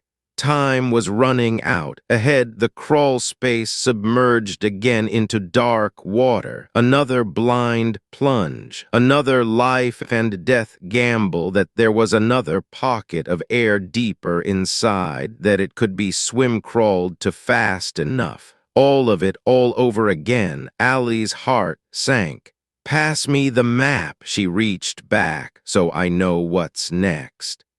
I'll describe it to you. Fuck you. You give me the map. It splits into 3 tunnels, Tess described. A left, a right, and a middle. We have to go down the middle. You're lying again. Trust me. I don't. Wedged on her back in the flooded tunnel, Allie felt crushed from all sides. Relentless pressure. Carbon monoxide penetrating the porous bedrock behind them, their shared air dwindling, their body temperatures dropping. Tess's knife carried inches behind her unprotected feet. So many deaths in pursuit. She took a shivering breath. I can do this. Trust me, Tess repeated. What choice do you have? Okay, sesame seed. Maybe I was a little harsh about aborting you on Monday. I mean, if I was, well, I'm sorry. I know you're just a clump of cells, but I shouldn't be glib about it. Humor has always been my way of avoiding things I'd rather not deal with. I'll even admit that you and I have a few things in common, although you probably look like a tadpole right now. We both have a heartbeat according to that stupid chart. We both require oxygen. We're also both, let's not sugarcoat it, in extreme fucking danger.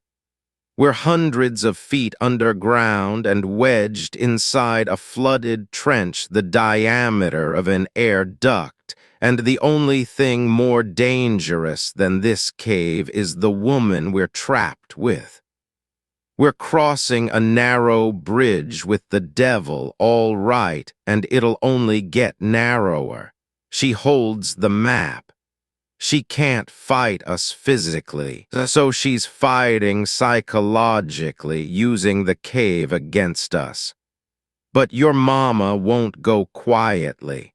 I'll find a way to beat her, I swear. If it's any consolation, sesame seed, I promise, no one kills you but me. As she swam through the murky water, Allie's glow stick revealed artifacts littering the cramped tunnel. She had to push them aside. Rust-eaten tools and chisels, pulleys, decayed ropes. Like wreckage on the ocean floor. This was the epicenter of an unsuccessful rescue operation more than a century ago. This was where it happened. Every item was left exactly where it had been discarded. The men who carried them all long forgotten. Her chest ached with building pressure. She'd been submerged for too long already, and she was in danger of losing consciousness. But finally, the crawl space widened a few inches into the 3-way split Tess had described, and this time she couldn't afford to second-guess herself. There were 3 routes. 2 led to death. She had a 1 in 3 chance. The middle, Tess had said, but she was lying. Left or right, then 50-50. Better odds, but still not good. Stars pierced her vision like fireworks now. She couldn't hold her breath for any longer. She needed to make another blind choice, another all-or-nothing coin toss.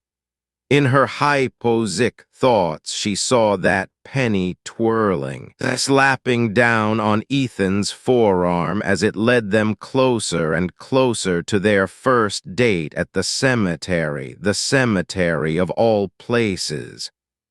Heads or tails? Left or right? Left or right? Left or... Allie ignored both and swam straight down the middle. Left and right were both wrong. She knew Tess's tricks, the subtle ways she played the room, how when the changeling suspected the group's suspicions were turning against her. She didn't get flustered or try to argue. She smoothly changed her tactics. Reverse psychology. This time, Allie guessed Tess had told the truth, the middle, and staked 2 lives on it. Allie had a plan. Twice now she'd survived by intuition and luck. She wouldn't survive a 3rd dive. No more mind games, Tess. She spat out her glow stick and stopped in the neck-high water, letting her body block the narrow trench. I'm not moving until you give me the map. Behind her, only the lap of water. She waited for Tess to respond, breathing through her teeth while they both lay wedged single file on their stomachs, their bodies crushed flat in the cold water. No space to turn around. She imagined millions of tons of earth suspended overhead like they were belly-crawling between the jaws of an industrial press.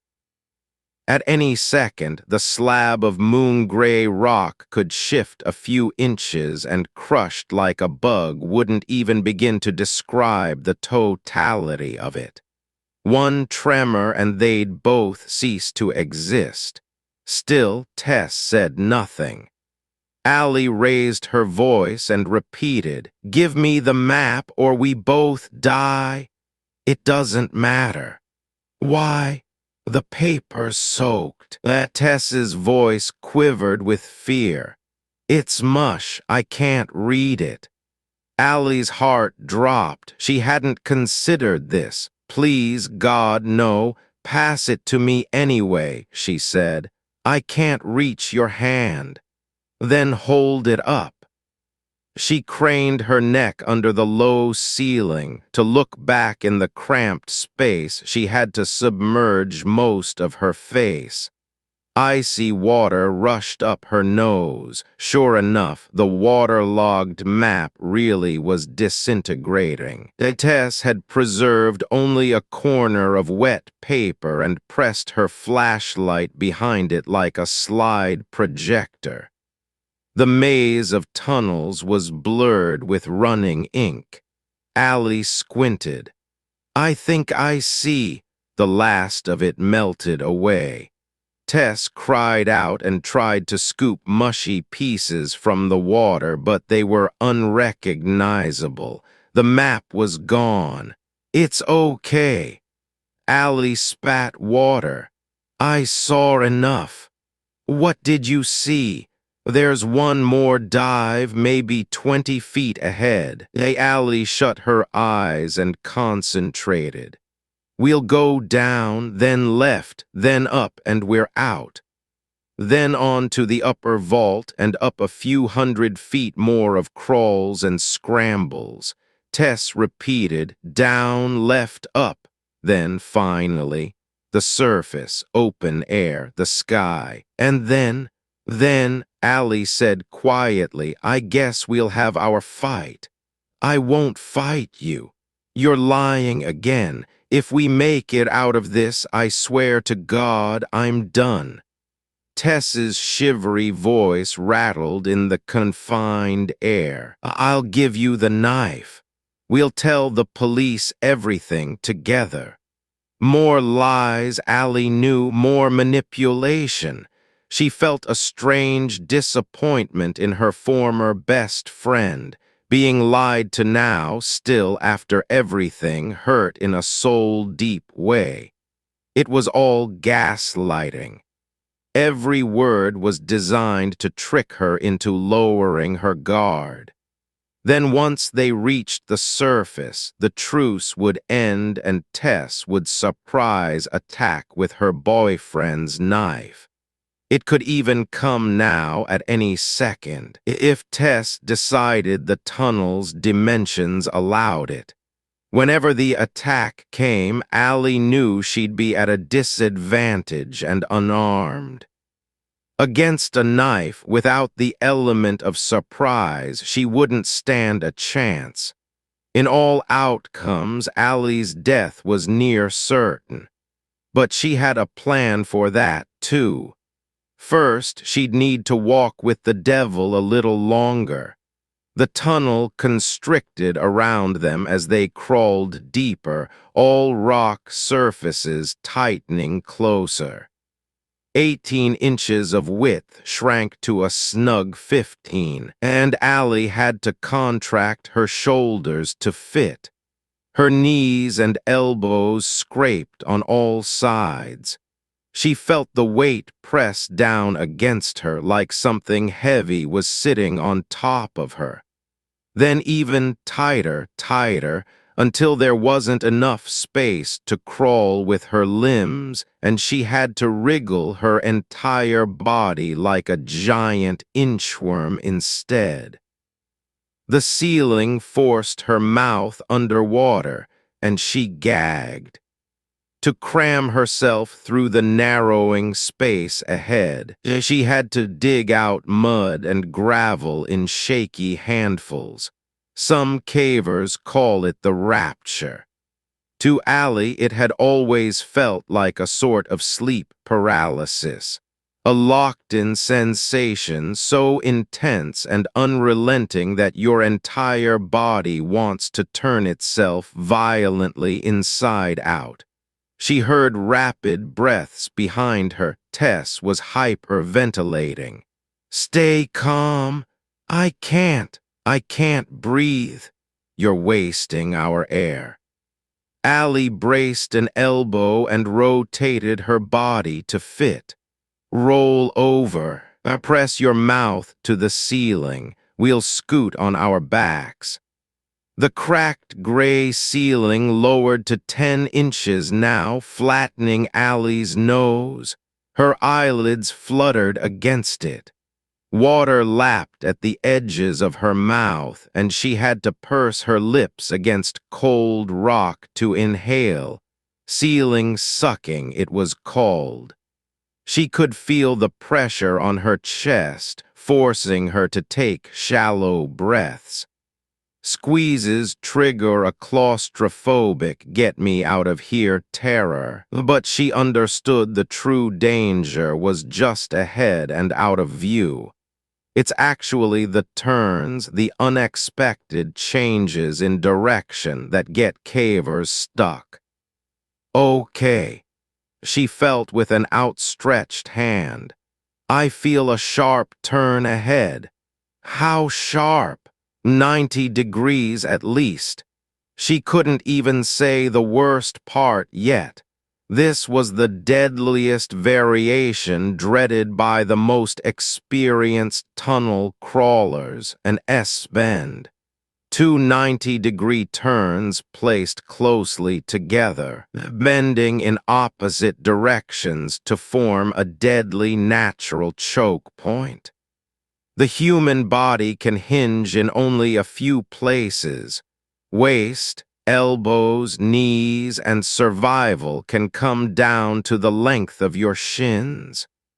She thought about the prospector, wedged so tightly in this place that the only way out was to have his legs broken with hammers, to be sawed apart and excavated limb by limb. A boulder shifted overhead with a sudden tectonic creak. The ceiling lowered an inch. Loose pebbles dropped into the water, splashing in Allie's eyes. The tunnel was unstable. Oh God, please, she thought, give me a fucking break. Behind her, Tess gasped with new fear. What was that? Crawl slowly, Allie murmured. Be careful what you touch. Everything here could be precarious, millions of tons of heaped boulders still settling and finding equilibrium overhead. All it could take was a little pressure in the wrong place. She heard ancient, brittle groans and felt the vibration against her face. More rocks splashed into the water around them, and with every splash, she knew the water line was dangerously rising.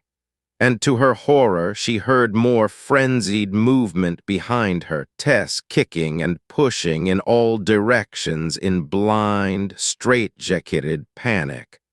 Oh my God, oh my God! Stop thrashing, you'll kill us. I can't. Slow and steady, 1 inch at a time. I can't do this. Yes, you can. Allie pressed her lips against rock just barely above the lapping water. Remember, fear is power. Fear is power, Tess echoed. They kept saying it back and forth like a chant with squashed lungs.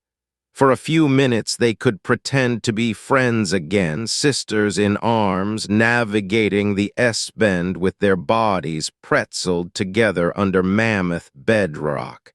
Halfway through, Allie had to ask it. Your mom never did those things to you, did she? A long silence behind her. Then, no, you lied about the bleach, all of it. Yes, so you could live with my family. There's something wrong with me. Tess's whisper filled the inches between water and rock, breathy and shivering. It's like a wire is connected wrong in my brain, or like I'm missing some important part everyone else has. I can't explain it. Allie felt spidery fingers touch her left ankle. The faint pressure moved across her skin, a gentle motion tracing 3 sides. She remembered seeing Tess trace those nervous little triangles on tabletops at the dive bar on 6th where they used to play trivia, on her Honda's steering wheel before her driver's exam, on her own thigh in algebra class. 1,000 little snapshots. I know. Allie swallowed. I always felt sorry for you. Your moods, your anxieties, the way you pushed people away but still couldn't stand to be alone. You were this shy, a broken little thing with scaly skin that came to live in my house, and I felt like I could save you somehow.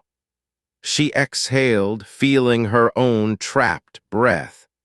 I guess I was afraid to leave you behind because that would mean I'd failed. You should have cut me loose, Tess said. I know. Why didn't you? I wasn't strong enough, Allie said, closing her eyes. But now I am, because she'd lied, too. It was already done. Minutes ago, she described the map inaccurately. The way out was really to the right, not the left. Their hand-to-hand fight on the surface would never happen, and instead they'd quietly go their separate ways on the final dive.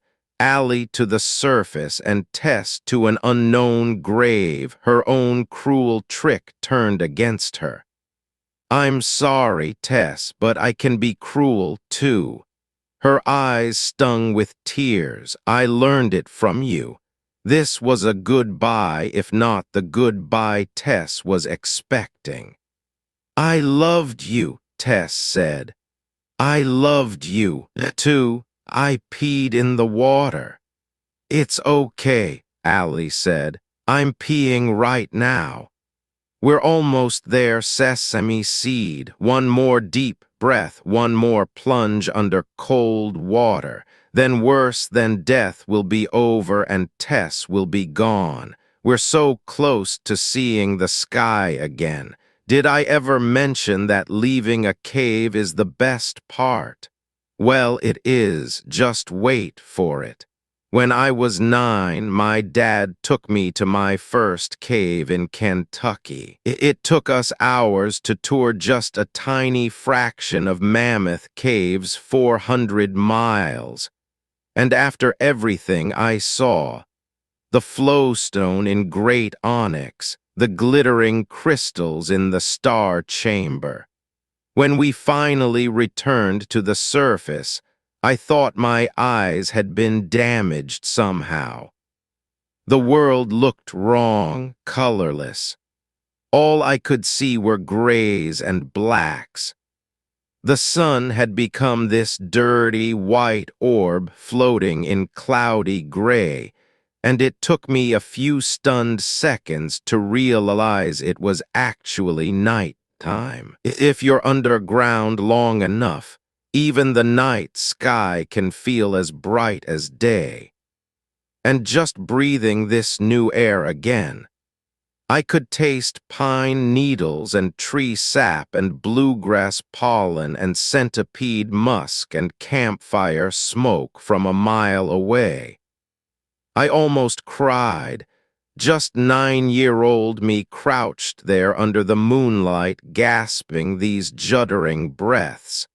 And my dad held my fingers in his huge hand and told me, "You can't truly appreciate the light until you've spent time in the dark." And he was right, of course, but it was more than light and darkness. I think after hours in the tunnels, my little mind was comprehending just how big the world really is. For the first time in my life, I understood. There are no walls, no ceilings, just open air. You can go anywhere.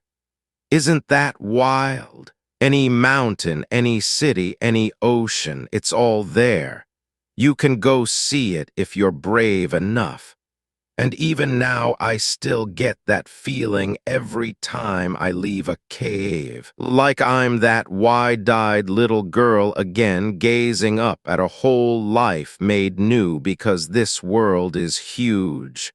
Full of beauty and terror and mystery and everything that hasn't happened yet. And I fucking love every inch of it. That's what's up there. That's where we're going, sesame seed. I can't wait to show it to you. And I'm realizing I have another confession to make. I've been thinking about Monday, about the appointment I made, about you, about us. And I want you to know I've changed my mind.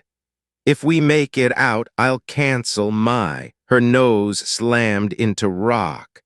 Cartilage crunched and she coughed out bubbles of air. She almost swallowed a mouthful of icy water. Disbelief flashed through her mind, then alarm. This was wrong. There wasn't supposed to be a dead end here. With her fingertips, she searched the black water to her right and found only more hardness, more solid stone. This is impossible, she told herself. I'm not lost. I saw the map with my own eyes.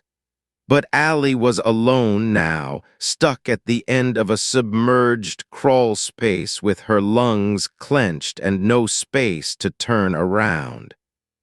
Her mind raced with buried alive panic, the same repeating thought accelerating. I saw the map with my own eyes, and she'd memorized the tunnels, turned Tess's own cruel trick against her. But somehow it was all for nothing. Allie was trapped anyway inside a 10-inch sarcophagus with nowhere to go, water filling her ears, her nose, her mouth. She wanted to scream underwater. How was this possible? She'd watched Tess press her flashlight to the wet paper map like a slide projector, every detail plain to see. No more mind games. Paper doesn't lie. Paper can't lie. Not even cunning, sociopathic Tess could make the map say anything other than the truth. Unless, no, a wave of horror fell over the drowning woman. No, no, no, unless Tess had knowingly held the wet paper backward. Unless the soaked translucent against her flashlight had been reversed.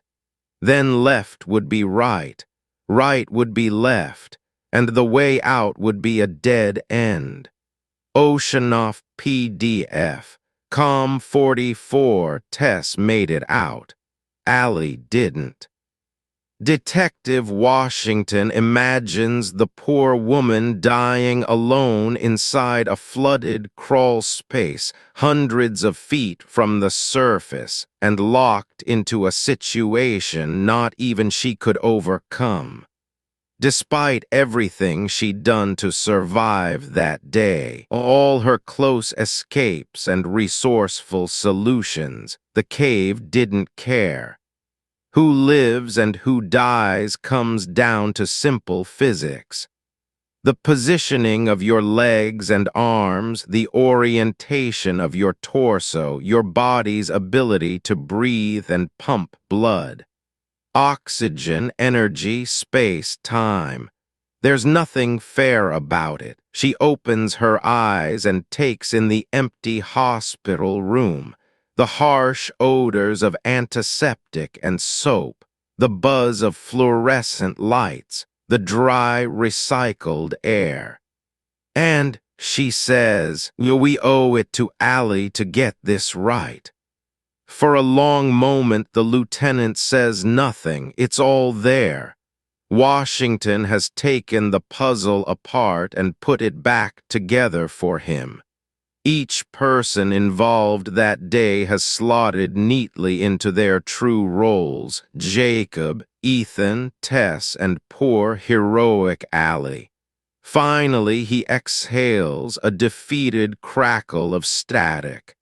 I think you're right about Tess, about everything. And he doesn't want to say it, and we just let her walk out the fucking door. Tess DeWater never planned to go home and sleep, of course. That was just another lie. She'd surely known that police sluggishness had given her a valuable window of time to finish covering her tracks. She would destroy her bagged clothes before they could be seized. She would return to Jacob's mobile residence, its location still unknown, and burn every piece of evidence that might be used to connect them. It would all be ashes by the morning, every vital thread cut. Tess has spent hundreds of hours studying criminal procedure as a third-year law student. She surely knows their playbook. Christ, I'm sorry, Layla. She hears a faint creak, an office chair settling as he sits down. We never should have let her out of our sight. We had her, we had the mastermind of the whole thing sitting in a room with you. It's fine. I should have trusted you. I said it's fine. The lieutenant stops, an uncertain pause. You're right, you did make a mistake. Washington allows herself to crack a vindicated smile. But luckily I made a mistake, too. She touches her handheld radio. Due to my cognitive decline, I forgot to call off the deputies downstairs. Within seconds of leaving the hospital's south lobby, Tess DeWater was identified and arrested by deputies Harris and Dunn. She surrendered without incident, and by the time Detective Washington radios in to request an update, they are already halfway to the sheriff's office. Baker 12, suspect in custody. She lowers her handheld and grins. Beautiful. 1 hour later, the survivor from the Devil's Staircase has been photographed, fingerprinted, and seated in a soundproof interrogation room on the second floor of the Stevens County Sheriff's Department. This is now a controlled environment. No more interrupting nurses. No more distracting coughs down the hall. The walls are bare and the furniture minimalist. Instead of a cheap digital recorder, Tess's every move is now captured by 2 high-definition cameras and 4 directional microphones. She waits rigidly in a sunken chair that's bolted to the floor. She hasn't touched her bottled water. When the door creaks open, she jolts. Detective Washington enters with a smile. "Hey, stranger." Her face goes colorless. "You." "Yes, me." She sits between Tess and the door. "Remember hours ago when I told you most killers dig the hole themselves? I just hand them the shovel," Tess says. "I remember. When subjects are read their Miranda warning, they are often too shocked or distracted to truly listen. But Tess is different. She absorbs every word with clear-eyed awareness. On the paperwork, she signs her name with a precise swoosh. Then she sets the pen down and stares directly forward, as if challenging the detective.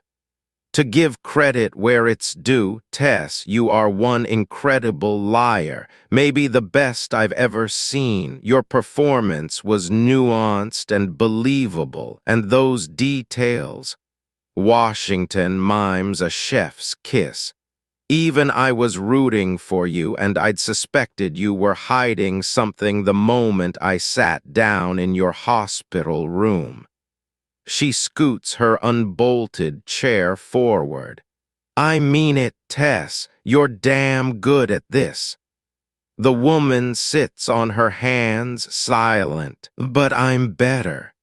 Interrogation is all about psychological pressure, and that pressure requires momentum. A subject must be afforded little time to reflect or maneuver, and Tess has already proven herself to be a gifted and pathological liar. Normal tactics won't work on her. She can juggle details and handle an immense cognitive load.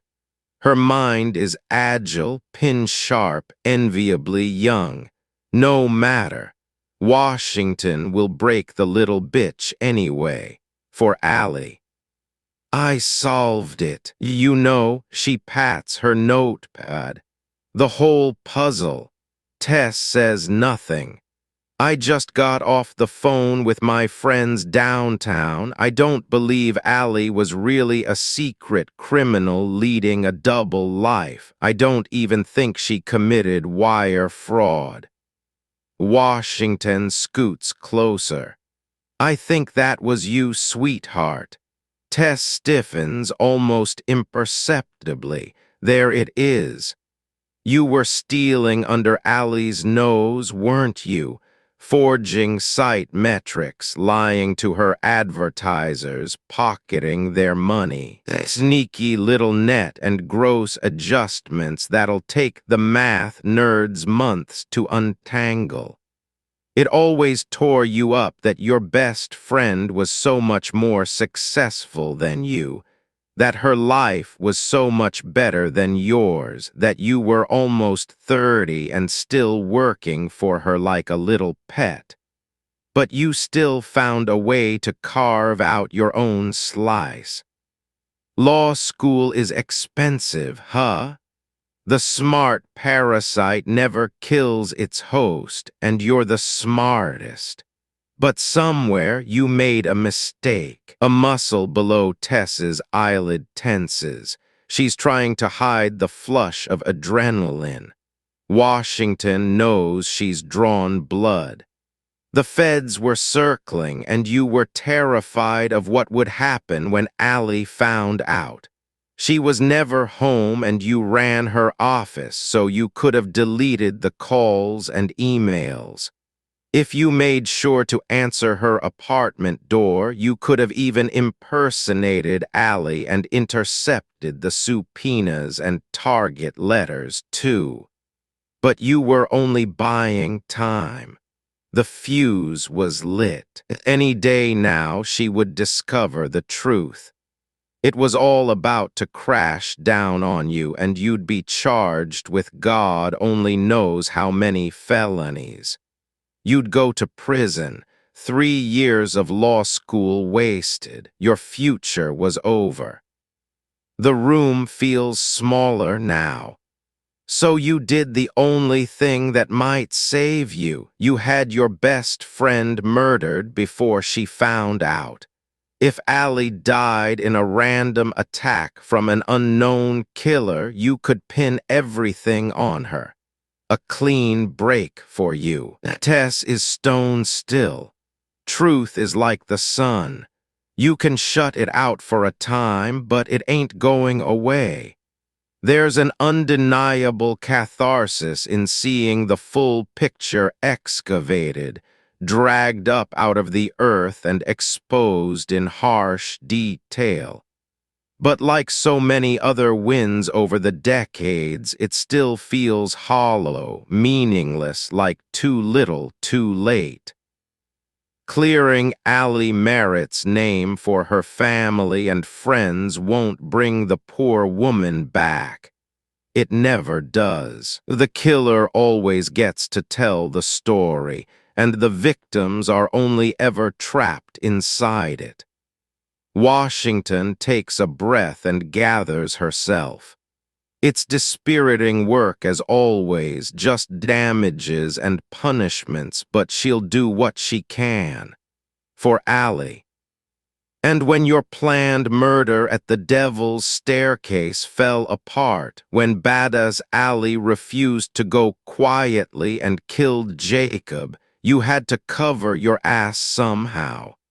You didn't just need Allie dead. You needed her body and her memory card to disappear, buried under millions of tons of earth somewhere so deep we'd never find her remains. No, not yet. At Allie least Merritt was now, underwater, wedged she inside a doesn't 10-inch have crawl to space, but hide she was her not dead. disgust She any still had her longer. empty water bottle. You With numb left fingers, your she popped the cap and pregnant brought the best plastic to her friend lips. to die. Then she pinched her nose and inhaled.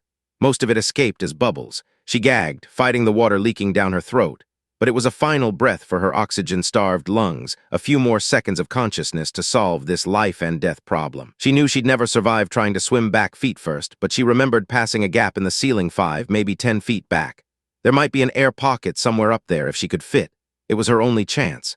She braced her elbows against rock to push herself backward, and to her horror it shifted. The entire tunnel rearranged itself. She felt boulders moving around her, an undertow of displaced water, loose gravel peppering her face. A heavy block slammed down beside her head. Another crushed her glow stick, and the green chemical light dimmed into ribbons of dying color. Blackness now. The rocks kept compacting from all sides, crushing her body even further. There was no way forward. Was there even a way back? She was so hopelessly disoriented she didn't even know which way was up. She pushed again with her elbows, delicately this time, but she couldn't move backward. The dimensions of her body wouldn't allow it. Her right knee was pinned, her ankle trapped. She let the water bottle float away, its air now depleted. That had been her last breath. Her mouth and nose were full of frigid water now, barely held back by the muscles of her clenched throat. She'd exhausted every option. It was over. But a deeper part of Allie's brain knew this wasn't true. She was pushing a thought away, refusing to look at it. Not every option was spent. No matter how hard she pushed, her right foot held her wedged in place. It refused to budge as surely as a square peg in a round hole. Her body's natural range of motion locked her in, because a human ankle simply cannot bend in that direction, unless I make it. If she broke or dislocated the bone, Allie knew she might be able to rotate her limp foot a few more degrees and twist free. It was desperate. It would hurt. It wasn't even sure to work. God, she wished there were another option, anything else. She couldn't reach her right foot, so she would need to use her own body weight to break her ankle. Underwater, this would be difficult, maybe even impossible. She would need to leverage her entire body and push hard without triggering another deadly collapse. With her lungs burning and the synapses fading in her brain, she pivoted onto her knee and positioned her ankle. Every pound of Allie merit, everything she ever was and ever could be, concentrated on a single bone. She pushed hard. A sickening live wire jolt exploded up her shin bone. Maybe the worst pain she'd ever felt in her life. Even worse than the fer-de-lance bite. She screamed underwater, losing her last breath to a flurry of racing bubbles. It wasn't enough. The bone hadn't broken. I can't do this. I can't do this, I can't do this, I can't fucking do this, she had to. Her lungs were empty now, out of air, out of time. She knew she had to keep trying, and she did, but every attempt was weaker than the last. Her ankle screamed with pain, the bone aching inside rubbery ligament, the skin torn to bloody hamburger. It wasn't enough. Allie was only mauling herself, shearing off her flesh and exposing her tendons and filling the water with blood. All this agony for no purpose at all. She couldn't create enough torque to break her ankle. Not here underwater and weightless, no matter how hard she pushed. And she was fading, sinking inside her own skull. She forced her body to try again to subject herself to more pointless pain, but this time she couldn't. Her muscles went limp. Her senses faded. Allie lost consciousness. I'm sorry, Sesame Seed. I'm so sorry. It all happened 24 hours ago. Can't be undone. Allie's fate is out of her hands. Even now, after a decade, Washington has never forgotten the way that grieving father's face had changed when he read the funeral home's clumsy but well-intentioned text message about his daughter's remains. We have Isla here. The shock, the widening eyes, the heart and throat tremor of relief. For a miraculous split second, his teenage daughter was alive again, and then she died a second time, like an unconscionably cruel joke. God, she wishes she'd had the power to bring the poor girl back for real, in a way that wasn't fleeting or illusory. I have something incredible to show you, if fucking only. The interview room is starting to feel smothering. It's been over an hour, and the interrogation of Tess DeWater is going in circles. This sociopath, this manipulative little shapeshifter who spent 16 years secretly preying on the kindness of her best friend, won't surrender an inch. She already knows she staged the crime scene at the Devil's Staircase perfectly. She hasn't left an iota of usable evidence behind. Even the mystery hand glove print is a dead end, as she discarded her gloves to ensure there'd never be a forensic match. A self-described warrior and control freak, she surely double-checked and triple-checked the bodies of Ethan and Jacob. In her calculations, who else remains alive to challenge her story? I'm telling you the truth, she repeats for what feels like the 1,000th time, letting tears appear in her eyes. She's still playing her sole survivor character, calibrated for maximum sympathy. Her breathy voice is convincingly timid and pathetic. She'll keep lying. She'll dig in, deny, double down. Washington can't help but find herself in awe of Tess's cunning, the intelligence and intent behind the performance.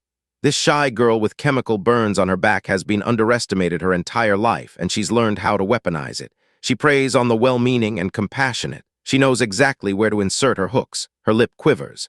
Do I need a lawyer? That's up to you. Worse, she seems to be acclimatizing to her new situation, finding her footing, gaining confidence. She's done this all before, hasn't she? As a teenager, she spent hours testifying under oath about her mother's alleged abuses. As an adult, she's an attorney in training. Now those clear eyes are scanning the soundproof room, memorizing the camera placements, sizing up her opposition. She's about to make some moves of her own. She asks, "What am I being charged with?" "You haven't been charged yet. And if you can't charge me, you'll let me go?" "That's right." Tess nods slowly, considering this. She's starting to sense vulnerability across the table. Eye to eye, Washington can almost read the woman's thoughts. "You don't have enough evidence, do you?" Her voice might be a meek whimper, but her thoughts are steel. "You took me in on a hunch, overriding your boss, and you gambled it all on being able to break me in this room, on scaring me into confessing. So how's that going?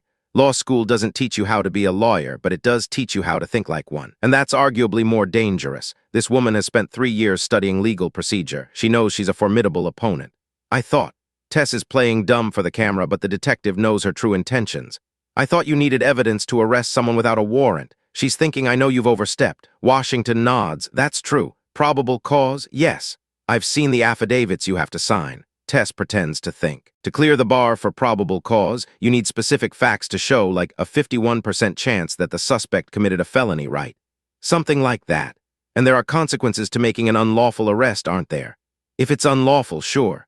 Tess looks across the table at the detective's handwritten notes, reviewing the details she's given thus far. An interrogator's job is to apply pressure to a suspect's narrative, but Tess is too canny to fall into the usual traps. She even seems to invite the challenge, if she figures Washington can even keep up. You lonely lost dinosaur. You missed the comet. Tess already knows her story is airtight. Her thrilling journey of survival could land its own Lifetime movie. After escaping the carbon monoxide and reaching the surface, she'd stolen Jacob's jacket for warmth and set out to hike through the forest for help. Faced with rain and low light, she'd taken improvised shelter under a fallen tree. Then at daybreak, she'd resumed her long trek through the wilderness, ultimately reaching a highway around noon to collapse dramatically on the side of the road. The semi-truck driver who'd stopped to help had feared she was dead at first, wrapped in a dead man's blood-drenched jacket, her hair plastered with twigs and dried mud, one eye burst red. She's played the role flawlessly. "I know the laws," she says, "and I know you only have 36 hours to hold me without charges." Washington says nothing. Tess's lips curl into a microscopic smile, too subtle for the cameras to see. "And then you'll have to let me go. I know you're only playing a hunch, Layla. I can still slip away. Did you know people used to install bells inside coffins?" Allie chewed on her turkey sandwich. "You're making that up." "Really, it was a thing." Of course, their first date would be at a cemetery, but the coin must be obeyed. That was the first and only rule of the penny date, Ethan had explained, and even though it was mid-February and a crisp 30 degrees, Allie was finding it an oddly pleasant day for a picnic in a graveyard. The sky was hard blue, the foliage all skeletal sticks. She'd lost track of how many times they'd walked the same looping concrete path, their laughing breaths fogging in the air, each time passing that same headstone with a conspicuous rust-eaten gizmo. She picked away dead leaves. "Why install a bell? As someone who's already died once before, I figured you'd be an expert," Ethan said. "They were called safety coffins. That was ages ago, when my field was a total shit show and we cured everything with cocaine and leeches. People used to worry they'd be pronounced dead prematurely by some idiot doctor. Imagine waking up from a coma and realizing you'd been buried alive. The bell was to alert passers-by that there was a living person trapped down there inside a coffin, pulling that little string for dear life." "The origin of the phrase 'saved by the bell'?" He laughed. "Maybe. Something about walking in circles over hundreds of dead people prompted reflection, and Jack and Coke in the thermos didn't hurt." Allie had driven past this cemetery countless times on her way to the airport, but never actually set foot in it. She'd never paid so much attention to the engravings on headstones or noticed how many husbands and wives chose to be buried together. It was oddly romantic, reassuring even. Her own experience with dying in Mexico had been so jarring and lonely that she'd never imagined having company when you go. She'd always traveled alone. Maybe she didn't have to. Being a public figure is strangely isolating. Strangers may recognize your face, but the connection is strictly one way. You exist in other people's minds as a caricature of yourself, and she sometimes felt like she'd sold part of her soul the day she stopped being Alma. It sounded like the name of a 1950s housewife, but it was still hers, wasn't it? She hadn't planned to be famous or to even monetize her hobby. After high school, she'd only wanted to quietly wander the world like Carmen Sandiego, seeing what was over the next hill and the next, but she was also a storyteller, and an English teacher once told her that being a storyteller is a sort of pathological emptiness. When you feel something, you're not satisfied until you've made other people feel it too. You can't just experience it yourself, you have to share it.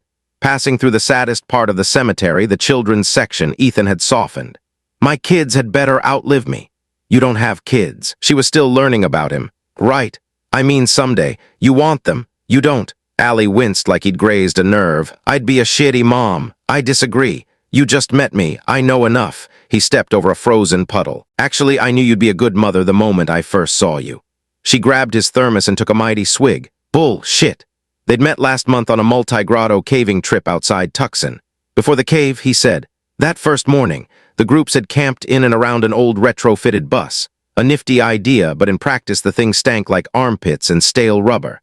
Allie had been the first to rise and claim the outdoor shower. She'd been shampooing her hair when she felt something tickle the top of her foot. Blinking away water, she'd looked down to see knuckled legs crawling over her bare skin, a hairy yellow scorpion, 4 inches from pincers to stinger.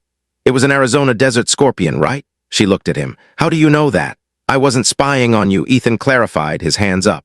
"I was asleep inside the bus and your voice woke me up." My voice? You were talking to it. He smiled. You were trapped inside a little phone booth-sized shower with it, and you were naked, defenseless. How do you know I was naked? I'm assuming. Creep. My point is anyone else would have screamed bloody murder or tried to smash it, but you talked to it. You told it not to be afraid. You explained that you weren't going to hurt it, that you were just catching it under a glass so you could safely move it out of the shower. You were so polite to the venomous arachnid. And I just listened there in my sleeping bag until I saw you scamper out of the shower with your hair wet, wrapped in a towel with a scorpion in a cup. And I remember thinking, whoever she is, I want to know her. Ethan sighed as if he'd already said too much. You'd be an amazing mother. Her stomach fluttered. For a long moment, Allie and this man she barely knew walked without speaking. His words repeated in her mind, an unexpected sentence she could neither ingest nor ignore, so she turned it over and over. You'd be an amazing mother. As they walked, how many times now had they paced this same loop through the same headstones? She felt like she was rising, like she could float away. The sensation was deep inside her stomach, both euphoric and terrifying, and she almost tugged Ethan's wrist and kissed him for the first time. Instead, she laughed. You're full of shit. I meant it. No, your coffin bell myth. She grinned, circling him. A bell would never save you. If you woke up buried alive, you'd suffocate long before anyone came by. Compare a human's lung capacity with the size of a coffin. That's 100 breaths, right? You'd last an hour. A little longer. Ethan flashed a know-it-all smile. Exhaled breath still has oxygen, just less of it every time. The same air can be breathed more than once. Allie froze. The same air can be breathed more than once. Underwater, she opened her eyes. She knew the final breath she'd taken from her water bottle moments ago. The air that had raced past her face as tickling bubbles in the dark had collected somewhere overhead. She craned her neck, tilted her chin up, and pressed her mouth against cold rock. With her lips, she found these precious bubbles trapped in the tunnel's highest crease. Just traces of oxygen left. Enough. She sucked this final breath through her teeth. Then with a few more seconds, a few more heartbeats, Allie tensed her body and braced all her weight against her ankle, against those inches of fragile bone and tendon. This time, she thought about what her boyfriend told her in that cemetery 14 months ago. You'd be an amazing mother. You'd be an amazing mother. You'd be an amazing. The interrogation room is silent. Tess won't break. Why would she? She already knows she's thought of everything. Washington imagines Tess crawling out of the devil's staircase sometime after midnight to finish her grim work, wiping away her fingerprints, rearranging gear, ensuring no trace of her involvement remained. She's already verified that every potential witness at the devil's staircase is dead, and of course, the dead can't speak. But, well, that's the thing, isn't it? You're exactly right, Tess. Washington leans into her chair and finally allows her tensed muscles to relax. If we'd arrested you without establishing probable cause, it would have violated your rights. I would have screwed up badly, maybe badly enough that my boss would get his wish and send me off to the glue factory. And to be honest, I think you wanted to see an old lady fall on her face. She sets her pen down atop her notepad, perfectly balanced. But you never considered the alternative, did you? Tess stares back. She's feigning confidence, but something in her senses a new danger. A shade of doubt inflects her voice. I don't understand. Let's revisit that day, the detective says, one last time. Pain, white-hot pain. But Ethan kept grinding his zip-tied wrists against rock, raking his arms up and down in the same motion, the same steady friction. His clothes were stiff with dried blood.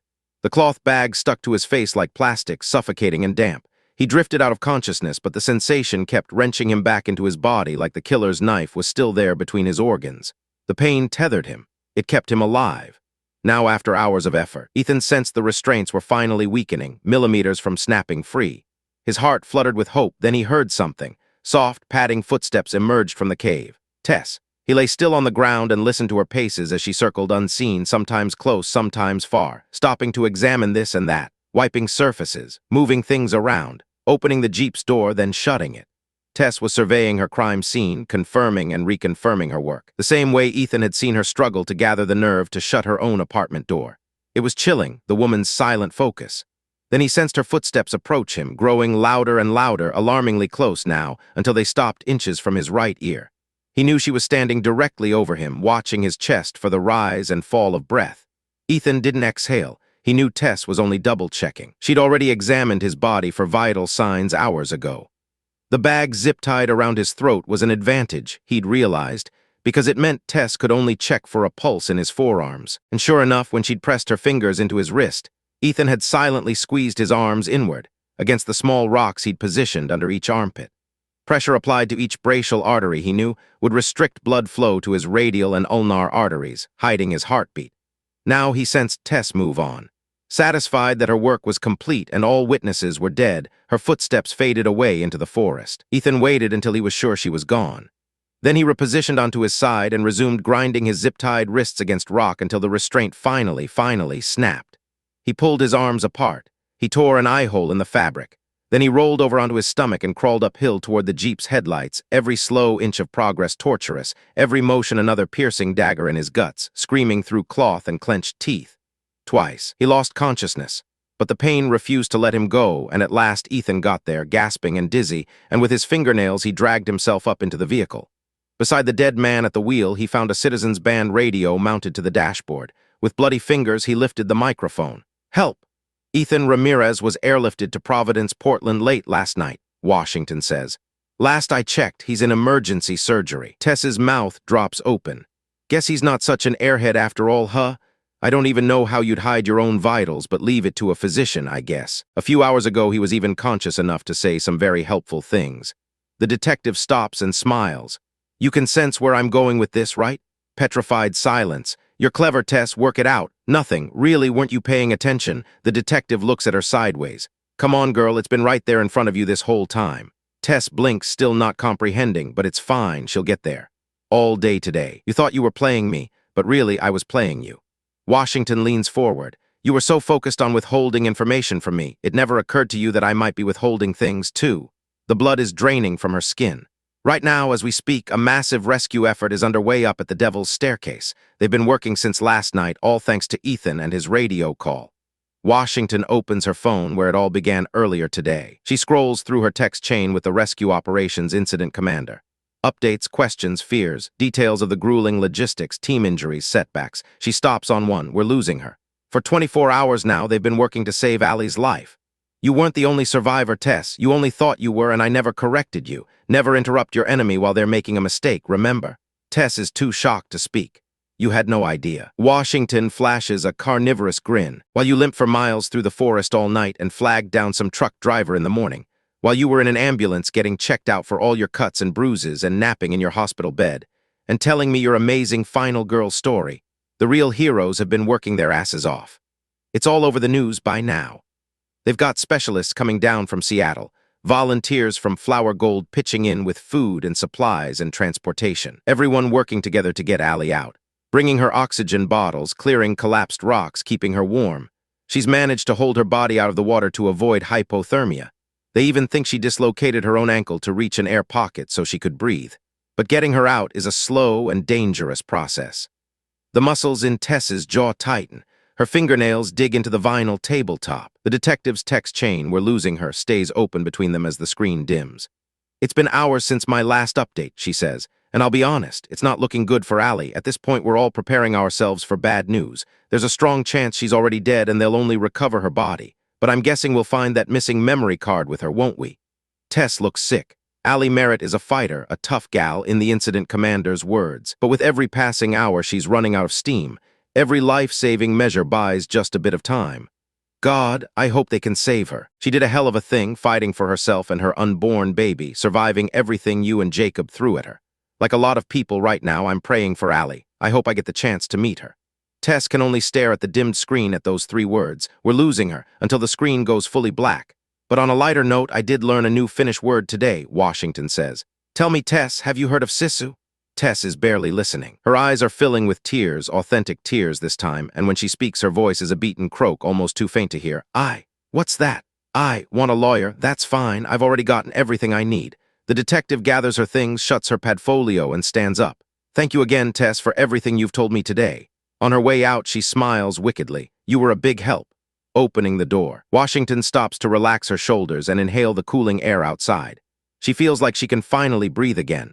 Upon leaving a soundproof room, the world always seems to come alive with fresh ambience. The gentle hum of the ventilation, murmuring voices downstairs, gear lockers shutting. She smells hand sanitizer and stale coffee and frosted cupcakes left over from the receptionist's birthday. The cube-shaped interrogation room has come to feel oppressive, even cave-like. And as an extraordinary young woman she hopes to meet like to say, when you leave a cave, the entire world becomes new again. Behind her, Tess finds her voice. "What does Sisu mean?" "Doesn't matter." Washington steps out into the hallway. "He wasn't talking about you." The door swings shut. Ethan wakes up with a tube in his throat. To his left, a ventilator wheezes tired breaths directly into his chest. His skin prickles with needles. Through plugged nostrils, he smells blood and disinfectant. His thoughts swim through an anesthetic haze, and he struggles to focus his vision, first on the fluorescent lights overhead, then on the room around him. A shadow stands by the window. "Hi, Ethan." He tries to swallow but gags on hard plastic. He can feel the endotracheal tube shifting inside his chest, an uncomfortable pressure. "My name is Layla Washington," the figure says. "I'm a detective with the Stevens County Sheriff's Department." He tries to speak, but his vocal cords are compressed. "You've just been through major surgery, but they tell me you're recovering. Eventually. When you're able to talk again, I'll come by and take a full statement. But only when you're rested and ready, Ethan. No rush at all. I'm just glad you're alive." With cracked lips, he tries to mouth Allie, "I'm not here for anything procedural." He tries again, "Allie, the truth is." The detective smiles, warm and knowing. "The truth is I came here because I have something incredible to show you." Then she leans around the ventilator to hold her phone close to Ethan's face. Blinking with papery eyelids, he recognizes a text message chain. It's too blurry to read, but in the lowermost left bubble, the newest text message, he can just make out 3 shapes. 3 words. He blinks again and they sharpen.